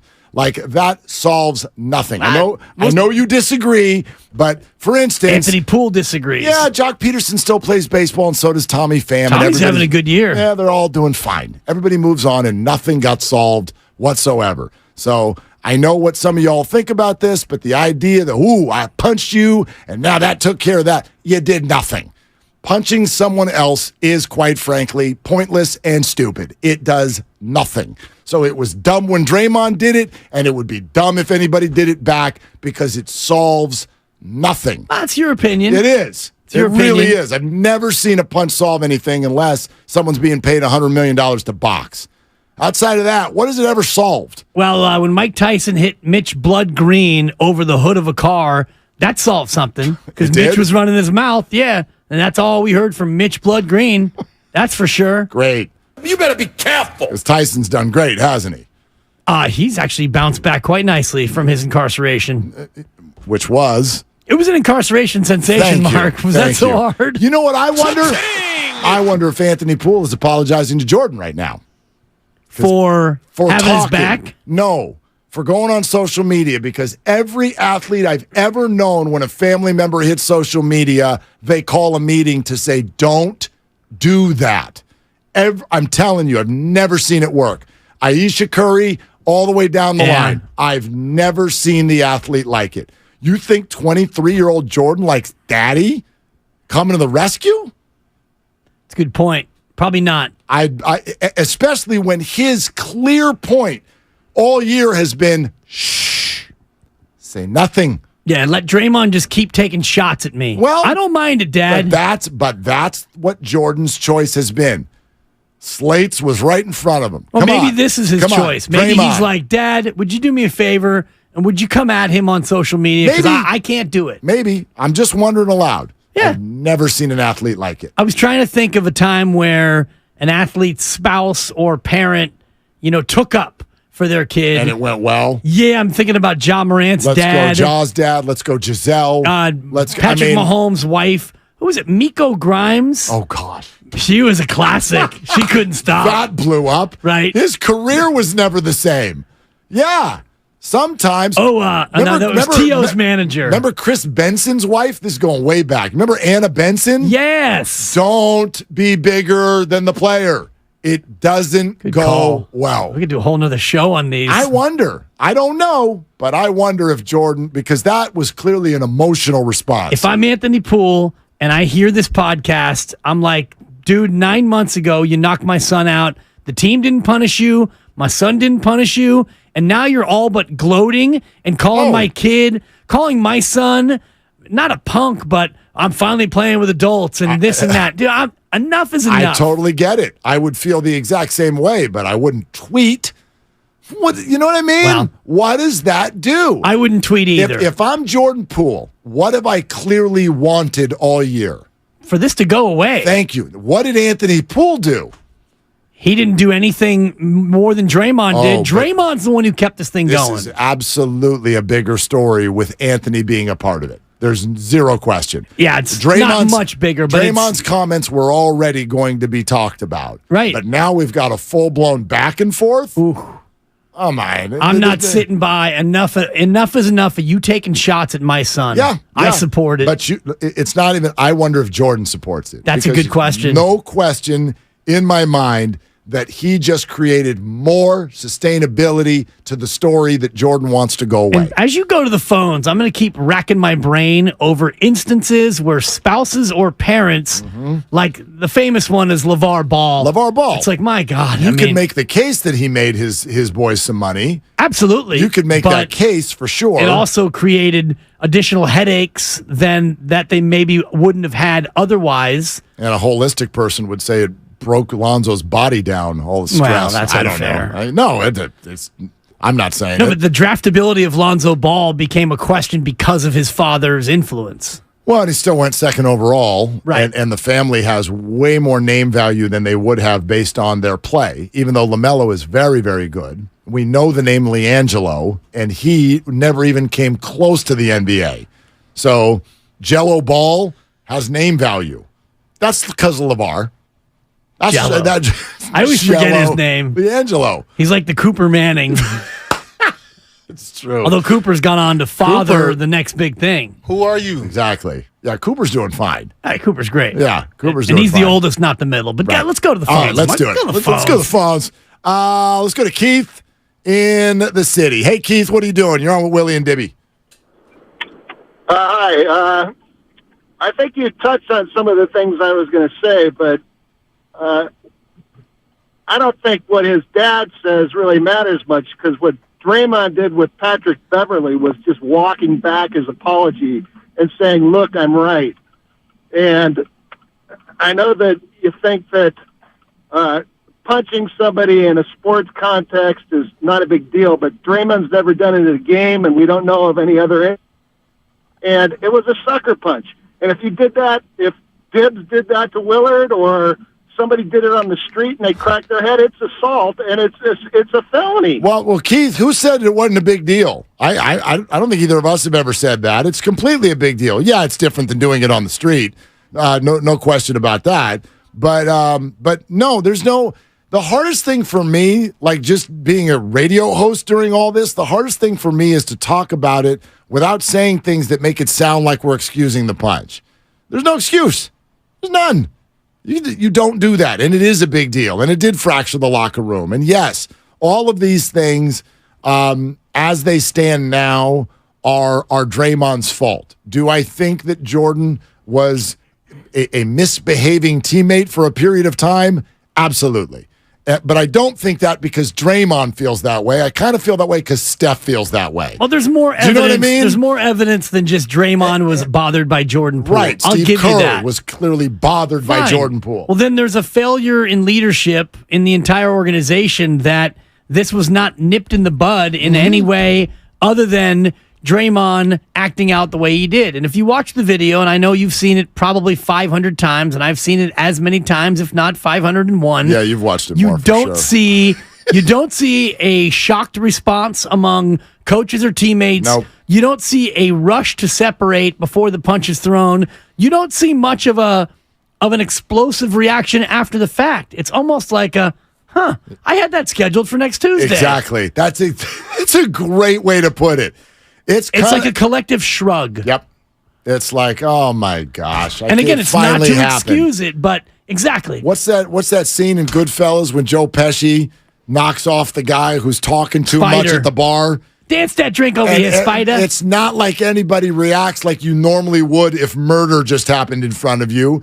Everyone sort of goes, oh, fuck, crying out loud. He finally, right? He's close. like, he finally did it. Yeah, I can't believe he did. God, Joe, you shouldn't have done that. Think I'm funny like a clown? Like a clown? Hey, your joke wasn't that bad. It's a natural, Joe. Exactly. Yeah. Not nasally Kyle Shanahan. That's because I'm also short, round, and angry. Thank God Mark laughed over that, or there would have been a drop. I'm a fat red pumpkin. Well, there is that as well. But yes, Mark, I do think that there's some of that. Doesn't mean he deserved it, but yes, there was some of that. But why wasn't this handled differently? It's because of what Steiny said earlier, and I do agree with him to an extent. They are afraid of Draymond, and they have enabled Draymond at every turn in all of his behaviors. They never, other than the time that he called Kevin Durant the B word and they suspended him for a game, that's the only time that the team has rebuked Draymond's actions. Do you want to know an opinion that I never had before that I do now? And I don't know if it was possible to do this, but knowing what we know now, they should have traded him at the deadline. Last year? Yep. It's not like you actually had a chance to win it all. You've now admitted you knew your locker room was fractured. And by February, you damn well knew it was not fixable. You knew it wasn't fixable. And you could have traded him before he went out and looked like a joke in the playoffs in front of everybody watching. You could have done it back when people actually thought, I ain't getting along now. Now, I don't know if there was a partner that would have come out of the clear blue. The timing probably was off. But in a perfect world, knowing what we know now, yeah, you should have traded him then. You should have traded him in February. Interesting notion, and him having a player option, I don't know what team would have taken him on because he's basically a rental. So you trade Draymond to... No. Jordan. Oh, you should have traded Jordan at the deadline. Jordan. Oh. Jordan. Yeah. Well, the problem with that... You knew then. But you couldn't get the value that you're getting now because he was on a deal for $4 million. Well, that's a good point. Yeah. That's a good point. I thought you were talking about trading Draymond. You had me excited. I was starting to tingle. No. Guru style. No. You're talking about trading Poole. Yeah, you're right. The finances would have had to reach up. I mean, yeah. You had a $4 million player back. Pretty much. Yeah. So I could have found a different 38-year-old. Probably would have worked. that's pretty good. Let's go to Bella in the city. Hi, Bella. What are you doing? Listening to all this madness. Okay, first of all, Draymond's Draymond. Okay, I don't care what anybody says. We wouldn't have won all those games, those championships without him. We agree. 2, what did Poole say to him to make him want to lay a hand on him? Poole walked away like a little puppy, like a 23-year-old puppy. And that's all those men are puppies at that age. They're walking around sniffing and punching people. Okay, hello, Draymond. What did Poole say to Draymond? I haven't heard anybody talk about that. Oh, we've talked about it ad nauseum, Bella. And quite frankly, what Draymond, if you listen to what he's even saying here on the pod, it's not about what he said in that moment or on that day. It's about a buildup. It's about things that Jordan was doing repeatedly. And if you've been listening to this show with any regularity over the last 6 months, you know that I firmly believe that Jordan was probably out of line a hell of a lot more than he was in line. But everything that you're adding up here does not lead to an excuse for everything that Draymond has done from that moment. Well, it's like poking the bear. Let's see what comes out of this if I say this. And guess what? He's getting the reaction because you guys haven't stopped talking about it for the last week. Oh, so last week? First of all, yeah, we have. And second of all, Bella, you're really going to tell us that we're the ones who brought this up? We spent the last 48 hours talking about Shohei Ohtani, and now Draymond Green and Jordan Poole's dad are fighting on Twitter. We didn't bring this up. They did. Boys will be boys. How about the Giants? Guess what we are? Let's talk about the Giants. Talk about it. Thanks, Bella. Come on, Bella, yeah. Thanks, Bella. Thanks for calling in about the Warriors and telling us to talk about the Giants. 7 in a row, Mark. Yeah, that's right. Yeah, look at my email last night. I was ready to talk about the Giants. Are you more mad? And now Anthony Poole is screaming at Draymond on Twitter. Who has you more rankled? Draymond Green, Anthony Poole, or Anthony DeSclafani? Oh, there's no question. Get Disco out of here. Get Disco off my team. I want you to put on your white dancing shoes and dance right out of town. Another $12 million guaranteed next year. Good one, Farhan. That's your guy. It's your guy. That's right. He is my guy. One of the few. I mean, that's like the Tommy LaStella deal. Well, Shasky said this morning on the air. I don't feel like I'm betraying any confidences because he said it on the air. He's in on Kapler. He's still iffy on Farhan. And we texted that to one another day, and I said, look, bottom line for me, I can hear all the things that bother people about Gabe and Farhan. Both of them, the good outweighs the bad. Yeah. By far. For every loss, there are 3 wins. Agreed. Yeah. DeSclafani it's a tough one. That's an L. Yeah. That's an L. Yeah, no doubt about it. All right, we're presented by Fremont Bank, full service banking, no compromises. And we will continue, despite Bella's wishes, to take your Warrior phone calls next. 888-957-9570 on Willard and Dibs. Hey, Dan Dibley here. What's the main topic that's been on our minds the last 6 months? It's the weather. We had rivers of rain, cooler days, and we got steaming temperatures coming again this weekend. Golden State Window and Door asks, how's the temperature inside your home? Both windows and doors can let outside climate and wind affect the comfort of your home. If you need to defend against the elements, start with Golden State Window and Door. They work with top manufacturers who offer a great variety of function and style that are engineered for years of energy-efficient performance. You'll find innovative designs from Marvin, Anderson, Therma-Tru, and other trusted brands. Take a virtual tour of Golden State Window and Door showrooms under the Products tab at goldenstatelumber.com. Talk with your contractor or designer and request an appointment from the homepage to explore the options in person. Serving the Bay Area for 3 generations, Golden State. When you succeed, we succeed. The best time.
luck for you there, my man. Yeah, it's not as clean as I'm a fat red pumpkin. Well, but the in comment cackle, I think, adds a little something. It does. I'm also short, round, and angry. Yeah, I like it. It's because we were talking about Joe Pesci, and I actually got referred to as an Oompa Loompa in recent days. Recently? Yeah. By who? Don't make me answer that. Don't be disrespectful. Answer it. I want the truth. Somebody very close to me. I'll just say that. She might be listening with the baby on the way to the in-laws. Came back That's from pretty Truckee. funny. She called I you had that? a little sunburn. T-shirt might have been a little snug. Oh. She said, "Welcome back, Doopity D." Thank you, Granny. Laugh into the mic. It's always better. Oh, gosh.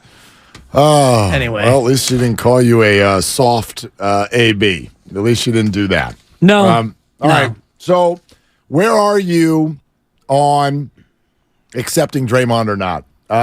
Good question. Yeah, I mean, look, this is Patrick Beverly podcast. Draymond Green. I don't just hit people.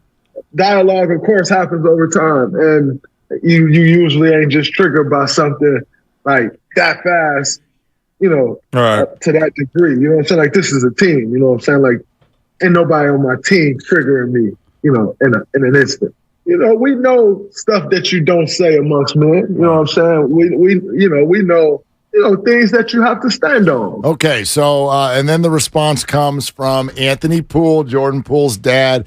I'm going to stand on this, that's some BS. JP was his guy, and he avoided me all last year. He's a soft AB, and I'm standing on this, and he didn't apologize to me and my wife. So he lame, and me and him can meet anytime he wants. And Jordan Poole, young fella, despite his best efforts, cannot escape.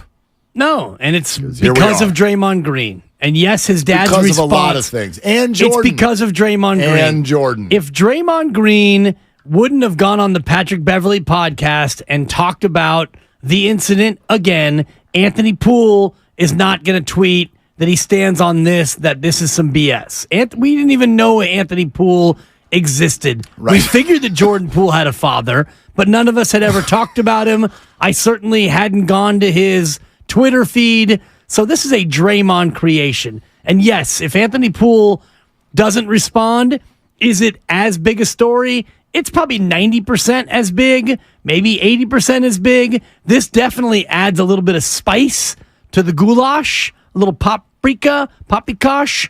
Absolutely it does. Yeah. And I don't think that, if I'm Jordan Poole, do I want my dad standing up for me?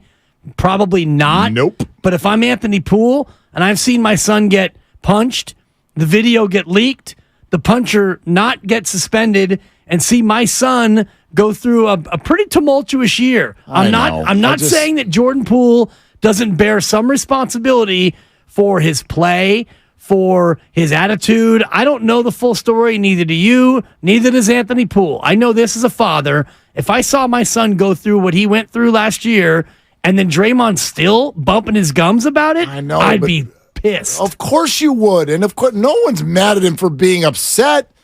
But, I do think that we're giving him maybe a little bit more credit than he deserves here. What did he do?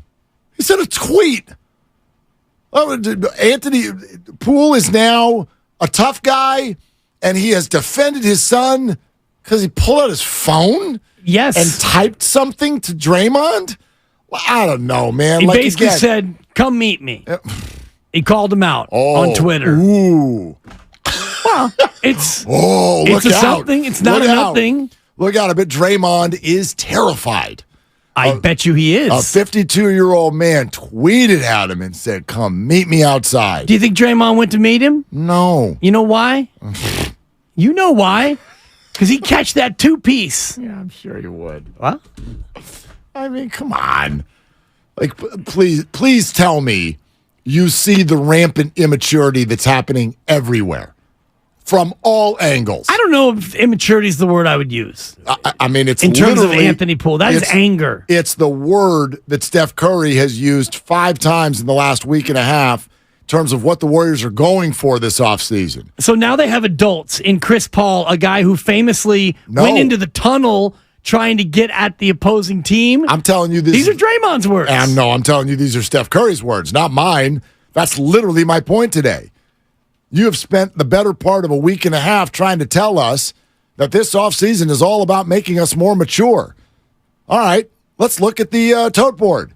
So far, since the Warriors became mature, Chris Paul has been rude to a female reporter who asked the fairest and only question that needed to be asked, followed by Draymond Green going on the very mature Patrick Beverley podcast to have a character assassination on someone who's not even here, followed by a 52-year-old man with his tough thumbs tweeting at Draymond Green, followed by Draymond tweeting him back. My God, the maturity is oozing out of this organization right now. I don't even feel like I belong. This is over my head. You're all so mature. I feel like I need to go read some books so I can understand what's going on over here. Are you kidding me? No wonder Bob Myers is like, yo, out. Deuces. It's ridiculous. It feels like it's more than just 14 calls a day from Joe Lacob now, doesn't it? Jeez. It feels a little bit more like these sorts of headaches because let's just say Bob didn't step down. And the executive show with Steiny and Guru. You're laughing. Is it a Zaza week or is it Bob Myers? You almost made me spit water. Which week are we on? Hey, we got Bob. Wednesday. Hey, Bob, how's your summer going? Pretty good, Steiny. How you doing, Goo? Bob, I gotta ask you. Did you see the pod with Draymond? I mean, I'm not making fun of Guru. I'm just trying to paint the picture. And Bob would be like, okay, I gotta answer a question about Draymond Green being on Pat Bev. He was on Podcast P. Now he's on Pat Bev and me.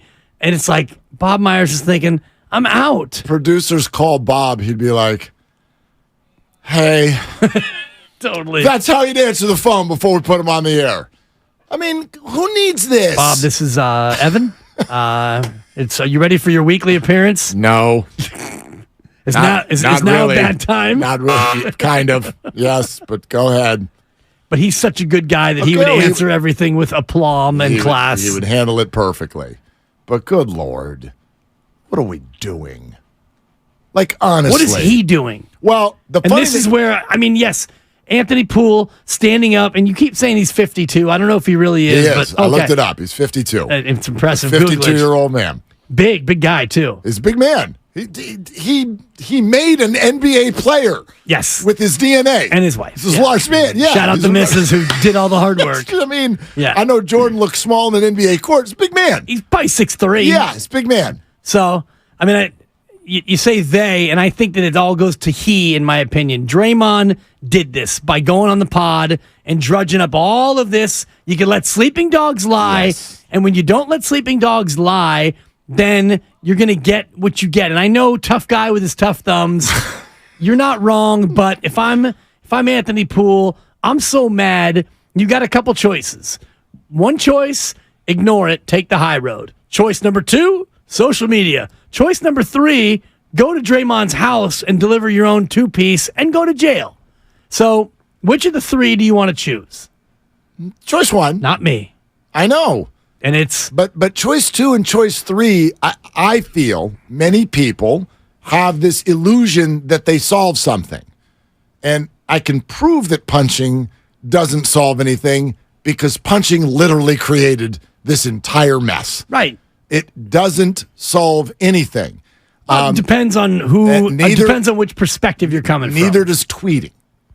Anthony Poole didn't put anything to bed. All he did was get a response from Draymond. Now Anthony's got the exact same choice he had again this morning. You want to tweet again? You want to go over to his house? Or do you want to do what Jordan has done the whole time? Shh. Celebrities live in this world all the time. You have to, or I shouldn't say that, in my opinion, you are smart to just, especially if it's something you don't like, let it go away. Time will do that.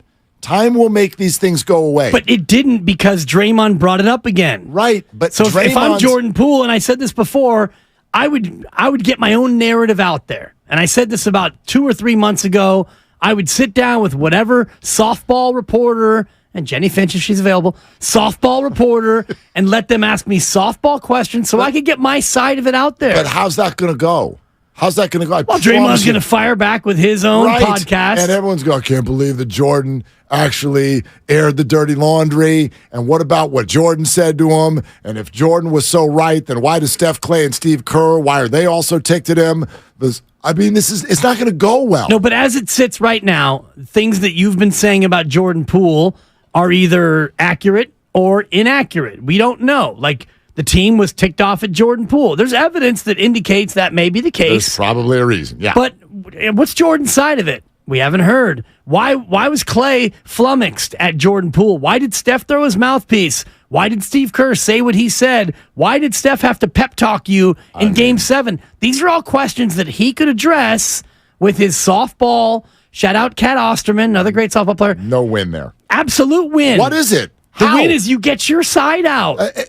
And how's that going for everybody? Draymond's getting his side out, and every time he does it, we got a line of calls of people who hate him more.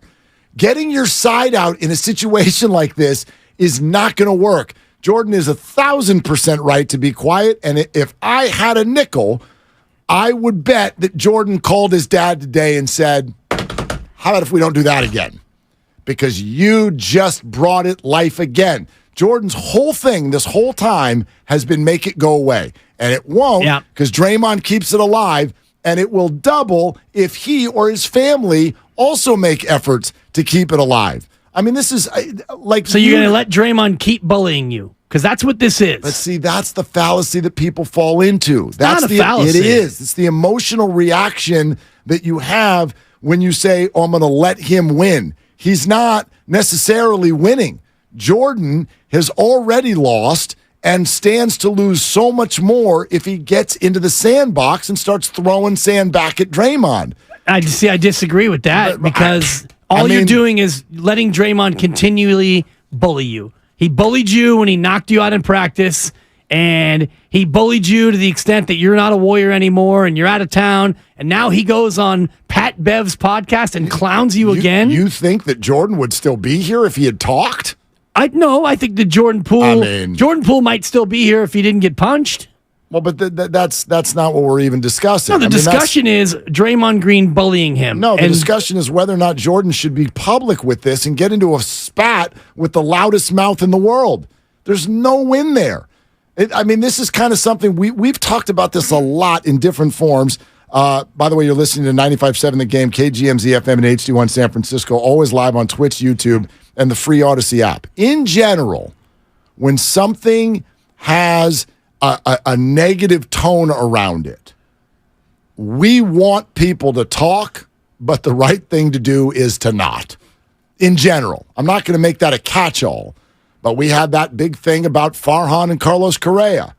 Have your apology presser. How about if we don't? How about if we never say another word, and we'll let Carlos Correa's 240 average do the talking for us, and we'll let the Mets talk for us by doing the exact same thing.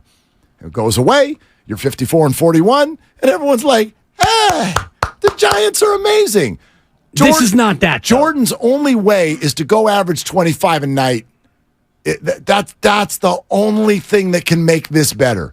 Getting into a spat and bringing this back into your daily life in Washington now, in your new city, to me, that is only negative for Jordan. It's back in your daily life anyway, and this is my point in all of this. Draymond Green has the ability to, because he's got the platform, the king in new media, he's on everybody's podcast, and he still has his own pod to do. Draymond Green can continue to make this a thing because he's got the platform, he's got the big name, and so Jordan Poole, by being silent, you're just getting victimized again. You're allowing this man to continue to bully you by spinning his narrative. There are certain words you don't say as grown men. P.S. I said that very thing to Kevin Durant repeatedly. I think you should picture in your head the questions you asked, but then Jordan actually answering them. Yes. What would he say? He would say, I use that word. It's a word that I learned from him, and he taught me how to trash talk, and he loved my trash talk until he didn't, and Draymond was super jealous because I got that bag and he wanted a max and he didn't get the max. And so Draymond got angry and Draymond punched me. That's what happened. And that would go well for Jordan. It would go better than the way it's going now. Oh, gosh, I couldn't Because how's it going now? For Jordan? Yes. I don't know, $135 million, and he's starting. Well, he's going to get that money anyway. I think he wanted this. Let's talk about, though, Jordan Poole. I think he wanted to be gone. What's the impression of Jordan Poole among many people? It's actually very sympathetic. Well, I don't think so. I do. I mean, you're not that sympathetic to it. Well, I'm certainly sympathetic of getting punched. Correct, but that's it. I'm not sympathetic to the basketball player and the teammate that he was. Right. But that's my translation. I think very few people think Jordan is like a bad guy. Right. I think a lot more people think Draymond's a bad guy than Jordan right now. But Draymond wants to be a bad guy, and you said this before. And Jordan doesn't. So getting into the sandbox with a bad guy and being a bad guy with him just makes you another bad guy. And Jordan doesn't want to do that. And that's why he hasn't talked. And spoiler alert, he ain't going to talk this time either. Right. Which is why you're right that his friends and his dad, because they're probably sitting there going, we can't take it anymore. Exactly. But you know what? To me, that's strength. The strength is to not respond. It's not a powerful position to get down to the level of Draymond and get in there and spar with him, especially when you're not equipped. You're not going to go spar verbally with Draymond. You get crushed. Yeah. So you remain silent, yes, and you allow Draymond to continue to bully you and clown you and spin the narrative. That's your word. I don't think he's being clowned. I think he's being attacked by somebody who can't help himself. And I think that's how Draymond looks. Right. He's being attacked again is the thing. But he's not being schooled or clowned or served. Pumped, or any of these, all of it. All of these ridiculous street words that we come up with. It's none of that. So what's the takeaway from this podcast? The takeaway is Draymond, he got punched because he called me a B, and we don't do that man to man. In other words, Jordan Poole, he got what he got, and he deserved it. Draymond being Draymond. Right, but but it's bigger than that because Jordan Poole's dad got in the box with him. But if you're Jordan Poole and you're listening to this podcast, you're like, man, this guy won't stop. And if you're Jordan's dad, you're like, this is some BS. He used to be his guy. How do you stop a bully from being a bully? How do you stop it, Mark? Because this doesn't stop. I'm trying to figure out how I can share this story of a couple that I once knew that ended up in a courtroom. And one of the people couldn't stop talking, no matter whose turn it was, and no matter what was being asked of that person. One of the people couldn't stop talking. The other person showed restraint and answered when called upon and said things calmly. The other person didn't stay calm. Who do you think ended up doing well in those proceedings? The calm person. Okay. This is not the court of law.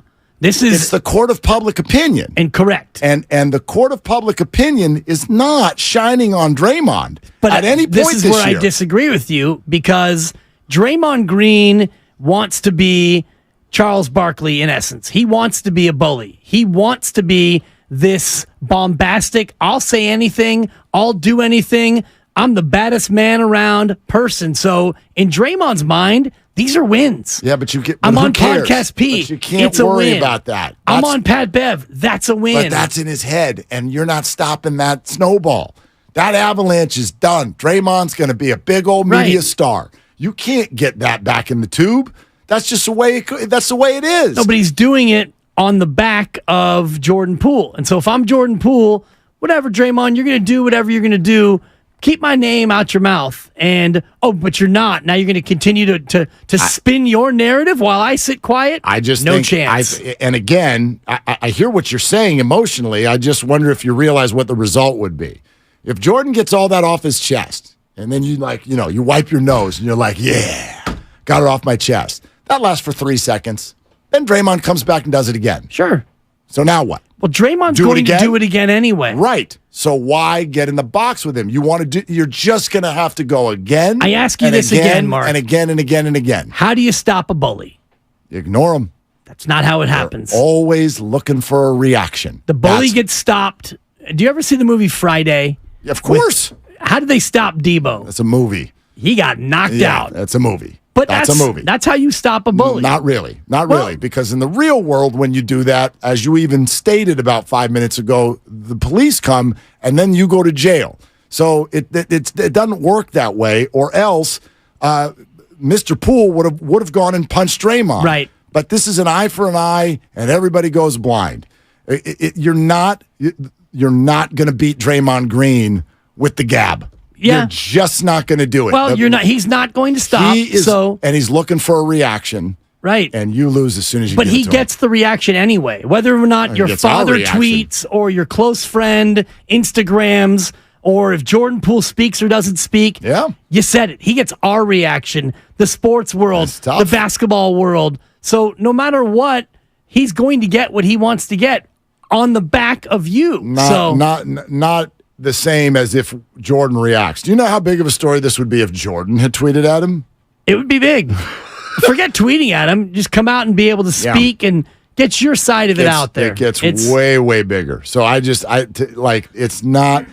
I'm sitting here telling you, there's no great answer. Jordan ended up in a really tough spot. Right. I believe that what you're suggesting would just ramp it up further and make it worse. There's nothing he can do. And what he can do is exactly what he's been doing. Just keep plugging away, try to wait it out and make it go away, which is why if I were Jordan, I'd be mad at my dad today. Yeah, I see that side of it, but it's not ever going to go away because Draymond Green, no way. Draymond Green is going to build his post-basketball career in the model of Charles Barkley. He's going to be that guy. Oh, you were the notorious tough guy. We all laugh about the story of Charles Barkley throwing that man through the plate glass window in that bar. And oh boy, it's now lore and it's part of the Charles Barkley, the legacy of Barkley. Draymond Green is going to continue to live off of that punch and man, he called me the B word. You don't do that man to man. Ha ha ha. Shaq and Kenny, and boy, isn't this funny? This thing's not ever going to go away. Yeah, but I mean, go back to if you've been a hoops fan for a long, long time, Rudy Tomjanovich. Do you know what I mean? It's not like was he embarrassed and never allowed back in the party for the rest of his career? No, just Kermit Washington was basically blackballed from the NBA, right? Because of that, right? And that I don't believe Rudy Tomjanovich was tweeting at him. You know what I mean? Rudy Tomjanovich almost died. Right. I mean, he lost the majority of his career. He was a victim. Right. So if you but Kermit Washington didn't come out and go, he had it coming to him.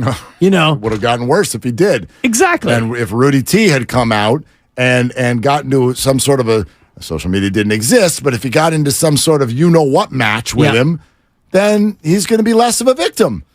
And make it only bigger and bigger. It just grows.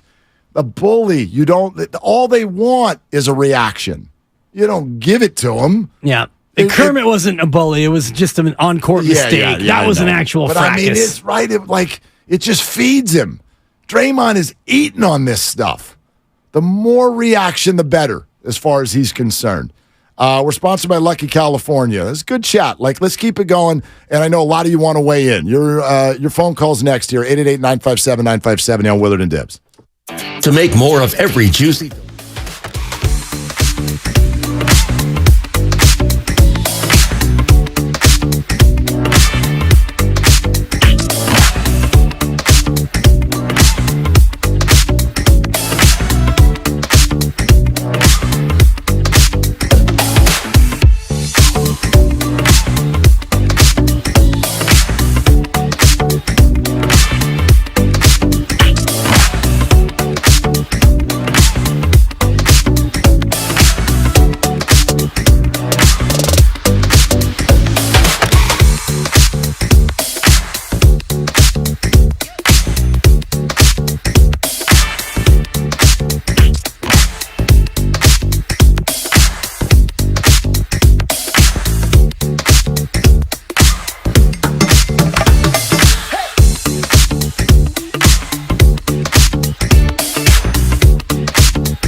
Now, back to Willard and Dibs on 95.7 The Game. That's right. It's Willie and Dibby. Hey, Grandy, remember, was it late last week or early this week that we said we wanted to have a new sounder every time we said the word Jordan Poole? Oh, God. That was yesterday. Yeah, like the buzzer, so that we know, like, oh, gosh, we've had too many Jordan Poole references. What happened to that? And how we doing? Draymond happened. Oh, okay. So just too many for the sounder, I guess? Yes. Don't want to wear it out, you know? Oh, my gosh. I mean, right? Shohei Ohtani. You got everything going on with the Giants and the 49ers. Niners rookies. Rookies are in camp. And we're over here reading Instagram stories from Jordan Poole's friends. Yeah. And reading tweets from Jordan Poole's father and discovering that Patrick Beverley actually has a podcast. I didn't know that.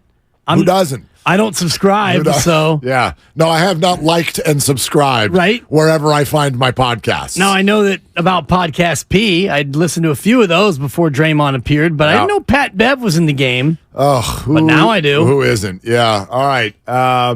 Let's rock and roll on this with you, okay? 888-957-9570. How about Gus in Tracy? Hey, Gus, thanks for calling. What you doing? Hey, how you guys doing today? I'm good. Just soaking up the Rays. You know how you guys were saying about how the Warriors are less likable now than ever before because of all the things that are going on? Yeah. And to me, it's just what's on the basketball court. You know, how they play, what they do. I don't really care about their personal lives or what's going on behind the doors. I just watch the games, and I set my opinion on how they're doing on the court. And on the Jordan Poole thing, I agree with you, Willard.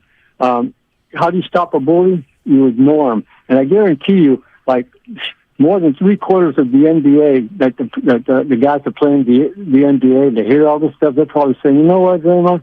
Keep your mouth shut. You know, just let it go. You know, that's what I think. So, well, you know, you got some interesting points in there, Gus. Thank you. A few to get to. You started with you just keep it fully on the court. 7 o'clock on game night, you're watching the game. You couldn't care about anything else. I mean, as far as their personal lives, I don't even look at it that way. I mean, I look at it from the standpoint of even some of the players they have. We are not fans of Chris Paul. I'm not there yet. I understand where we're at, why they did it, what he might be, what he might not be. I get all of the different aspects of it. I have not been a Chris Paul fan in my basketball watching career, and I didn't change that over the last 3 weeks just because the Warriors traded for him. You hate sports hate. You sports hate Chris Paul. I sports dislike Chris Paul, yeah. I don't enjoy watching him play. You could say sports hate. That's the only kind of hatred that I will tolerate. Yeah, whatever. It's a sports hate. He's not. He's not. You had him on your top 5 list of players you absolutely would not ever want to be a Warriors. Yep, and here we are. And then we followed that up by now Draymond Green has finally gotten to a day that I think that many of us sort of thought he would get to, which is, all right, I'm now turning the tables. Switching to guns, as they once said at Top Gun. Nice. Like, he's turning the tables now. It's gone from, I'm sorry I messed up, to, well, you know, Jordan kind of had it coming to him. I handled it wrong, but Jordan had it coming to him. I think a lot of us have thought we might get to this day. And here we are. And for him to do it when he's out of town already, it feels over the top. But at the same time, I'm not surprised one bit. Draymond has told us exactly who he is at every stage of his career. So that's sort of how we got to the question we got to, is like, do you want to accept him or not? This is who he is. But yeah, being a Warrior fan over these last 10 years has been bliss. The only time anyone has ever even felt a little bit challenged is when it was like Kevin Durant came and we're like, is this an embarrassment of riches? Are we supposed to feel bad about it? We thought about it for 3 seconds and then went, no, we're not. And off we went to a championship party. Well, even Boogie Cousins, who many people, his act always kind of bothered me, the way he carries on. But still, it's like, okay, he's going to be your 8th or 9th guy. It doesn't even really matter if DeMarcus Cousins is here or not. I mean, that didn't really bother me that much. And that was a Sacramento Kings thing. That was like a Grant Napier thing, and it was just whatever. Like, just the way they weren't any good. Yeah. It was irrelevant. It was Right. this side story in the NBA that very few people were actually paying attention And now to. it's a little bit of a 1-2 punch, pun intended, because you get Chris Paul, a player that not many people liked, and I never really liked Chris Paul either. I liked the trade, and I liked the addition, and I actually was advocating for them to bring him in on a vet min if Yes, he got you were. released, Yep. and you and I went back and forth on that, and now he's a Warrior, and it feels weird, but I can deal with it. And now this Draymond Green move, which is a punk move, quite frankly, to desecrate Jordan Poole's reputation after he's already left town. So you went from, it's my fault. If I hadn't have punched him, we wouldn't have been eliminated. You go from that moment of contrition and honesty to, well, he called me the B word, which you don't do man to man. So, I probably shouldn't have done what I did, but, I did what I did because that's what you do when somebody calls you that. I mean, I feel like Curry and Kerr, others who have commented publicly in any form this offseason, they've taken their shots, but they've done it indirectly. Oh, we're a more mature team now. It fits better now. Oh, when you have a Miami team with role players who know their role, right. It's no surprise that they're still playing. But do you think that let's talk Kerr and Curry for a second? Do you think that they're happy today that Draymond did this? Of course not. Okay. Yeah. Of course not. I agree with you. And I think if Clay is even aware of it in Greece, he's probably not happy either. Yeah, he doesn't know what's going on. Seriously. I mean, he's 7 feet below the surface of the water with a scuba gear on and AirPods, waterproof AirPods. You know what I mean? Like, yeah. And that's, that's that bliss. That's the bliss of someone like Klay Thompson. That's why you have a boat and just cruise around in the water. Yeah. And have a dog. And when you're more aloof, you don't have to be, you're not at Edgewood playing the golf tournaments where people are going to ask you all these questions. And, Draymond seeks it out.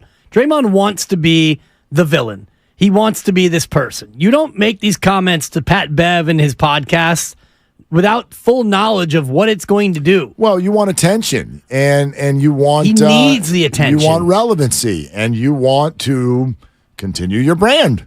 This is his brand. But what is his brand? Like, outside of being a Warrior and being a 4-time champion, if you're outside this market, what do you think of Draymond Green in terms of the overall... I mean, the same thing you've always thought of him. You hate him. Right. You hate him. But, I woke up 2 days ago, and I opened up Twitter, and who's there with a 2-minute video on what a complete overrated chump of a player LeBron James is? Well, Draymond? No. Oh. I'm sorry. Yeah, no. Skip Bayless. Oh, yeah. Skip Bayless. Now, does anybody anywhere in this world raise their hand and go, I can't wait every morning to hear from Skip Bayless? You don't hear one person say one good thing about him, and he makes $6 million per year, and that's probably out of date. That's what he got when he went to Fox. He probably makes 10. Yeah. Brand. They don't care if you don't like them. Right. Which is why you can't battle it. Well, Charles Barkley, I think, is a great example because he was hated in the same way that Draymond was hated. And then the more you got to know Barkley, there's a certain lovability to Charles Barkley. Part of it is he's such a ferocious golfer, and it turns out he's a really good guy. He's actually nice to people, yes. Yeah, you told the story, and he's super nice, and he's a good-hearted person, and, he's not the same sort of tough guy that he portrayed when he was an NBA player. And I don't know if Draymond has a little bit of that in the right settings, like when he was the sideline reporter for The Match recently. He's out there laughing and jumping and, shotgunning beers. And so Draymond Green is not a completely reviled individual, but you were talking about his brand. And to me, this is his brand. I'll say anything. Mm-hmm. I'll do what I want. I'm Draymond Green. I'm sagging nasty. You can't stop me. It's the Warriors Invitational. I'm DPOY. I'm the best defensive player ever. And just like Skip, when he's wrong, it doesn't matter. Right. It doesn't matter. All that like matters. Stephen A. And it just as long as the wheel keeps spinning. The money keeps getting made. Yeah. That's the game. That's the game. The irony of all of this is the new media. No, it's the old media. This is exactly how it's done. And Draymond is playing it like a fiddle. So, I have a hard time getting all out of whack over it because I find it predictable, I find it expected, and I find he's not the only one playing this game by any stretch. But he's the best at it. He's the best at it in in terms of an active player. He's probably the best ever at it. But, there are plenty of people doing this who are no longer active or never were players. Right. But that's what But it's the Barkley blueprint. Like when Charles says the jump shooting team will never win a championship. And then it's a 2 for my Barkley, but I tried. And did it matter that he was wrong? No, he doubled down the next year. Yeah, and he tripled down. And he kept doing it. And then you wear a T-shirt that's making fun of you, and then you have your agent call TNT and double your dollars. Yes. And that's the blueprint that Draymond Green is following. So you're right. It's not new media. It's old media. And it doesn't matter if you're wrong, not wrong for long. I'm just saddened that he has to do it on the backs of a guy that he already knocked out. I mean, that to me is pathetic. It's what makes him a bully. It's what makes him a fraud and a phony. And you mentioned it earlier, Mark. It's getting harder to root for this team. Imagine if Steph Curry wasn't around and Clay wasn't around anymore, and it was Draymond and CP3 and the rest of the team you have. I don't know how much of a Warrior fan. I mean, I'd still be a fan, but it's getting tougher and tougher. You mentioned it. Yeah, we're not going to turn in our stripes. Like, that's just not the way it works. But there are moments where you feel better about it than others, and I would challenge anybody who would disagree with that. In fact, one of the big things we talked about when they won a title last year, we liked this title better than when Kevin Durant was here. Oh, well, why? With GP2. Because certain teams are easier to root for than others. When you had GP2, who was, victimized by Dylan Brooks, and he became a fan favorite, and you had the precocious Jordan Poole with money time and a pool party, and, Kavan with his work hat and his lunch pail. There was so much likability about it that you could look at the Draymond act and be like, he's ours. He's a champ. Speaking of Chris Paul and Draymond Green together, we have not played all of the comments from the Patrick Beverley podcast. Take a listen to this one. Draymond Green on looking forward to playing with and talking to CP3. Take a listen to the specific language here. Everybody's like, oh, man, how they supposed to be teammates now? And I'll tell you how. Number one, I've never been in a situation really to even build a relationship with him. I'm an adult. Chris is an adult. We can talk amongst men. And that I look forward to. It's no sugarcoating what has happened all these years. This is real life, man. Like, people get it twisted like, oh, man, you're in character when you're... No, this is real life we live in when we playing in these games. And so, like, to just go front and act like all of those things was fake, like, I've publicly said I didn't like Chris before. Like, I'm just not going to be like, oh, man, that changed. Now he's my teammate. No, I look forward to talking amongst men. I look forward to working with another adult. I've had my fair share of days of, like, not working with adults and people who don't move like adults. So I'm looking forward to going to work with an adult. You know what I'm saying? Chris is a pro. I'm looking forward to going to work with a pro. He's super smart, and he's shown to be a great leader. And so what I look at is, man, that's someone I'm going to have an opportunity to learn from. And I'm excited about that. I mean, the messaging is just dripping off of every single word. How many times did he say we're men and Chris is an adult, or he's a pro and he's a pro and he's an adult and we're both adults and I can't wait to be with an adult? You have to sugarcoat it. This is real life. Draymond, this is not real life, okay? Real life for him. It's a basketball game. And that's his life. You make $100 million to play basketball. That's not real life. It's your life. Yep. It's a game. And if it wasn't for the fans who love your game, you wouldn't be making $100 million to bounce a leather object and throw it through a metal cylinder. So are you asking for more gratitude? Like, what are you asking for from Draymond, I guess? I'm asking him to just stop. Just stop. He won't. I mean... So, like, why ask? You know what I mean? I'm not really asking, but it just... The more I hear from him, the less I like him. Yeah. And I don't have to like him for him to be successful. It's like asking Gabe Kapler to stop wearing black jeans. Like asking that doesn't offend me. Ask Kate Upton to stop being Be Pretty. Like that doesn't offend me either. Right. Dripping with flavor. Thank you. It's dripping with messaging. Yeah. That's who he is. I know. I get it. Yeah. And, part of me wishes that he were on another team. And I mentioned this earlier. If I knew that they weren't going to win a title again, then I would love to see him be gone because. So would they. Right. And so would they. They agree with you on that. Yeah, and I honestly, they're in a spot where you can't honestly look at your roster as it is right now and say, we'll trade Draymond for any player that we could actually get for Draymond and have a better chance to win. Correct. And I get that. And I see that. Now, I don't think that they're still going to be a team that can win a championship, but I see that they have a better chance with Draymond than without it. I think the only thing we can all be firm on is that they definitely can't without him. And that's the power. That's the juice that he's got. Let's go to Stacy in Oakland. Hey, Stacy, you're on with Willard and Dibbs. How you doing? What you doing?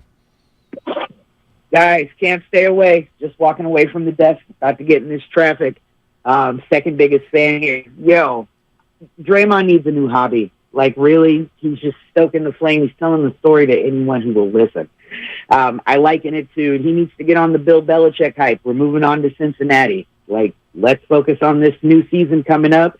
Let's focus on your mid-range jump shot, and you stop technical fouling. I feel like, he's going to have a great future with TNT, and Turner can afford all those FCC fines, but he's just going to be trading in one fine from a technical to another with dropping, F-bombs and this, that, and the other. He needs finishing school, man. Like, he's one of my favorite players, but I just, I'm over it.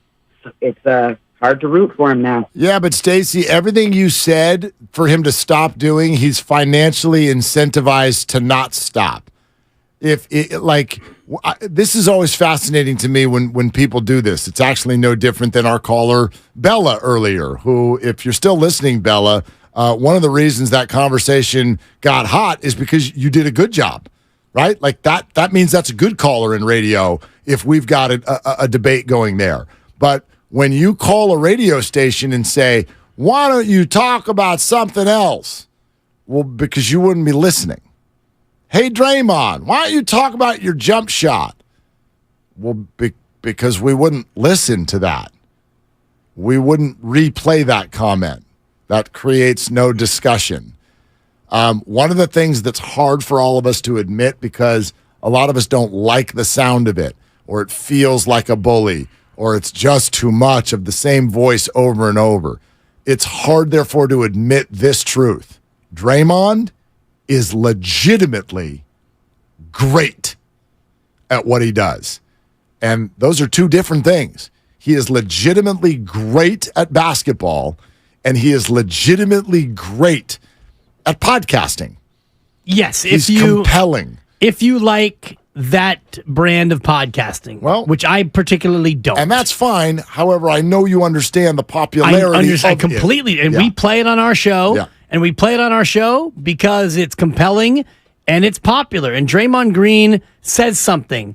If I asked you to tell me what Kawhi Leonard ever said that was compelling. The laugh. What has Steph Curry ever said that's compelling? Not a thing. Steph Curry has never had a hot take.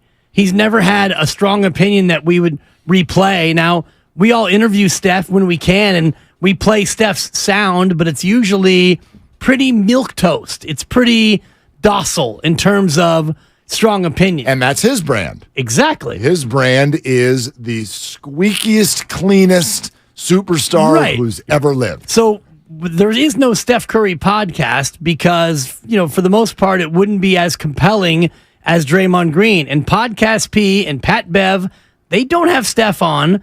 I'm sure they would love to if they could, but they have Draymond on for a very good reason. And I wonder what Pat Bev's downloads are for this particular podcast because Draymond Green moves the needle. It doesn't mean I have to necessarily like his brand of podcasting. You're not gonna like it, but I mean, but he's good at it to the extent that a lot of people listen to it and it's compelling. And it kind of goes back to your Skip Bayless comment from earlier. Skip Bayless is very good at what he does, and I can't stand him. I think his opinions are awful. I mean, I think that his personality is terrible. Well, part of it is, we know people and things within the industry. And I used to work with him across the street when he was on the show with Rick Barry. Not a well-liked person. At the time, he was a pretty humble former writer. Yeah. And he hadn't yet become the Cobra. Skip. He was just a fill-in over there when Rod Brooks was out. He would fill in and work with Rick Barry, who would do the show from a shower in Colorado. I mean, that's kind of the stuff that matters to me. You know what I mean? Like, our business is built many times to not be liked. Right. Our business is built that way. We are fully understanding and accepting of that. We realize that we say things sometimes that frustrate you and make you think and feel things, and that's actually our job. But what I look at, and it matters to me, maybe not to someone like Skip Bayless, like, is there a monetary value to, whether it's stepping on people on your way to the top, how you treat people behind the scenes? You know what I mean? I don't care if I get into a debate with anybody here at the station, but everybody knows that behind the scenes, I view everybody as friends. I have I feel one of the things that I like about my path in the industry is I don't have a lot of napalmed bridges. Like, I got friends everywhere I went. And that part of that is just, that's like, I think I do a pretty decent job of how I treat people. That doesn't matter to everybody. Maybe that doesn't matter to Draymond Green. Although it seems like, all the other players who have podcasts suddenly have this great relationship with him because he can help them. Exactly. He's compelling, and he moves the needle, and he gives, not that these players necessarily need the revenue from additional downloads and podcast clicks. It certainly helps the ego, though. For sure. For sure. That's a big thing in the podcast industry. I'll go on yours, you go on mine. We build both of them together. And Draymond's got a ton of power in that industry, certainly in NBA circles. Nick in Novato. Hey, Nick, thanks for calling. What's up? What you doing? Hey, guys. I just want to comment back on why Poole shouldn't fight back with Draymond at this point. Yeah, what do you think? I think Draymond's obviously building a media empire in his head, right? Well, we can't just have reruns with the same conversation going on 10 times, a month. Like, he's not going to build that brand. So, I mean, there's no financial incentive for him to keep beating up on Jordan Poole because everybody's going to get tired of it. Now, will he be the heel, in the NBA and find somebody else to pick on? Yeah, because that's just who he is. He's a bully, but hopefully it just won't be on another Warrior player. Yeah, I guess, Nick, my only response to that was when you say he's not going to do this forever because people will get tired of it. Not yet. Not yet. And has Charles Barkley's act gotten so tired to where he's no longer doing what he does? Well, and if Nick, I think, is talking specifically about Poole. Like, yes, Draymond's not going to torch Jordan Poole every year for the next 20. I would assume at a certain point that's not relevant anymore. Right. We're nowhere near that point. No, and why would he use this opportunity in July to do it now? Because it's still fresh and it moves his brand forward in terms of, get me back in the limelight. It's July 18th when he does this. It's July 19th today. Nobody really gives much of a thought to anything NBA related between the end of Summer League and the schedule release, which is not a huge thing in the NBA, but it's at least a thing. And then when camp actually starts in September. So how does Draymond Green get his thrills? It's by getting back in the spotlight. And by getting a response out of those he's ripping. Right. Like, I mean, Jordan Poole's dad and Jordan Poole's friend going on social media only helps business. And business is booming. We're presented by Fremont Bank, full-service banking, no compromises. Back to our original question, and this is for each and every Warrior fan out there. So many of you are frustrated with Draymond Green. He keeps on talking. He keeps on picking on Jordan Poole, now in a brand new way. But this is also always who he's been. So do you accept him or not? We'll keep taking your calls, 888-957-9570. This is Willard and Dibs. The best time to get a great deal on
Now, back to Willard and Dibs on 95.7 The Game.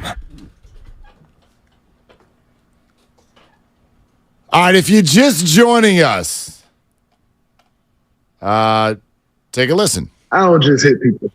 Dialogue, of course, happens over time, and you usually ain't just triggered by something like that fast, to that degree. You know what I'm saying? Like, this is a team. You know what I'm saying? Like, ain't nobody on my team triggering me, in an instant.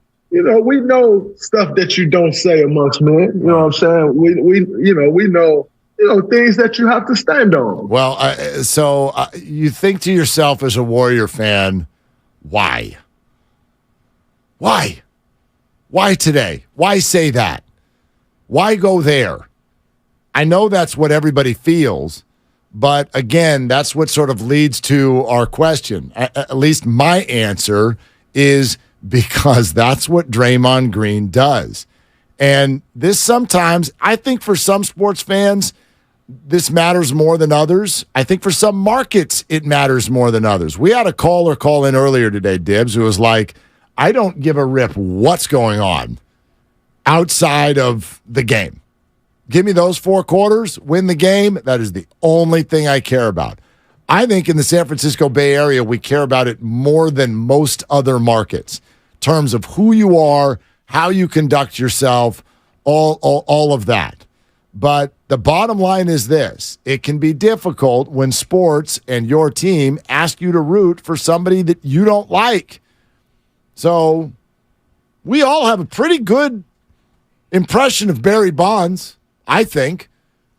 Rest of the world thought we were nuts while that was going on. Well, the reason why we had a pretty good impression and a pretty good opinion of him was because he was unbelievably good for our team. Mm-hmm. And Draymond Green falls under the same category. He's been unbelievably good, for the most part, for a team that's won 4 championships, for a team that was the laughingstock of the NBA for the majority of my life. Now, I was alive for the Rick Barry run in 75, but I was only 7 years old, not even 7.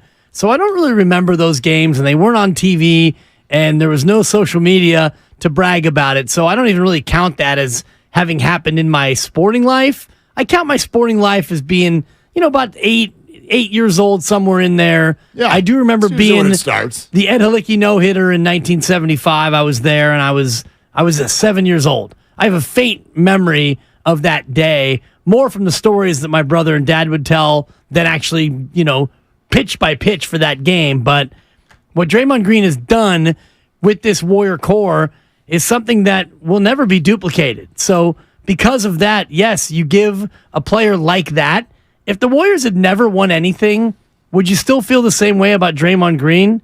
Oh, no. And think about Mike Dunleavy. No. There are Warrior fans who don't like Mike Dunleavy Jr. because he was drafted too highly and he was never really good for this team, a team that was god-awful. If you act a fool and don't win, they will turn on you. A.J. Pierzynski, Hunter Strickland, and these people did way less talking and certainly punching than Draymond Green. But yeah, if you step out of line and do it within the framework of losing, of course a fan base is going to turn on you. And I also think this. I think sometimes it almost makes us feel a little guilty because we're so addicted to a good team that we'll turn a blind eye to almost anything. Has anybody called today? People are annoyed by Draymond. Has anybody called and said, no, I don't accept him? Or he's got to go. Or anything even close to that. You're right. And Not yet. I mean, I heard a couple callers earlier today. We've seen some comments, but no, very few people feel that way. Even I, who is probably more upset by this than most people, because I've but it's been a long time since I've been a Draymond Green fan. Yet he plays for my favorite basketball team. So I have to, every time I watch the Warriors, I have to put aside my dislike for Draymond Green, the talker, the puncher, the bully, and I have to appreciate, or I choose to appreciate what he is as a basketball player. He's an unbelievable force on offense. He's a point forward. Don Nelson must love watching him play because that's the player that he always dreamed of having. Yeah, he's a coach. He's a coach on the floor. Coach on the floor. He's a point forward. And, he can't really shoot the three, and there's a lot of things that he doesn't do.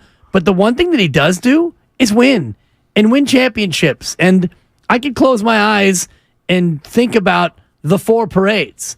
I have been in 2 of them.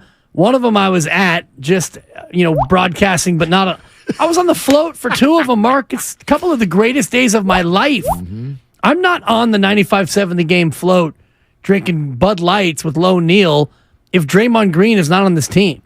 So there are certain experiences in my life. I've been to finals games. I've had unbelievable sports moments because of Draymond Green. Oh. So I have to, when something like this happens, you got to just find a way to compartmentalize, because this, disgust me is probably too strong, but this is awful. But he knows all this. Right. He knows all this. And it's part of his brand, as you were saying. A piece of the success of your radio show. It's because of Draymond Green. A piece of my career. Yeah.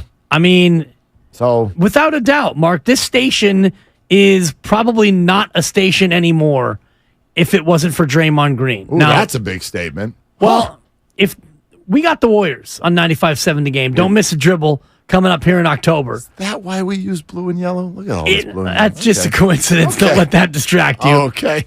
At the time that we got the Warriors on our station, I think it was after the first title, and then they went on to be a dynasty, and our station has, not coincidentally, also become a dynasty in the making. But if we, let's just put it this way. If we just had the A's, and we didn't have the Warriors, we'd be playing... Sell the station. Sell the station.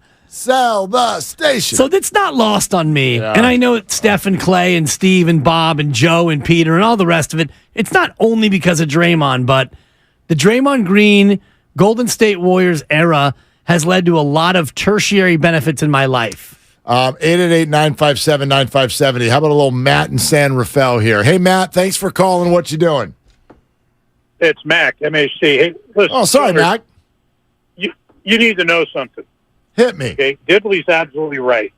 The only way to stop a bully from getting in your face is to stick a fist in it. And I'm telling you, anybody that's grown up in an inner city knows that. You got to have enough self-respect to not let anybody bully you physically or verbally. And you're wrong, Willard. You're saying that's not what you do. No, that is what you do. Yeah, and I firmly disagree with you and have experienced many of these things in my life. And no, I did not grow up in an inner city, so that's not what I'm saying. But, Matt, I wonder if you know that's also not what this is. I know some of these guys have backgrounds there, but that's a big part of what I'm talking about here. You and I both cannot relate to multi-million-dollar individual corporations who have tons of dollars on the line in terms of where they go here. Jordan Poole, is he 24 yet? 23, 24 year old. Yeah. He's got the whole damn thing in front of him. And he's here to play basketball. And he's got another contract that he wants in 4 years. He does not want to turn his career into being Draymond Green's foil. That is not a good idea for him. So I respect your opinion, Mac. I appreciate you calling, but Jordan Poole agrees with me. Well, you don't know that. Yes, I do. His actions so far have indicated... He firmly, despite numerous opportunities, has clearly thought, I am not getting in the box with this guy. Well, up until now. And, now that this is another iteration of Draymond Green clowning you and bringing your name up and, putting you back in the spotlight, because we wouldn't have mentioned Jordan Poole today. You made a joke earlier about we were going to have a sounder on this show. Every time somebody mentioned Jordan Poole, it would be a boop, boop, or whatever. We're having a pool party. That's actually a perfect way to describe it. Gosh. We were looking forward to not talking about this anymore, and yet we're talking about it because it's national news because of Draymond Green. What are y'all going to do with all those T-shirts? Well, I know Doc Pandy is still running around with his. What are y'all going to do with all those T-shirts? Pool party!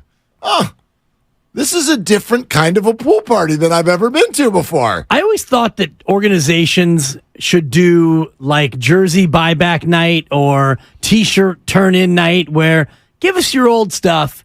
Like the A's, in particular, second reference, they get rid of players so often. It's like, all right, bring your Jonas Cespedes jersey in, and we're going to give you 50% off a player jersey that also you're going to want to turn in about a year. Yeah. That way if you have a Pool, because so many Pool jerseys out there, if you want to turn your Pool into a Pool or a Paul, it's true. Bring in your Pool, we'll get you a Paul. We'll give you 20% off your Paul. Or whatever it is. Teams should do that. Or just give them a Paul. Not like anybody's going to buy one. Look at you. Still turning on CP3. Jesse in Mountain View. Hi, Jesse. What are you doing? I'm sitting in my car, just got off of work, doing some tech stuff. I do statistics. I do math. I'm confused about the Draymond Green fanboy talk. I always have been. I'm a fan of the Warriors. Been here a long time in the Bay Area. But let me break it down math-wise. Points per game, Draymond Green, career, single digits. Rebounds per game, career, single digits.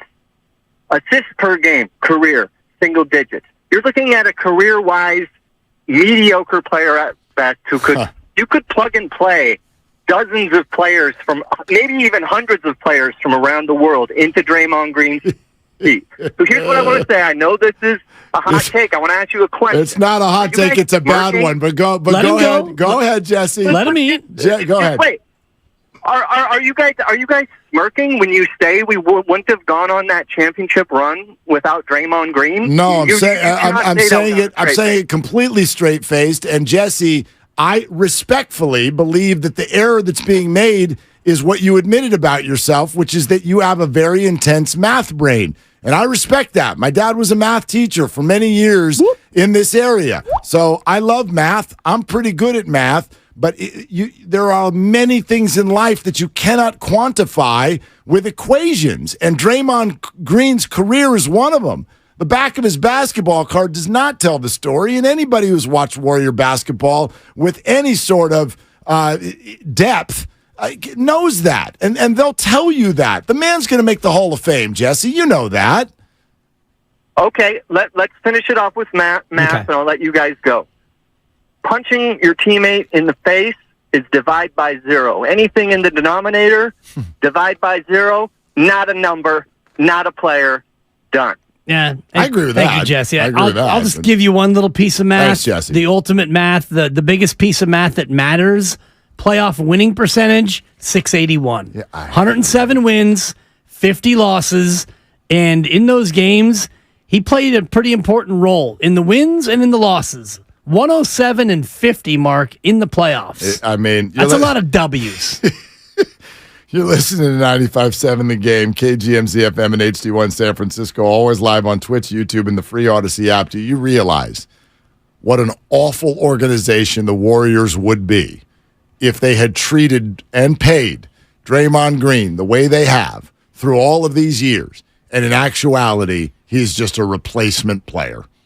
That's the fascinating part about Draymond Green, because Jesse's numbers were absolutely accurate. And if you look at the history of the NBA, and if you want to look at every player who has ever gone into the Basketball Hall of Fame, you would be hard-pressed to find more than a couple who are triple-single guys. Even Ben Wallace, I think he averaged more than 10 rebounds a game. Probably did. And Dennis Rodman, I believe, averaged more than 10 rebounds a game. For sure. But Draymond Green is going in the Hall of Fame on a career in which he won't average 10 a game in any of the big three. Ben Wallace, 9.6 career rebounds. Points, probably like 8. 5.7. And assists, maybe 1.3. 1.3. Thank you. Nice Look job. at me. Yeah, triple single. So triple single. I'll get you Dennis Rodman next. I think Rodman might have averaged more than 10, because there were years where he averaged 20 rebounds a night. I think you're right. But my point is, Draymond Green's going to be on a very short list. 13.1. Thank you for Rodman. Yep. Very short list of players in the Hall of Fame who will go in averaging a triple single. Jason Kidd. He's a double-digit point guy. But there are so many years where for sure he averaged double-digit points. He ends up. Do you know Jason Kidd? I think is one of the top 5 all time in terms of 3-pointers made. Do you know that? No joke. I got to Google that. I mean, how many points a game if for that's Jason not Kidd? true anymore, it was about 7 years ago. Maybe some people have passed him by. He averaged 12.6 points per game. Okay, not comfortably above. No, but above. And 8.7 assists.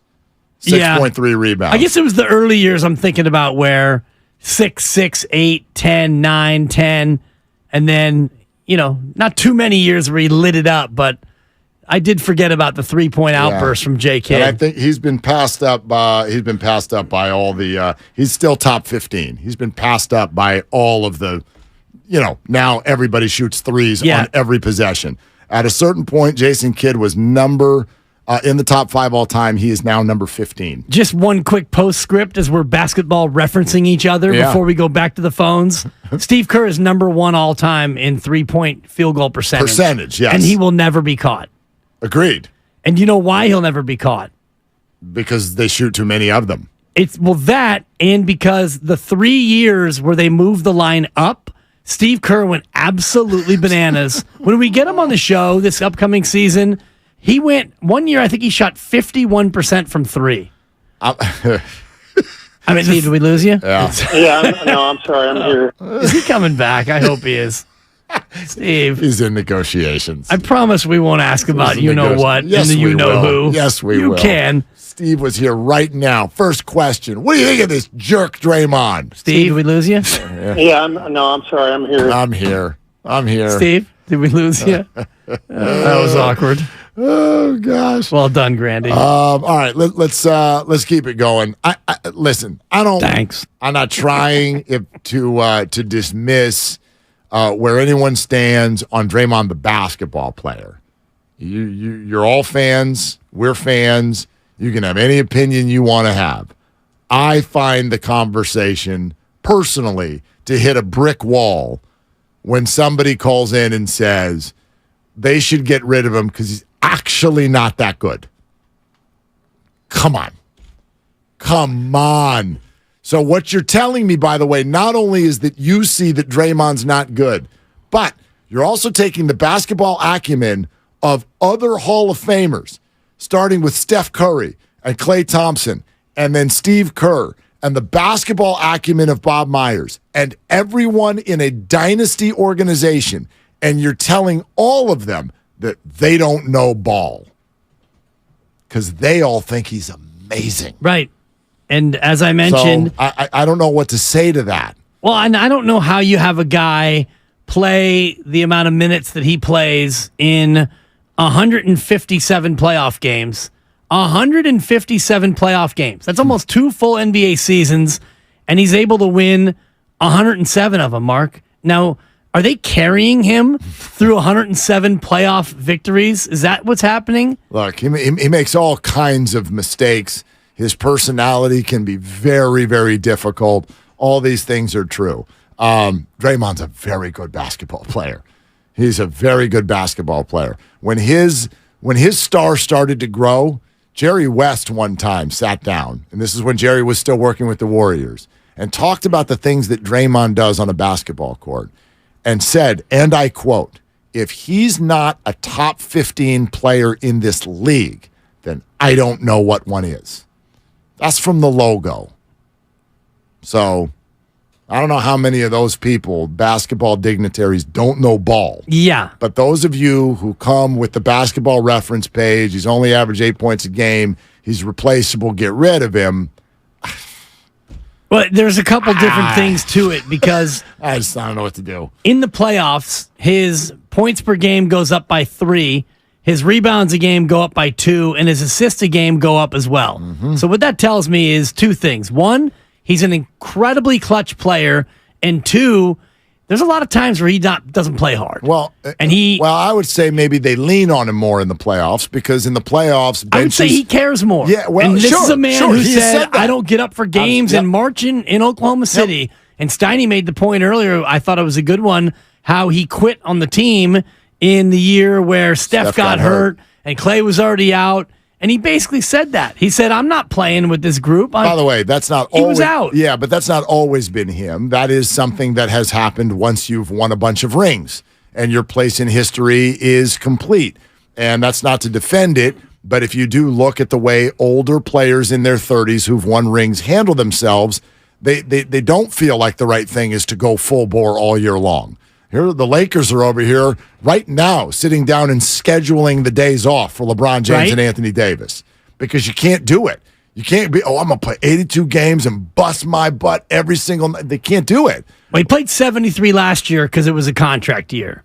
So I wonder, and this again, I was from Steiny, and I agree with it. I wonder what this year looks like now that he's paid in full, and they're going to load manage everybody. So I would imagine Draymond, if healthy, is going to rest on that 60 to 62 games level. Don't let him win another bleeping championship. Right? I can't wait till that quote's coming. That's coming. That's in October. Well, and it's the Warriors Invitational. Scheduled for October. Right. Scott in San Rafael. San Rafael's on fire. What's up, Scott? You're on with Willard and Dibbs. What are you doing? Scott, you there? San Rafael no longer on fire. Let's go to, it's Grandpa Daddy in Hayward. What's up, GPD? What's up, guys? I just, end of the day, I just pulled up to the Mexican, this restaurant in Hayward, on Hesperian, getting ready to go in there, have a Cadillac margarita with my homeboy, and I've been listening to you guys.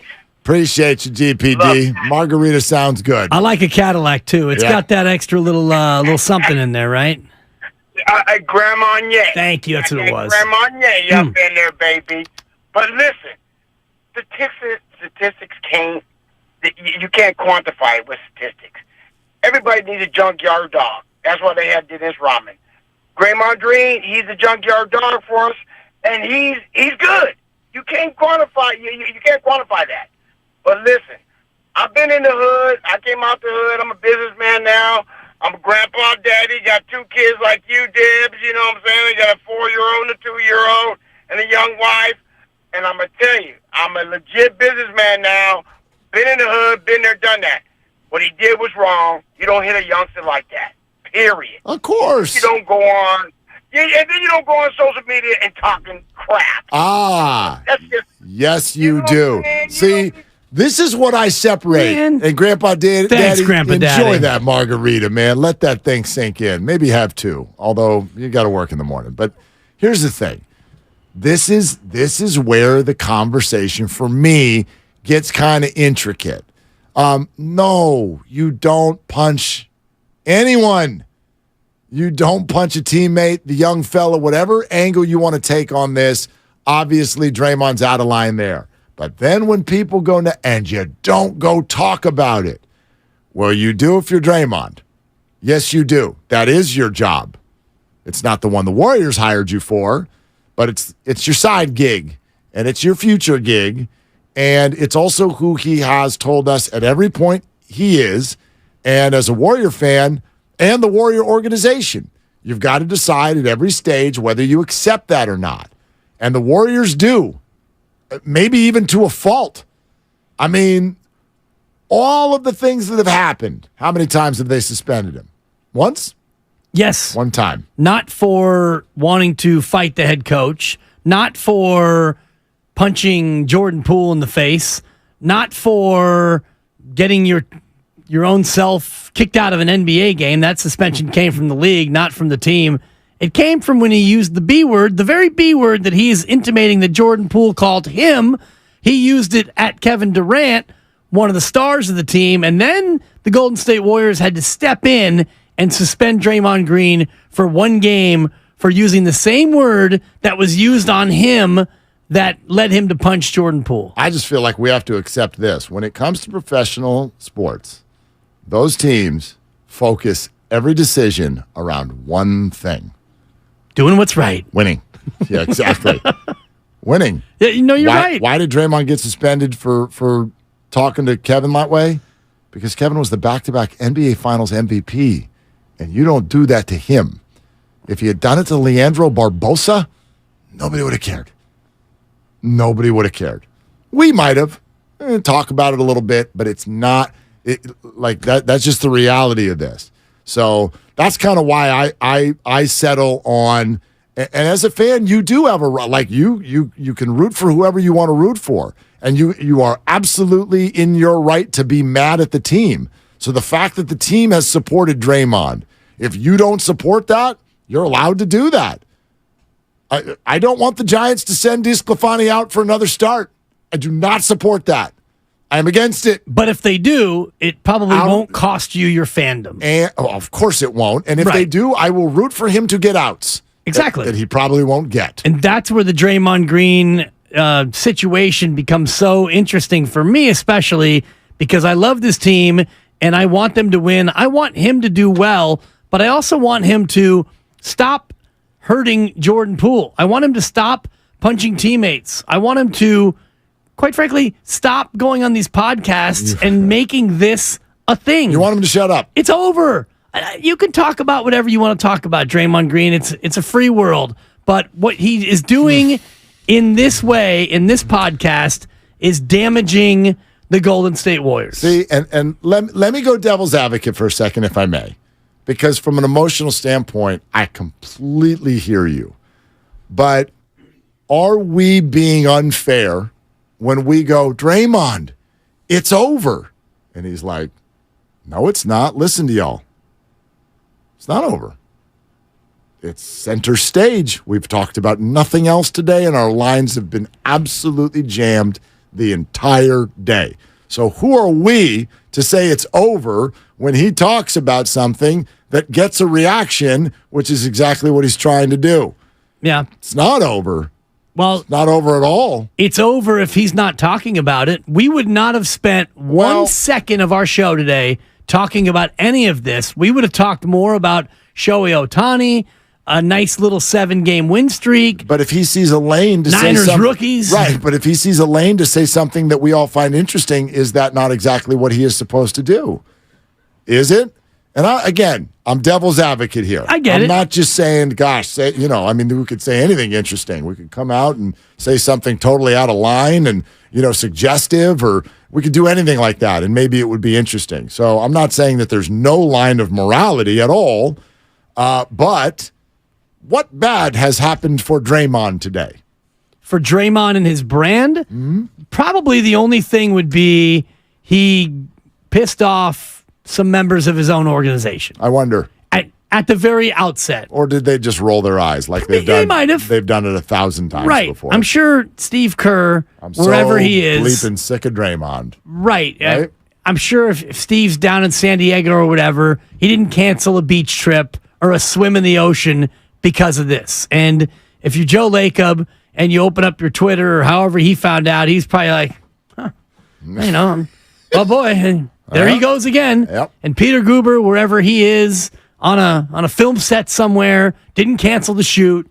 Nobody's life was really changed. I'm sure Steph Curry probably had a giggle down in Atherton. Bob Myers probably high-fived his wife. Seriously, kids were going to the park. Not my problem. Totally. Not my problem. It's after June 30th. Somebody give Bob some credit. Yeah. Not anymore. So, other than that, you're right. Draymond Green, the Draymond Green brand only grew because obviously he doesn't give a crap about Jordan Poole or his feelings or dad. Anthony Poole and his feelings or Raylan Lamar, Jordan Poole's buddy, and his feelings. So, yeah, Draymond's brand only grew. Yep. Bruno in Vallejo next up here on Willard and Dibs. Hi, Bruno. What you doing? I'm out here just trying to defend Draymond, believe it or not. I can't believe I'm using these words that I have to defend Draymond. Let's go. Let's hear it. He's not necessarily, I said, let's go. Let's hear it. He's not necessarily the guy that I'm probably inviting to my son's first birthday. I probably wouldn't make him the godfather. But if I have anything going on, any bad issues, I'm definitely going to call this guy because this guy definitely will have my back no matter what. He's done so much for the team. I think the only player to have a triple-double without points included. The guy's going to be a Hall of Famer. Say what you will about him off the court. The man produces, he does what he does, and he wins rookies. Hey, thanks, guys. Well, Bruno, no one's going to disagree with that. I just think that there's there are a lot of differences in the way a lot of people view a team and the players on it. And if you're simply going to state that I love when they play basketball and I don't care about anything they do outside of that, and if they win, like, you can do no wrong. And if that's your feeling, well, then hell, then they can go wherever they want to go. What if Draymond drives 100? What if he does what Henry Ruggs did? How are we doing now? He still wins. Right. We're not. I mean, have we not heard 5 callers I don't care what they do off the court? Well, how far does that go? That becomes a slippery slope. And I don't want to go down that road because, when you talk about Henry Ruggs and, that he was involved in a vehicular homicide. Right. And so, it doesn't matter. Come back and play basketball. What if he punched a woman? Right. Exactly. What if he started a bar fight? Right. Again, I think as we go down this road, all of us from a morality standpoint, we all have a line, right? And, we could play the what if game and, you and I might have different answers as to what's too far or what's not too far. To me, this is not that. This is your actions affected the team. This was something that happened on the court. This is not an off the court thing. Well, that's where I think there is actually a healthy debate in terms of who did what that led to what. I don't think Draymond ruined the season by himself. And the reason I don't think that is because it appears the rest of the team doesn't think that. Again, one of my opinions here is shaped by what I view the Warriors' opinion to be. I know how the Warriors have reacted. Steph Curry, in not so many words, has called Jordan Poole immature. Steve Kerr, in not so many words, has said that Jordan Poole was defiant. Draymond Green has actually used the words now. Klay Thompson reportedly very, very upset with the way Jordan Poole plays basketball. So somewhere in all of that states that Jordan Poole's behavior has also messed up the Warriors season last year. Correct, but... Not just Draymond. Right, but we do know how it played out. And I agree with you to the extent that Jordan Poole was probably not connecting with his teammates and his coaches the way they wanted him to, and even the way that he had 4 months earlier. And what we do know is Draymond Green punches Jordan Poole, and Jordan Poole's year goes a certain way. Jordan Poole's year doesn't get any better. Draymond Green loses his ability to talk to the team. He loses his voice. By the time that they all try to recover it, it's too late. What if it had gone a different way? He doesn't punch Jordan Poole, and they find a way to reach Jordan Poole, and they find a way to convince Jordan Poole to act in a different fashion. Does the year get better? Does the year go the same? Does the year get worse? We'll never know that. So for me, I can't help but look back to the incident, to the punch, and say that was the tipping point because Jordan Poole, your big brother on the team, he knocked you out. Well, I think that again, a bunch of the characters in play, again, based on behavior, their reactions, their words, and a $100 million contract and a trade, they are all suggesting that maybe the punch was not the tipping point. The punch was an overreaction to a different issue that was underneath everything with the organization. Yeah. And so I don't dispute that. Yeah, it gets super hard to say this because people immediately go, you're blaming the victim. I remove the punch, and then I do blame Jordan. Which is a hilarious thing. I want you to think about what you just said. Because I think this happened before the punch. But think about what you just said. You remove the punch. Right.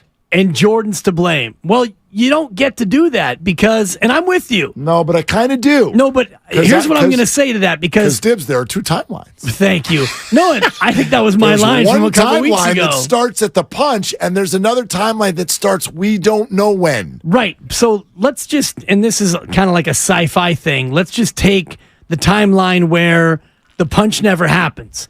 Draymond Green walks over to Jordan Poole, and he slips and falls, and they all have a big collective laugh. Practice goes on, and the punch never happens. Jordan Poole either changes his way or doesn't change his way. So let's go down that road. He doesn't change his way. He continues to be truculent and petulant and me first and money time, and I'm going to shoot when I want to shoot, and you can't talk to me, and I'm Jordan Poole, and I'm getting paid, and the veterans and they never see eye to eye. The season probably goes about the same way that it went.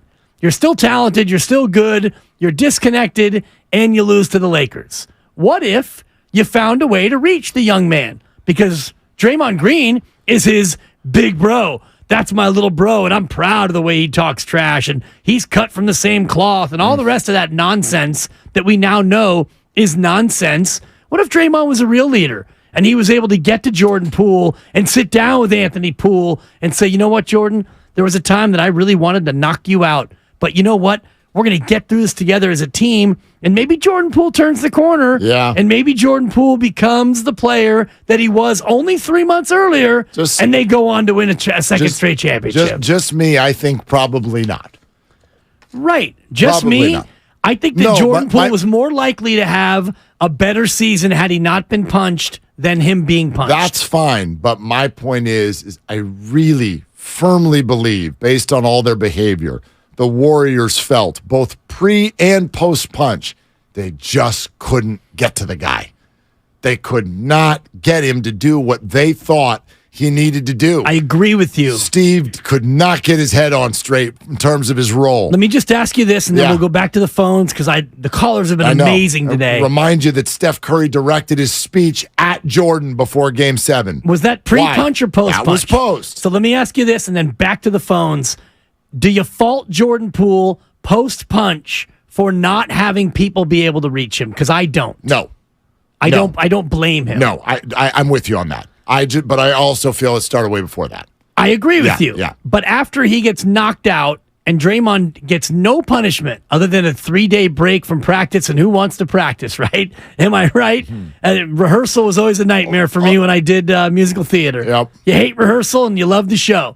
So I can't fault Jordan Poole for, at that point, not changing. Right. Nobody had his back. And I agree completely on that. However, I will also say I think there are more issues than just his emotions post-punch. I don't think that has anything to do with whether or not he thought he should be starting, for example. I thought that had nothing to do with the punch. Yeah. And that was between Jordan and Steve Kerr. And in my opinion, Jordan was wrong. Jordan's wrong. I agree with you there, because he ended up starting half the games. Exactly. But if a fully healthy Warrior group is there, Jordan absolutely should be the sixth man, and was. And he didn't like that. And that's got nothing to do with Draymond Green. Right. And I agree with you. That's part of this. But for me, anything post-punch has to be colored in the lens of he got knocked out and nobody had his back. Yeah. Oh, absolutely. And that's challenging. Gene in Oakland. Two next timelines is genius. Hey, Gene, what are you doing? I'm sitting in my driveway right now, waiting to talk to you guys. Well, here we are. All right. So anyways, first of all, I'm 150%, I know that's bad math, in agreement that, obviously this team doesn't win 4 championships without him, and 95.7 doesn't become, a top-rate sports station in the Bay Area without him, too, without him helping them win those championships. So, and I've been a big Dre fan since he came on the team, and I think it was 2012, ever since the beginning. I think I understand the guy, and I've, had to look, like a lot of people, past his shortcomings. He's said and done things that have really irritated, and in fact, in some cases, some of the things he's done off the court have really offended me. But bottom line, I think he means well. He has obviously, problems and, dealing with his emotions. But anyways, but turning to this other question of bullying, okay, so I've had more than my share of experiences with bullying growing up myself, and I tend to agree with you, though, that you need to stand up to bullies. I mean, you can't just shy away. You can't just go quietly, away from the situation if the bully keeps coming at you.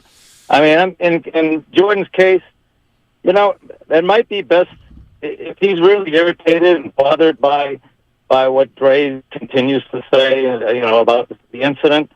Just come clean. Say, listen, okay, I bear some responsibility for this. I've learned from it. I've grown from it. I think I'm going to be a better man and a better player in the future.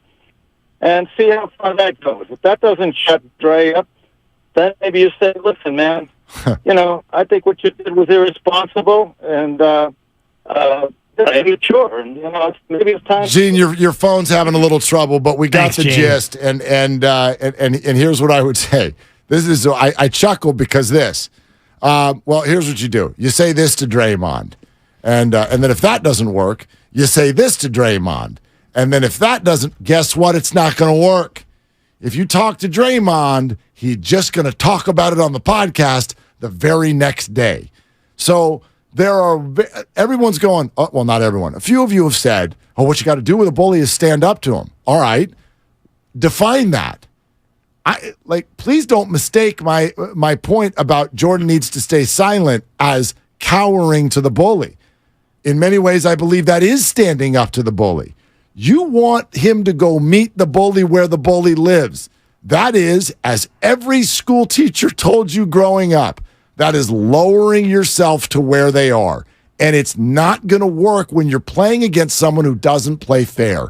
Draymond is a puke mouth, as we call him. He's going to say it all. Everything is on the table, especially with someone he doesn't like. They don't like each other. How is staying silent gone for Jordan Poole in terms of the court of public opinion?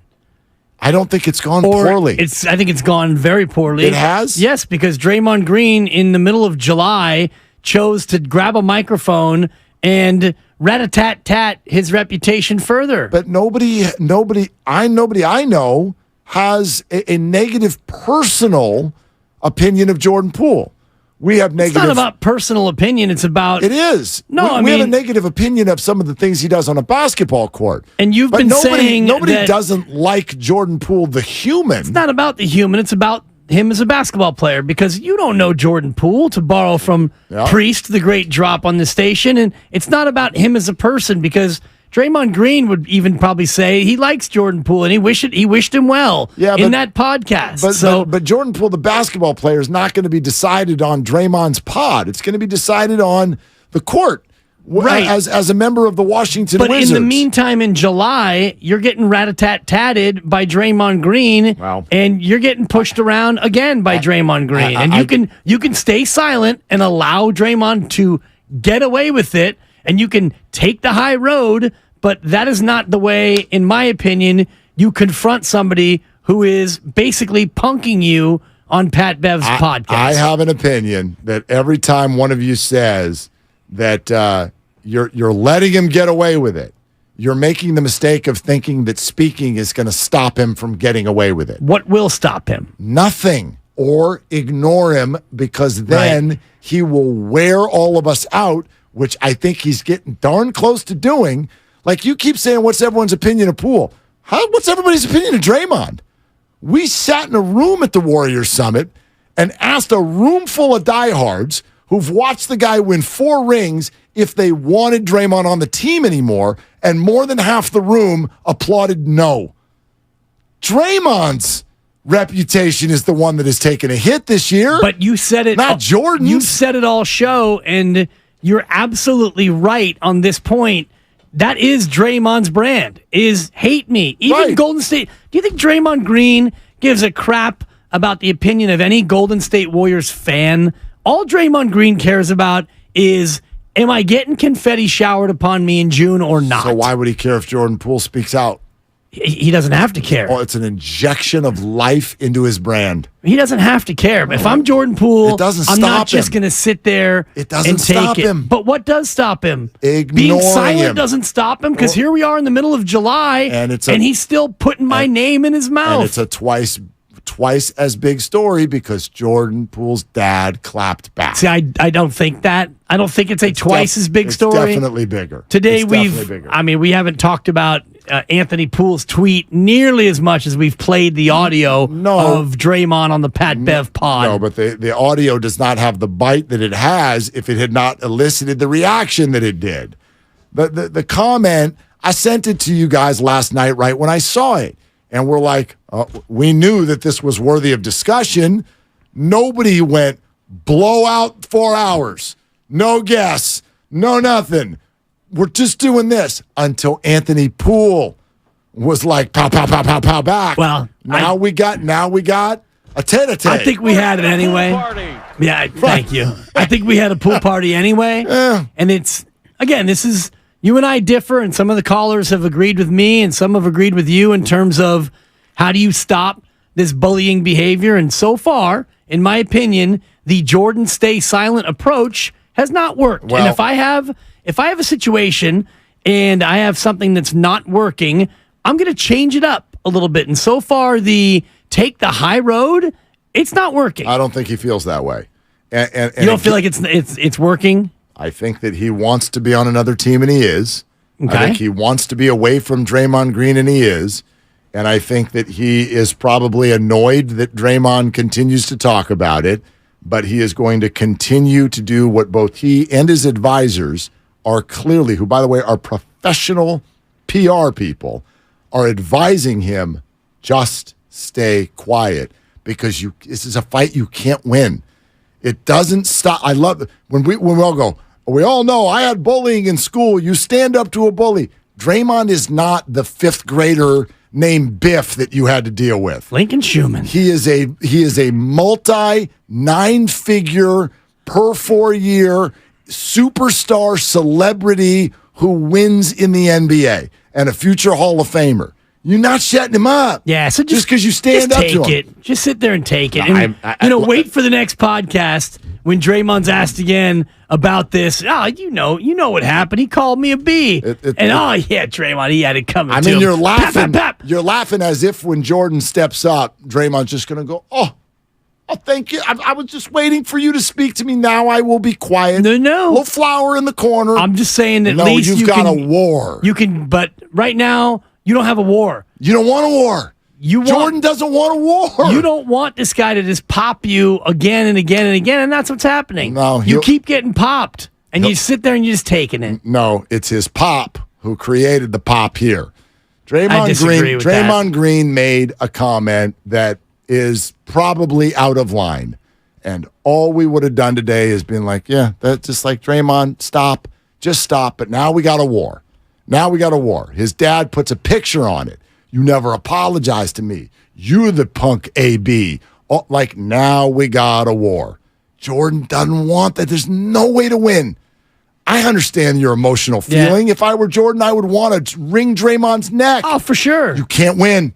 Well, you cannot win. That's not the way I would approach it. Well, with the defeatist attitude, and I would not. Defeatist. You're not going to. You're saying you can't win. You're not going to verbally outspar Draymond Green. Well, you're not. If Michael Jordan dunks on me, I can't go, well, I need to dunk back. No, I'm going to lose that next trip fight. down, you're going to try to score on him. You're not just going to, MJ's on me. I'm going to turn it over. I think he feels like he scored. He's got $135 million in a new team as far away as possible. Yeah, I don't think that has anything to do with the ongoing commentary and the fact that Jordan Poole is continuing to be clowned by Draymond Green's words. And, if you don't want to comment, if you don't want to get your side out, if you don't want to do anything, if you just want to remain silent and take the high road, by all means do that. It's the only way to stop him. It's not going to stop him. No, but neither is talking. It'll make him grow. Like we already watched it today. What if he's got some real live things to say about Draymond Green that nobody knows? Things that are as damaging as what Draymond did to him in that practice in October. It's a what if. Yeah. I don't know what he's got. I mean, if he's... We already watched it. Anthony Poole fought back, and what did Draymond do? Oh, that's so cute. That's Anthony Poole. Right, and then he shot back at him again, which is exactly what he would do to Jordan Poole. And the rest of the Warrior organization would actually, as we know, probably start to pipe up and in defense of Draymond Green. Yeah, that's all they've done the whole time. As we know it, if Jordan Poole takes this approach, we know that, and you said it, Draymond's not going to stop. Right. So now Jordan Poole gets to sit there and work on his jumper and wait for the next podcast where Draymond Green can continue to disrespect Jordan Poole. No, don't take my words wrong. He will stop if Jordan says nothing. He will stop. Draymond Green? Oh, yes. Yeah, I this disagree. Will become old news.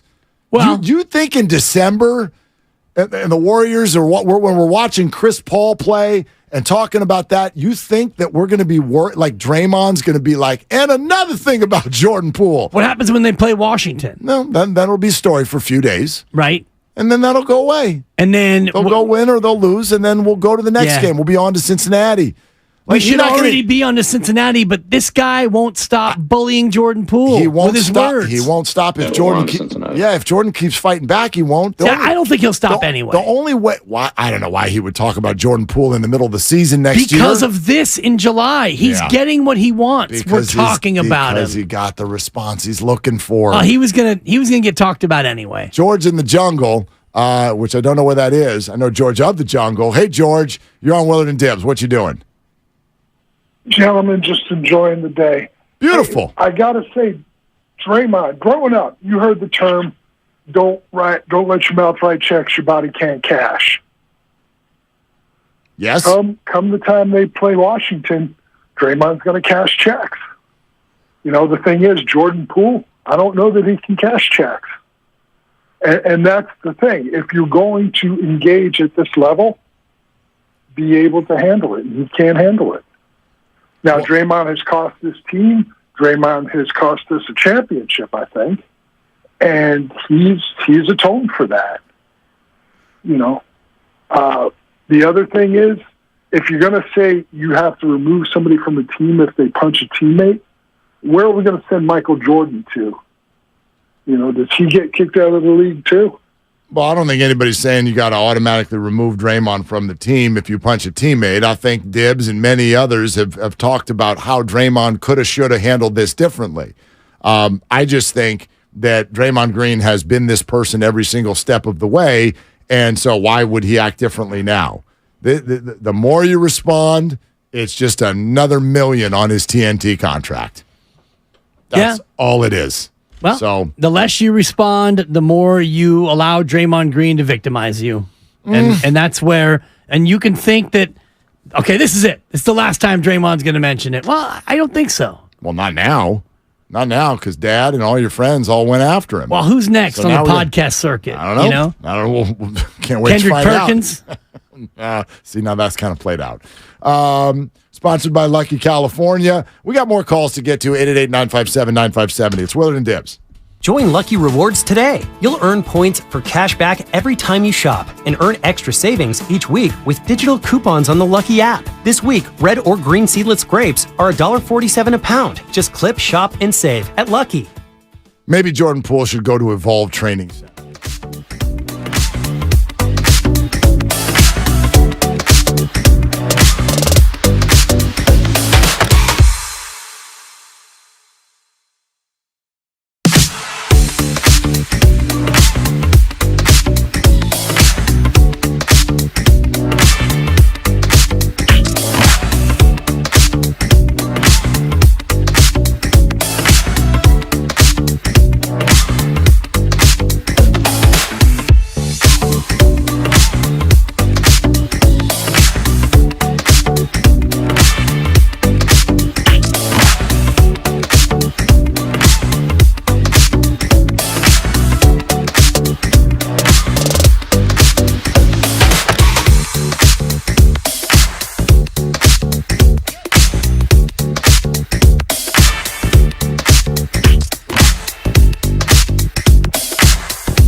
delivering for America.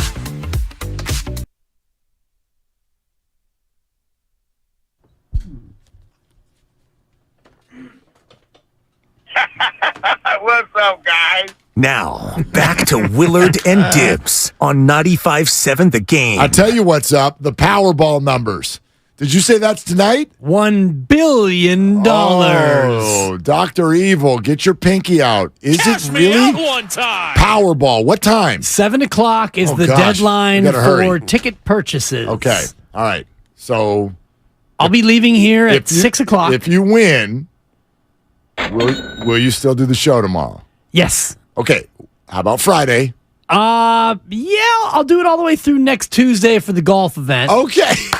It's funny because You could buy Berkeley Country Club and play there every day. I burned the thing down just on principle. Wow. No, it's you and I joked about what I would do if I won that much money, and you always joked that I would come in here and like just double guns You everybody. would napalm the whole place. You'd be like, and this is what I think of you. This is what I think of you. I can finally speak That's right. on my feelings about Mark Grandy. That's right. And then I you're hate like, Mark Grandy. and get the big bosses on the phone right now.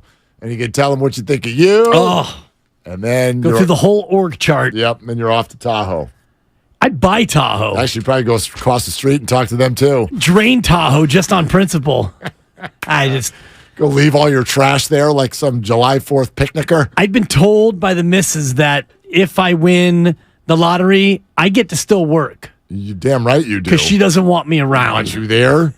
You'd be bored out of your mind. I said, I golf 3 days a week. She's like, you would hate that. You'd be in pain. Oh, boy. You'd be in pain. My prediction? Pain. How'd that go Monday morning? You played Friday, Saturday, Sunday, right? Yes, I did. Were you in pain? Sunday morning was a little rough. A little sore, right? Sore, the back. And then it becomes an overcompensation sensation because you got, it's like protecting the knee. And so now the right hip hurts. And Sunday morning was a little tough, but I was able to lubricate. It was a lubrication sensation. Getting a little TMI now. Well, no, there was a couple creams and then, a couple claws, How couple about the creams. clear? Did you have the cream and the clear? The cream and the claw is what I had. I would imagine that the package is pretty nice. You're on fire back there, Grandy. Speaking of Berkeley Country Club. Yeah. Who wants to come? I'm not going to burn it down, by the way. I love BCC. That was a joke. If you're a golfer and you'd like to play golf with all of us, a few more spots on our big day there have opened up at Berkeley Country Club. So this is next Tuesday. Please only enter the contest if you, A, like to golf, and B, you're free next Tuesday, at least for half of the day. Go to our contest page on our website, 957thegame.com. Enter the contest for your chance to win. It's that simple. All right, let's get a few more in here before we got a boogie. Scott in Fremont with Willard and Dibs. Hey, Scott, what you doing? Hey, guys. First time, long time. Hello, babe. How you guys doing? Good. How are you? All right, thanks. Hey, so for me, the biggest issue I have with the Jordan Poole and Draymond, when this is all going, for me personally, it's a thing where I wanted to see the Warriors at least attempt to try to get young, or at least get them young, and they've just gotten older, and I don't see. But once these guys are done, Draymond, Clay, much as I love those guys, I think they're clearly on the back end. And what's it going to look like in 3 years or even 2 years? That's my fear. Well, I guess, Scott, wouldn't the Warriors respond to you and say, what would it look like if they went young? What would it look like if they did center things around Jordan Poole and Jonathan Kuminga? And isn't that a disservice to the remainder of Steph Curry's career? I know what you're saying, but I'm not saying that they would just go young. But if we didn't have the contracts of say, Clay and Draymond, and we put those into some established people and got some depth, that's what I was hoping to see go down. Me personally, I think their championship run's over. I don't have any faith in Draymond and what his career is. As much as I love Clay, I think we've seen his decline starting, I think, unfortunately. Well, I certainly hear you on that, Scott. Thanks. I hear that opinion. You may be right. There's one way and one way only for the Warriors to ensure that their championship window is over. And that is to hand everything over to people in their early 20s. then they can really hammer that point home. We are absolutely, unequivocally done winning playoff series in the Steph Curry era because we are now all about people who are 24 and younger. Because that doesn't exist in the NBA. It's very difficult to do. And the fact of the matter is I find it to be off, if you will, the idea of focusing on the bigger picture, the sustainability of the Warriors as a whole. They're going to go through a reboot. They're going to that's when Steph retires, they're going to have to go through a reboot no matter whether Jordan Poole or Kuminga or any of them are on the team or not. Joe Lacob has already signaled to you how the reboot goes. Go out there and get the best player available in the free agent market and give him hundreds of millions of dollars. Yep. He's not going to draft and wait and hope to get the next Steph Curry. He's going to go out there and rat-a-tat the market with major money for the best Giannis Antetokounmpo that's out there. Yeah, but the other side to that is it just I know people aren't thinking that these two things are connected, but Steph Curry thinks they're connected. The idea of, look, let's get off these bloated, declining contracts and let's start getting ready to regenerate. Steph Curry is like, no, I'm still here. I'm still amazing. Let's try to win, even if it's just one more. Right. Even if it's just get close to one more. Let's put all the resources into that because absolutely nothing else is guaranteed. In fact, nothing else is even likely. Right. So I don't know why you would do that. You wouldn't do it. And the Chris Paul trade signals exactly what they're thinking. It's load up for this year. Steph, Clay, Dre, Kavan, Wiggins, and Chris Paul. And, you got GP2 and a bunch of youngsters. If you can't win it this year, but you're close, then you give Clay a deal and you try it again one more time. If this year you got multiple guys break down and you're a play-in team and you don't sniff it, well, then we can have this conversation. Well, you have the option at the end of the year, if it goes totally south, everyone's hurt, buy Chris Paul, buy Klay Thompson. Buy Draymond Green. You could trade him. You could trade him. You know what I mean? That you can do dramatic things if you're not even close. You can create $75 million off of what you're currently paying to go do something else. Exactly. I mean, that's an option. Or you're close and you still say bye-bye to Chris Paul, but you bring Clay back for 2 more and you run it back. Yeah. Polo in Redwood City. Hey, Polo, what are you doing? Not much, just getting off. Hey, I want to say this. Draymond, loudmouth, big bully, then cost us a Hall of Famer and a young superstar. And the fact that he get to go around kicking people and where it don't shine at and putting his fist in people's mouths, hey, it is a way to shut that man up and stop him from doing what he's doing. If I was Jordan Poole, I got a bag and I would have got another bag and I would have went after it. That's called an assault, and I would have went after his wallet and got another bag out of that. Well, I mean, I get it. Again, in my opinion, an emotional response that, by the way, the entire league would. You want Jordan Poole's reputation to take a hit? Go to the cops on Draymond Green. Well, the police investigated. Watch what people would have said. The police declined to press charges.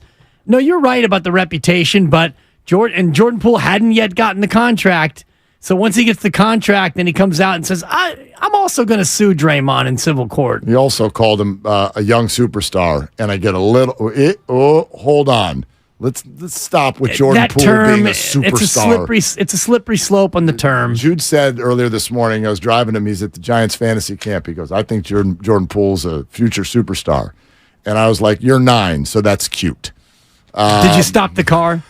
Jude, I will pull this car over. He already knew. He goes, Dad doesn't. He was talking to his buddy. He goes, Dad doesn't agree with me. And the buddy goes, I don't either. So anyway, all right, here comes Grandy, okay? Brought to you by Fremont Bank, full service banking, no compromises, the best of the game for a full hour with our own Mark Grandy. Tomorrow, unless you win the Powerball thingamabob. If you promise we can talk about something else. No promises. I don't know whose podcast is coming out tomorrow. All right, for Dibs, for Grandy, for Lucas, I'm Mark. Shoot your shot. That's all you got.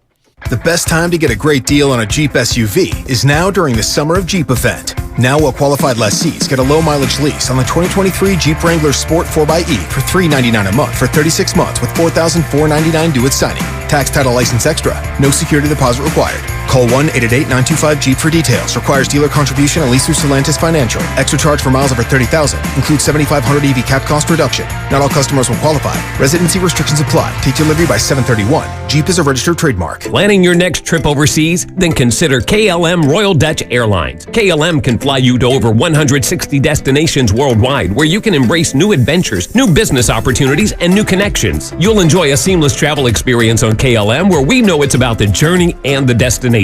At KLM, we always go the extra mile to make you feel welcome and completely at ease. So what are you waiting for? Book your KLM flight now by contacting your travel agent or going to KLM.com. Again, that's KLM.com. The unusual